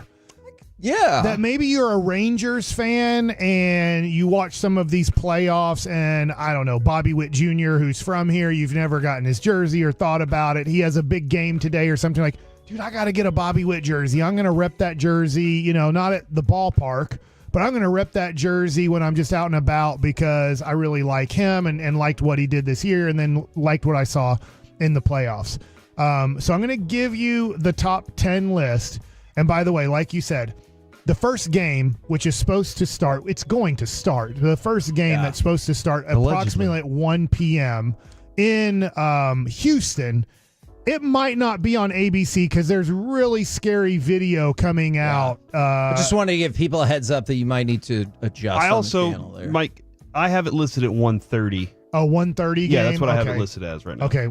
So do you guys want to do the guessing game or you want me to just give it to you? Do you want to guess if there's any Rangers? Let's see how well we do, and then I might change my mind. Okay. Yeah, let's see how well you do, and then Kevin said you can give it to us. Oh, my God. I'm going to say Shohei feels like if he's not on the list, I'm going to stop guessing. You've knocked it out of the park. Okay. And also this.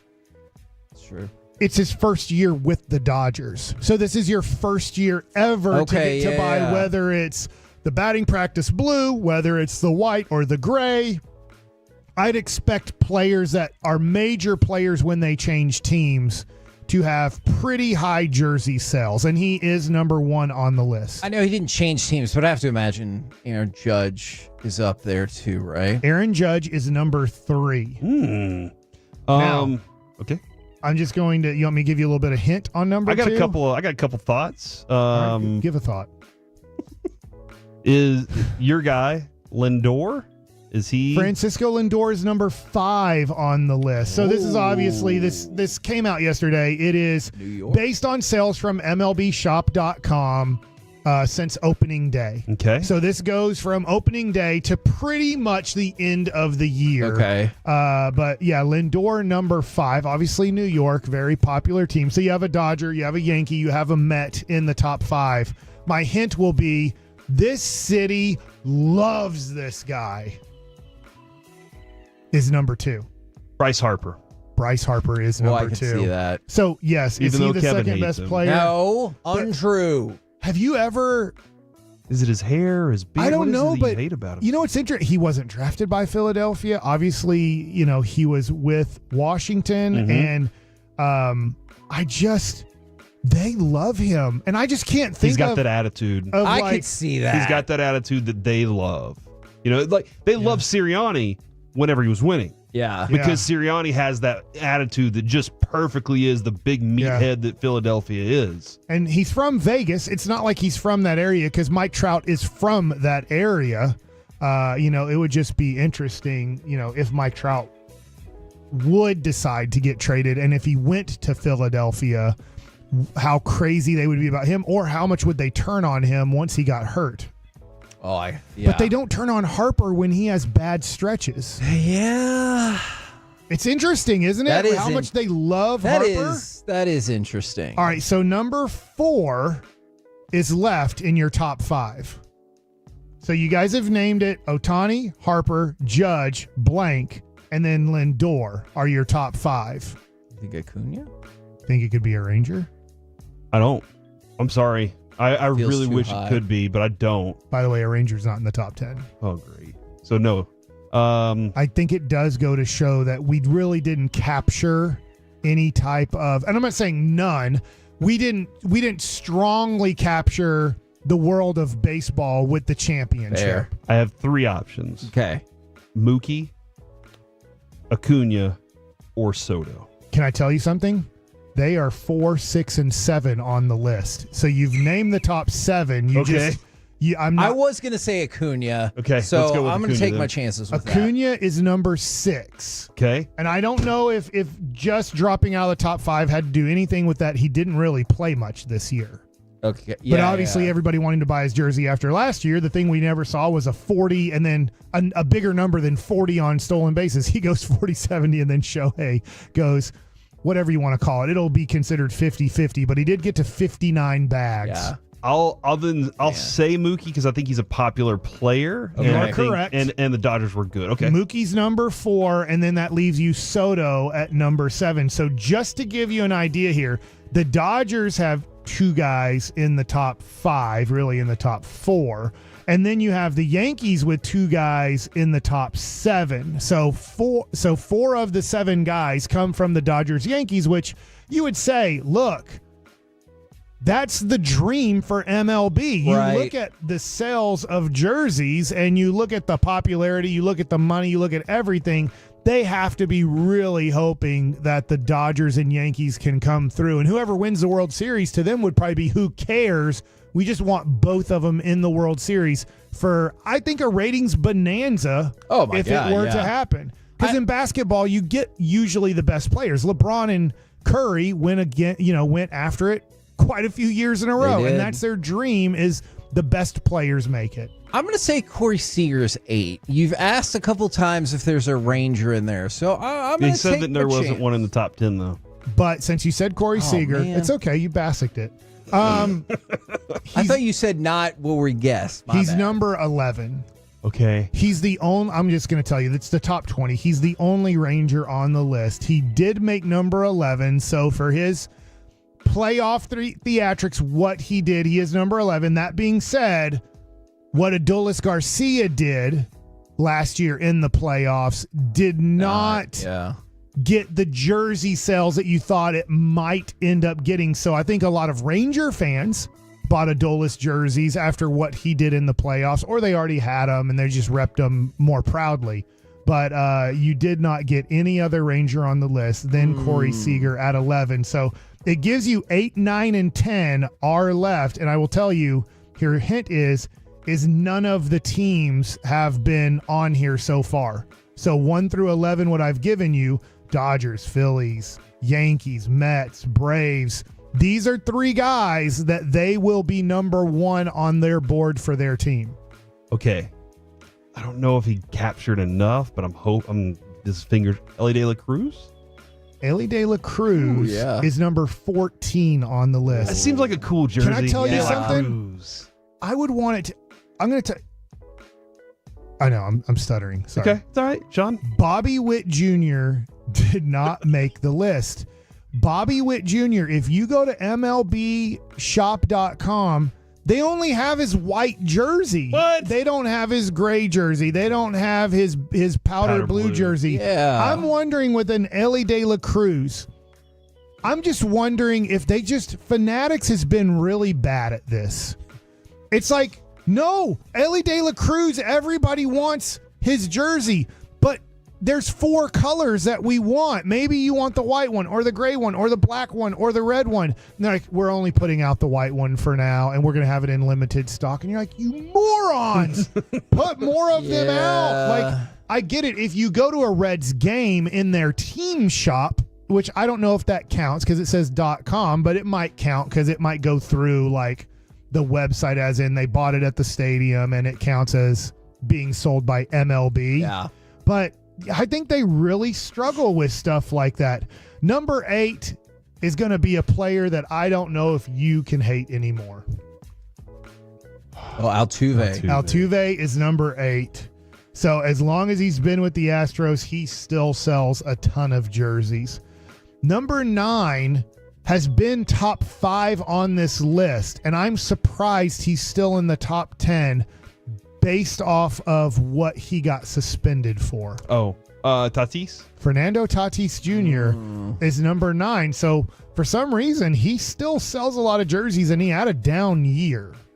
And then number 10 is going to be, I think, a beautiful jersey from a possible future Hall of Famer, but he's 50-50 Hall of Fame. But I think their jerseys are so cool that people are like, I have to get one of these jerseys. And so what if the guy hasn't performed as well for us as he did with his previous team? I'm not sure. Is it a classic jersey? Like a Yeah. Okay. Michael loves the classic type stuff. He's very platinum. There's your hint. This guy's platinum. Is that Arenado? You got it. Okay. Nolan Arenado for his glove. Yeah. Look, for the I was Rock, thinking maybe his hair. he's really struggled as a Cardinal for the most part. But the Cardinals jersey, to me, whether you want to go with road, home, their navy or red, I just think where it says either St. Louis or Cardinals with the bat and the 2 Cardinals on it, I just think that's a beautiful jersey. I think you could argue that is the best looking jersey in all of baseball. Now, rounding out your top 20 after Corey Seager, 11, Vladimir Guerrero Jr., Trey Turner, Ellie De La Cruz, Pete Alonso, Manny Machado, Jose Ramirez, Freddie Freeman, Clayton Kershaw, and Adley Rutschman. Once again, Gunnar Henderson, Bobby Witt Jr. not on this list. If you go to MLBshop.com, I've tried to buy a Gunnar Henderson jersey for my son. They don't make them. It's the most amazing thing that since Fanatics has taken over and Nike, I don't know what the issue is. One, they make jerseys that probably cost them $3.23. We've seen them on the field. They're horrible. Aren't they changing it, though? They said that they did such a cheap job. They went with the cheapest material possible that they're actually going to put $6 into next year's jerseys. Hell yeah. I don't know if that's an exact quote, but you get the idea. All right. No, they are going to do better. I just looked up at the TV. That's scary. It is. That is very fair. Kevin, can I just have a quick conversation with you on air about this?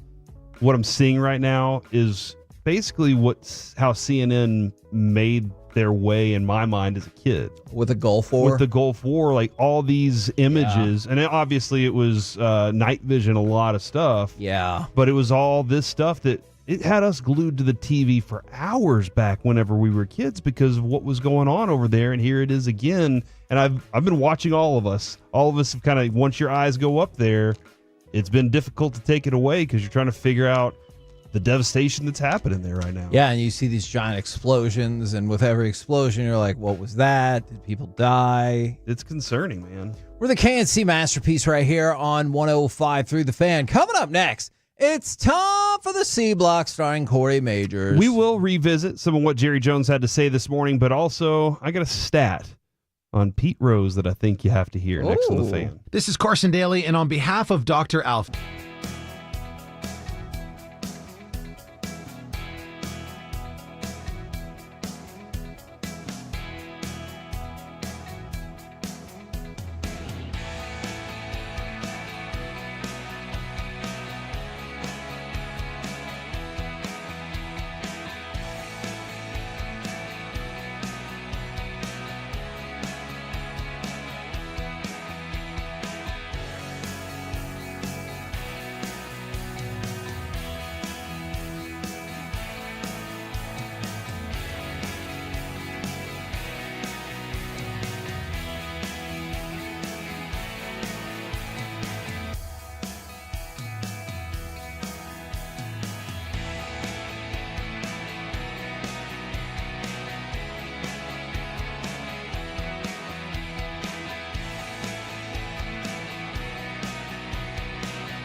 It's true that you've got to forget something else to remember that Uber Eats has groceries. No, that's absurd.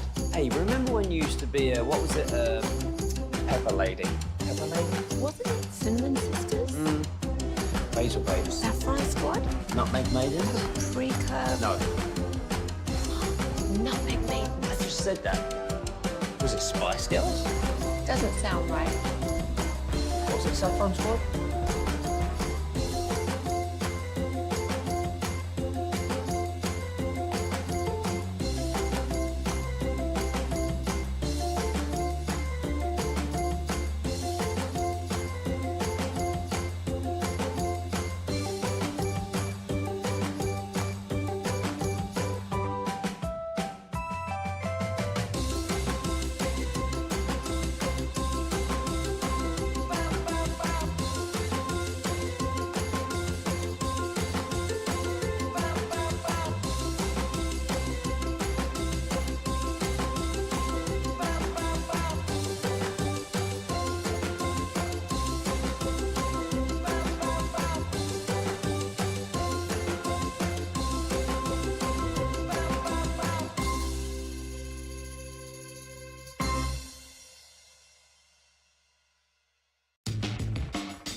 Team is 105.3 The Fan. Go low, baby. KRLD-FM and HD1, Dallas-Fort Worth. An Odyssey sports station.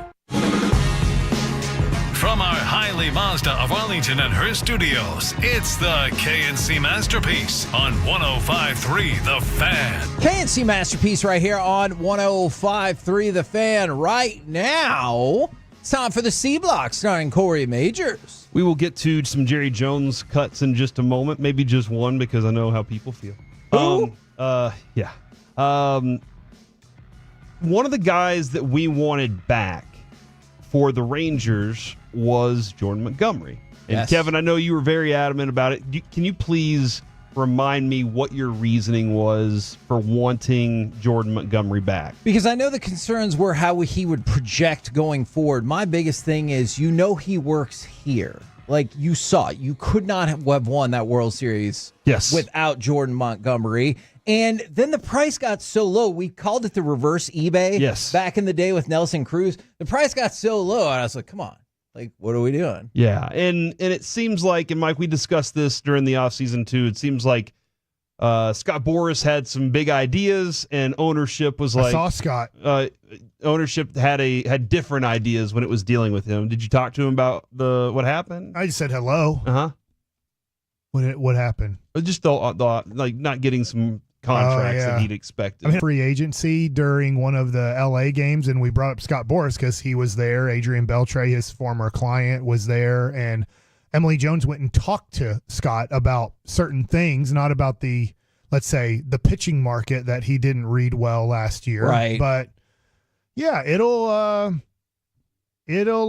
be interesting with Jordan Montgomery after that was said about him. Okay, well, here it is. This is Ken Kendrick, the team owner for the Arizona Diamondbacks, talking to Arizona Sports. The best way I can say it, if anyone wants to blame anyone for Jordan Montgomery being a Diamondback, you're talking to the guy that should be blamed. Because I brought it to their attention. I pushed for it. They agreed to it. It wasn't in our game plan. When he was signed right at the end of spring training. And looking back, in hindsight, a horrible decision, to have invested that money in a guy that performed as poorly as he did. It's our biggest mistake this season from a talent standpoint. And he said, and I'm the perpetrator of that. So, and I mean, look, holy dude, moly. You watch your team get beat in the World Series, and that dude's across there, and then he's available. You're probably like, hey, I would like to sign that guy. But there were lots of things. There were lots of things that we heard about Jordan Montgomery that we again were fine dealing with. Just like you said, Kevin, you knew he worked here. And he helped you do it. It was one of those, hey, let's run it back. Let's try to run it back one more time with that whole group. But that is an owner right there, kind of going in, being very honest about the player, which I think is interesting because a lot of owners don't do that. But I guess he's feeling like, look, that was a one-year deal. We're never seeing that guy again. Real quick, he was lucky to be on Arizona because they were so good offensively. He had a 6.23 ERA. He had a winning record, right? Yeah, he was 8-7. So, and this is the thing that it's tough with media. I appreciate the answer that owner gave because that's a real life people answer. But don't you think he's going to get dragged because of it? And like that's probably why people don't ever say anything. By his fan base? And by the media. Okay. By the fan base. By the fan base, by the probably fan base, not. I don't think so because I don't know how much Arizona cares. But the other thing too is they don't like cheering. I was there. I think it's more about other players. Like when you do something like that, you're telling other players that you're willing, other free agents and stuff, you're willing to take shots at them if they aren't great when you send them away. I don't think guys like that. I don't think guys appreciate that. Sometimes I feel like that becomes, now obviously if you money whip them, they'll pay you. They'll play for you. Sure. But I just don't feel like a lot of free agents want to go to places where they feel like they're going to be cast out like that. After what that's the general manager, correct? The owner. After what that was the owner who said that? Ken I thought he Kendrick. said okay. For some reason, I thought he said he presented it to ownership. No, he said he presented it to his group. Yeah, he's the one. He's like, I'm the one that told the guys they need to do it. It sounds like they want to get rid of him at all cost. He did his player option as long as he started 10 games. he can take his player option at $20 million. He has to take that option. Off of that performance? Yeah. After a 6.23 ERA, people were concerned about how big he is, like let's say his weight situation in the offseason. Would you Ranger fans want him back at, let's say, 75% of what he makes? Well, I guess I should say so better. $5 million. Arizona's selling him to you. You take on the $5 million. We'll eat $15 million. Yeah. We at least don't have to pay 20, because there's no way Boris wants him back there. There's no way Montgomery wants back there, and there's no way Arizona wants him back there. And they're going to have to eat at least, I would say, $10 million of the contract. Would you want him back at $10 million? For sure. Oh, I'm sorry. I was still at $5 million. You said for sure at 5. Now I'm upping the cost. You don't have to trade him anything. 7 to 8 was in my mind, Okay. but I'd be willing to listen to 10 because, like you said, there's no assets going back because they're like, hey, we need to get him the hell out of here. And I'm looking at some of the other guys that are leaving here or potentially leaving and what their cost is right now. And so I'm saving money if I'm bringing him in at that point. Yeah, it'll be interesting how interested the Rangers are. I think at 10 for and when I mean nobody, I understand you might have to trade some dude from A-ball that's sat on the bench all year just to make it like a transaction. But at 10 would be my max. But also I need to know, and we're never going to know this, the budget of the Rangers. Because if they're telling me, well, you can take them, but you might as well count Yates off of your team. No, I'd rather, if I have $10 million, I'd rather have Yates than Montgomery. See, and that's a great way to put it, because then that feels like it's harder to figure out, right? Because if you're just like, I get Jordan Montgomery for money that's not yours, you're like, oh, of course. Hey, would you rather have Kirby Yates or Jordan Montgomery? Because now all of a sudden I'm like, I know relief doesn't always carry from season to season, but I would probably go Yates then. He was amazing this season. He blew one save in September. He had a 0 ERA with a win and 8 saves. I would say I saw what happens when you go through a season. In fact, I've seen it for almost a decade. It felt like when you don't really have a closer, and it is not fun getting to the 8th and 9th inning without a reliable closer. I'm looking at some of Montgomery's numbers, Kevin. He wasn't hit hard. He didn't get barreled up very often, but his strikeout percentage was so low compared to what he's done in the past, and his put away percentage. His whiff rate was actually really low too. So I'm kind of curious on, he didn't get hit hard, kind of like when he was here. He didn't get hit hard very often, but he was able to strike people out with that, what do they call that curveball? The death ball. I love the nickname for that. So I don't know, man. I'd take him back. Somebody asked, by the way, 32. Maybe we could reach out to Brandon. I feel like he probably forfeited his lifetime of Hurtado. Oh, yeah. I don't know if he can come back around and still get that, but we can ask Brandon. I'll give him a free meal. Yeah. I bet he'll give him a free meal. I agree with that. This is exactly what millionaire athletes need. So going from one owner that took a hot shot like that at somebody to Jerry Jones this morning with Sean and RJ and Bobby and Peyton show.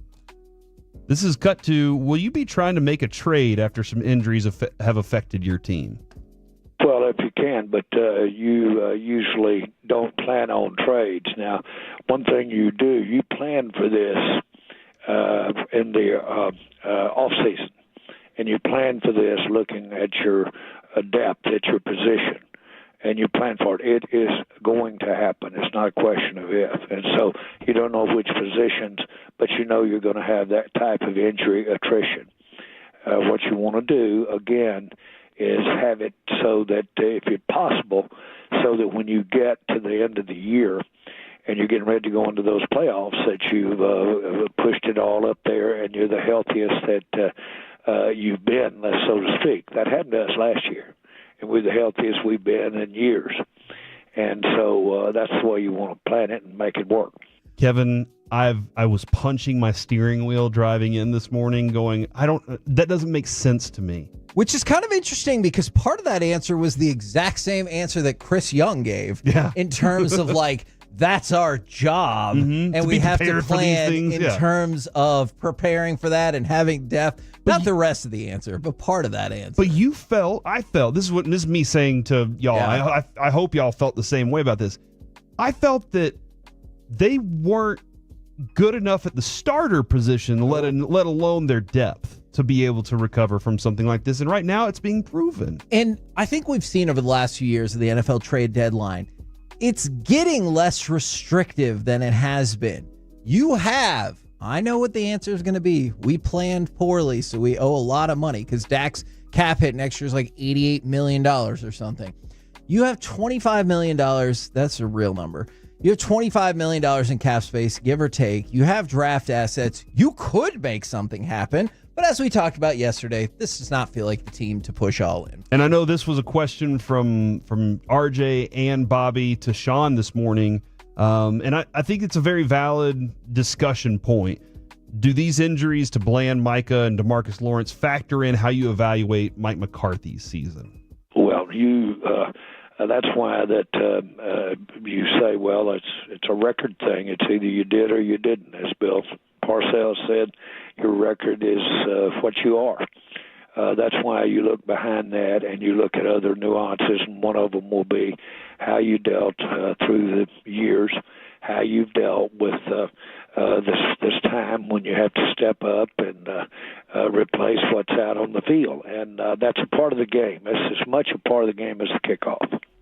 The problem I have with that is, sounds like if nothing goes any better based on what happened in McCarthy's first season and what looks like is happening right now, then McCarthy would be gone because you are what you are. How good were you at stepping up in those moments? I would see it that way. But man, that falls back to the GM to make sure the people are there, to make sure the talent is there for the coach to coach. That's where I have that biggest problem. All right, Kevin, if you would like to respond to that, that's fine. Be optimistic. Or I can go for the next 2.5 minutes on something else. Okay, I guess I want to respond. I want to hear the Pete Rose stuff and everything too, or whatever else you're going to trot out there. But some of his answers are just frustratingly confusing to me, because then I'm like, all right, so we're taking all of these years into account. So then that makes it feel like, well, whatever happened in this year is only 20% of the equation compared to everything else, when we've been describing it as if everything is on this year. And I don't know. Yeah. No. I'm sorry, Corey. That It's was that frustrating. look. I have lots of thoughts, but I wanted to condense them down to something. I for like you. this look and these thoughts better than yesterday's looks and these thoughts Sorry about that. during our segment. So Sorry. It's all right. About that. Ryan Spader. I don't know who he is. Great actor. Sex, Lies, and Videotape. No. He said this because Pete Rose died at 83 yesterday. And I'm not shocked when people die anymore because people die. It's and fair. But I was shocked that Mutombo and Pete Rose on the same day happened. That was a shocker to me.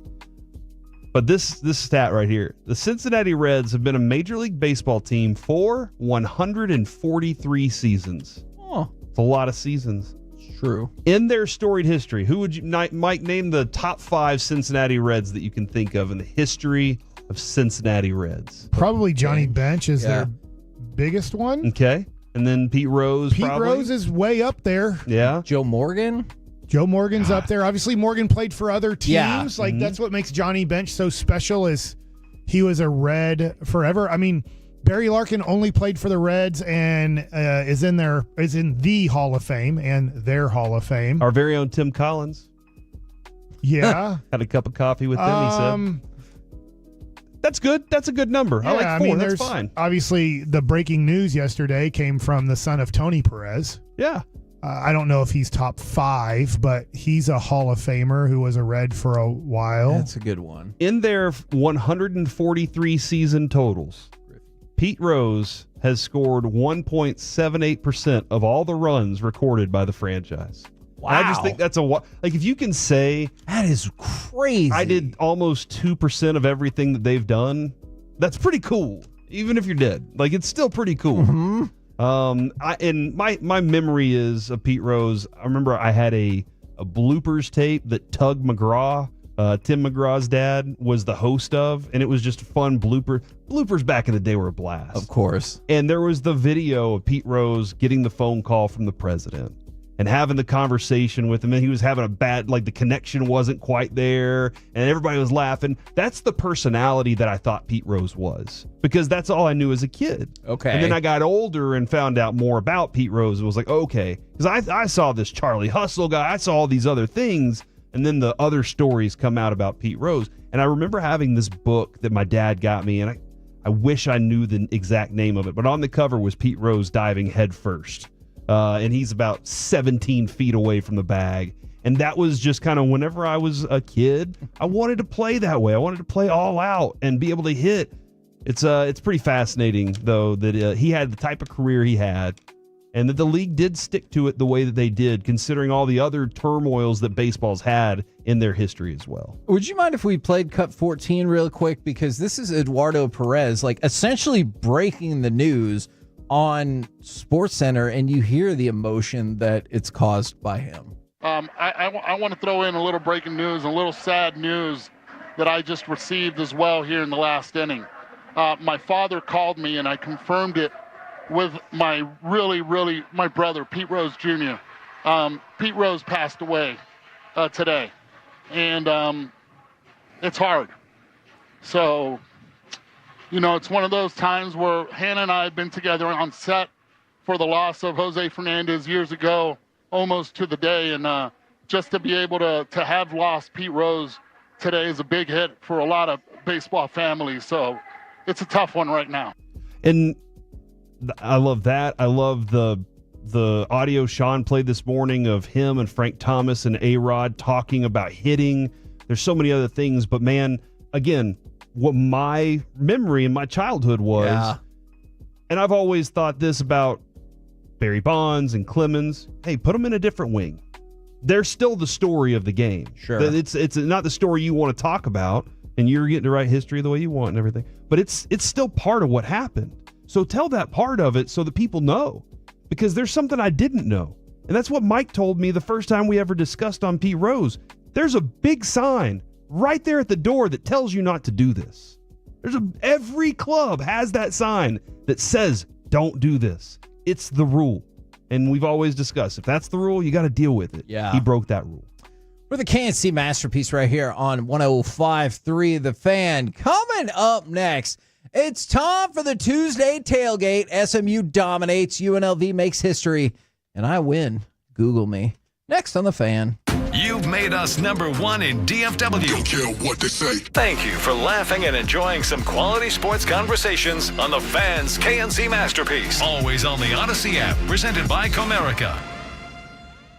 After years of discomfort, it's like I'm alive again. Texas native Sonia Hackett talks about how QC Kinetics changed her life. QC Kinetics has given me my quality of life back. Before QC Kinetics, Sonia suffered from horrible knee and back pain stemming from a car accident. I was wearing knee braces just to try to maneuver around. Sonia hated the idea of pain meds, and surgery seemed too risky. So she turned to the local medical professionals at QC Kinetics, the leaders in advanced regenerative medicine. That consultation just changed my life. I can do the treadmill, everything. I don't have anything holding me back. The quality of life is pain-free. QC Kinetics has made us very happy. Call QC Kinetics for your free consultation today. I'm going to get emotional again. They are like family members to me. They care. QC Kinetics with locations in Dallas, Plano, Grapevine, Fort Worth, and Richardson. Call 972-972-8610. That's 972-972-8610. Eric Thomason here from Blue Nail Roofing and Construction with breaking news for homeowners. Insurance premiums are skyrocketing and coverage is shrinking. If you've got storm damage, don't get caught off guard. Call us at Blue Nail Roofing today and let our trained professionals help you document your damage so you can get maximum coverage before coverages change. Call 855-255-1975, 855-255-1975, BlueNailRoofing.com, BlueNailRoofing.com. Buford, what are these IRS notices? Karen, don't worry about those. Just put them on my dresser. You hid this from me? They're saying we owe the IRS what? Honey, I can handle this. Buford, I'm going to... Hi, I'm Randy Martin at IRSprob.com. We help good people with IRS problems. If you're receiving IRS notices like Buford, you need to give me a call right now. Wait, who are you? A friend, Karen. At IRSprob.com, we protected thousands of families from the IRS and negotiate settlements, oftentimes for less than the original amount owed. Hey, Randy, can you help us? Absolutely, Buford. But you need to call for an appointment right now at 214-214-3000. That number again is 214-214-3000. We're calling now. Thanks, Randy. IRSprob.com is here to help. Check out our 5-star reviews. Call us today at 214-214-3000. Again, 214-214-3000. Listen to the Texas Lending Mortgage Show each Saturday morning at 8 on 105.3 The Fan to get the latest on buying, selling, or refinancing your home. You can also listen to the show on the Odyssey app. The Texas Lending Mortgage Show is paid for by Texas Lending. It's better over here. If you're 55 and up, T-Mobile has an exclusive rate plan just for you. Right now, get 2 lines of talk, text, and data for just $30 a line. That's a 45% savings versus Verizon and AT&T. Plus, you can get one of the latest 5G phones free when you add a line. That's right, a free 5G phone. Experience all this and more on America's largest 5G network. So why wait? At T-Mobile, customers 55 and up can get 2 lines of talk, text, and data for only $30 a line. Just go to T-Mobile.com/choice55 or visit your local store to make the switch. With AutoPay using debit or bank account plus taxes and fees, 45% off 2 lines versus AT&T Starter and Verizon Welcome. Plan benefits vary. Free phones up to $300 off with 24 monthly bill credits and qualifying new line for well-qualified customers plus tax and $35 device connection charge. Contact us before canceling entire account to continue remaining bill credits. Bill credits end if you pay off device early. See details at T-Mobile.com. As a mom, comforting my family is what I do best. Vicks Vapor Stick provides soothing, non-medicated Vicks vapors in an easy-to-apply stick. And it dries fast, so there's no mess. I use it to comfort myself and my family. Thanks, Mom. Vicks Vapo Stick, soothing comfort for the whole family. And when you need more comfort for yourself, try Vicks Vapo Shower Max for steamy Vicks vapors. Use as directed. Vapo Stick for use ages 4 and up. Vapo Shower Max use for adults only. Hi, this is Babe Laufenberg. Aging happens, but it doesn't have to feel like it did for your father. You can have more energy and confidence, lose weight, and feel younger. Check out Game Day Men's Health. Industry-leading care in a guy-friendly environment. They offer testosterone therapy, peptides, weight loss, and ED treatment. With 11 locations across DFW, they're the largest in the area. Visit GameDayDallas.com and mention the fan for 10% off your first treatment. That's GameDayDallas.com. This segment of The Fan is brought to you by Buyers Barricades. Buyers Barricades is a full-service...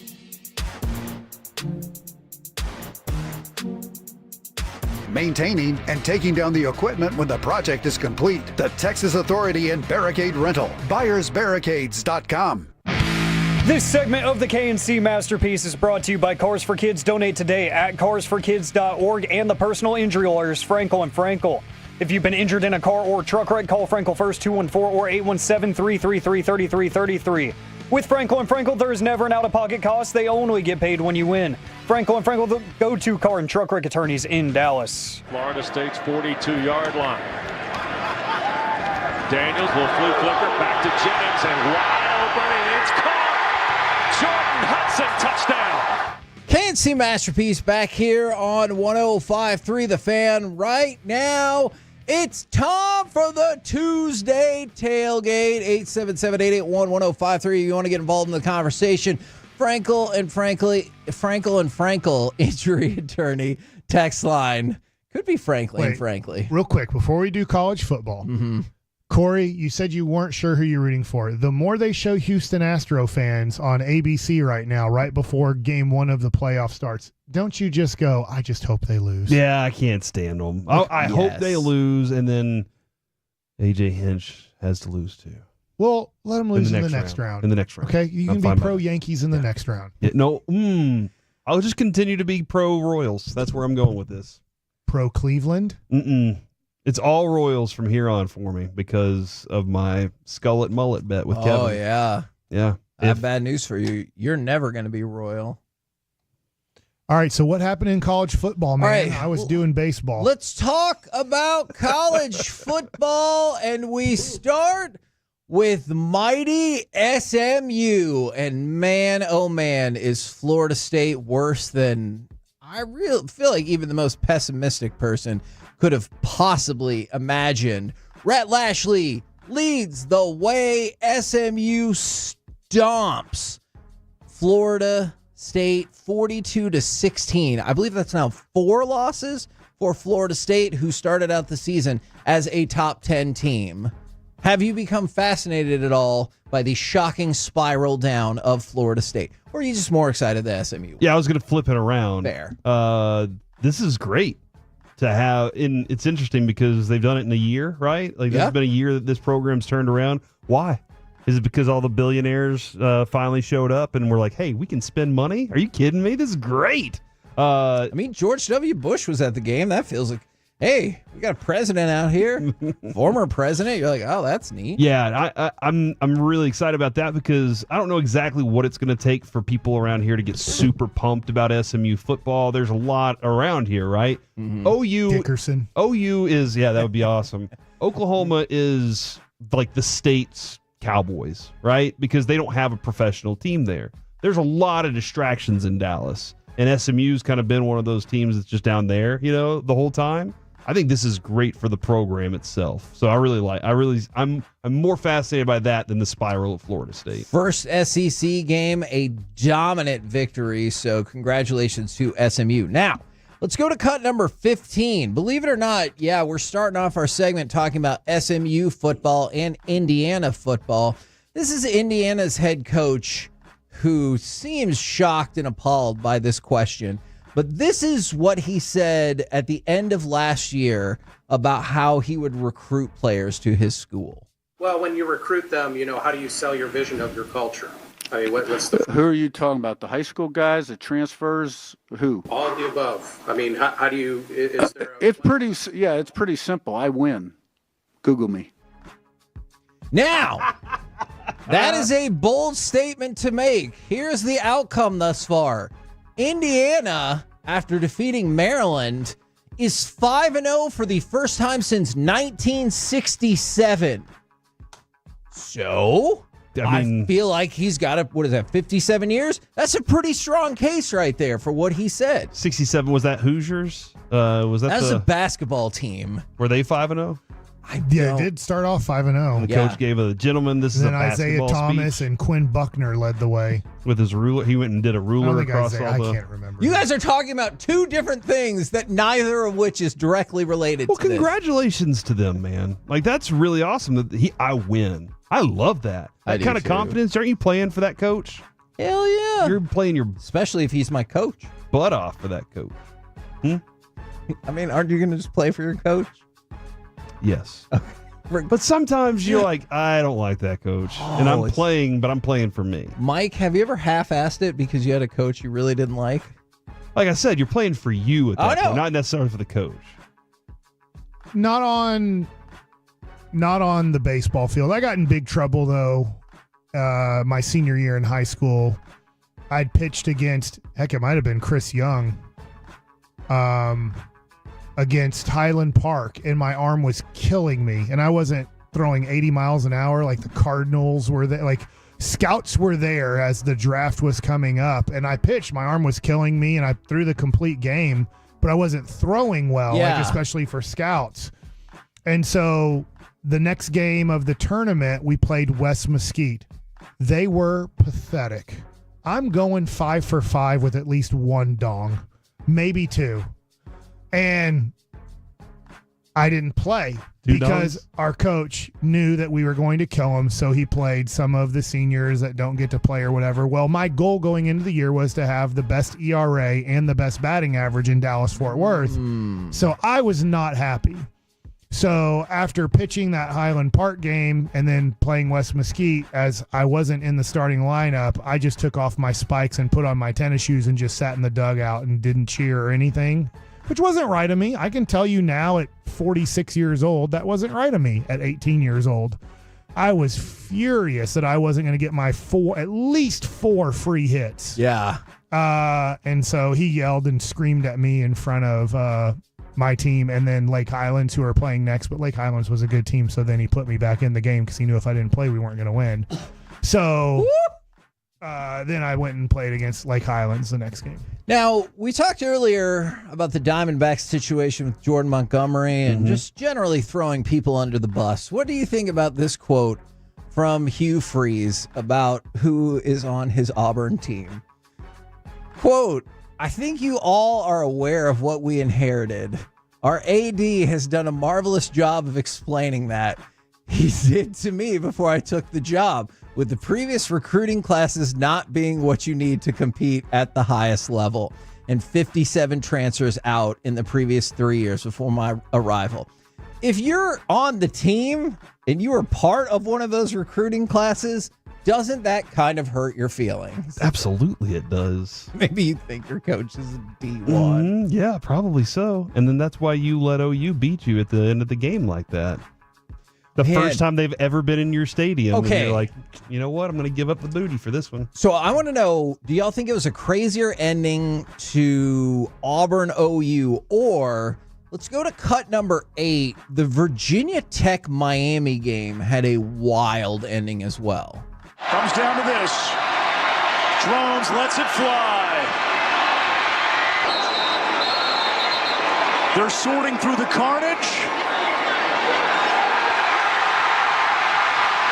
Miami has it. Well, Virginia Tech has it. How do you like that? Virginia Tech. They rolled a touchdown on the game's final play. After further review, the ruling on the field is reversed. So there's always next year. What you saw was 3 different celebrations at this, like, back to back to back. You saw the Miami players run out and celebrate because they thought the Hail Mary was not completed. The band was on the field. Yeah. Rightfully so. And then Virginia Tech celebrating when it got called a touchdown. And then Miami celebrating again when the officials are like, my bad, no touchdown. That stinks. That when ending you're was sitting there crazy, thinking yes. that you got it, and then they're like, sorry, guys. Now, somebody brought this up. We talked about it a little bit yesterday.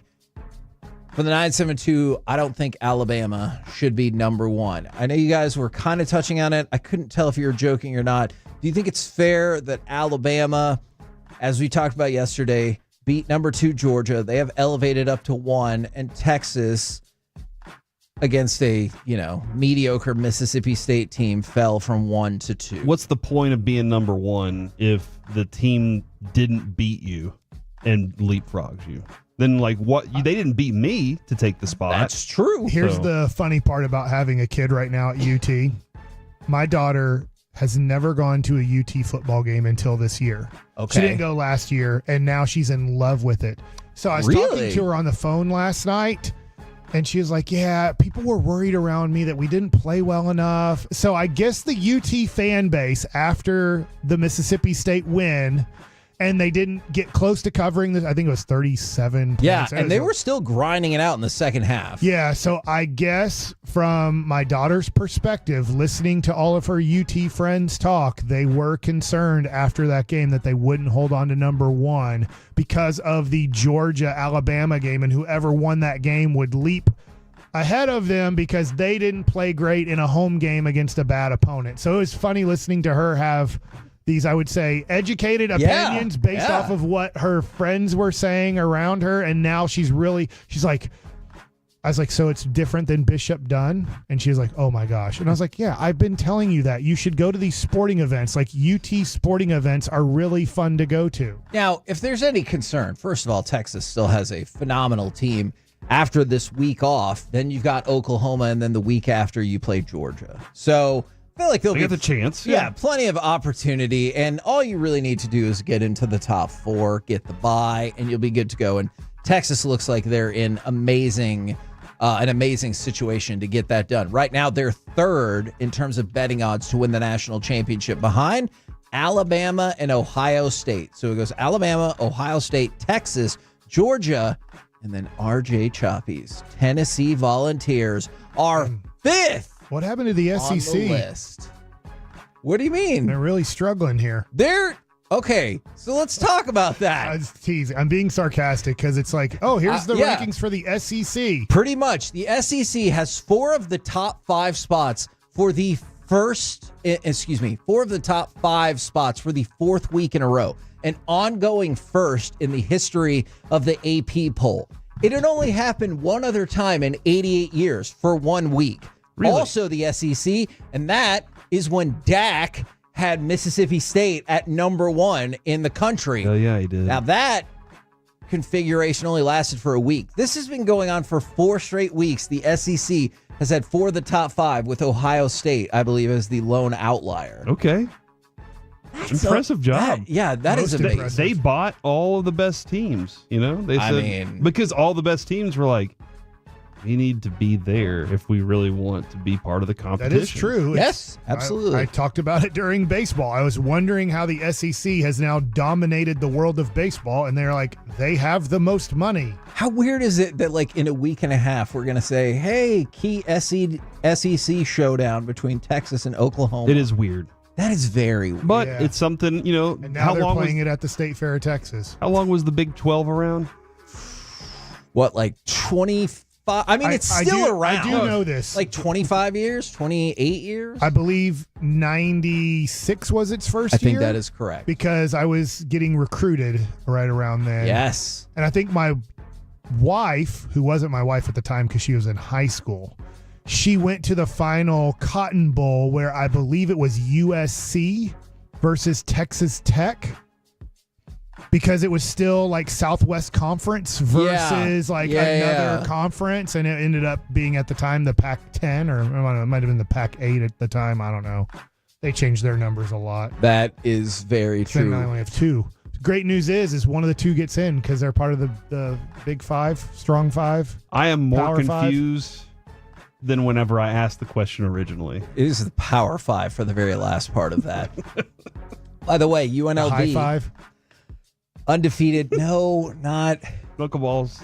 Thank you. Oh my gosh, I made him sneeze. UNLV is undefeated through 4 games for the first time in Division I history, even though they lost their quarterback for an NIL dispute that we talked about last week.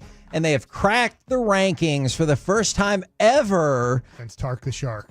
In football, they are tied with Texas A&M at 25 as Texas A&M fell after looking terrible against a team that they should have wiped the floor Randall with. Cunningham's back.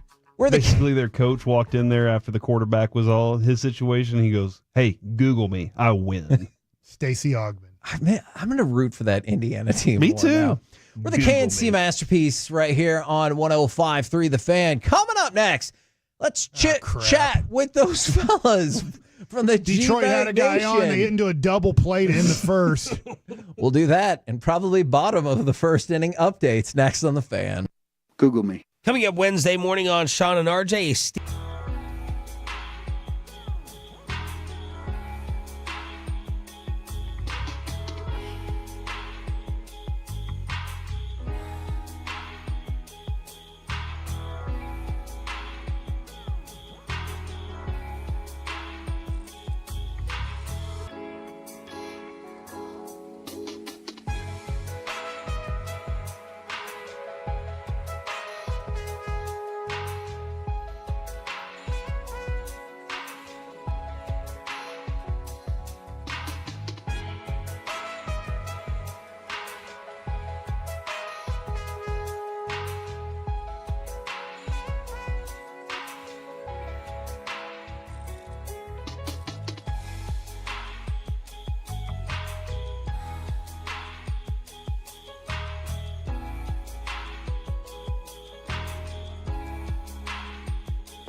Uber Eats has Lola V products? I gotta remember that. You know, they say in order to remember something, you have to forget something else. Okay, now that is a very cute haircut. That's like a little shag. I've never seen it before. Well, I mean, of course you have. It's the Rachel. Oh, is that your name? No, I mean like your name. No, I'm Jen. My name's Jen. Right, but I just mean like this is your haircut. But that's hair on your head. I'm not saying this is your hair. Okay, freaking me out a little bit.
The boys are in Pittsburgh this week. Our coverage starts at 4 on Sunday with the Cavender's kickoff at 7:20 on your official home of America's team, 105.3 The Fan. This segment is brought to you by Classic Chevrolet in Grapevine. They're the #1 Chevy dealer in the world. More Silverados than anyone else. This is Texas. This is Classic Chevrolet. Together, let's drive. Based on new Chevy registrations 2023.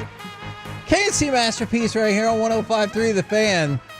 Right now, courtesy of D&M Leasing, it's time for our chit-chat with those fellas from the G-Bag Nation. Gentlemen, how is ya, and are you amazed that Mike Bassick forgot that Chiafalo cut his hair? I am. When do you do that? I love it. I think in July, late July. Oh, it's good for him. Mid-July. It's a summertime move. It's not like that wuss Trevor Lawrence.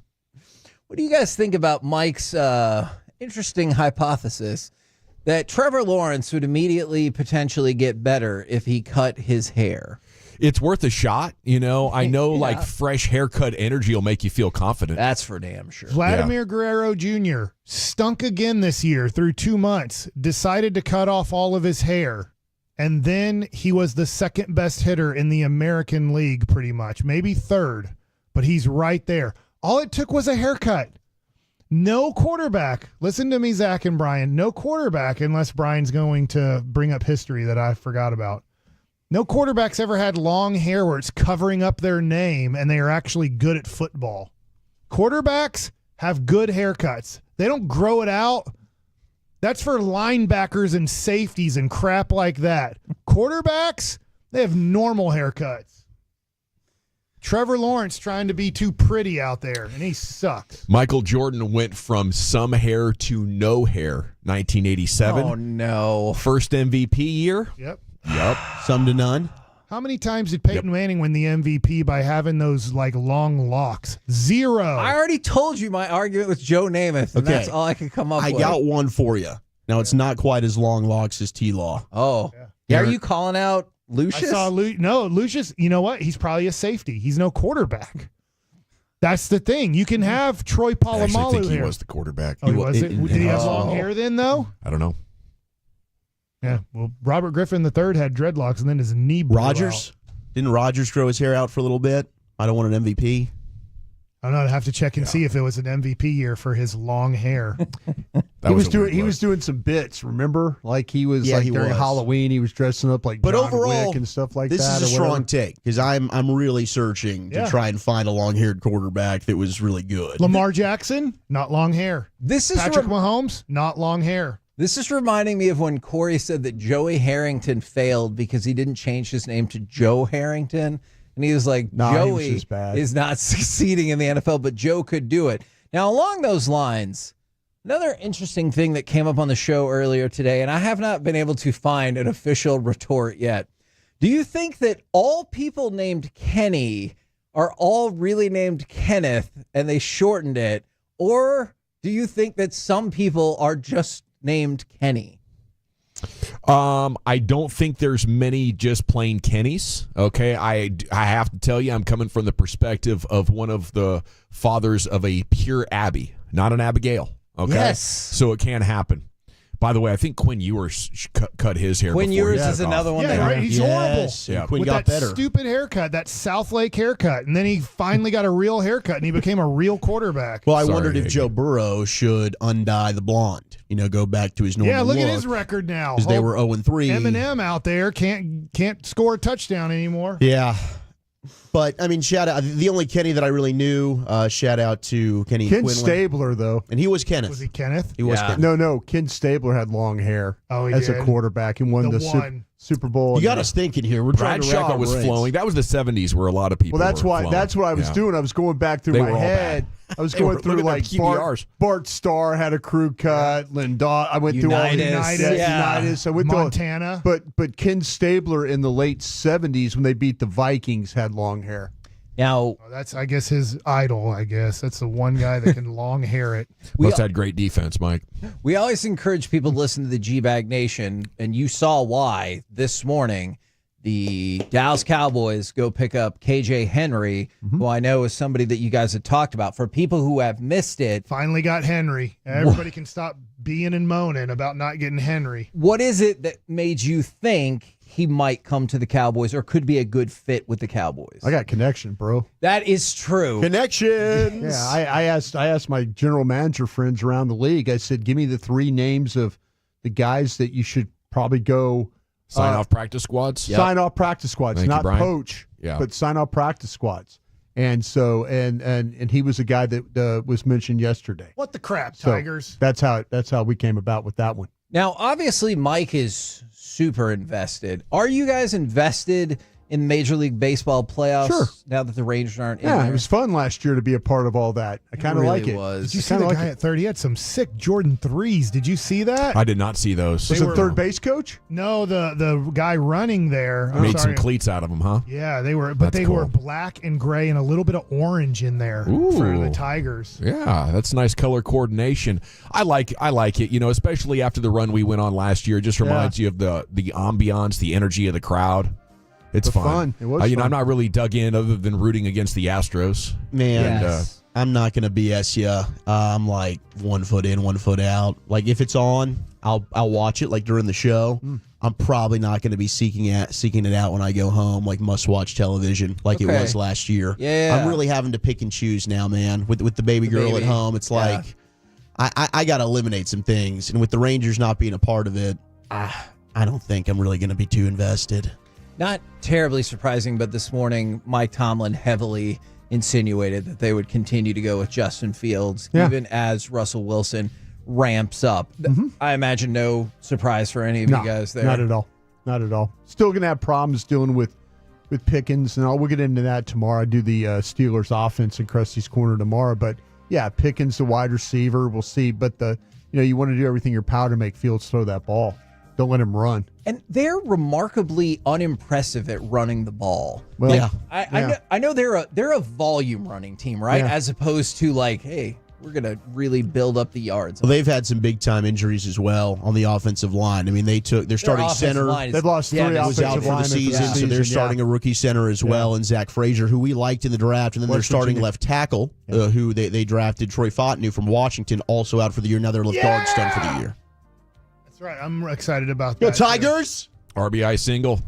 Heck yeah, let's go. Detroit. First and second, 2 out. Detroit Rock City. I'll definitely hate watch the Astros. Okay, I'm invested in that. I could see that. By the way, Mike, are you excited that MLB is going back to the old All-Star uniforms as opposed to the way they've been doing it? I was at the game. It was You hated it? That Yeah, it was jersey bad. thing was They were bad. pathetic. You had They were no bad. clue who was in the game, Yeah. and then you're just like, what's the point if the Rockies have to be represented in this game, but there's no Rocky jersey? It's just everybody's wearing the same jersey. If that's the case, then stop picking one player to represent each team if the teams aren't being represented by their jersey and everything like that. So, yeah, it was pathetic. Right, I had to tell you, I thought it was Hunter Green by his ass. Like, that's the only way I could tell is I think that's his butt. Yeah. You know, but you can't tell who anybody is in the game with those stupid jerseys. So Johnny good job. Damon, sweetest ass in the league. Do you think you would ever analyze games on TV during the play-by-play like you just celebrated, like a college football analyst? They're always hooting and hollering in the back like the Rangers You get know a what? big. There's another one, Mike. Yeah, baby! There it is. Woo! Framber pitching like he's against the Rangers in the playoffs. Take that, Astros fans.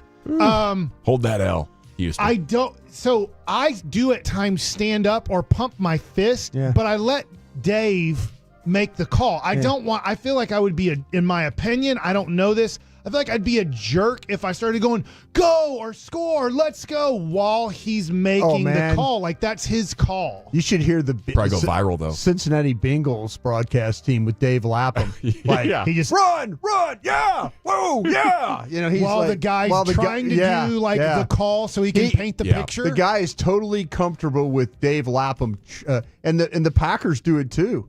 With their broadcast. Yeah, the Patriots are a big one. Patriots. Scott Zolak will cheer during the games. Yeah. Well, San Francisco, our guy San Francisco will get a Greg mix Papa. in there. They'll cheer. Yeah, go ahead, Mike. It's okay. Yeah, I don't know if anybody does that in baseball.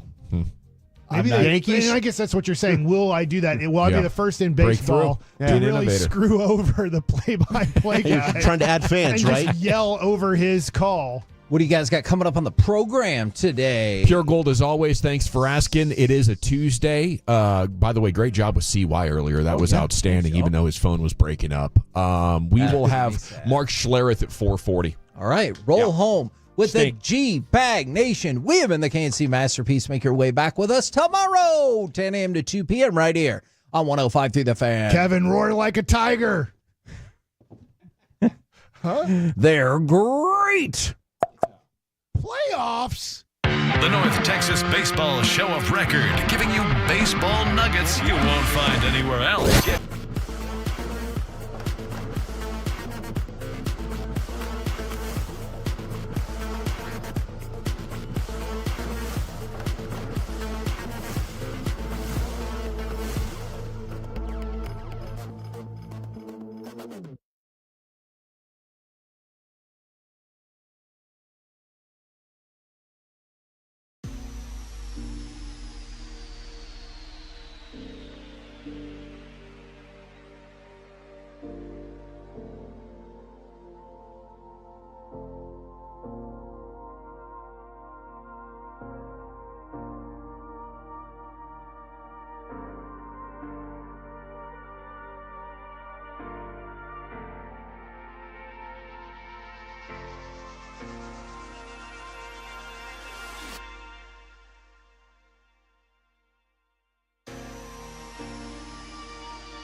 think it's true that you've got to forget something else to remember that Uber Eats has groceries? No, that's absurd. Hey, remember when you used to be a, what was it, Pepper Lady? Pepper Lady? Wasn't it Cinnamon Sisters? Basil Babes. Saffron Squad? Nutmeg Maidens? Paprika? No. Nutmeg Maidens. I just said that. Was it Spice Girls? Doesn't sound right. Was it Saffron Squad?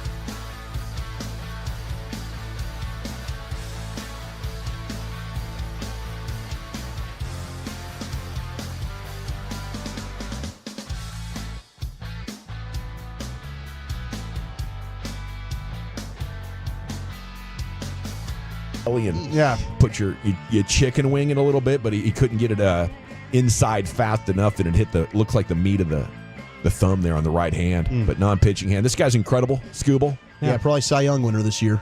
Yeah, ERA just barely scoring on this guy. If he doesn't give up a home run, the chances are, you're looking at 2 runs or less there over 6 innings, and he is dialed here this afternoon as the Tigers are in Houston, where I don't remember the last time the Astros won a home game in the playoffs. That's true. So they're screwed at this point. Yeah, it's probably the DS series. I mean, the Rangers won every single game last year in the ALCS, and now they're down 3-0 in the top of the second. So not looking good for Houston right now. The Cowboys are signing pass rusher KJ Henry on a 2-year deal off the Bengals practice squad. Per sources, he had 1.5 sacks last year for Washington. And seeing some highlights of him on Twitter, it doesn't look like it's much special, Brian, but a serviceable body there to have on as an edge option. Yeah, I went through. He was with this summer. He was with the Commanders, and so you've got to know that he was a 5th round pick last year, and so Jeff Zugina, the defensive line coach, would have coached him, so he kind of has a little bit of a working knowledge of the player. As I mentioned yesterday, my gang of 7, they gave me 3 names, and to a group, they had him as the number 1 guy, that if you were to go and try and sign somebody off another team's practice squad, that he would be the guy to go get. So you have some familiarity with the player, with the coaching staff, but that's something. And I watched him in the preseason, playing these games and stuff. What you're trying to do right now is you're trying to get better than what you have with guys like Wheat, and and see if you can add a little bit more depth to your group. They're down in numbers. Now maybe we thought that they would bring back Muhammad, who they had during training camp, but that's good for them. They said, hey, listen, let's take an opportunity to go grab a guy from another team. What I liked about the guy is he's got really good length. He plays the run from all the plays. It's over 100 plays where he was playing this preseason. And, the length is really good. The ability to play the run, I thought was good. He can get off blocks. He's got some lateral agility. He's a tall guy, about 6'5", 270 pounds. And you see a little bit of that, the ability to chase from the backside when he's not blocked. Can he capture the edge? Yeah, he could get there, but you need a little bit better burst to close around the end. But, right now you're just trying to find depth pieces. You're trying to find some guy you have some familiarity with. You find a guy that's been playing the whole time, too. He's been on a practice squad with Cincinnati the whole time. So that means he's been working out. That's the most important thing. You don't have time for a ramp-up period. This guy I was at the Star this morning. He was already in getting ready to practice, getting ready to practice for tomorrow, today being a day off, but he's here getting ready, and you're going to need bodies at this point, but this guy's capable because he's a young guy and he was a 5th round pick.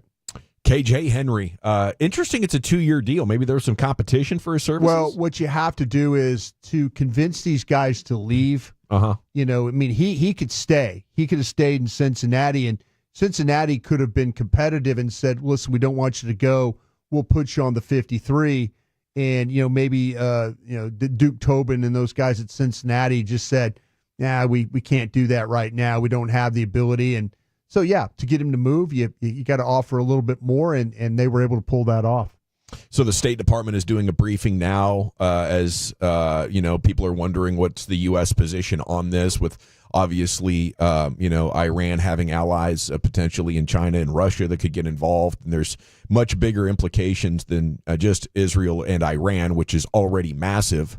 And it's always crazy for me to watch the guys on the TV news that are on the scene in the city that is being bombed. They have one of the breaking news stories of the decade, which is already adrenalizing. Yeah. They're under attack, and they're standing in there and delivering the broadcast. And I always thought that, that looked insane to do, right? And as a broadcaster, I always thought, I don't know if I could accept that assignment. That would just be insane to try to work through that. I remember during the Gulf War, because I was working with NFL Europe, and I remember that because that's where I learned about Nick Robinson from CNN. That was the guy that be in the sand dunes. Yeah, that's the guy you talk about. Nick Robinson, they had guys that were they had various CNN guys that were not exact. I mean, they were I wouldn't say hiding, but they were in shelter. They were down. They were down. Kind of not in harm's way.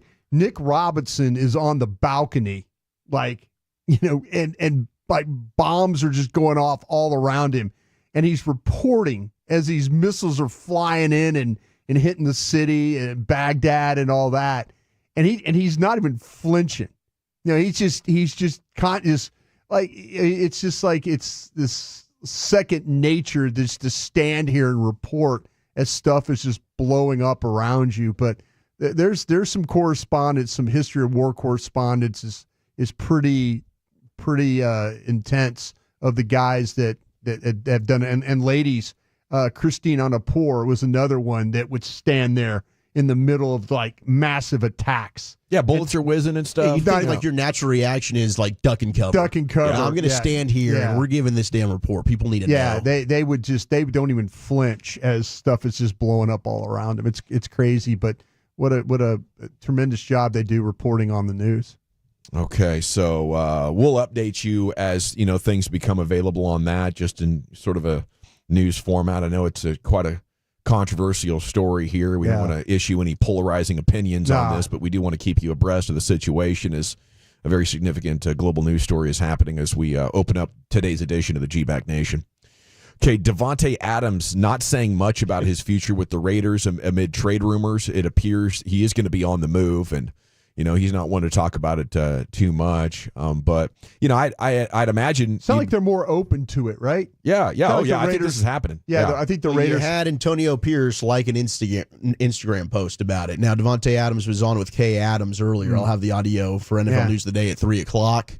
They apparently have not even spoken about this, so it sounds like there's a lot of issues going on there in Vegas. I mean, we had Antonio Pierce post game said some people were making business decisions after a loss a couple weeks ago. Maybe Davante Adams is one of those guys. He's thinking, hey, if you're not all in, if you're not with us, I don't need you here. Yeah, that's an interesting one because it could really tip the balance of power. Like if he would end up in Buffalo, or if he would go to Kansas City, it's over.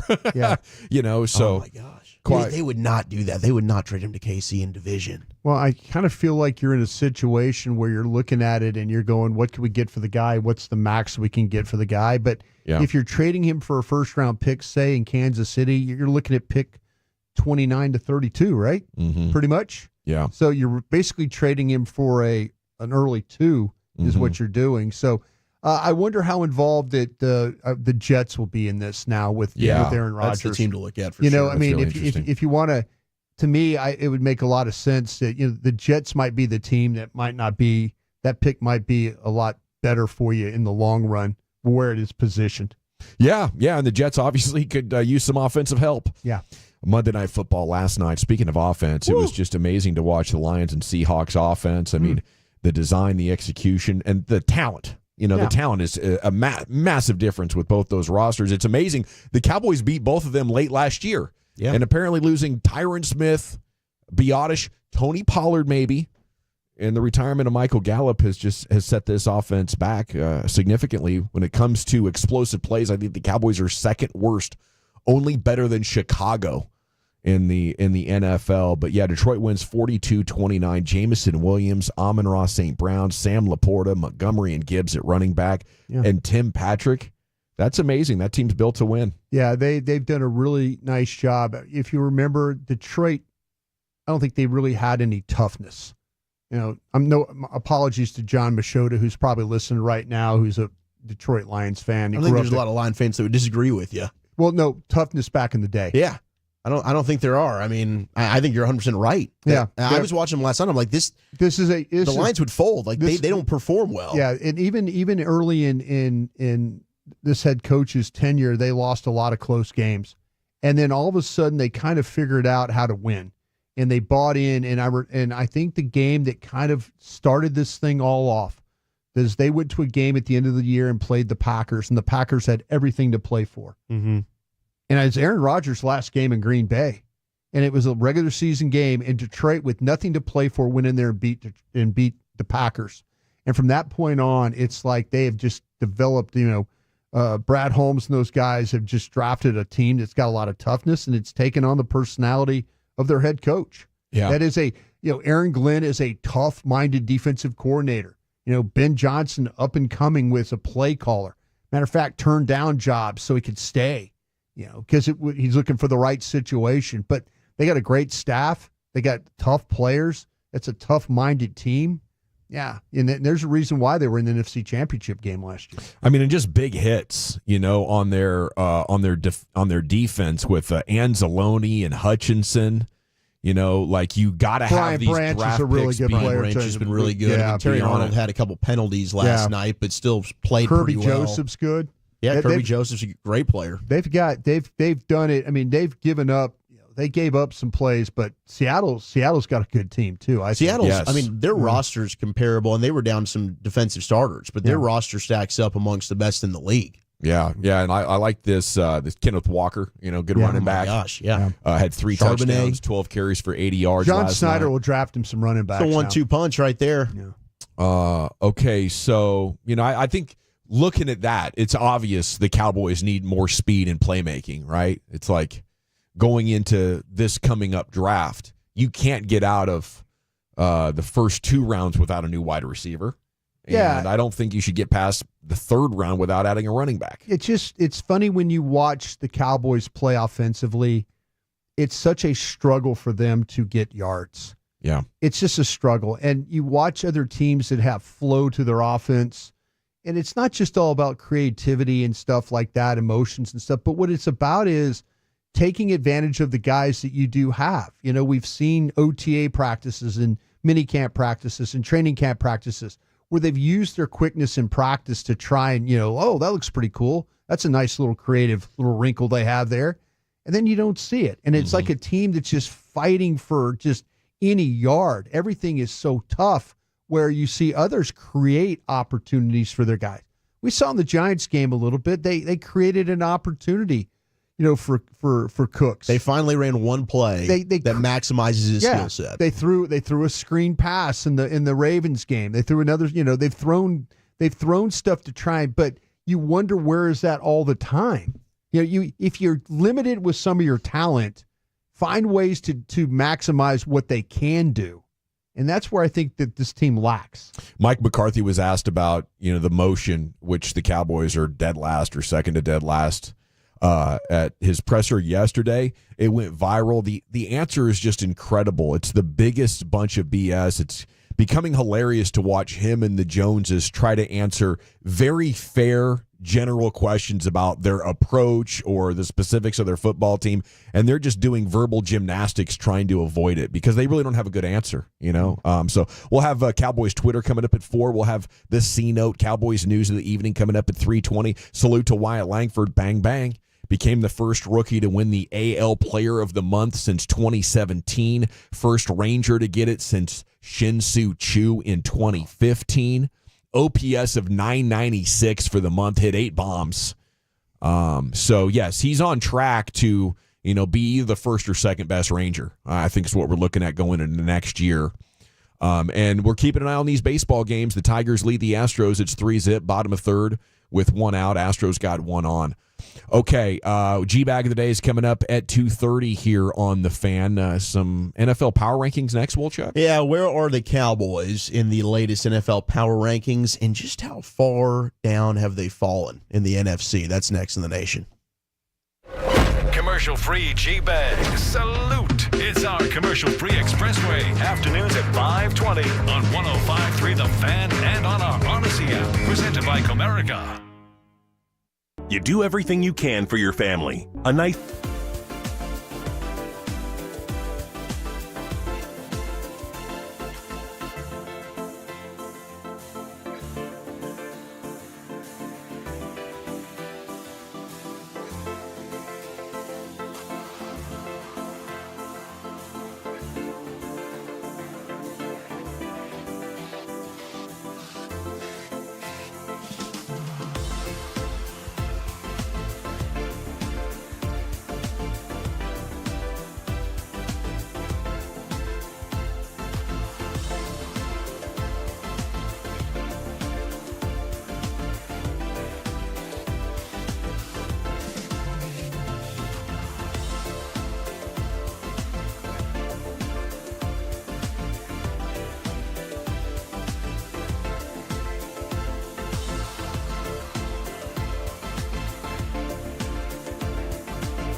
and barricade rental. BuyersBarricades.com. All right, let's do this. G-Bag Nation, some NFL power rankings here. G-Bag of the day coming up at 2:30. Segment of the Nation is brought to you by Cars for Kids. Donate today, carsforkids.org. And it's brought to you by the Frankels. Life's unpredictable. Accidents happen. Franklin Frankl are the go-to attorneys for car and truck wrecks in DFW. If you or a loved one's been in an accident, contact the Frankels for a free consultation, 214 or 817-333-3333. Go to frankelfirm.com. Here's Zach with an H, your Wooly Bully. With some rankings. Yeah, we got some power rankings. My gosh, I just scrolled through something bizarre. People are doing anything they can to rejuvenate their skin. I guess the latest is salmon sperm. That's the thing Lamar Odom's doing, trying to rejuvenate his skin. TMZ's got a whole story on it. So, all right, well, maybe that's working for you, Lamar. I don't know. Would you rub some of that on you, Brian? Nah, probably not. No, No. Not interested. Probably not. Nope. No skin rejuvenation for you. Nah. Can I see some test cases, some results? I do some Noxzema. That's kind of what my old school was, Noxzema. Noxzema works well for you? Yep, worked well. It looks smooth. Okay, let's get to the power rankings. This is courtesy of ESPN, the Four Letter Network. Hey, you're smart on this Twitter stuff. Yeah. People are saying my tweets are coming in bold. They are bold. What's going on? I don't know. I don't either. I don't okay, know. thank you. But I don't think it's a bad thing. If anything, it makes you stand out. No, there's people complaining that it's jarring. Oh, really? You're not paying extra for that? I'm part of the premium package thing because That might be it it then. monetize my tweets. That could be. But oh, yeah. So maybe it's because I'm a monetized guy. Making you stand out. Yeah, I making think me you're stand special. out so you guys can give me some more money. Yep, perfect. Okay. I don't think it's a bad thing. I think you should lean into it, and the people that don't like that's it, good. tell them to kiss your ass. Yeah, is it? Yeah, that's good. What does it look like, Dawson? I can't really tell on mine. You know, just bolder. Oh yeah, okay. Like you hit Control B. Yeah. I have no control over that. That might be something that Elon Musk and those cats are doing to me. I like it. I think it looks good. If there was some way to turn it off, I would, folks, but I can't. Don't I worry about it. Okay. I just respect your freedom of speech, whether it's in bold, italics, underlined. You know, I think Twitter's drawn a firm line in the sand here. Appreciate Whatever you, bro. want to do is fine. Man, you're starting off the day well. That's Yesterday right. was a little rough. You and I went at it a little bit yesterday. I kind of enjoyed that. Yeah. Yeah. Poking Tried the to bear. exact some revenge late in the show. Felt like it went pretty good. It did go pretty well. Yeah. The poaching Even conversation Steven. was good. Poaching was good. Was a good one there. Cowboys, where do you think they are in the power rankings? They were 16th a week ago. They're 14th now. 14, moved I'm up just- 2 spots. I'm just guessing. I think that's a good guess, Gavin. They should be about 26th, Wolchuk. I don't, not going to fight you too hard on that one. They moved up 1 spot. They're at 15. Biggest issue on defense, writes Todd Archer, it is stopping the run. And just because the Giants ran for only 26 yards on 24 carries doesn't mean the Cowboys' run defense is fixed. It's going to take a couple weeks to figure that out. Now they don't have Micah or DeMarcus Lawrence. They've allowed a touchdown every 16 carries, which ranks 29th in the league. That is pretty damn horrible. Yeah. Remember when Dayball was like the next big thing? We lost a lot of weight. Yeah, he was big. like Samson. Yeah, he was big. Lost his fat, lost his coaching acumen. He was big apparently. and lost all that weight, and now he's not a big thing anymore. Wow. His problem is pathetic. You got to fire him the next day. You come in on a Monday after you run for a season low, not just your low. All 32 teams haven't done as bad, and you did that against the Cowboys. You're done. We are done here. Yeah, I was a little surprised the lack of commitment to the running game there. Well, he had the deep ball available. They their just won a quarterback couple isn't that any day. good. They could have won that game throwing they the deep could've. ball. Yeah. That's probably his biggest issue. Well, I mean, those two guys had what? One guy had 12 targets, the other guy had 11. You get married to Daniel Jones. When there, they that's gave an the ball issue. back to the Giants and, they needed a drive for the touchdown, did you see Dak like yucking it up with his bros on the sideline? No, Like, we're not there's worried. no way. No. There's no way this is going to work, even without Tank and Micah. No, Daniel Jones can't make it happen. But it is crazy. The Cowboys, who last year were the 2 seed going into the playoffs. Yeah, we were. Currently the 10th best team, according to these power rankings in the Before NFC. the win against the Giants, they were 15th, I think. Well, I mean, if you look at they were 16. Yeah, they moved up to 15. In the division? No, in the conference. In the conference, like where they were ranked in the conference, they were like the 14th or 15th. in the conference. Are you taking them over any of these NFC teams? And I think the gap is pretty wide. Minnesota is the best NFC team in these power rankings. Dallas owns Minnesota. They wouldn't this year. I don't know that they're beating Minnesota this year. Dak doesn't lose to Minnesota. They definitely went in there 2 years ago. Vikings were really good. They beat the crap out of them. Yeah. But I don't know, man. Would you like run Dalvin Cook at him? Yeah, probably. Just for fun, get the revenge game. I like that. Revenge game. Detroit We just talked about it. Seems like there's a massive gap. Detroit certainly can line up. Detroit has an off week this week, by the way. Yeah, too. they got a bye to set up that game against the Cowboys. That ain't going to be good. They're going to beat the Cowboys by at least 20. Yeah, I think that's probably going to be a survivor pick that week. Maybe we should just all go Lions. I'm going Lions. I probably already have. Maybe you have taken But them. and the only game they lost, I probably took. Bucks are number 5 in the power rankings. NFC team head of the Cowboys. Bucks are looking good. Fool's goal. You think so? Fool's goal. Oof, I don't know if the Cowboys are beating them. Vita Vea in the middle. I don't think he could really run the football there.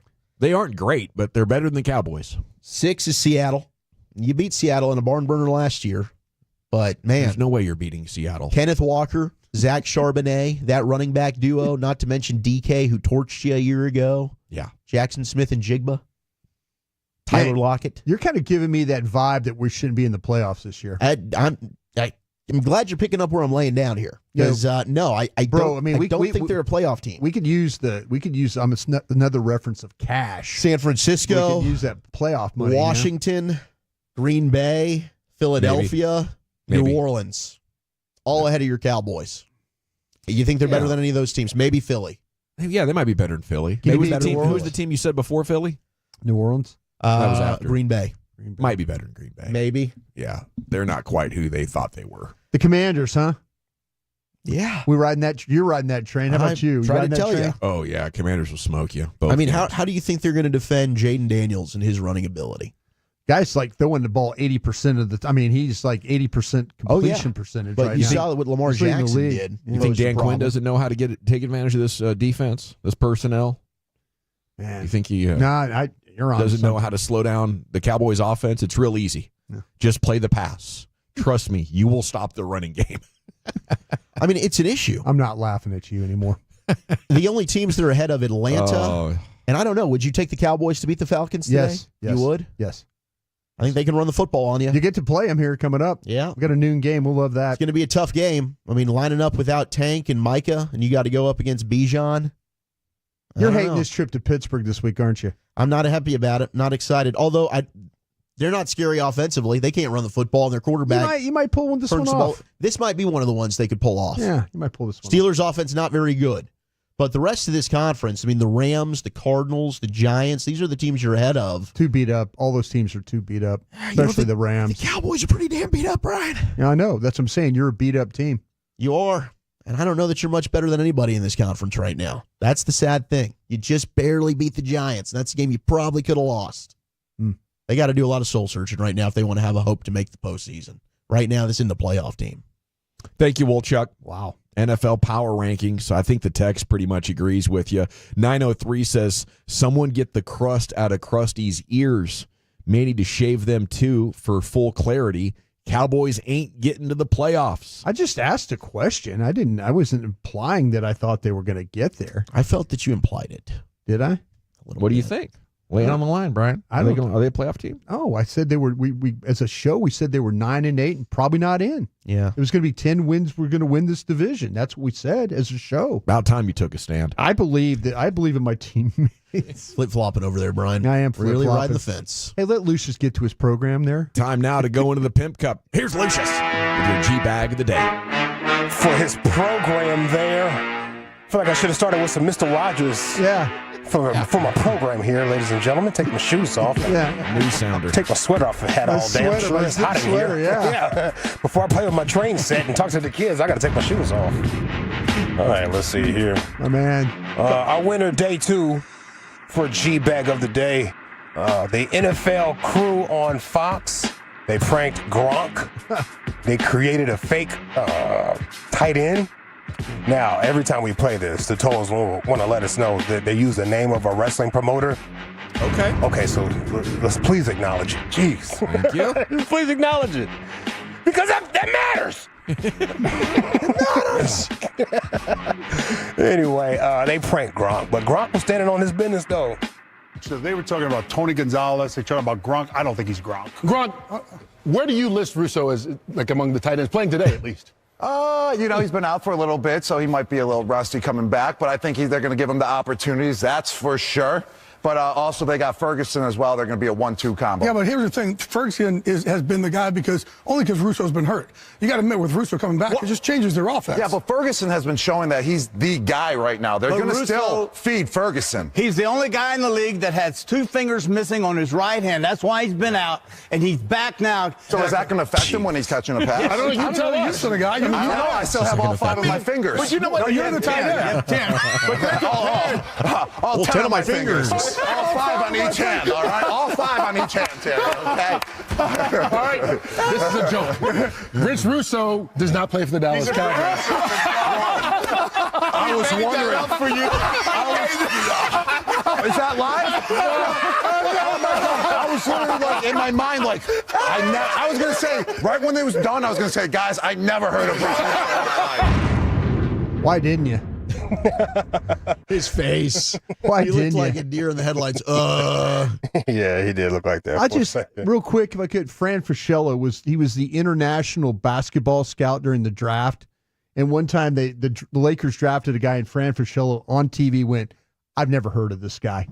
Instead of making up a scouting report, he just says, guys, I've never heard of this guy. Who the hell that is? And they went, back to you at the table. Okay, I don't know who that is. Yeah. No disrespect to this man, but I've never seen this man before in my life. You know, there you go. Was it when the Mavs drafted Satnam Singh? No, I don't know when it was, but it was like I was watching it, and the Lakers took a guy, and Fran Fraschilla, they went to him, Fran, tell us about the guy. And he goes, I have never heard of this guy. I have no idea who this player is. And I'm like, all right, Fran, I feel you, man, because I've been there. Yeah, it'll happen. It'll happen to you. Yeah. I mean, it happened to the Rangers a couple of years ago when they took Evan Carter.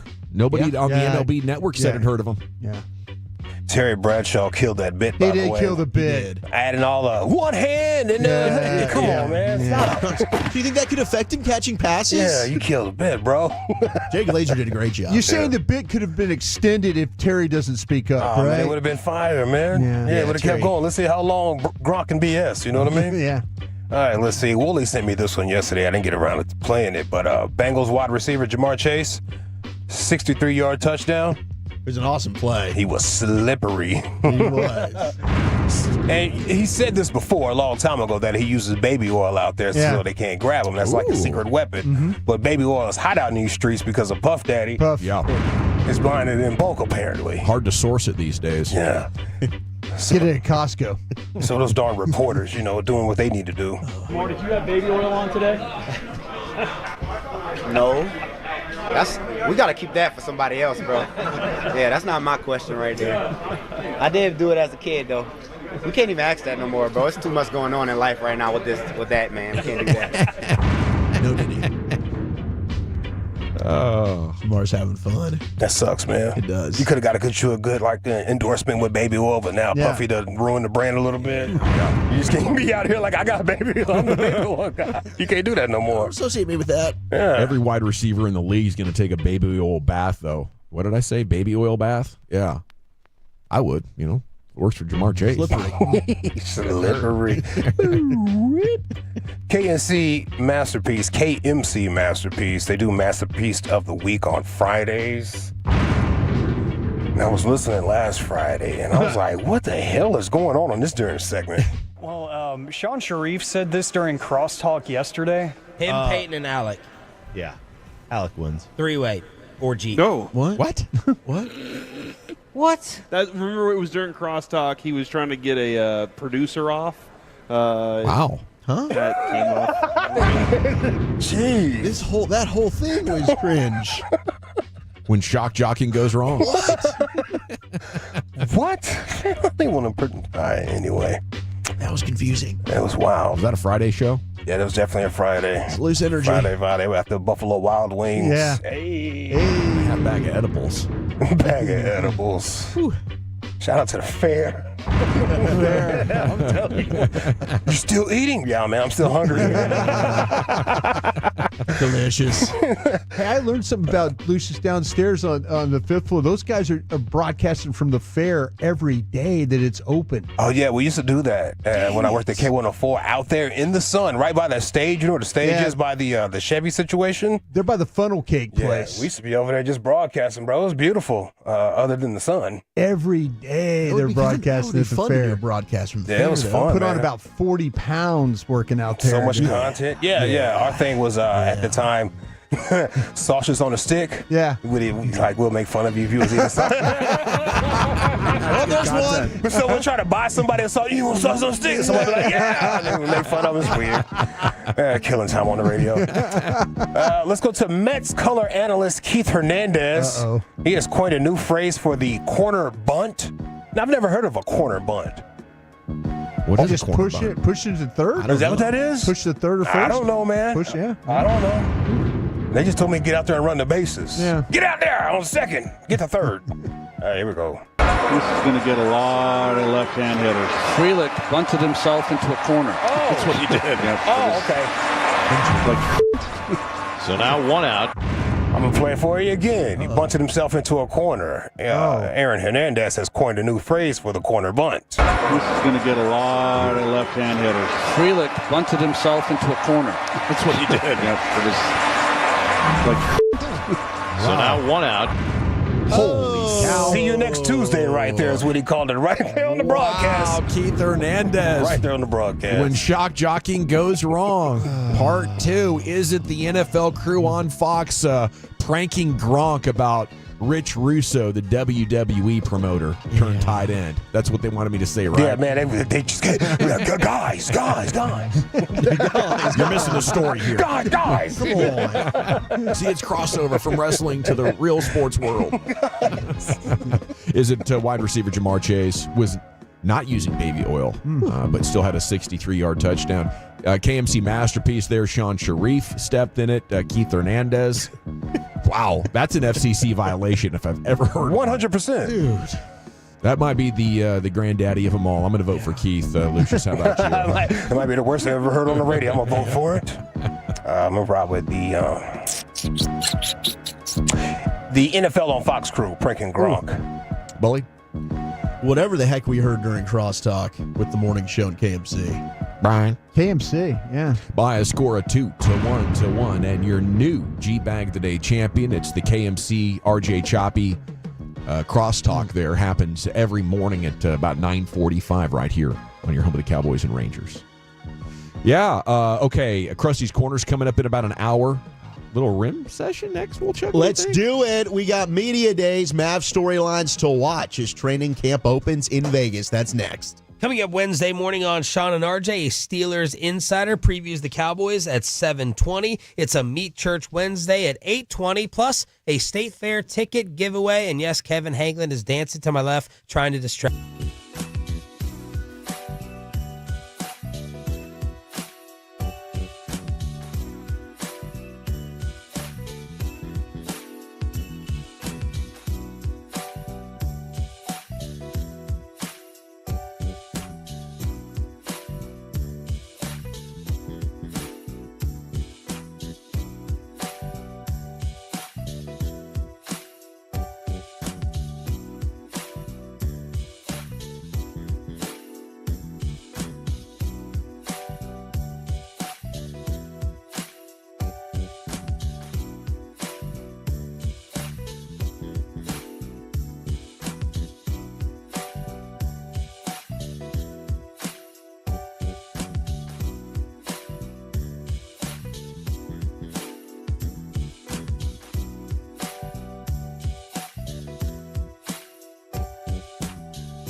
Do you think it's true that you've got to forget something else to remember that Uber Eats has groceries?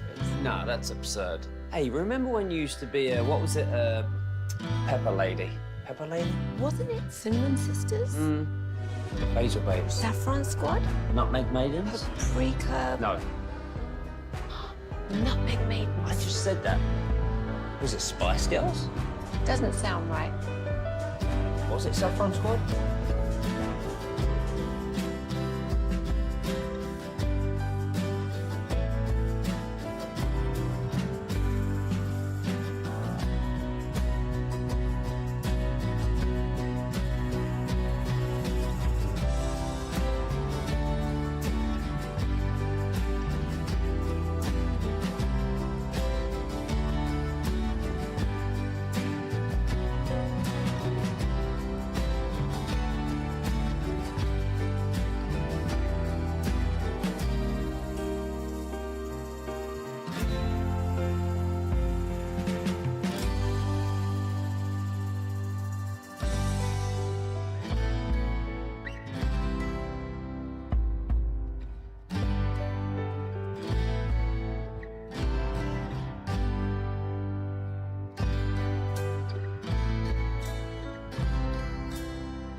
You can rewind your favorite live shows to catch what you missed. And with Chapters, easily jump to the topics that you care about most, like the latest updates from your team.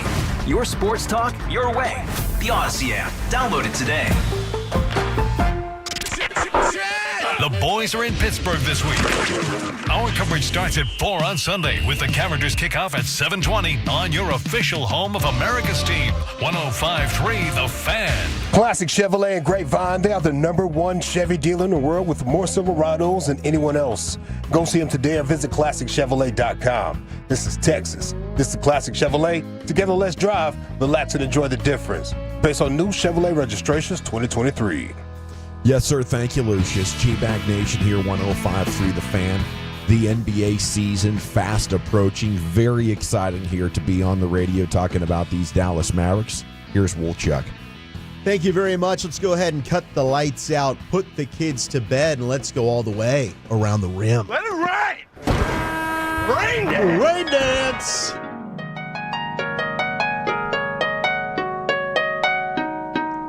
Gosh, it's been too long. As your Western Conference champion Dallas Mavericks get ready to go ahead and win Larry O'Brien's trophy this year, and that is the theme, championship, said Luka Doncic. That's the goal. That's the expectation. Kyrie Irving saying, I feel like our dreams can be possible because he's here now. Who's the he? That'd be Klay Thompson. He's added a great value to our championship aspirations, and Mike Curtis of the Morning News does a great job covering the Mavs. And, well, one of his big 5 things to look at here as training camp gets going in Las Vegas, it is the fit of Klay Thompson. Now, Klay is expected to start, but listening to Kyrie and listening to Luka talk about the addition of Klay, it is exciting. I mean, Luka's saying, when me and Kai, when we have the ball, you basically can't help off of Klay. If you leave him wide open, he's going to make it.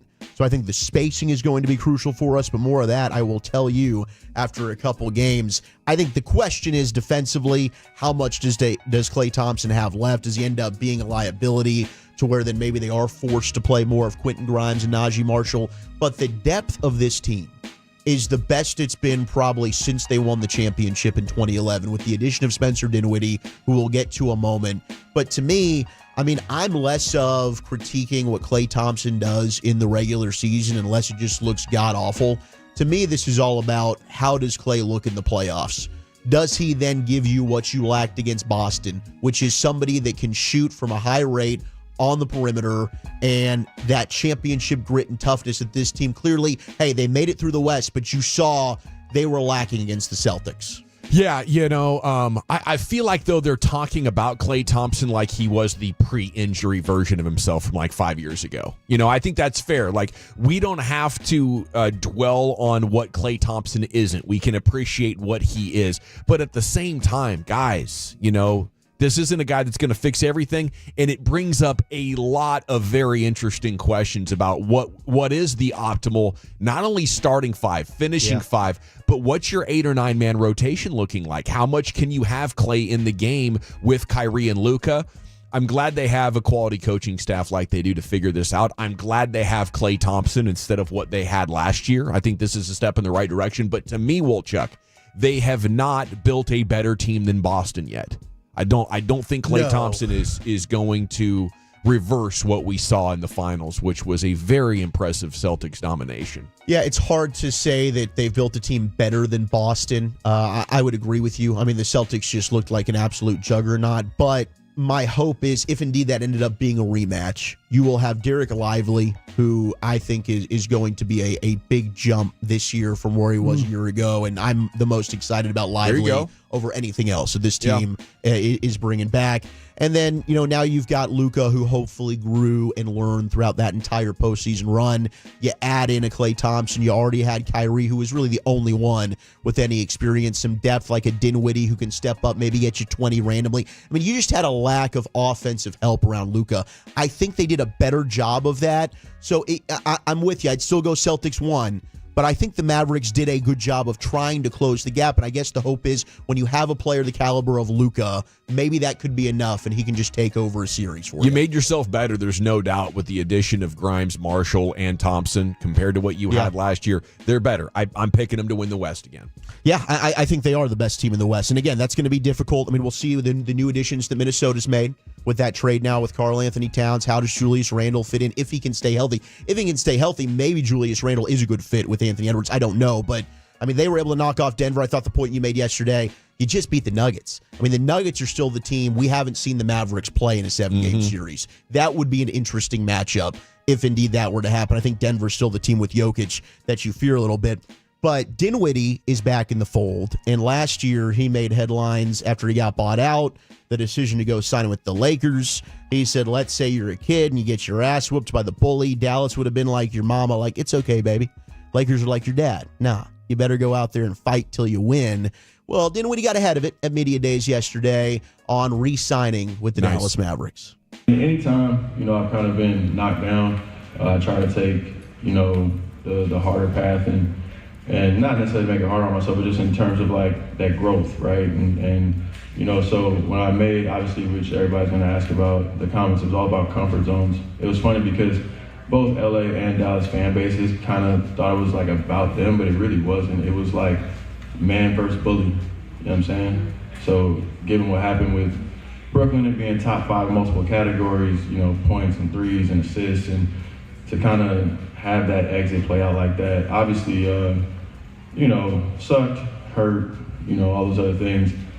So the perspective was man versus bully. It really had nothing to do with either fan base, to be honest.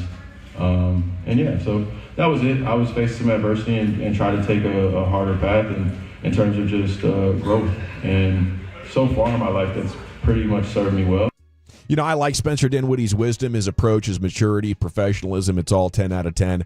That was a reach. He's in a tough spot.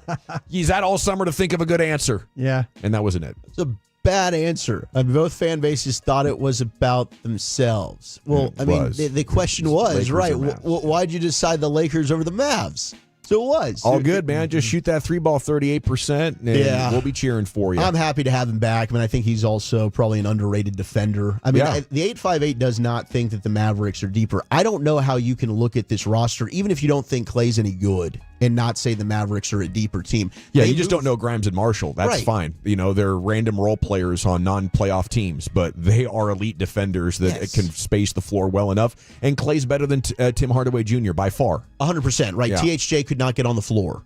You added 3 players that will be part of your postseason rotation. Yeah. So I think if you don't think that they closed the gap to Boston, that's fair. But they 100% got better. I think you're just hating on the Mavs, and that's all right. It is also Luka's 7th year. Is it lucky number 7 for number 77? 7 years already, huh? Yeah.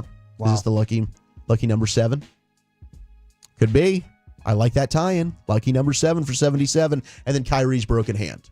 That's not something we really have talked. We kind of forgot about that, but Kyrie, he did undergo surgery, repaired a broken hand. Does that have any impact on the start of the season? I think the Mavs' first preseason game will be on Monday at home against Memphis. Yeah. So I don't know how much he's going to be participating in preseason, but hopefully that's something that's interesting. And then, it has an impact. Okay. It just reminds you how fragile Kyrie has been throughout his career. He's been fairly healthy with the Mavs. He's going to be 33 next spring. So for me, it just puts more of an added emphasis on take advantage of this group that you have right now and get the job done. I'm very aggressive at the trade deadline. Yeah. And last year, the additions of Washington and Gafford, you've got to trust that Nico will try and fill in any gaps on this roster. The bigs, I think, of course, I mentioned Lively. What is he able to do in year 2? Gafford now a full offseason with the team, full season with the team. Who emerges as your defensive anchor? I think that's going to be indeed Derek Lively, but I think Najee Marshall, you lost Derek Jones Jr., that is going to be huge. Who's the guy that can step up and really guard some of those elite guards, and wings? And that was something Derek Jones Jr. did better than most players in the NBA. Najee Marshall, hopefully on paper, is that guy that can fill that role for you and certainly be a pest. I will say, as we conclude the rim session, the big disappointment was Jimmy Butler not continuing his tradition. Oh, he didn't do anything this year. Like last year we had Eric do the bet payoff. You think the league asked him not to do something?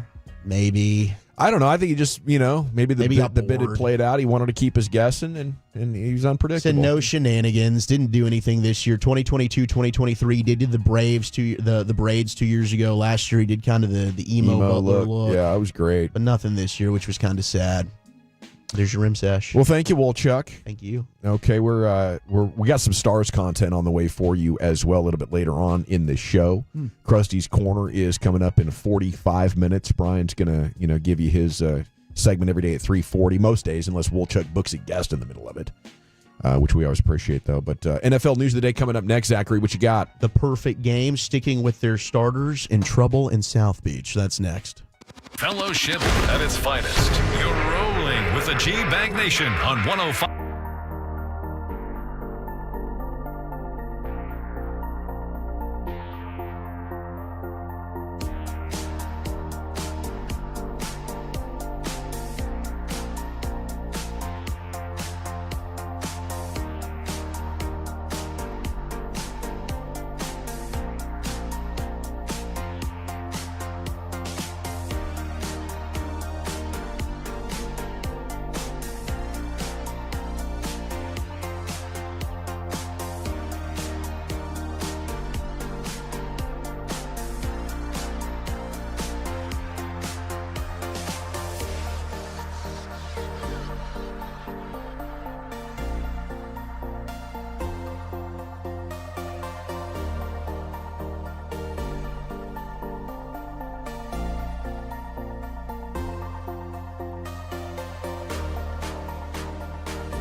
Uber Eats has Lola V products? I gotta remember that. Well, you know, they say in order to remember something, you have to forget something else. Okay, now that is a very cute haircut. That's like a little shag. I've never seen it before. Well, I mean, of course you have. It's the Rachel. Oh, is that your name? No, I mean, like your name. No, I'm Jen. My name's Jen. Right, but I just mean like this is your haircut. But that's hair on your head. I'm not saying this is your hair. Okay, freaking me out a little bit.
FM and HD1, Dallas, Fort Worth. Let's go, Cowboys. An Odyssey sports station. From our Hiley Mazda of Arlington and Hearst studios, you're rolling with the G-Bag Nation on 105.3 The Fan. Hour 2, G-Bag Nation on 105.3 The Fan. Hope you're having a fantastic day. C-Notes coming up at 3:20. We got a Dalvin Cook update. I'll get you some Dallas Stars in there as well. Okay, right now it's time for the NFL news of the day, and here he is, Zach. Cowboys did make the official move earlier today, which we knew was coming, but they did put DeMarcus Lawrence on IR for the Liz Frank injury. Does not need surgery, which is good news. And if you missed it, we highlighted it at the beginning of the show, but former defensive end of the Washington Commanders and Cincinnati Bengals, most recently on their practice squad, KJ Henry, has signed with the Cowboys. So trying to add some more depth there. Brian had a great breakdown about him during Krusty's Corner yesterday, and we'll get more Krusty's Corner coming up in about 40 minutes. But last night, my gosh, tremendous Monday Night Football game. One of them was good. The other doubleheader, not good. The Dolphins and Titans game, although Tony Pollard did have himself a decent game. Will Levis got hurt. Mason Rudolph comes in, gets the win, but this Dolphins offense just looks completely inept. Mike McDaniel afterwards, as they have fallen to 1-3. They have technically not led for a single second because when they beat the Jags week 1, it was on a field goal. Walk-off. As time expired. So they now rank 26th in yards. They're 32nd in points so far this season. Last year at this time, of course, they were second in points. They were third in terms of longest drives in the National Football League. Without Tua, this offense is a shell of itself. Everything is on the table, says Mike McDaniel. But right now, as much as I've been a Mike McDaniel fan, big fan of his offense, he's got to figure this out, man.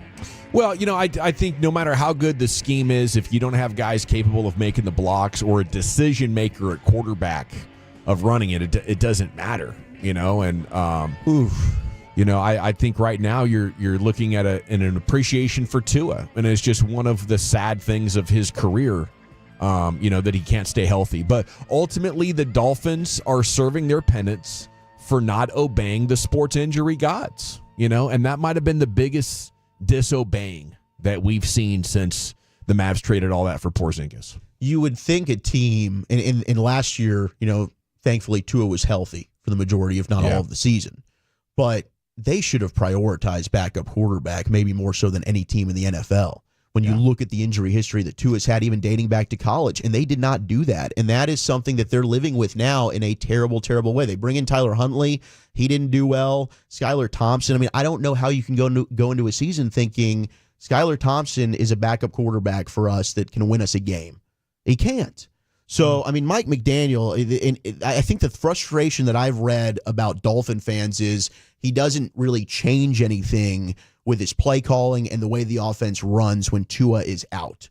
They have a good running scheme. That's kind of all he knows. Yeah, but you've got a good running scheme, right? No, that's what you've still saying. got your run, like Achan's still there. Yeah. I get Raheem Mostert's been out. Jeff Wilson got hurt pregame warmups, but they drafted Jalen Wright, who's very capable. Run the football more. Yeah. And you haven't really seen any type of tweaks. I mean, I think what makes most of the coaches and sets apart the good ones from the great ones is when you're injured, how are you able to problem solve? I think you hit the nail on the head. The problem is the quarterback. Yeah. They thought that and sometimes coaches just believe that they can, hey, we could take this guy, we'll be just fine. Skylar Thompson can't play. Tyler Huntley can't play. You look at your situations, and when you have a quarterback that has fragile health like Tua, that would have been the first damn thing I would have done. Like, how do I go get a quarterback that can play in my system and then can, that we could maybe win games with? They can't win games with any of these guys. Tim Boyle, throw him in there too.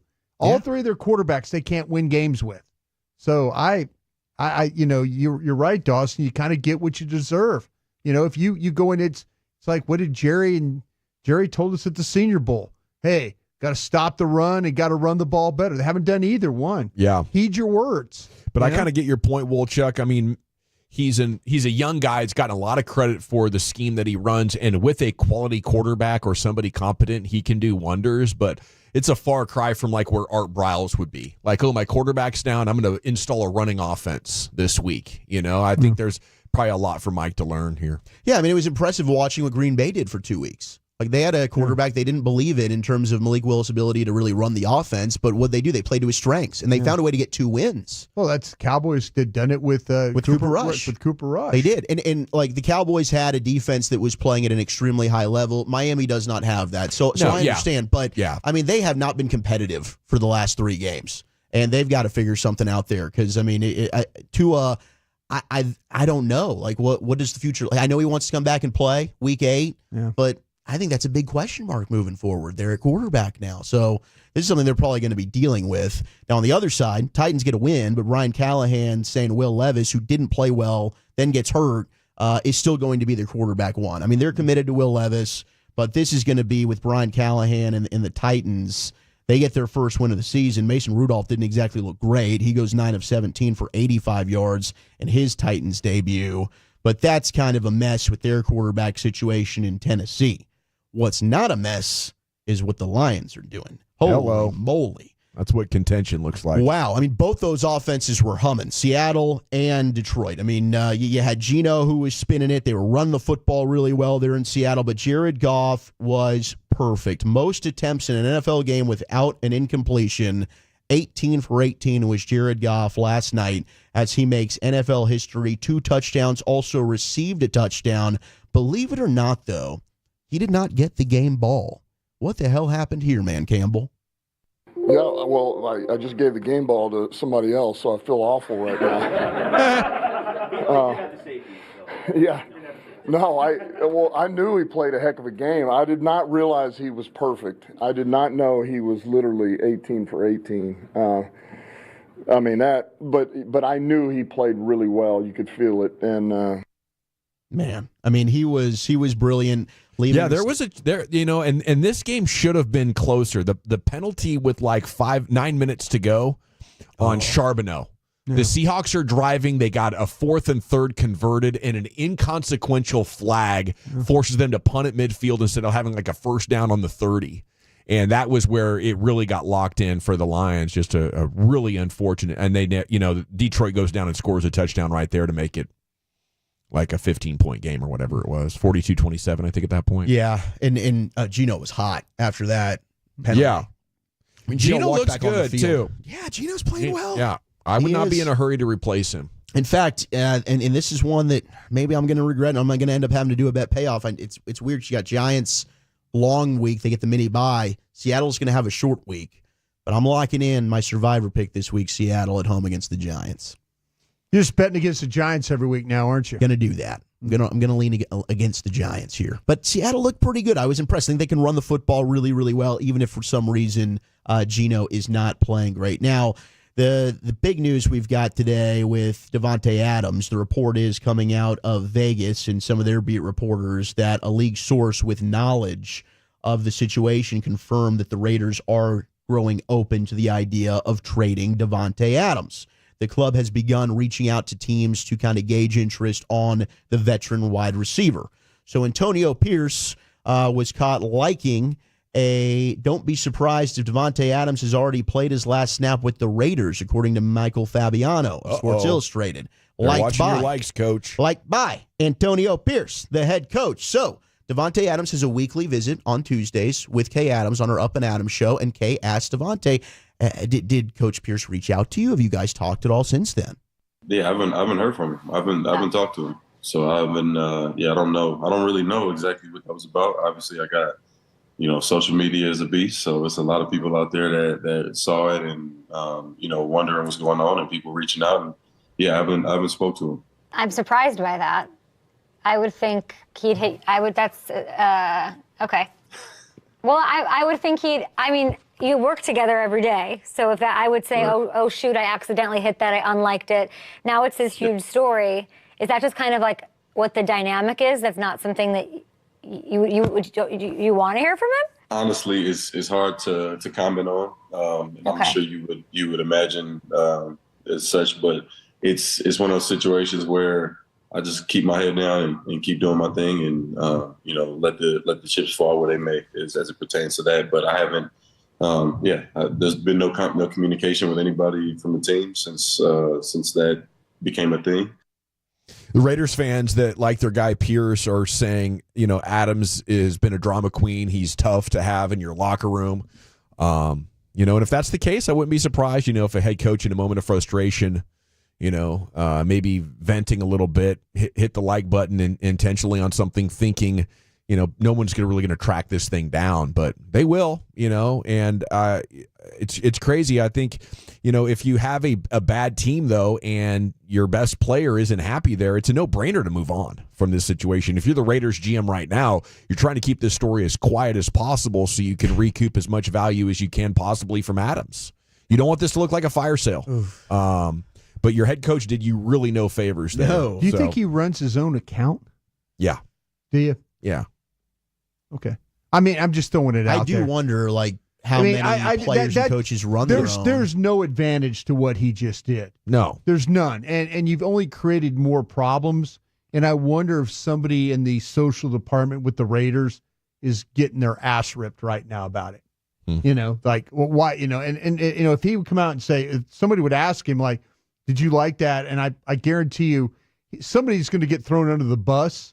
Or he's not, or he's going to no comment this thing. Well, they should have. To your point, they should have said, "Oh, he doesn't run his own account." Yeah, it's all promotional. But I would imagine from this point forward, if I'm Antonio Pierce, I don't want to run my own account. I'm I'm done with social media, dude. That's a mess. Yeah, I'm interested to see where Davante Adams ends up moving. I know, inevitably you're going to have Cowboy fans that wonder. I've already been tagged and asked, hey, what do you think about Davante Adams? If there's a splash move the Cowboys like to make, it's going and trading for receivers. We've seen that several times. Davante Adams is way too expensive. And at 31 years old, I don't think there's not enough upside in there, not enough reality in there. No. And I don't think he'd fix the Cowboys offense. He would just be super covered. I don't either. Yeah, I mean, would you trust them right now to even use a player of that caliber correctly? I don't know. I don't think they're using Brandon Cooks correctly right now. I hope that Brandon Cooks continues to improve as the season goes on. We don't have any official news yet of an ACL tear when it comes to Rashee Rice. He is going to require more tests. They're waiting for the swelling to go down. Yeah, which, I remember that happened with Michael Gallup. It took Gallup, I think, a month or two after the injury before he even had surgery. Mm-hmm. So they're still uncertain over the extent of the injury, but certainly that's a team I know that's the in trainers division. know, though. They isolate that joint and then move the shin around. They can tell. And they know within a minute, as soon as the trainer dude gets out there. The MRI is just going to tell you how bad it is. Yeah. But the swelling would be a problem, too, when they want to do surgery. Yeah. That's a problem. So they don't know for sure what exactly is the diagnosis, but I would say the safe assumption is he's done for the season, so we'll have to see what the Chiefs end up doing. Now, Hassan Reddick's still out there. He's still holding out. He's losing a bunch of money with the New York Jets because he doesn't want to play for them. We did see Ian Rappaport say, and Hassan Reddick had come out and was like, I'd like to just go back to the Eagles at this point.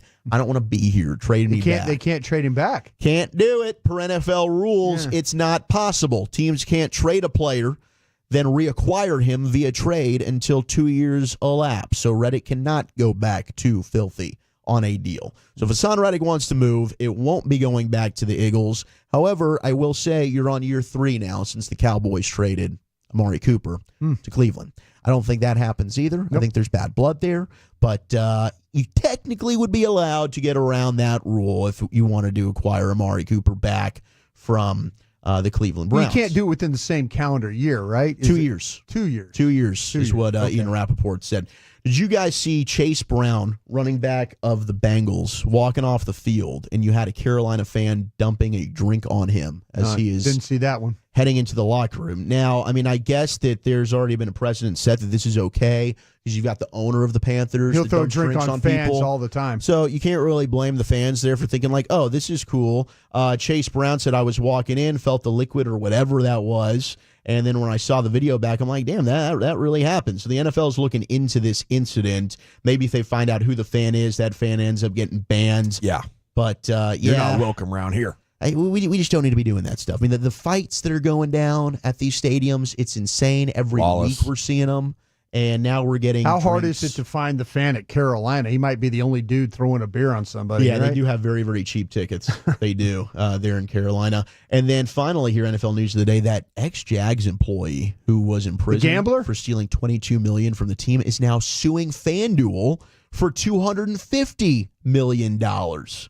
I don't know what the hell is going on, and he thinks he's going to win this, but he's suing for 10 times the amount. And it's Amit Patel is his name. He stole from the Jags over the course of 4 years before his scheme blew up in his face. And now Maybe he's should in have been jail. better at gambling. He's in jail and suing back? He's suing back. He's in jail. He's been sentenced to 6.5 years in prison after he pled guilty to Got a theft lot of over time the in his summer. hand to think these things out. Jags sued him. We're in the law library. So now he's putting his own $250 million This was entrapment lawsuit. and character assassination. Yeah. Well, the I'll see you lawsuit in claims court. that he was intentionally targeted and preyed upon. Yeah. Why? They Please tell dangled me. millions and millions of dollars and put me in charge of it, knowing my greed was. This was not my fault, okay? I was Right a on. VIP host, all right? And I was allowed to do these things. No, you weren't. And you're going to spend I was up- a VIP host. That's I what he was says. allowed That's what he says. to embezzle He's millions. an influencer. Yeah, you know. Like how not to do it. I was allowed. But bizarre. I was just dipping into the petty cash. I Come sue on, you, Judge. You sue me. We're suing everybody. What's amazing is that like he got away with this for 4 years. Yeah. Like somebody, like the controller of the team, nobody even noticed we're missing $22 million. Yeah. That's what's wild. That is, man. That's They're the Jags swimming in money for you. over there. There's trouble going on there. All There's righty. NFL News of the Day. Thank you, Woolchuck. We got a C-note, Dalvin Cook update, plus we're going to talk stars with you here. Stars. As the hockey season is right around the corner, and we're back with that here in the G-Bag Nation. But if you are hurt in a car or truck wreck, call the Frankels first. That's what we do in the...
Uber Eats has Lola V products? I gotta remember that. Well, you know, they say in order to remember something, you have to forget something else. Okay, now that is a very cute haircut. That's like a little shag. I've never seen it before. Well, I mean, of course you have. It's the Rachel. Oh, is that your name? No, I mean like your name. No, I'm Jen. My name's Jen. Right, but I just mean like this is your haircut. But that's hair on your head. I'm not saying this is your hair. Okay.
think it's true that you've got to forget something else to remember that Uber Eats has groceries? No, that's absurd.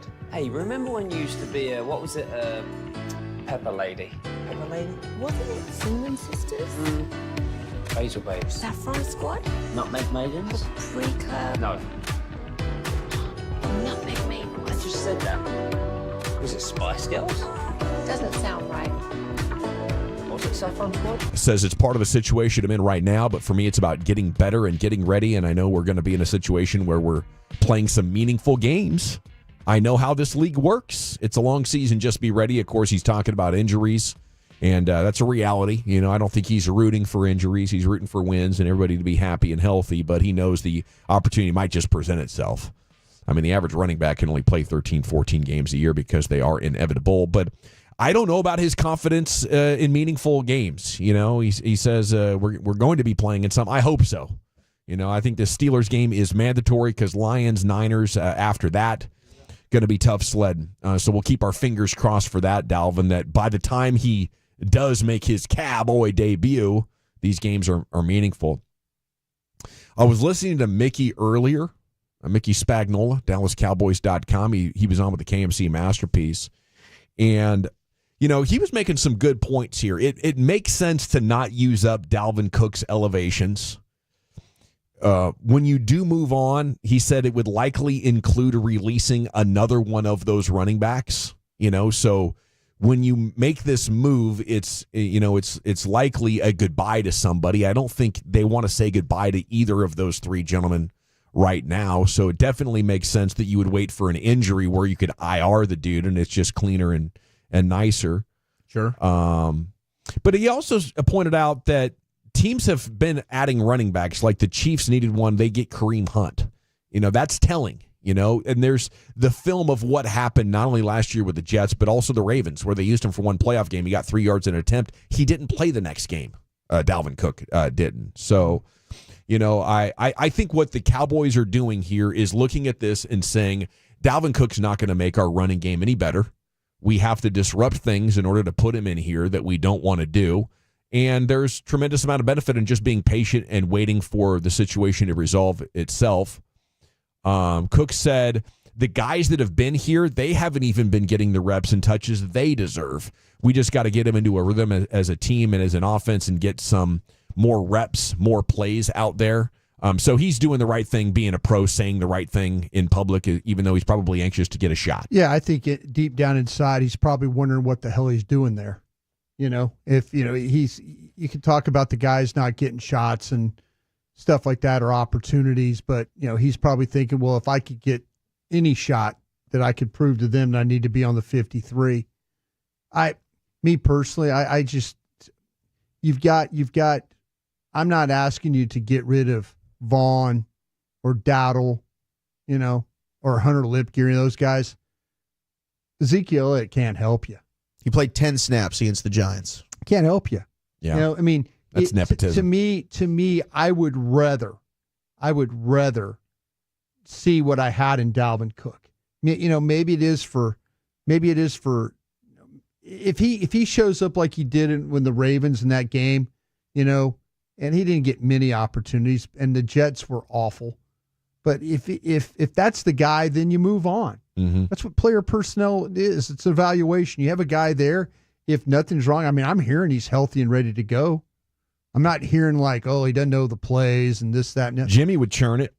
You gotta look at opportunities here. That maybe that, okay, we'll see. You know, give him a chance. And if it doesn't work, there's no harm to that. You move on. Yeah. You know, who's the guy you feel like you can move on from? Zeke. Yeah. You know, so nobody's gonna, you know, but the thing about it is that, you know, there's like this, Zeke is, we all know this. He's likable. Everybody there loves him. Yeah. He did some great things for this team and they feel loyal to that more than doing whatever it takes to win and make the roster better. And that's what this organization is about, telling themselves comforting lies. You know, like, oh, no, our running game isn't bad. We just haven't had the chance to do it because we haven't played from ahead. BS, you had the chance against Cleveland, and you didn't run it because you knew running it would get you 2 yards and a punt in about a minute and a half. So you're like, let's throw it more. Like, I like what the 972 here. He says, here's my take, guys. With all these injuries, this is Dak's time to prove why he is the highest paid quarterback. That's your best chance, throwing a lot on early downs. Even when you run and it's blocked up well. Well, that's what they did the last 4 minutes of the Giants game. Yeah, and it worked well. They threw a lot of success. On first down. They got it to second and 3 or 4, and then they ran. Stay ahead of the chains. They were just trying to. They wasn't run, pass. It was pass. Make it manageable. Get 6-7 yards, and then run the ball the next play. It was the opposite of what you had been doing, which was now we need Dak to bail us out on 3rd and long. Right. Yeah, I'm gonna hope that they're gonna lead with the pass here on the early downs and continue to have as much success as they had against the Giants. Although not many teams are gonna cooperate like the Giants will. We go to the morning news. One area of focus for each returning Dallas Stars player this season. The season will begin 9 days from today. It's awesome. Look at that, October 10th. Hadn't lost a preseason game yet, have we? I don't think so. No, they're undefeated. They're 5-0. Yeah. Logan Stankoven's been crushing it. Yeah. And this is awesome, because I just feel like the Stars are totally capable of getting this thing done. Obviously, you got to get some breaks and stay healthy and all that. Maybe make a trade deadline acquisition. We go to Jamie Benn. What's the big question around him? Trying to trade Jamie Benn? No. I think he's a free agent after this year. It's probably his last chance. Yeah, you're just going to a story is what you're doing. Made it sound like you were you're talking about trades. Let's talk Jamie Benn. Leah for the morning news here, the Stars writer. I can't say that last name either. I avoided. I think it's Greek. Asimakopoulos? Yeah, I think so. Asimakopoulos. Akopoulos. Okay, so my bad, Leah. Booker tomorrow. It's a beautiful last name. Yeah. Okay, and I'm very uncultured, especially when it comes to Greek names. Yes, but Jamie Benn, last chance here. We got to get it done. Hopefully he can, stay young, be the team leader, be the team tough guy, everything you know about him. Dodonov, health is key for him. Suffered one of the longest term injuries the Stars had all season, lower body fracture. Yeah. Kept him out of lineup for 9 weeks, maintained his half-point per game average from the year before, and proved to be an important depth piece. Dodonov's played for DeBoer on 3 different teams, and the Stars head coach trusts him and will count on him for forward depth as long as he is healthy. You love that Dodonov, Wolchuk. I know. Big fan of that about Dodonov, and losing him was tough. He's a two-way player. That dude will add some physicality, but his goal scoring, I think, was missed at times last year. I mean, you look at this roster, and we talk about these guys. It's just so impressive, the kind of roster that Jim's put together.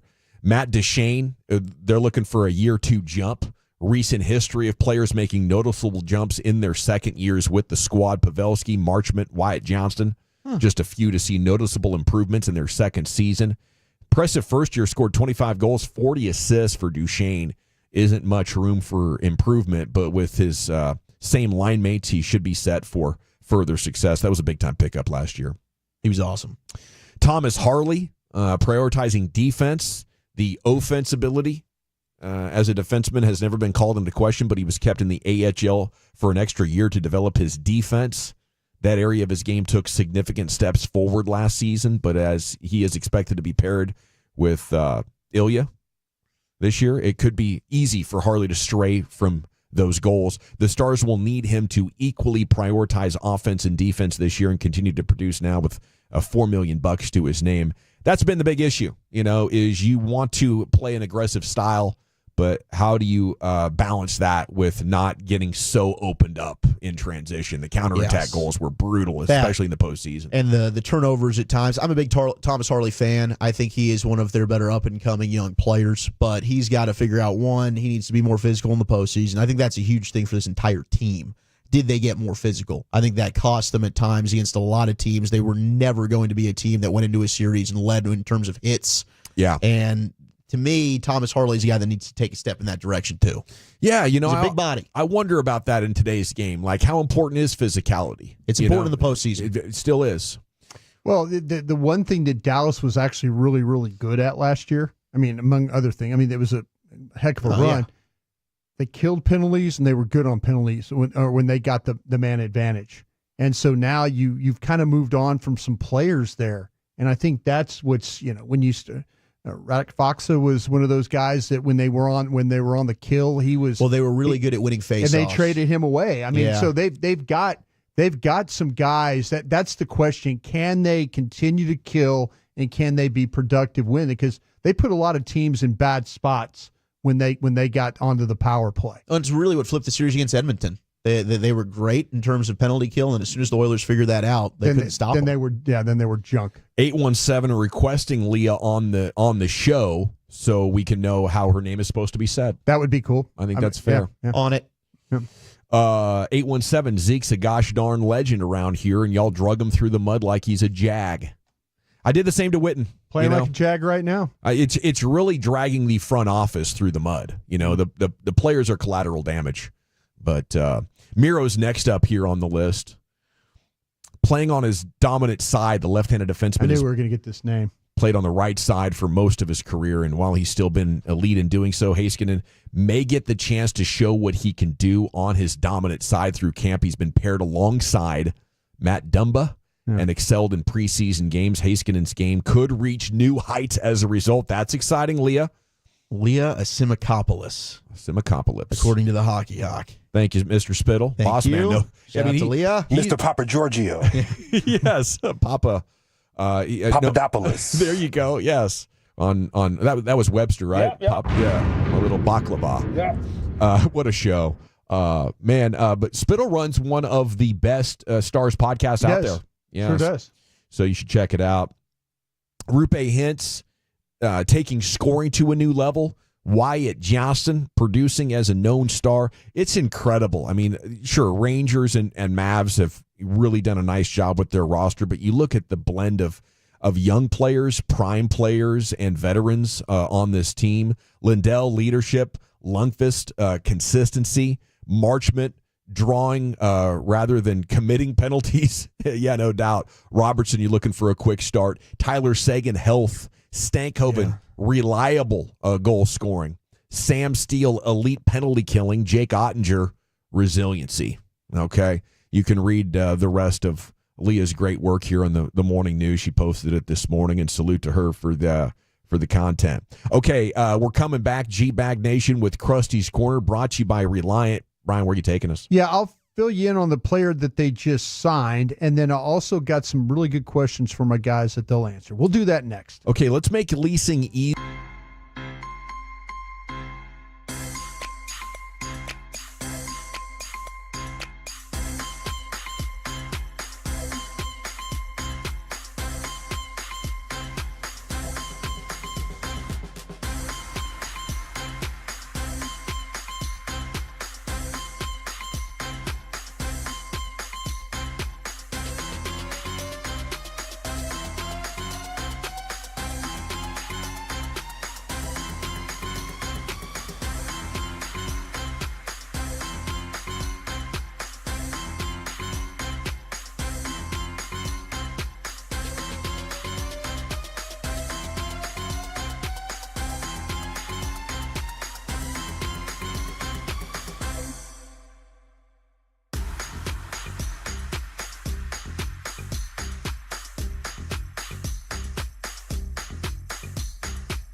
Thank you, Lucius. Coming up at 4 o'clock, we have some Cowboys Twitter. Top tweets going viral about America's team and funny audio of them trying to answer questions. Okay. It's time now for Krusty's Corner, brought to you by Reliant Air Conditioning, gimmick-free AC repair and replacement. Here he is, the king himself, Brian. Thank you very much, General. Appreciate that. Lucius, is that the Killers? Yeah, Mr. Brightside. Brightside. I love it when Lucius does stuff like that. I love this song. Mr. Brightside. Coming out of my cage, I'm feeling just fine. I was thinking about they had a tour. The Killers were in. They happened to be in London, and it was during the World Cup.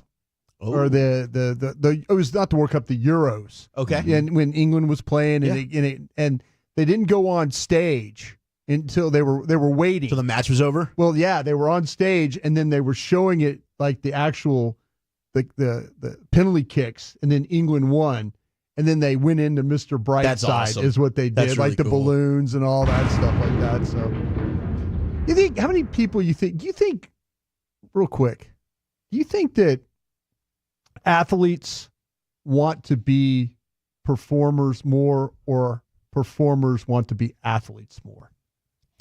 I think performers would want to be athletes more. I think NBA people definitely want to be performers. They want to be artists so bad. They love rappers. Yeah, how many try to have their own rap hustle? All of them. Like Dame Lillard. Yeah. Because I always wonder, because you see kind of athletes get starstruck.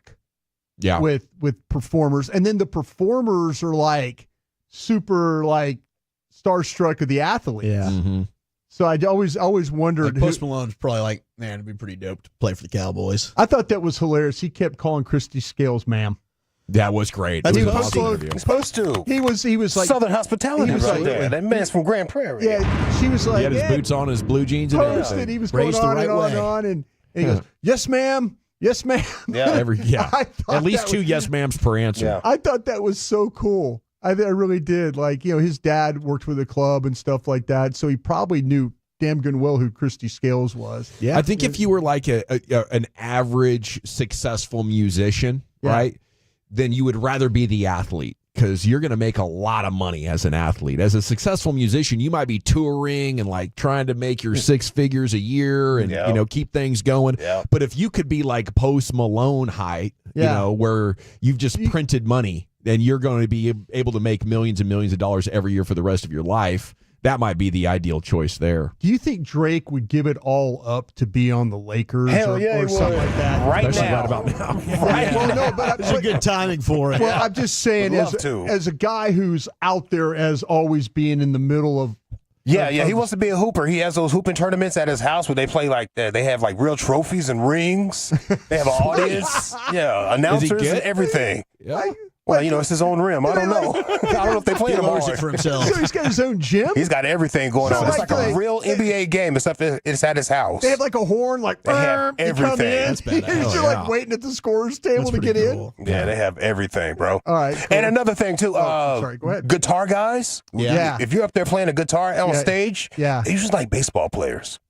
Okay. Hootie and the Blowfish, stuff Yeah. like that. Those guys are always at baseball games. Well, like Darius Rucker, right? Yeah. Darius Rucker, Hootie and the Blowfish, huge Miami Dolphins fan.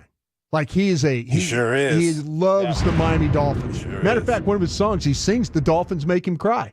It's one of his songs. Here and here. Yeah. But When dolphins cry. When dolphins cry. wagon wheel, dolphins cry. No, so, no, I'm just combining two songs. No, I do think there's a lot of musicians though that maybe aren't sports people.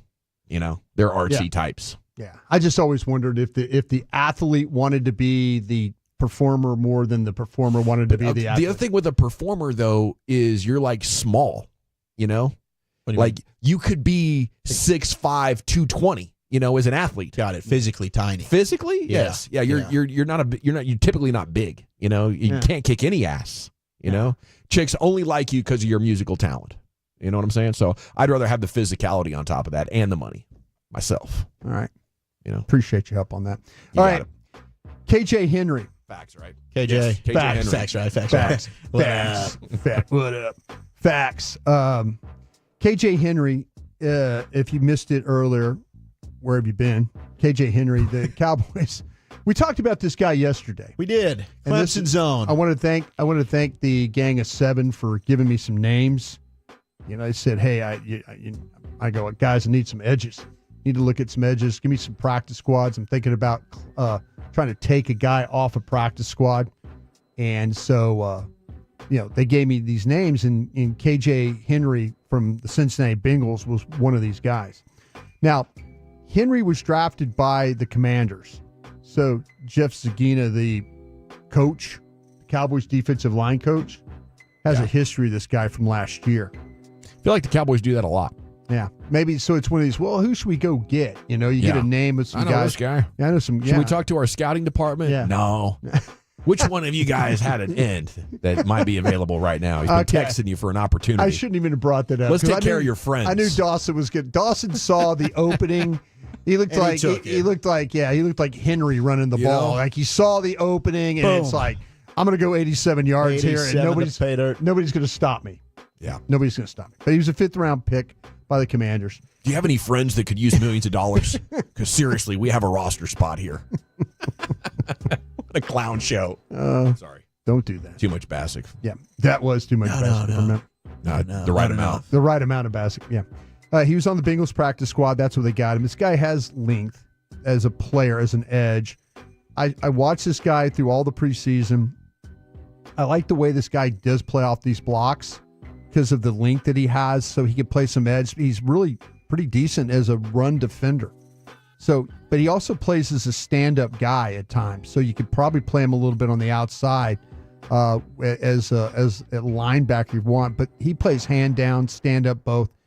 But he's a long guy, rangy guy. He does a good job of playing the read option, too. There were a couple of times where sometimes you get influenced by the quarterback. You get influenced by the ball carrier. There was some times in this summer where he was able to kind of show balance, maintain discipline, and then attack the quarterback 2 different times where I was like, okay, this guy's not going to get fooled playing that way. He's like he's played this before. But he's good with the inside moves on the pass rush. He can close down from the backside. I like the way he squeezed the hole, like taking the blocker down inside and then trying to kind of compress that hole so the ball would spill to the outside. He's got the good movement from the backside. He can gain some ground with this first step. You see him get up the field. He can find his way to the corner, but to capture that corner is a little bit of a problem for him. To just get around that corner is a little bit of an issue for him. He can get there, but he just doesn't have that burst or able to lower that shoulder to get around the corner. I thought he needed to be a little bit more consistent of trying to do that if you want to look at something that he might need some work on. I was impressed with the way he controlled blockers and the way he was able to extend on them. And I think he's a guy that can provide some depth. I was just thinking of guys that when you start to look at, okay, do you have to play with Wheat and maybe, with Golston? I know Golston is going to be a starter now. This guy, he kind of fits into that mode right now. So if you were thinking about maybe they were going to go get Muhammad, we talked about that yesterday, going out and getting a guy off a practice squad that's ready. He's been practicing. He has experience, and they have some familiarity with him.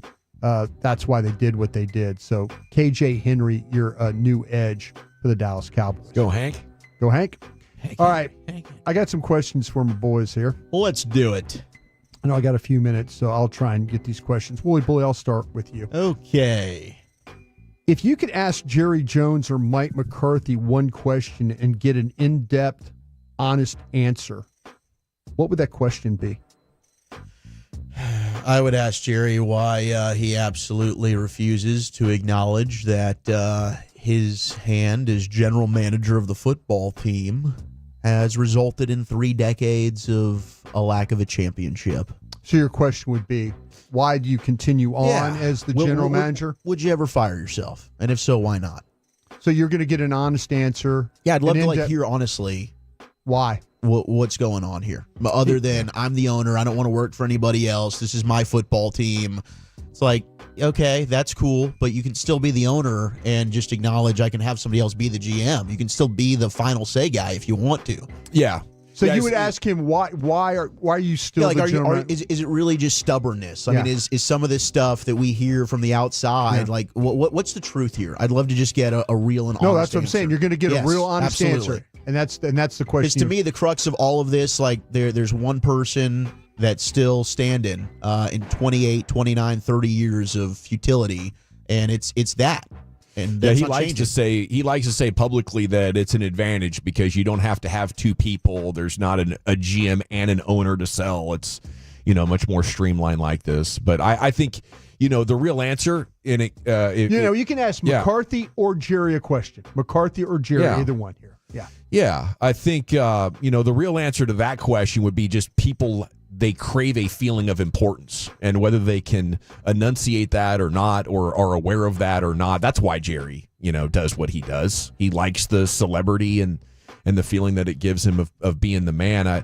For my question, it would be like, why won't you acknowledge that the salary cap strategy has shifted so massively, and you guys are 15 years behind in how to build, a Super Bowl champion? Because I actually think you could leave him in charge. The personnel is flowing. If you just changed them with their salary cap approach, I absolutely think they could win a Super Bowl with Dak. So the question you would ask him is, why do you continue this salary cap approach? Yeah. Yeah. Okay, and you get an honest answer. Okay, that's good enough. I like that. All right, Dawson. Yes, sir. Other than Prescott, you need this offensive player to be huge the next 2 weeks.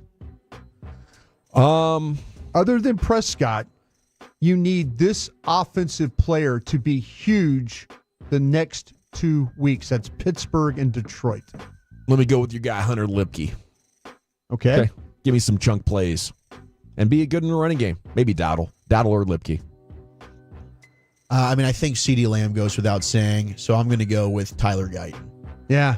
I think Tyler Guyton's going to have a couple of tough matchups here if they want to move TJ Watt around, and then the next week with Aiden Hutchinson for the Lions. Those are players that certainly can exploit you. So I think, Tyler Guyton, we saw at times the offense got bogged down because he was getting beat. You need that left tackle to stand up for you. Yeah, I kind of feel like, to me, that I'm looking at both offensive tackles right now. Yeah. Because of what you're going to do with Pittsburgh and what you're going to do with Detroit. I just think those are going to be probably two spots. How much help can you really give Guyton? They didn't give him any help really at all. He had 90% one-on-one blocking. I think they're going to have to help him in this football game, but at what cost?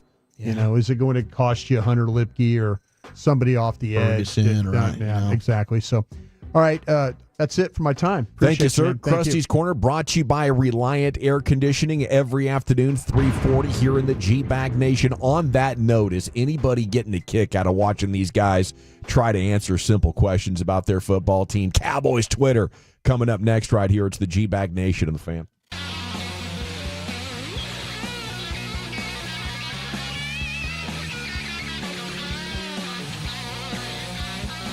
Uber Eats has Lola V products? I gotta remember that. They say in order to remember something, you have to forget something else. Okay, now that is a very cute haircut. That's like a little shag. I've never seen it before. Well, of course you have. It's the Rachel. Oh, is that your name? No, I mean like your name. No, I'm Jen. My name's Jen. Right, but I just mean like this is your haircut. But that's hair on your head. I'm not saying this is your hair. Okay, but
Do you think it's true that you've got to forget something else to remember that Uber Eats has groceries? No, that's absurd. Hey, remember when you used to be a, what was it, Pepper Lady? Pepper Lady? Wasn't it Cinnamon Sisters? Basil Babes. Saffron Squad? Nutmeg Maidens? Paprika? No. Nutmeg Maidens. Our number 3 of the G-Bag Nation on 105.3 The Fan. Woolchuck's Top 10 at 420 is coming up. We got Cowboys Twitter right here. Top tweets going viral about America's team. Flagtober will roll on Friday at Southern Leisure Spas and Patio. Get your iced tea and your rocking chair and join us at the Flower Mound location. It is going to be a triple bet payoff Friday. I believe Chia follows jumping in a cold tub for a segment. Yeah. Might cause hypothermia. Well, he's going as he's doing the Harbaugh. Jim Harbaugh. That's right. He's wearing the khakis with the shirt tucked in and the belt and all that stuff. He's doing that this Friday? This Friday. And he's got like a fever today? Pretty much. Oh, y'all don't put that boy out the game. Yeah, well, he Catch pneumonia. Pick the games right. That's true. That's true. No excuses. Play like a champion. I mean, I've been walking around with no eyebrows. People are asking me about that. I have to show them that, and they laugh. Lie to us. Oh, by the Nobody's way, asking People are asking about your eyebrows. Yeah, How rude. They are. They're like, where are your eyebrows? And I lost a bet payout. The guy says, you need to pick games better then. And I'm like, I agree. And Derek Eagleton on the break this morning, I told him about the Mrs. Doubtfire that I didn't want to embarrass. Yeah. The Cowboys dressed up. He goes, bring it. He demanded it. Bring it. Everyone would love this. I'm like, oh, no, don't tell me that. We pick games every Friday at 2:20. If we're wrong, we owe the show and the community a bet payoff, and we got 3 of them coming. We're setting records here 1 month into the season. Can't pick a game to save our lives, Wolchuk. It's getting really bad. So I'm hoping that this week I can keep the streak to 2. You know, I don't think anybody's had. It's been one and done. It's been a tough year for me, especially. Yeah, you are winless on the season. I am. So hopefully Friday you can change that because you're going to run out of options real quick. Here. So come by for bet payoffs. Come by for the G-Bag Nation Whataburger flag. It's iconic. Flag. It is. It's so different and unique from all the other flags. And I'll tell you one big difference is the folks are coming out from the G-Bag Nation, but also it was so hot with Whataburger employees. Yes, they needed one. They're nice folk too. By the way. So this is like one of the most desired and coveted flags in Flagtober history. Okay, let's get going here with some Cowboys Twitter and listen to this BS. Is Clarence Hill asking Mike McCarthy at the presser about motion? They are 30th in the NFL when it comes to it. Here's Chill with Mike. Pre-snap motion and where you guys rank in that. Can you talk about why you're low in that category and that's an important part of your offense? Yeah, I've seen the reports. You know, we got a great analytics department. You know, I think I've probably seen all the ones you saw and didn't throw out the ones that are good because, you know, that's part of the equation too. But no, I think was really kind of part of what I was talking about earlier. you got to look at the situationals, particularly on offense, because some of our formation, I was talking to John Park about this yesterday, some of our formation tendencies, you got to factor in, I think we've been almost 3/4 of 2 minutes. So, that those are skewed a little bit. But yes, as far as the motions, how much motion we want to do, CD's utilization in motion. You also, I don't know, one of the things the analytics also shows is just the yardage that our receivers cover. Our Okay, guys, you can cut it right there because that's like the fourth ridiculous tangent off of this. Is he's standing up there sucking on his teeth, talking about situationals and formation tendencies, and as far as motion, you're like, okay, he's finally going to get into the answer here. 30 seconds in, yes. As far as the motion, Mike, what would you like to say about that? Well, I'll tell you, one of the other things that metrics measures is how much our receivers are running. They're running. Boy, they're out there running lots of routes. Yeah. You got to be kidding me. With this. So he's worried about wear and tear. Tonight's 4, and then as we start putting that plan together tomorrow, so those things have all. So he's worried about wear and tear. Yeah. On it. That's why he's not running any motion at the line of scrimmage. The way he's describing it sounds like he's worried about wear and tear on his receiver. Well, I'm glad you could explain. He's still describing it, by the way. What Mike meant. For compensate for your defense, or is that what you have to do? No, I think it's I think it's who you want to be, and right now we're not. So that would be the way he's if he's talking about how much routes and stuff that his receivers run, he might be worried about wear and tear on his guys during a game. So the top offenses in the NFL that are running this for 17 weeks and the metrics. No, I love it. I love that you provided an explanation there because it makes Mike McCarthy look like an even bigger dumbass. Brian, you're watching the All-22 after every game. You're worried about wear and tear watching those receivers out there. Oh, he talks about GPS numbers all the time with his guys. 6 plays a game. He does. Is he still explaining? He's still going. Yeah, he's still going. Sorry. In a year, if you're playing 6 plays less a game, that's how they explain it. It's like a new number pops up on my phone, and my girl sees it. What is this new contact? You talk about third down. It's always a two-way street. So we're evaluating things based on usage instead of the per play efficiency boost that you get. I'm throwing it out there as a possibility. I like it, but I think I want to salute Clarence Hill for standing up there and asking the question again. We got this ridiculous answer. Now we can follow up on it.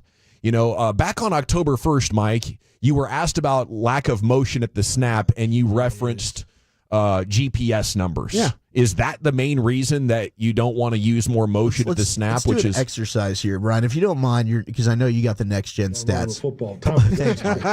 Pull up the leaders, the offenses that use the most motion. Oh man, it's the number one is the Dolphins. Dolphins are using the most motion. Dolphins are using the most motion with no quarterback, so that's going to be terrible. Give me all the other teams. The Dolphins were thrown out of this. Hold on. I had this just a minute ago, and it went away. So let me hang. Go ahead. Talk amongst yourself while I figure this out. I'd like to just know, because usually the last 3 years in the National Football League, you can look, they're the best offenses. Here we go.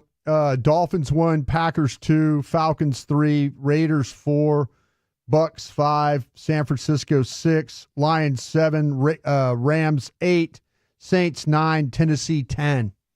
Those are your top 10. It's like probably the majority of those we consider they're up there among the leaders in the NFL in terms of best offenses. Yeah, what you're seeing now, I think, 14. is a lot of teams, even the bad teams that don't have the personnel. You can't just have good players and you can't just have good scheme. You actually need both of these things on your team at the same time to be good. And up to this point, it has mostly been the better teams. But now everybody is recognizing it, and a lot of teams are trying to use it to boost them. But, I just think that we need to get to a point where the Cowboys give us some honest answers to this kind of stuff. And the fact that they can't, to me shows they're not really thinking about it, or they don't respect it. They don't think it's real. And if Mike can just come out there and say, we just don't believe in it, I would, respect that a lot more than these weird attempts to answer questions. Last 5, Carolina at 28, Cleveland at 29, Dallas is 30, Jacksonville's 31, and New England's 32. And those are probably 5 of the worst offenses in the NFL, with some of the most disappointing teams. Now, furthermore on this, Jerry Jones was asked this morning with Sean and RJ, how do you know if your coaches are up to speed on the current trends. Here's the non-answer Jerry gave to that one. Well, I think that's, first of all, you're going to be different. You should be different. There's 100 nuances about what your team looks like out on that field. I'm talking about from the strategies or from the system, everything about it, from how you take on blocks if you're in the defensive line or how you make blocks and you're in the offensive line. And at the end of the day, you look how that all melds together and how it comes together with what you're trying to do, and that's win the games. Now, as you know, in the NFL, we appreciate a success in the regular season, and I'd be idiot not to recognize success in the season. But you can have it there, but you also got to be building to a crescendo called getting in those playoffs and playing well in the playoff. Those don't necessarily come together early in the seasons. One of the best teams I've seen play is this Baltimore team that we all saw yesterday and Sunday, and we played. It's one of the best teams I've seen, yet they don't have the best record. Okay, that's enough. That's enough from Jerry. He caped for his coaching staff, first of all, by basically saying there's more than one way to skin a cat. There's all sorts of variables that you're going to have on your football team, and you want to be different. So if something is working really well for other teams and you're not doing it, it's fine, apparently, because you want to be different. And then he said you have to look at how it all comes together, which is his way of saying, I don't really pay attention. I just wait to see what the final product is. And, maybe at that point he was thinking, well, in the regular season, we've had a lot of success. But then he starts talking about the playoffs, and then he's like, well, wait a minute, I'm about to really step in it here because we haven't had any playoff success. So he then circles back to, well, doesn't really matter how you're playing now because you could be much better by the end of the season. Again, a total non-answer. You need somebody in the building to be tracking and making sure that your coaching staff is staying up with all the trends. But if you're more interested in a billionaire lifestyle, you are not going to have the energy to do that. And then if you want to hire coaches that have a proven track record from the past, don't be surprised if they aren't on the cutting edge of what is working in the NFL when these trends have been developing well after Mike McCarthy, got to the top of that mountain. It leaves us in a place where we are hoping that they can find the person inside their coaching staff, most likely by accident, the same way they find their quarterbacks, Wolchuk, that can spell all of this out for them, and they will have the appetite to listen. You could actually have somebody in there right now who's, basically yelling at a wall about what we need to be doing to bring your offensive probabilities up with the current trends. And, if you listen to Mike and Jerry's answer, they either think there's no need to pay attention to it or they just don't understand it. Yeah, and there's a bunch of response, like the 214s, like you're cherry picking on this. There was a lot of bad teams that Brian listed in the top 10. Like Miami was one of the best offenses in the league last year. It would be again. Clearly their offense works, right? They don't have a quarterback to utilize it. The Cowboys do. Nothing is quarterback. The Titans are in the top 10. They don't have a quarterback to utilize it. The Cowboys do, right? So like those teams are in the top 10. Maybe they're not that good right now, but I guarantee you there's probably something that you can look at as to what is indicating there's a flaw in the success. The fact that they're using it is a good sign for them. If you could at least get in the middle of the pack, that'd be great. And the 817, when did Sports Talk Radio just become let's tear our team a new one? When the hell are y'all going to say anything positive? I'll say something positive when they don't just crap down their leg and break your damn hearts every year. Yeah. I'm sick and tired of being positive after a win against the Giants that should have been a loss if the Giants had a quarterback because their team's not that damn good. Yeah. Okay? I did it all last year. And then what happened against Green Bay? You got completely crapped on. So I'm sorry if it's not going to be rainbows and sunshine all the time. This team deserves it. Yeah. They deserve it. They deserve you to be critical. Stop kissing their ass for everything they do. Yeah. They haven't won anything in 30 years. It's the Dallas Cowboys. It's not the Cleveland Browns. They were once a proud franchise. They're not anymore. Mm-hmm. They deserve all the smoke. They do.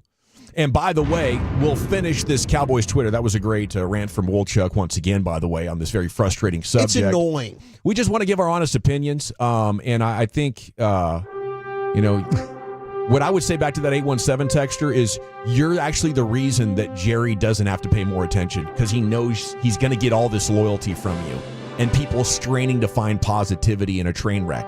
But you want to say, hey, the Green Bay Packers offense actually isn't that good because they're hurt or their record isn't great. Marcus Mosher posted the most big plays through week 4. Guess who has the most big plays in the entire NFL? It is your Green Bay Packers with 38 of them things. The Niners have 34. The Ravens have 33. The Colts with 32. The Lions with 30. The Cardinals have 29.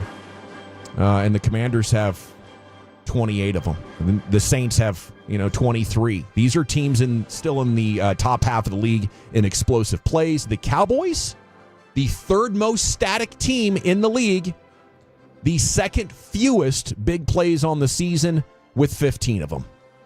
Cowboys Twitter, most afternoons here in the G-Bag Nation. It is time now to move on to Wolchuk's Top 10 at 420, buddy. What do you got for us? Well, it is National Taco Day. All right. So last time we did the burgers, top 10 burgers in DFW. We did pizza places. We've got the top 10 taco joints in DFW. Where is your go-to spot? That's next in the nation. Rolling home with some laughs, fellowship, and quality. Doesn't sound right. What's it sometimes called?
Uber Eats has Lola V products? I gotta remember that. Well, you know, they say in order to remember something, you have to forget something else.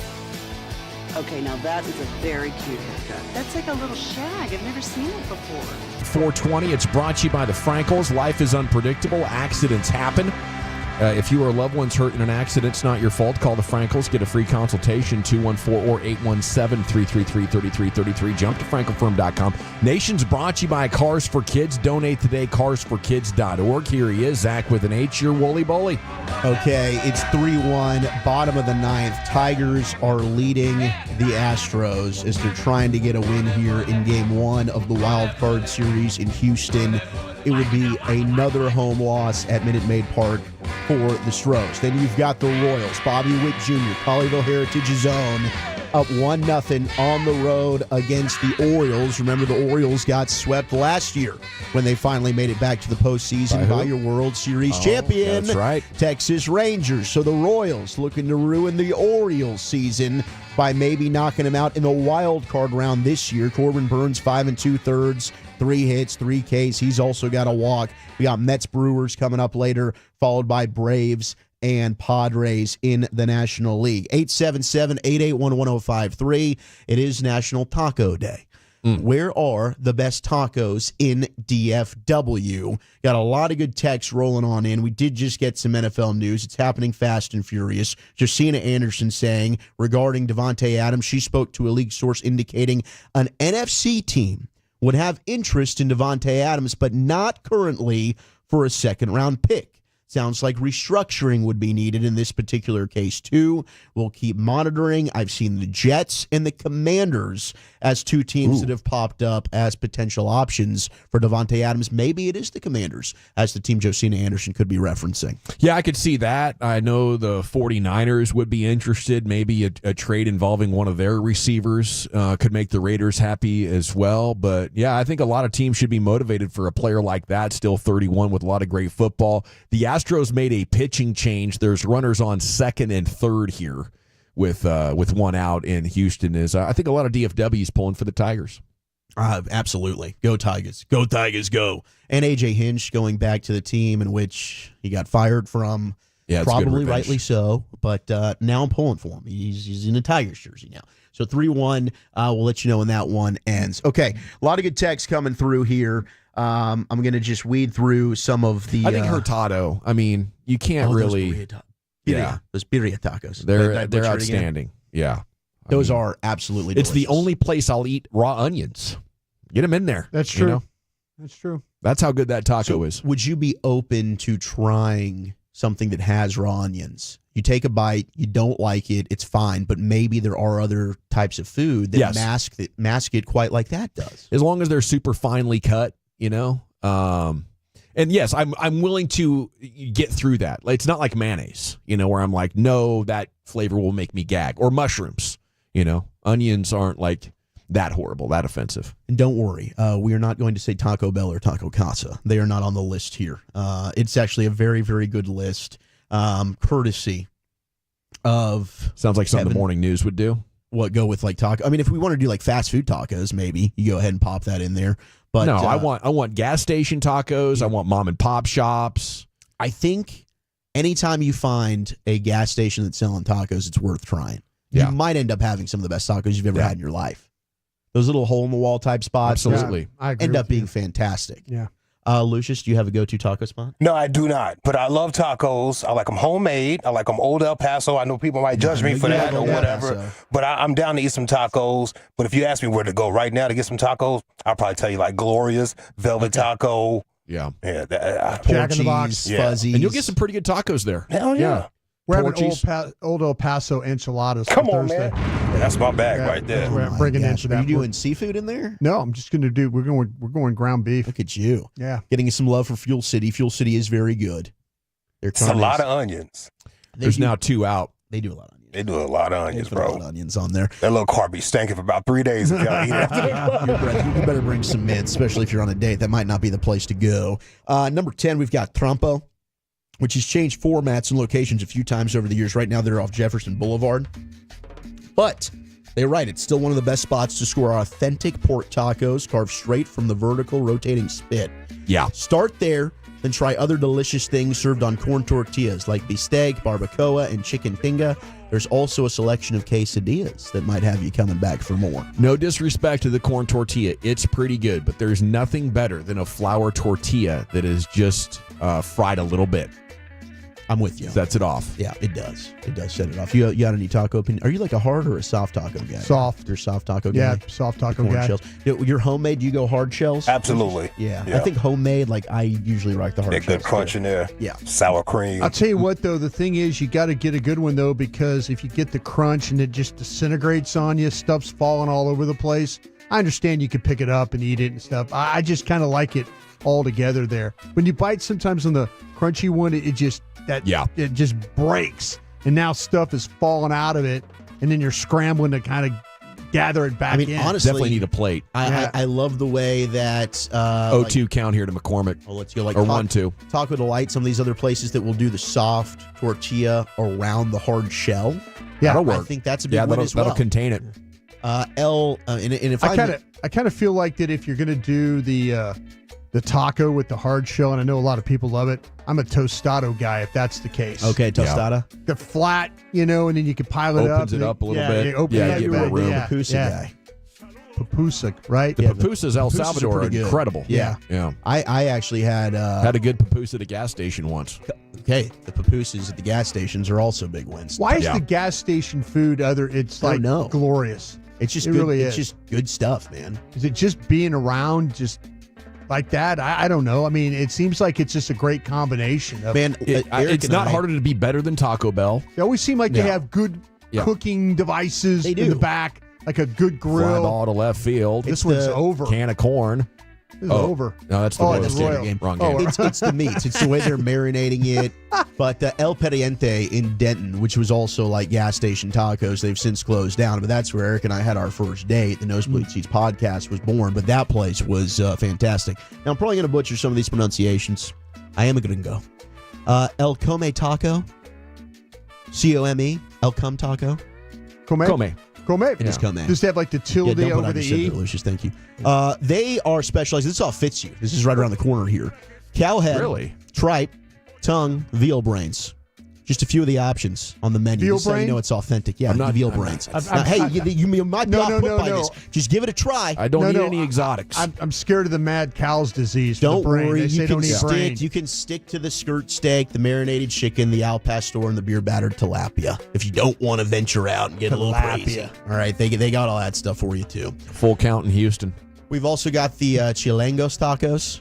This is off Harry Hines, 4012 Ross Avenue. This bright and busy restaurant channels Mexico City's taquerias, serving fresh tortillas and a tight taco menu featuring chicken, al pastor, carne asada, barbacoa, caramelized mushrooms, and the cult favorite.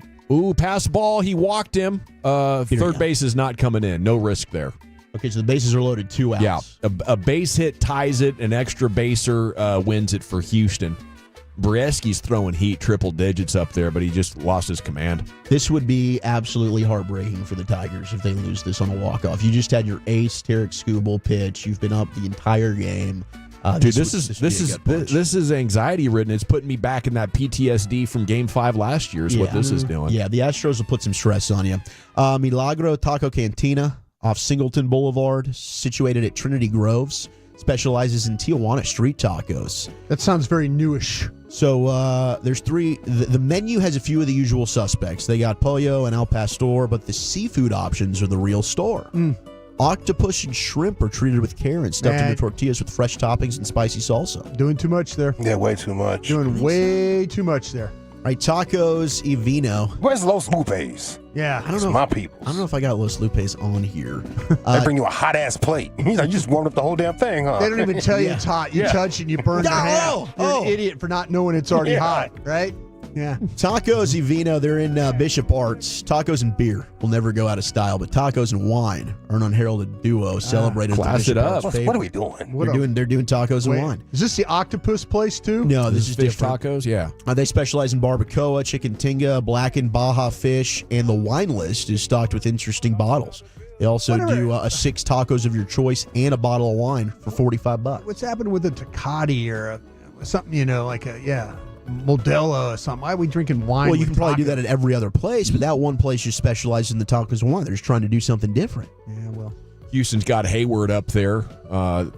Pitch one was a ball, second one's foul back. It's a 1-1 count. Teams are 1-538 in postseason games since 1990 when entering the ninth down 3 runs or more. Okay. 1-538 is what Houston could buck Chuck, right here with a we'd be bomb. walking out of this game, right? We'd be No, out. you just do 2-run games. We're just walking out of this game right now. We're catching. We're in the parking lot right now, catching the call. I'd be going up, hand on the door. All of a sudden, I hear an eruption inside the stadium. What the hell just happened? It's a 2-1 count. That's what happened. Best street tacos in Dallas off of Harry Hines. Tacos El Pasano. There you go, Lucius. Absolutely, 817. Clientele's good around there too. Hey, yeah, that's the blade. That's it, man. You get a bag of tacos and watch the show. Hey, 972 says that their wife tried the veal brain and loved them. Yeah, I worry about mad cow's disease. Weird. Mad cow's disease. Mascara's Mexican Grill is next on the list. It's off Kiest Boulevard. Keast. Yeah, God, that's why did I okay. say That's Kiest? I said okay. Keast. That's what the Google person says too. Really? Make a left on Kiast Boulevard. Yeah. Ooh! Liner to first base. Let's go. Snag. Liner to first. I thought that was extra bases when it came off his bat. That was hard hit. That thing looked like it was through. Yeah. Woo! What a snag from first base. Gosh, that thing ripped Spencer his glove off. Torkelson. Let's go. 3-1. Tigers get the dub. They take a 1-game series lead in Let's the wild go. card best of 3. Detroit, what up, though? Yeah, there you go. 1-539 now. That might be our B-word. adopted team right now. Huh? I'll take it. Yeah, they're definitely going to be That's who you know you heard. Hey, guys, let's pick another team to watch. The Tigers. We got the Chiefs in football. We got the Tigers in We're used to baseball. doing it every playoff in the NFL. We're just adopted teams here. My gosh. Del Sur Tacos. This is in Oak Cliff off Jefferson Boulevard. I believe It's it. Yeah, it's got to be good. a If it's fun, over there. lively spot, bar, Yep. patio, full menu of Yep. Mexican favorites, tortas, enchiladas, chili rellenos. They're all there.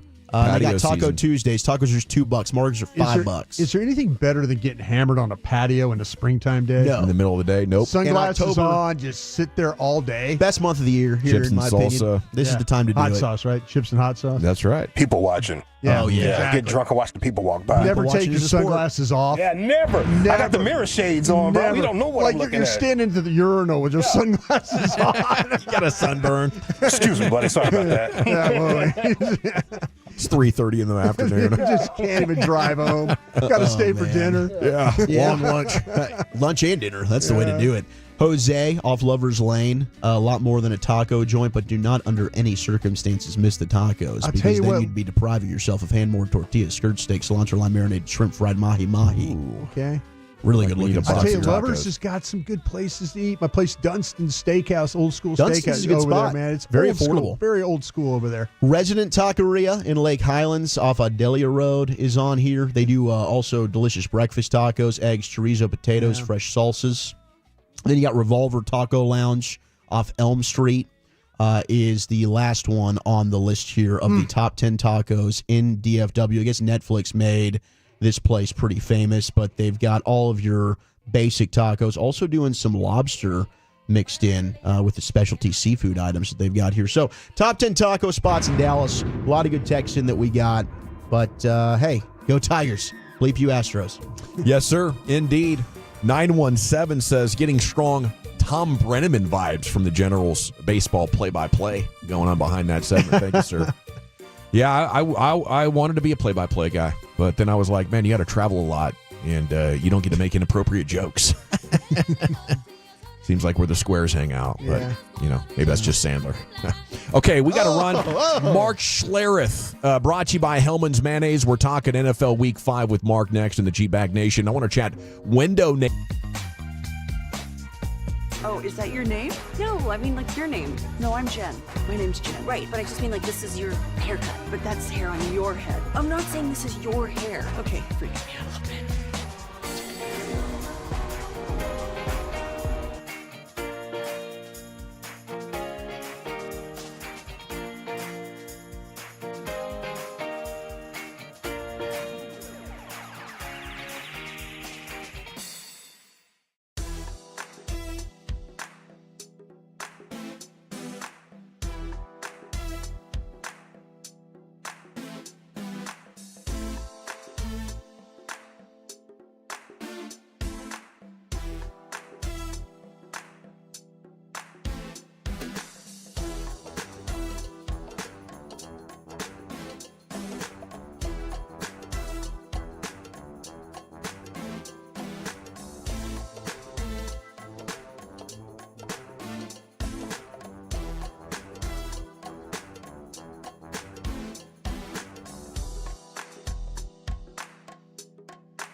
Do you think it's true that you've got to forget something else to remember that Uber Eats has groceries? No, that's absurd. Hey, remember when you used to be a, what was it, Pepper Lady? Pepper Lady? Wasn't it Cinnamon Sisters? Basil Babes. Saffron Squad? Nutmeg Maidens? Paprika? No. Nutmeg Maidens. I just said that. Was it Spice Girls? Doesn't sound right. Was it Saffron Squad?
Mark Schlereth joins us, Odyssey NFL Insider, host of the Stinkin' Truth podcast. You know, Insider Calls brought to you by Hellman's Real Mayonnaise. Mayo Game Day, be delicious. And a good afternoon, Mark. How the heck are you? I'm doing great. How are you guys doing? We're doing well. You know, we're wondering how good Washington is, and I was watching the Red Zone, of course, as usual. Heard you there with Chris Rose on the Commanders-Cardinals game. And I wanted to ask you how good you think Washington is, or are they just playing bad defenses right now? Yeah, Chris Myers. Me and Chris Myers. My bad. Yeah. Different deal. Yeah, different guy. I always want to give him credit, though. Listen, I think the Commanders are offensively, they're a challenge for anybody. I mean, you put them on tape, and they are running plays that I essentially went to Cliff Kingsbury on Saturday morning going, what do you call this? Like, what is this scheme? Like, how do you – so every time you face them, you're going to get half a dozen scheme runs that you may have never seen before. They're a very unique team built that way, and it's been this amalgamation between Cliff Kingsbury and then Anthony Lynn, the former head coach of the Chargers, the Bills, a former teammate of mine that really understands the run game. They brought him in really to set the mentality and to create schemes off of that kind of air raid offense that Cliff was known for in college and what he tried to do in Arizona. And so they've meshed these two things together. And, you know, and Cliff is the first, like, I love the humility of, like, listen, man, the first time around I didn't have it set. I didn't know what I was doing in the run game, or, you know, I didn't know how to implement some things in the run game. Much too easy, much too spread. Didn't have tight ends that could block people. This go around, you know, it just is changed philosophically for him. So it's a really cool thing to watch and to see him kind of learn from those mistakes. And that's why, you know, I think most coaches that get hired in this league probably have a better opportunity the second time around. You know, Mike Shanahan got hired for the Raiders, got fired, and then was, you know, great in Denver for 14 years. There's so many stories like that of guys who have a better opportunity the second time around. So it's really cool to kind of watch that offense just change from 22 to now in 24. Hey, Stink, I have a question for you. I've asked my guys here on the station this question before, so I was interested in your opinion because you've been in the offense. If you were to hire a coach, would you rather have a Shanahan guy as a coach or a Shanahan stopper as your coach? Oh, I think for me, I would rather have a Shanahan guy. I mean, who's the Shanahan stopper? Well, I'm saying if there was somebody out there that you felt like, you know, right. If you had a guy that, you know, a guy in Minnesota, or so, I don't know. I mean, I'm just throwing ideas out there, but the way it is, I think everybody kind of leaning into the Shanahan way, and it's a great way. But I wonder if somebody out there would say, "Give me the Shanahan stopper," because I'm playing this more and more now every week. Yeah, well, it's a great question because there's a huge percentage of teams that's the base or the root of their offense. And of course, it becomes tangential depending on like what kind of personnel you have, the people you have, how you see your offense, how much base you want to play versus how much two tight end you want to play versus how much 11 personnel do you want to play. It all is based on kind of the personnel that you have. And so, I would say it's an interesting question. Like if you found somebody that could stop that, but I just don't think all the different kind of levels of that offense. And it's really morphed. There's so much more. If you go back to Shanahan when I was there, like we didn't do very much other than the wide zone stuff. We would have occasional a gap run here or there, but for the most part, we're all wide zone stuff and some pin pull stuff, and like G scheme stuff. But other than that, that's kind of all we did. And now you see a very steady mixture of gap runs versus, zone runs. It's almost 50-50 in everybody's offense now. So that's the adaptability of, hey, people are playing us a certain way. Now let's get to the gap scheme. And you start making people's play schemes instead of just blocks. And the next thing you know, you're creating gaping, chasms for your running backs and then all the play action stuff that comes after that. So I just know the offense so much better that I would probably choose the offense. Mark Schlereth is brought to you by Hellman's Real Mayonnaise. You can purchase Hellman's at your local Walmart, Kroger, or grocery store to add extra deliciousness and creamy flavor to your game day dishes this football season, Brian. And Stink, you were in the Joe Gibbs, the counter tray stuff, right? Mm-hmm. Which one? I mean, you guys were devastating in that, and that was run out of a lot of different formations, but the same play. If you had to pick which one to run the ball, would the Gibbs scheme be just as comparable as what the Shanahan scheme was? Yeah, well, like I said, now it's a mixture of two schemes. And so, there's so many pros and cons with all the shotgun that you run into now. Sure. It becomes very different. I'm a big believer in being under center. Yeah. And I'm not saying you have to be under center all the time, but anytime you're out of gun, with near or far, meaning like if it's far, if the back is on the, like if you're in a right-handed formation, like the tight end is right, far would be the running back to the left of the quarterback, near would be the running back to the right of the quarterback in a right-handed formation. And ultimately what ends up happening is you eliminate maybe 30 to 40% of your run game out of gun. Mm-hmm. There's just not as much stuff you can run. Now, there are some counter schemes you can run out of that.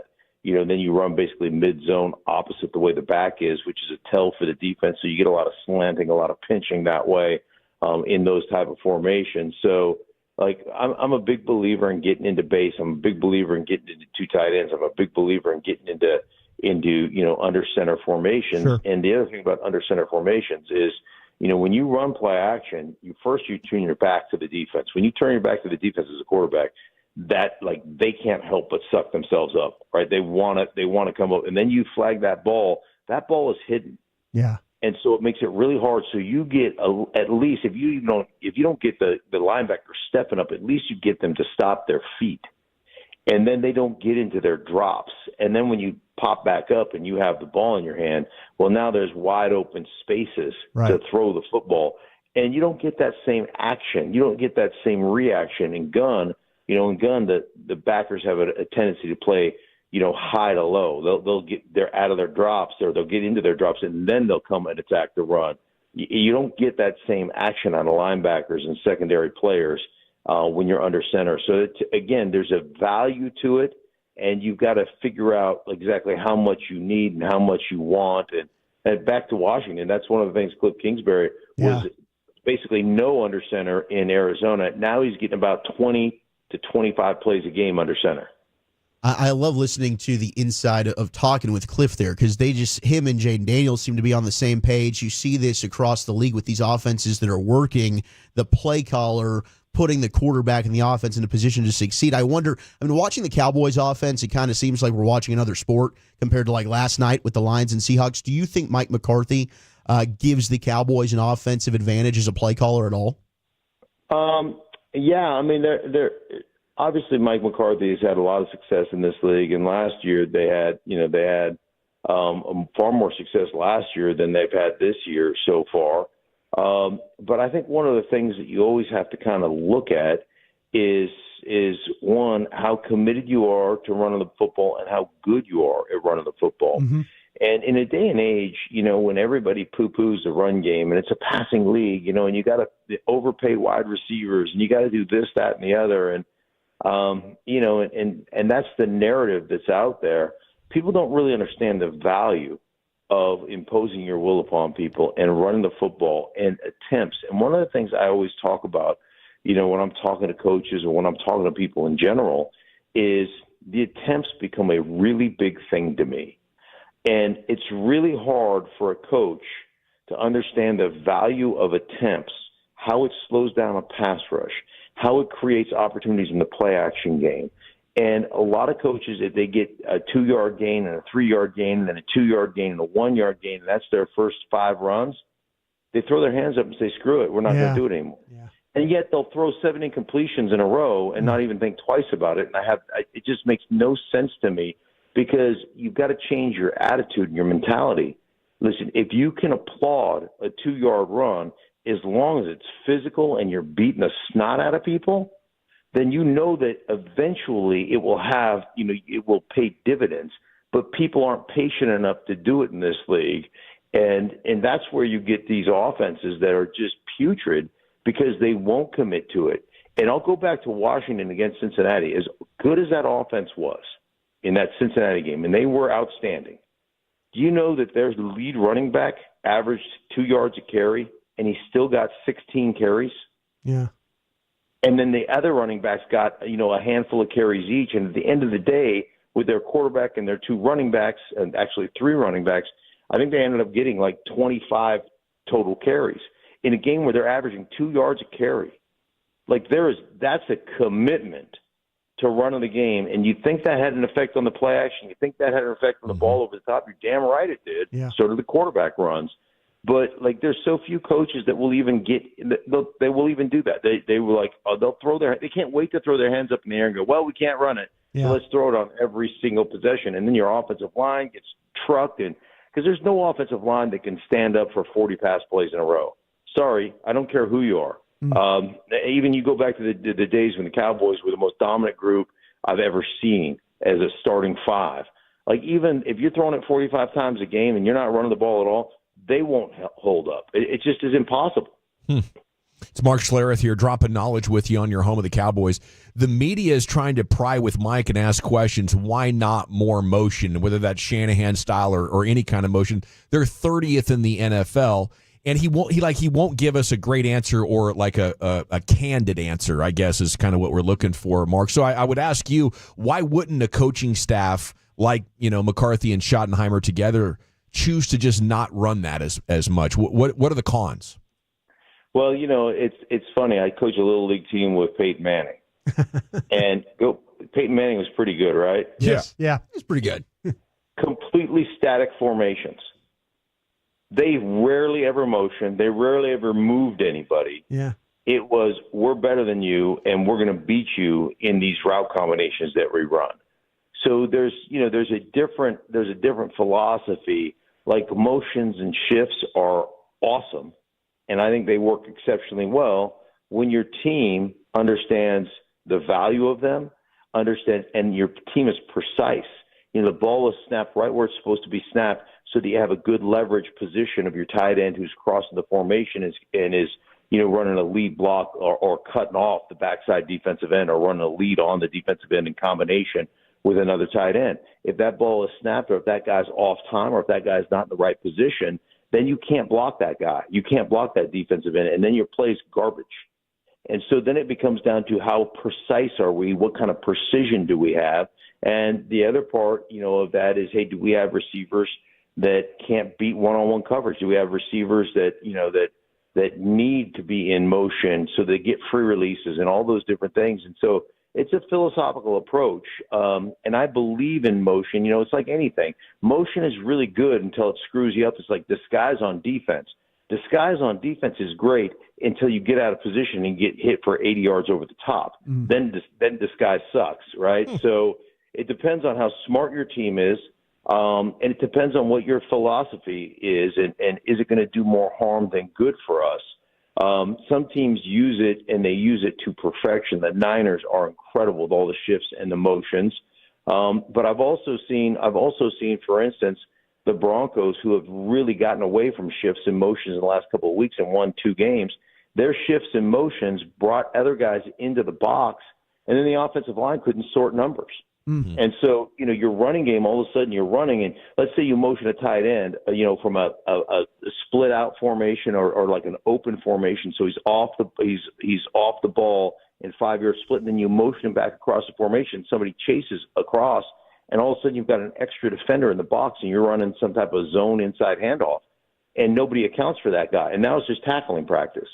And so your guys up front have to understand the motions, understand who's coming in the box. Then you have to change the identification of the mic, and you have to say, hey, man, that guy's no longer the mic. Now this guy's going to be the mic, and we've got to switch across the line of scrimmage. Everybody's got to communicate that, and you've got to re-identify that, and you've got to let the widest guy go free or whatever your scheme is. So there's a lot of moving parts, right? And let's say you got a bunch of dumb guys. Well, then motion, and I'm not saying they do, but, if you got a bunch of dumb guys, like, you can't do all that motion. You can't do all those things because they can't sort out the box. They can't get those number counts correct. And the next thing you know, you've got 4 or 5 tackles for losses in your runs, and then you're, behind the 8 ball the entirety of the game, and you ruin 4 drives doing it. You're the man, Mark. That was incredible. Thank you so much, and enjoy Week 5. We'll talk to you next Tuesday. Sounds good. Take care. There goes Mark Schlereth, brought to you by Mayonnaise. That is right, host of the Stinkin' Truth podcast. Insider Calls brought to you by Hellman's Real Mayonnaise. May your game day be delicious. Yes, I think the 682 hit it on the text. There's your issue. The team commits too many penalties, and they know they're not disciplined enough to do it. Probably McCarthy doesn't want to throw his guys under the bus. Maybe so. You could could sit be. there and say, You got Tolbert, who doesn't know where he needs to line up. You got a rookie left tackle, a rookie center. Maybe his quarterback. That's something that's realistic. It's time now for an edition of the finest. Chuck, where are you taking it? It is a toxic Tuesday, and the NFL is getting real toxic. We'll talk about that next in the nation. But I do want to talk Trajan Wealth.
Hour 4 of the G-Bag Nation on 105.3 The Fan. Thanks to Mark Schlereth, who just joined us. Interview went a little long, but you can go back and listen to that with the Odyssey app, 105thethefan.com, Twitch, and YouTube. Expressway's coming up in about 15 minutes. LA Live will hit at 5:40. Right now, it's an edition of The Finest. Here's Zach. Well, it is a Toxic Tuesday, and we've got quite a lot of toxic NFL news to get into. Obviously, we've been covering the Davante Adams story. His coach, Antonio Pierce, is fed up. Davante Adams has requested a trade today. The report is from Adam Schefter of ESPN. They'd listen to a package, the Raiders are, that would include at least a second-round pick and some change. So we'll have to monitor what goes on with Davante Adams moving forward. Then you've got DeSoto's own Texas A&M alum Von Miller, who's now a member of the Buffalo Bills, and nobody circles the wagons like the Buffalo Bills. Buffalo Bills, circle the wagons. They're going to have to this week after they just got beat pretty bad by the Ravens. But he has now been suspended 4 games for violating the NFL's personal conduct policy. This stems from allegations that he assaulted his pregnant girlfriend back in November of 2023. So the Bills will be without Von Miller for quite some time. Oh, how long is this? 4 games. 4 games. Okay. 4 games. Ouch. So we've got Bill Belichick. Let me ask you a question real quick. With that going on, do you think the Kansas City, the receiver Rice was going to get suspended? It might be next year. I think they take their time and wait till it's all finished. I mean, the Zeke stuff happened. It happened before he got into the league. But there was with no him- suspension until 2017. But with him with the knee injury now that he might be out the year, they might just, will they wait? I think they would wait because they wouldn't want the injury to be also serving the suspension. Yeah. But I think the Zeke thing was pretty big for the NFL because at that point, the legal process had played out. There were no charges, and they came in with the suspension later. And the blowback from that, I think, sent shockwaves to the NFL league office. We can't be saying we have a better investigation in the courts. Yes. Let's wait to see what the law says, and we'll act from there. And that way we are sure we have a real solid foundation we're on. Yeah, I think you're right. I mean, a lot of these end up coming a year plus afterwards. I think the Alvin Kamara incident in Vegas where he got in the fight, that was a year after. Yeah, we all kind of felt like that Rice was going to get suspended. Yeah, I think I will. did. He still will. Yeah, okay. Absolutely. Still Yeah, good. that was insane. Okay, we got 3 pieces of audio here, all toxic. We've got Micah Parsons talking with Darius Slay. We've got Bill Belichick on with Pat McAfee throwing shade at the Patriots. And then Boomer Esiason talking Jets. Where do you want to go first? Jets. All right, here's Boomer, WFAN. I played yesterday Aaron Rodgers' reaction to Robert Saleh after he said, I don't know if we should do the hard count. The cadence might be messing stuff up. And then Aaron Rodgers is like, that's one way to look at it. Take it out. Maybe just hold people accountable. Then when Saleh backpedaled from that, he was crawfishing oh, no, you're right. We're going to keep cadence. Well, here's Boomer talking about the toxic nature of the Jets right now. I try to watch to see if I see any interactions on the sideline or anything. Nothing. Not that I see a guy walking right past another guy. I can't imagine that. Now, I remember those days because I had those days with two coaches in particular, and it's because I didn't trust the guy, and I didn't like the guy. I didn't think he knew what he was doing, and it pissed me off. And if you read my body language back in those days with those teams that I was on, you could tell that I was pissed off. And when I see Aaron Rodgers on the sideline and I see him after the game in the post-game press conference, and again, I'm speculating here, but I'm only speculating because I've gone through it myself. I'm not a genius. Yeah. But yesterday's post-game press conference, there is a major issue there. That was on WFAN. Yeah, it's crazy. He's starting to sound like RFK. That's my first observation of Boomer Esiason there. Boom. But yeah, it's not hard to get Aaron Rodgers to not like you. I mean, you can do nothing wrong, and he could not like you for whatever reason, So. Well, I mean, heck, we know about the family. Don't talk to your family. I think that's being mended. I think that relationship's getting better now after a decade. But yeah, I mean, certainly it does not seem like he has any respect whatsoever for his head coach. Trying to think of who Boomer Esiason was talking about. Which head coach, maybe? I think, did he play for a Rich Kotite, in 94? Definitely not Sam Weish. Sam Weish was his guy. Sam Weish was he his held guy. everybody to that standard. So he also played in Arizona for a year, and they were 3-5 when he was. That could very well be also one of the ones he's talking about. Yeah. So, but my guess would be Rich Kotite somewhere. He was 5-9 in 1994, and then they were 2-10 Definitely in Rich 95. Kotite. It was Rich Kotite is who he's talking about. Yeah, bigger dumpster fire. Good question. 214 Cowboys or Jets front office. It's still the Jets. I mean, the Cowboys at least have had some. Even though the Jets have been to 2 conference championships in the span in which the Cowboys have not. That's what's so maddening about the Cowboys. They do a lot of things well. Yeah, they just can't finish it. You know, the Jets, they don't do a lot of things right. No, not at all. It seems like they just can't have nice things, and whoever puts that uniform on is probably going to go poorly. All right, let's keep it in the AFC East then. Bill Belichick doing his weekly appearance with Pat McAfee. Patriots are sticking with Jacoby Brissett after they lose to the 49ers. But here's a salty Bill taking some shots at his former team. I have no idea what the plan is, so I don't know. I can't comment on that.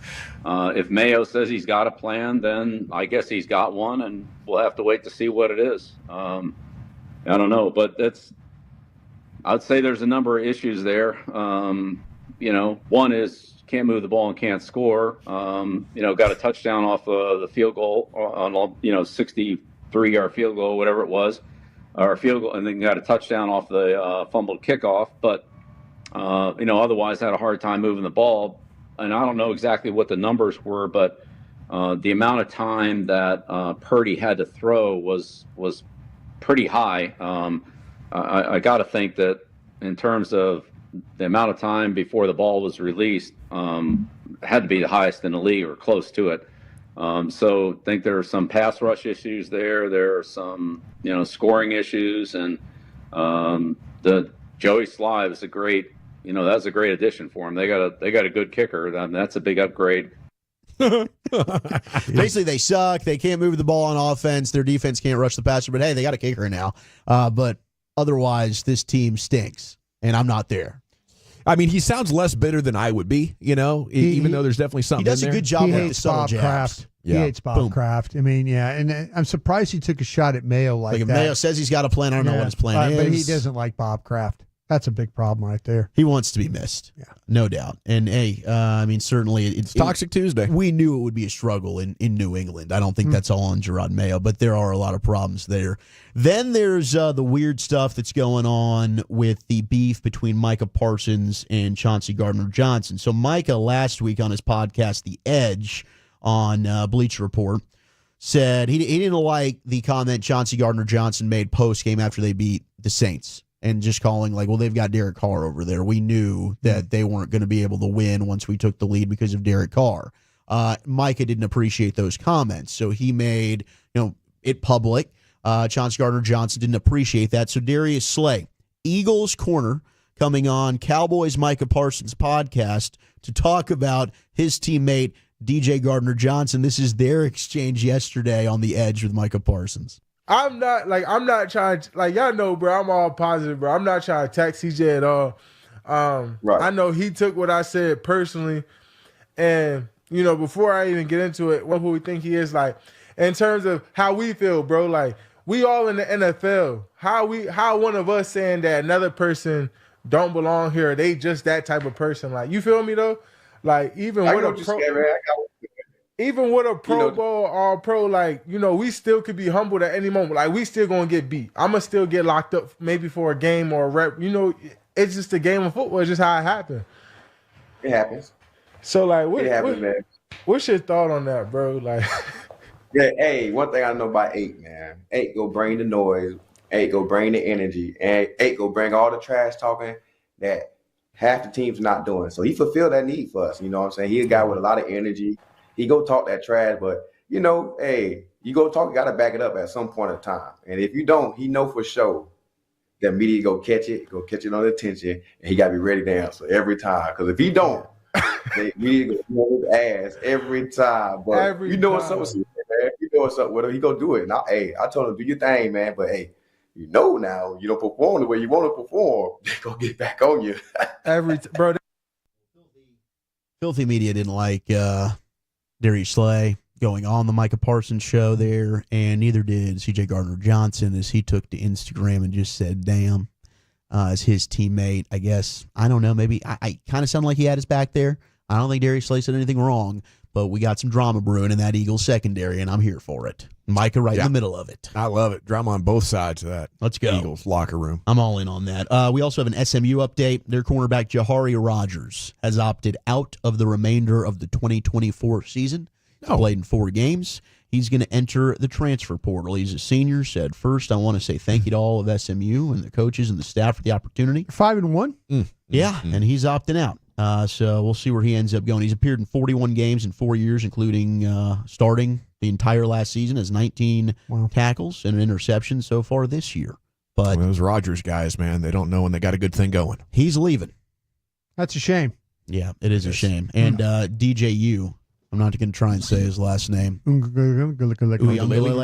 Yeah. He had a rematch set. Florida State's playing Clemson. He's been benched. He's not going to play this week. He's out. Oh, he's out. Brock Glenn going to get the starter. We could have had a toxic matchup there against his old team in Clemson. Petty ball. I love petty ball. There's football's finest. Thank you, Wolchuk. Thank you. Football's finest, most days, 5 o'clock. Hosted by Eric Chiafalo, who is he's out today. He and the family are sick. Probably Wolchuk passed it on to him. You know how they do. Close socializing. The hell are you trying to say? Okay, we got to run. We have the Expressway, everything breaking in the world of sports throughout your broadcast day, and then LA Live after that next year on The Fan. More G-Bag Nation, less commercial.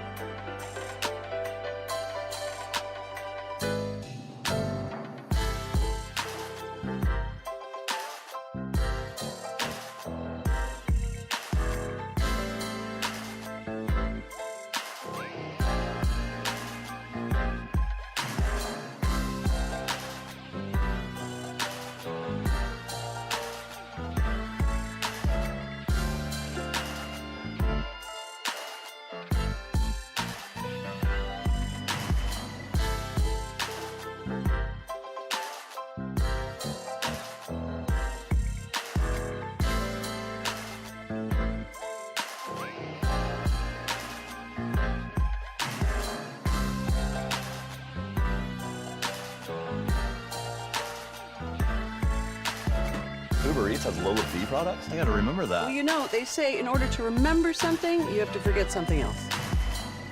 Okay, now that is a very cute haircut. That's like a little shag. I've never seen it before. Well, I mean, of course you have. It's the Rachel. Oh, is that your name? No, I mean, like, your name. No, I'm Jen. My name's Jen. Right, but I just mean, like, this is your haircut. But that's hair on your head. I'm not saying this is your hair. Okay, freaking me out a little bit.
Here we go.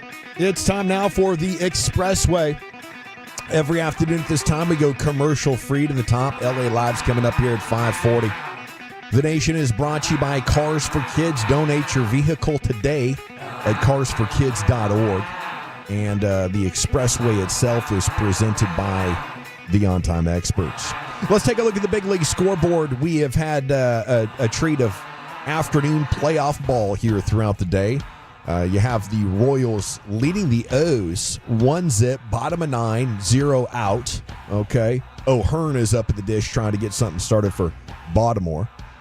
You have the Mets beating the Brew Crew. It's 3-2 in the bottom of the third inning.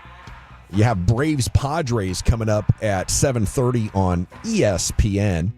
And the Tigers beat the Astros 3-1 earlier today as Scooble is the real deal. Hadn't got a chance to watch him much live this year, but he was virtually unhittable. And the Tigers pushed together a couple of runs early, and they hold on for the win 3-1, although the Stros had the bases jammed with 2 out in the bottom of the ninth and almost had a historic comeback victory there. But they're cursed in H-Town, aren't they? I mean, the Astros, you might want to blow that place up. 6 in a row. 6 L's in a row at Minute Maid Park. Yep. They can't seem to buy a win. That's postseason L's? Yep. Okay. Wyatt Langford had a massive dub for the final month of the season. To win Rookie of the Month is incredible, but he ended up winning American League Player of the Month. He becomes the first rookie to do that since 2017.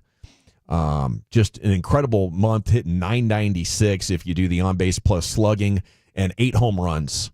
Do you think he's going to be the best Ranger next year? Is he going to pass Corey Seager? He's got it all. I mean, he's fast. He runs the bases.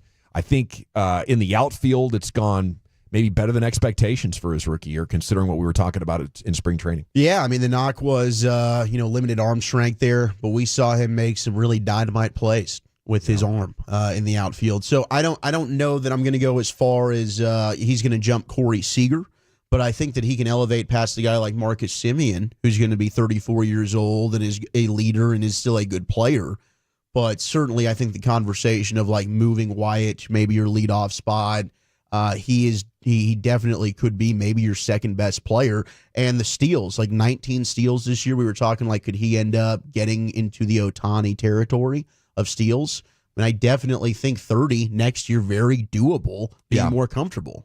Yeah, you get some walks, you get on base, and you get a chance to let your legs work. I could see him easily being a 30 stolen base guy, 50. Not many guys doing that these days. Brian remembers in the 80s, it was amazing with guys like Coleman and Ricky Henderson. They'd be going after 100 bags on the regular. Willie McGee. Yeah, Willie McGee. I mean, I can go all the way back to Lou Brock. There you go. With the old, Maury Wills. I mean, they had guys back in the day that used to be able to steal bases and stuff like that. Amazing. Yeah, but he can be a 30-30 guy like Bobby Witt. Yeah, for sure. Could. That'd be amazing. Okay, what needs to happen for the Rangers to get back into contention at 877-881-1053 as we start to look at this offseason? We want to be back in the playoffs. I mean, it's incredible to watch playoff baseball. We're missing this right now. On TV. The drama, the feeling that you can't miss a single pitch, plus the pitch clock. It does take me back to the 80s when, baseball was at the center of the sports universe, just with the drama. And, everything from last fall just was a refresher on that. And it's energizing here to watch these guys play. Yeah, the Royals and the O's are in a 1-0 game at the bottom of the ninth. This has been just such a well-pitched game on both sides. And, to watch like you said, the drama. Yeah, Rushman's up now with a runner on first and no out. So Baltimore's thinking, dude, we can't go out like this 2 years in a row with one of the best teams in baseball, but they are currently trending in that direction. Okay, Tim Cowlishaw wrote about it in the morning paper. What do the Rangers need to do to get back to contention? As usual, I did kind of regret clicking the link. It wasn't that compelling of an argument from Tim. And he said you can't depend on money, which is a fair point. Mm-hmm. Got to draft and develop pitching is what he was saying. The old saying about the Rangers, the narrative. I thought they were okay at pitching. That's what I'm saying. I kind of feel like, when that's something that, developing is another thing. Okay, developing is another thing, but I felt like they do have Rocker and Leiter coming through. Those are the two. They got Bradford coming through. Yeah, when we were adjusting the roster yesterday, going through the roster, like I was fighting you guys on Evaldi, and your guys are like going, "Hey, pound sand, Brian." That's the rotation's in good shape. Cody Bradford certainly has been a big win, and Rocker looks like he's coming on. Leiter still has some work to do, but Leiter's last outing against the A's, and I know it's the A's, but he went 3 1/3, and just was like, he looked good. I was encouraged by how he finished up. To me, like that's a bit of low-hanging fruit there. They got Rutschman watching. Rutschman, yeah. Wow. Yeah, like that's something we've talked about for the last few years. I don't think that drafting and developing pitching is how they're getting back in the World Series next year. They need hitting prospects to come through. It's all about the offense needs to get back to what it was. Yeah. You need Adolis Garcia to be healthy. You need Corey Seager to be healthy. You need to find out, okay, Jonah, was that just a one outlier year where you burnt out, which you very well might have been? Can you get back to anywhere close to what you were? Evan Carter, can you be healthy? Josh Young, can you be healthy? Nathaniel Lowe, do you bring him back? Do you upgrade first base? To me, it's all about the lineup. The pitching, I think, is something for the first time you're looking at, man, this is trending in a very positive direction. Indeed. And the other, real positive here to look at is the fact that you do have a World Series championship, to a recent one to rest on. And you got your general manager signed up. You got your general manager signed up, and you're not the Arizona Diamondbacks, who are in sports misery right now. Of course, they went out with a whimper, and then they didn't even make the playoffs. And after making that run to the World Series a year ago, the Diamondbacks looked to add to their roster at the end of spring training in the form of one Jordan Montgomery. Yeah. And Lucius, I'm going to pivot here and go to this audio of the Diamondbacks team owner, Ken Kendrick. And he did a press conference there at the end and said, well, I know exactly who to blame for this move of bringing in Montgomery. This is some of maybe the most blunt owner audio that you're going to hear this side of Jerry Jones. Here we go. Signing Jordan Montgomery and Erod. I'll stick with Montgomery because Erod was hurt for a lot of the year and we didn't get to see him in a full season. But Jordan Montgomery was $25 million, and he pitched to an ERA well over 6 and got demoted to the bullpen. How disappointed are you in that signing? Let me say it the best way I can say it. If anyone wants to blame anyone for Jordan Montgomery being a Diamondback, you're talking to the guy that should be blamed. Because I brought it to their attention. I pushed for it. They agreed to it. It wasn't in our game plan. When he was signed right at the end of spring training. And looking back in hindsight, a horrible decision, to have invested that money in a guy that performed as poorly as he did. It's our biggest mistake this season from a talent standpoint. And I'm the perpetrator of that. Ouch. You got to love him standing on that, and owning it. Does it exonerate the Rangers for not bringing him back? I would say so. Like right now, I'm kind of looking at Ray Davis. Like maybe that's the wisdom that we need to rein back, an aggressive front office. I think just the holdout throughout spring training. I think maybe the Rangers would have looked good on this one because of how poorly he pitched. But I think the lack of spring training. You look at a couple of things, and maybe. I need to check on Snell because he was Snell out. Had a horrible start, and then the back half of the season was better for him. Much had better. that no-hitter. Yeah, so maybe the Rangers did know something. We were trying to say no. We were having this flashback of this guy's a hero. Yeah, this is Ezekiel Elliott. Bring it back. That kind of right. Yeah. The Cowboys would have. Yeah. They'd have given him an 8-year deal. I agree with where you're going there, Brian. I think that it is. I think spring training or lack of. It's the lack of spring training. But he's been pretty mid like most of his career. Not this bad. Is he like a top number one ace? No, he's not. But I think that to have as bad of a year as Jordan Montgomery had, if he had been in spring training for the Arizona Diamondbacks, he has a much better season. I'm telling you what I'm doing, Dawson. I'm making an excuse for a guy that was a hero. That's right. That's what I'm doing. I don't mind that. I think when you look at all the respect. pitchers that did not get into, he probably would have stunk for the Rangers too. I don't think so. Probably. I think every pitcher that signed late struggled. And I think Jordan Montgomery, that absolutely is a fair thing. It's not an excuse. He has had success with Maddox. With Maddox. Yeah. So, I want to know what the value is now. He was shooting for the moon. Maybe the price has come down that, a reunion could still be in the cards. Would you create a union of Pete Rose in the Hall of Fame? I don't know if I would. I'd really have to spend some time thinking about it because how big gambling has become in pro sports now. I would probably side with sending the message. If you hadn't done it to this point, maybe the time was 10, 15 years ago to do it. Here's my reckless statement and I need to do research before I even say this, but this is reckless Brian talking right now. There's a lot worse human beings in the Baseball Hall of Fame than Pete Rose. Fair. Go back and look at the history of the Hall of Fame, the Ty Cobbs and people like that. There's a lot worse human beings. Horrible people, but maybe horrible people that don't have gambling on the game of baseball. You know what? If you're gambling, I get it. I love horse racing. I love gambling on horse racing. I'm a terrible card player. Yeah. You would love to play cards with me because you'd have my bank account. High stakes, baby. Yeah, that's what I'm saying. But to me, look at the Hall of Fame, and I'm sure you can go through and find people. By the way, Kansas City with a victory. Hold on, 1-0. Take game 1 against. Congratulations! That's your sister team there in Surprise. That's my team. Who knew I was like hammering vodka in the crowd and watching the Royals play, thinking you were bonding with your community. This is a playoff team. But anyway, I think if you got to the Hall of Fame, there are far more worse people in the Hall of Fame than Pete Rose. That's a fact. Here's Pete Rose in the 90s on the David Letterman show. Just got out of jail for tax evasion. Oh. Okay, and here he was. Can't do that. Making his case for the Hall call. Did you, how did you get all those hits anyway? No, but I mean, seriously, what were you doing differently than everybody else who's ever played the game? Well, I was lucky because I didn't have any major injuries. I did miss 10 games in 11 years.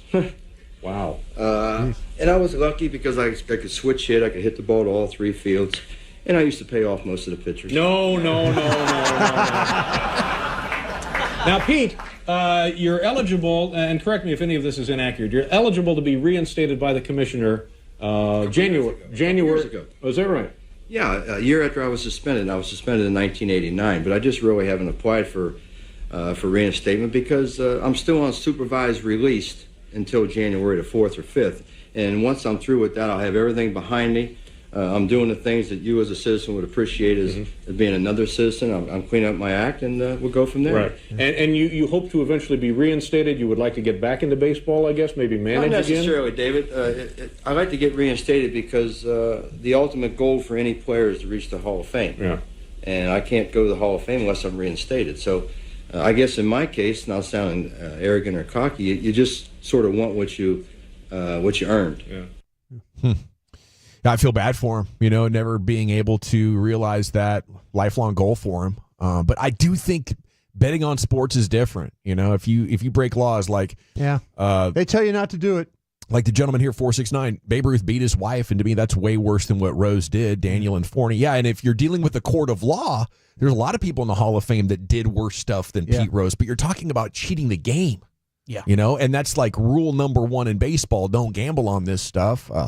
So I guess that would be an unpopular contrarian opinion that I have on the deal. I was a big Pete Rose fan growing up. He's my guy. There's people that think that he doesn't deserve to be in the Hall of Fame, and they're going to get their wish because he's not going to get in the Hall of Fame.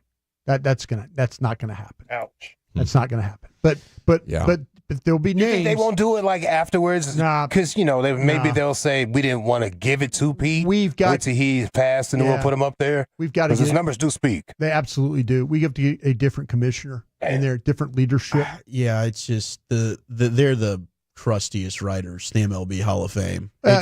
There's so many that you just put an asterisk if you want to, but he absolutely deserves to be in for what he did. 214 has a good point. It was a lifetime ban. Oh no, absolutely. And his life is over. Yeah, by Paul Giamatti's dad. Yeah, but that's Bart. Yeah. So the thing about it is that the lifetime ban. Yeah, but they're not going back. I mean, when they say lifetime, it's lifetime. Your lifetime's over, but we're not gonna bring it back. We're just not. So 214. I hope people carry the same energy against Ohtani. I would. If we can get some proof of it. Yeah, if they proved it, yeah, absolutely. I mean, there's back-to-back texts on the Ohtani thing, and I wouldn't doubt it, but there's. I'm just a Pete Rose fan. I know that's a terrible thing to say. Probably. No, it's not. No, it's not. No, it's not. Because, like you say, gambling on the games and stuff, man. But I just look at the Hall of Fame. I just look at the Hall of Fame and I see a lot of terrible people that have never gone through the scrutiny that Pete Rose went through as a player. And gambling on the games is bad. If he's a manager, whatever, it's a bad thing. Yeah. Because some people like put all their money. That's their last hope. And they're betting on the Reds. And all of a sudden you're throwing a game and they lose. I mean, that's a bad thing. But now you have college kids, you have NBA players, you have baseball Tim players. Donaghy throwing games. They're betting on things more and more. And I think as a sports organization, if you would say, well, we're putting Pete Rose in, then I think, that's not the message you need to be sending. I don't think he'll be the the argument last. was to put him in when he was alive so he could enjoy it, right? Yeah, let's do this old man a solid because what he did for the game. We don't do anything the right way. It's time now to go into the Pimp Cup. It's crazy. Where Lucius. It's like 3 of the best baseball players on the planet are not in the Hall of Fame. Yeah. I grew up as a kid watching that guy play, and I was amazed. I was amazed how he played. He was before my time, but my elementary school friend hit me up last night on Facebook, man. Shout out to Frederick Zegar. He's like, hey, remember we used to reenact that Pete Rose catch in the World Series? Yeah, we used to reenact that when the catcher dropped it, Bob Boone or something like that. Well, it popped out of Boone's glove, and Rose was standing right there and grabbed we used to reenact that all the time. They're right there by the dugout, and it is bop, bop. Right over there, TJ Lee in Irving, Texas. Oh, man. All right, let's get into a Toxic Tuesday right after the great Rick James. Speaking of toxic. All right, you squares. Time to smoke. Fire up this funk and let's have a smoke. It'll make you dance this summer. Damn. Everybody get high. It's that time. And by the way, I told you before, I'm happy to play golf if you carry your own bag. Think you can do it? He's a 6 handicap of all. I was an 8 handicap. 8. Back in 62. But I have, I've seen you swing. I know you swing. Okay, let's not act like children. President Trump, we're going to 21 Let's not act like children. Let's not act like children. Yeah, that's going down. Not this particular one, but there's going to be another debate tonight. This is LA Live for Tuesday, October 1st. It's the first of the month. Wow. Cash your checks and come on. It is a Toxic Tuesday here in LA Live. RIP to John Amos. A.K.A. Mr. Dow from Coming to America. A.K.A. James Evans from Good Times. James! A.K.A. Officer Freeman from the Players Club. He ain't got time for Dollar Bill. And he was a real thespian, real life actor. He's done all types of acting on the stage, the movies, the TV shows. He's done everything. Real life thespian right there. And a real truth teller. Go look up any of his podcast appearances, and this man will tell you the truth. Looked like a guy that would kick your ass. 100% will like kick he your always behind. would roll up his sleeves and I remember watching Good Times and all that. He always JJ Walker was going to get his ass kicked. Yeah. No, Pops wasn't playing. He was a real hard-nosed guy, you know what I mean? Yeah. By the way, Florida Evans was the real villain on Good Times. Was she? Real villain. She liked to have her family there in the ghetto because she could have them all together. Every time the family wanted to get out the ghetto, she was afraid of the idea. Oh, was she? Oh, what are you doing? No, where's JJ getting all this money? Yeah. JJ trying to get you out the ghetto, girl. In that small place, man. Yeah, man. Small Get on out of there. The vice presidential debates are tonight there, Mr. Broadus. Yes. Tim Walz versus J.D. Vance. It is at 8 p.m. on CBS. There will be no fact-checking from the moderators. No fact-checking. Who are the moderators, Lucius? Do we know what? Oh, gosh. Sorry, I didn't mean to do that. No, it's all good. I did see it, but I didn't copy their names. Find it. I was like, doesn't matter. Please go find it. Yeah, we'll do some go research. ahead. That's what we're all here for. We all got computers in front of our faces. Yeah, I shouldn't have asked that. The nominees will have to fact-check each other, so that means there will be drama. There will be drama. And I could tell by the way the news was presenting it this morning. Oh, these guys been going back and forth on Twitter. This should be pretty good. I was like, what? We're so unserious. It's so unserious. All right, we got CBS News' Nora O'Donnell and Margaret Brennan. There we go. Margaret Brennan. Shout out to Margaret. Shooting out questions, not even fact-checking, just backing away. Shoot out something and just back away, let them fight. Yeah. Come back and back away, let them fight again. Lob it in there and go. Yeah, just throw a grenade in there. G-Bag of the Day, we do it every weekday on the Fan at 2:30. I would be going to the fair tonight for dinner. I knew you would. But it's a debate. I got to watch the debate. I got to watch it. I'm that type of guy. I am that type of guy. You can hit me up at Lucky Lucius P on social media. Lucius Alexander on Facebook. That is Lucious. Yes, that's my name.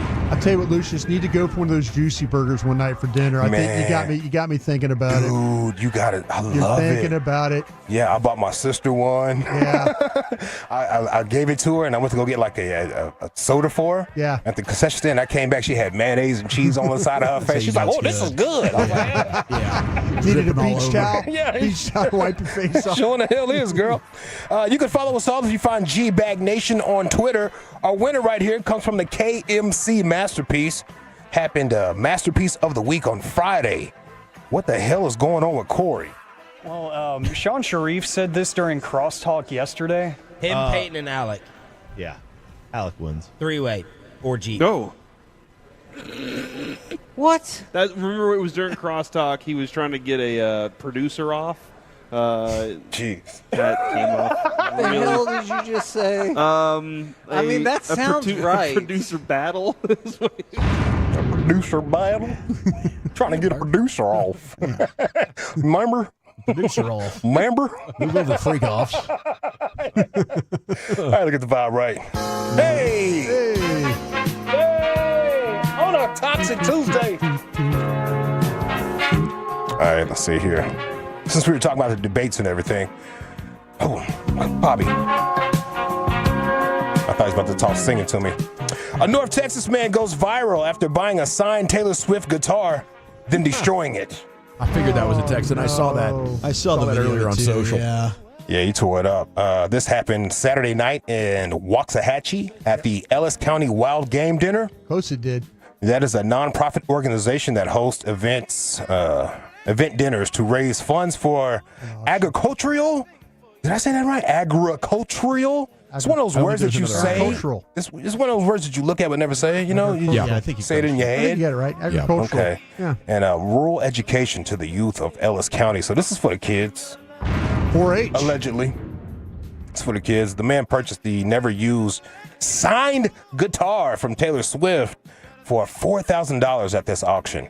Wow, never used? Never used. Signed guitar from one of the biggest pop stars on the planet. And slammed it on stage like Pete Townsend. He should have, but no, he took a ball ping hammer to it and just did he? Down. It was a slow, methodical beating. Let's see here. Joking. Guess we don't need the wall hanger. Smash on the ground. You knew that was coming. Yeah.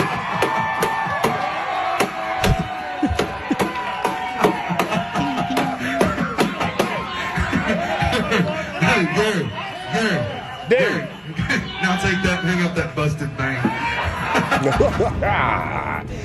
The Ellis County Wild Game Dinner spokesperson implied that it may be related to Swift's recent endorsement of Kamala Harris for president.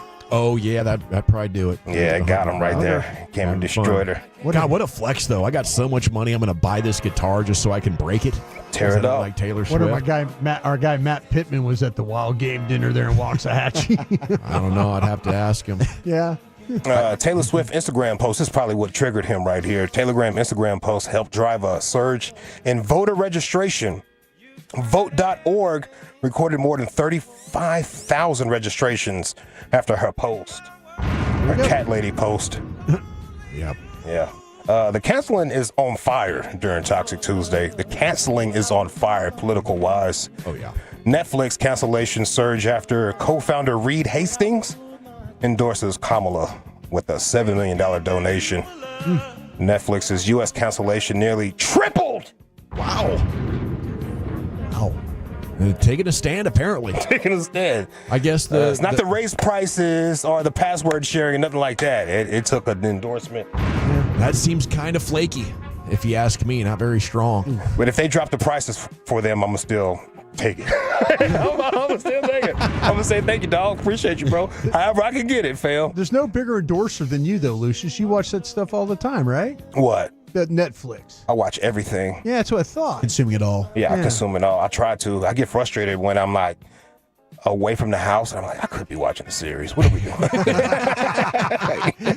What are we doing here? Caught up on the Penguin, too. Yeah. Oh, my God. Oh, the Penguin's so good. It was Welcome to your incredible. 40s, Lucius. I got to watch that. What's it on? The Penguins on which one? Max. Max, but I like to call it HBO Max because why kill a brand name like that? Yeah, it's crazy. The music, right? And we like that music. The music for HBO.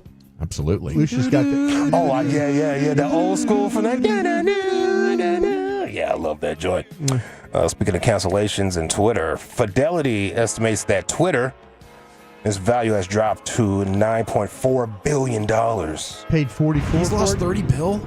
He's lost, a decrease of 79% since Elon Musk took over. Yeah.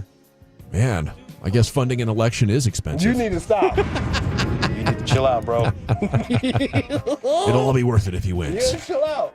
They're gonna get you, bro. I mean, everywhere I go on Twitter now, it's either I had to mute him because he's up like every time I refresh the screen, his latest tweets at the top. Yeah, I was like, dude, I don't want to get into political mode right now. Nah, I'm coming to see the people that I follow. I'm just trying to laugh. I remember Twitter used to be funny. Yes. Like people used to go for the jokes. Yeah, it was the jokes, and the jokes used to get people in trouble. Yeah, and I remember when Twitter started changing. When you turn on to the late night news. And they'll say, Gilbert Gottfried's in trouble because he tweeted this. And I'm like, what? Yeah. Why do we worry about what Gilbert Gottfried tweets? It's like on the new news? Facebook. Yeah, man. What are we doing? What else we got right here?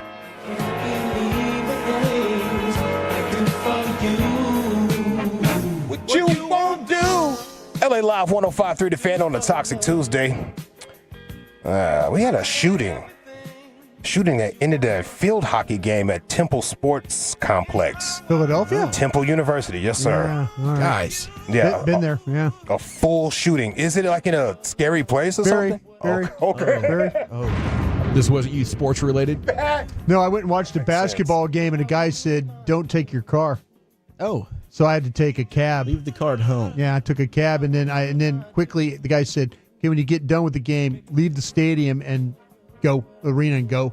Don't hang around. Sounds like Oakland. Yeah, don't hang around. A game between LaSalle and St. Louis University was called after gunshots led players and coaches off the field. There were no injuries, though, people. No injuries. The shooting occurred at an off-campus fast food restaurant. Yeah, LaSalle's another Philly school. This is unrelated to the game. Let's keep it moving, guys. Yeah. You know? Everybody okay? Yeah.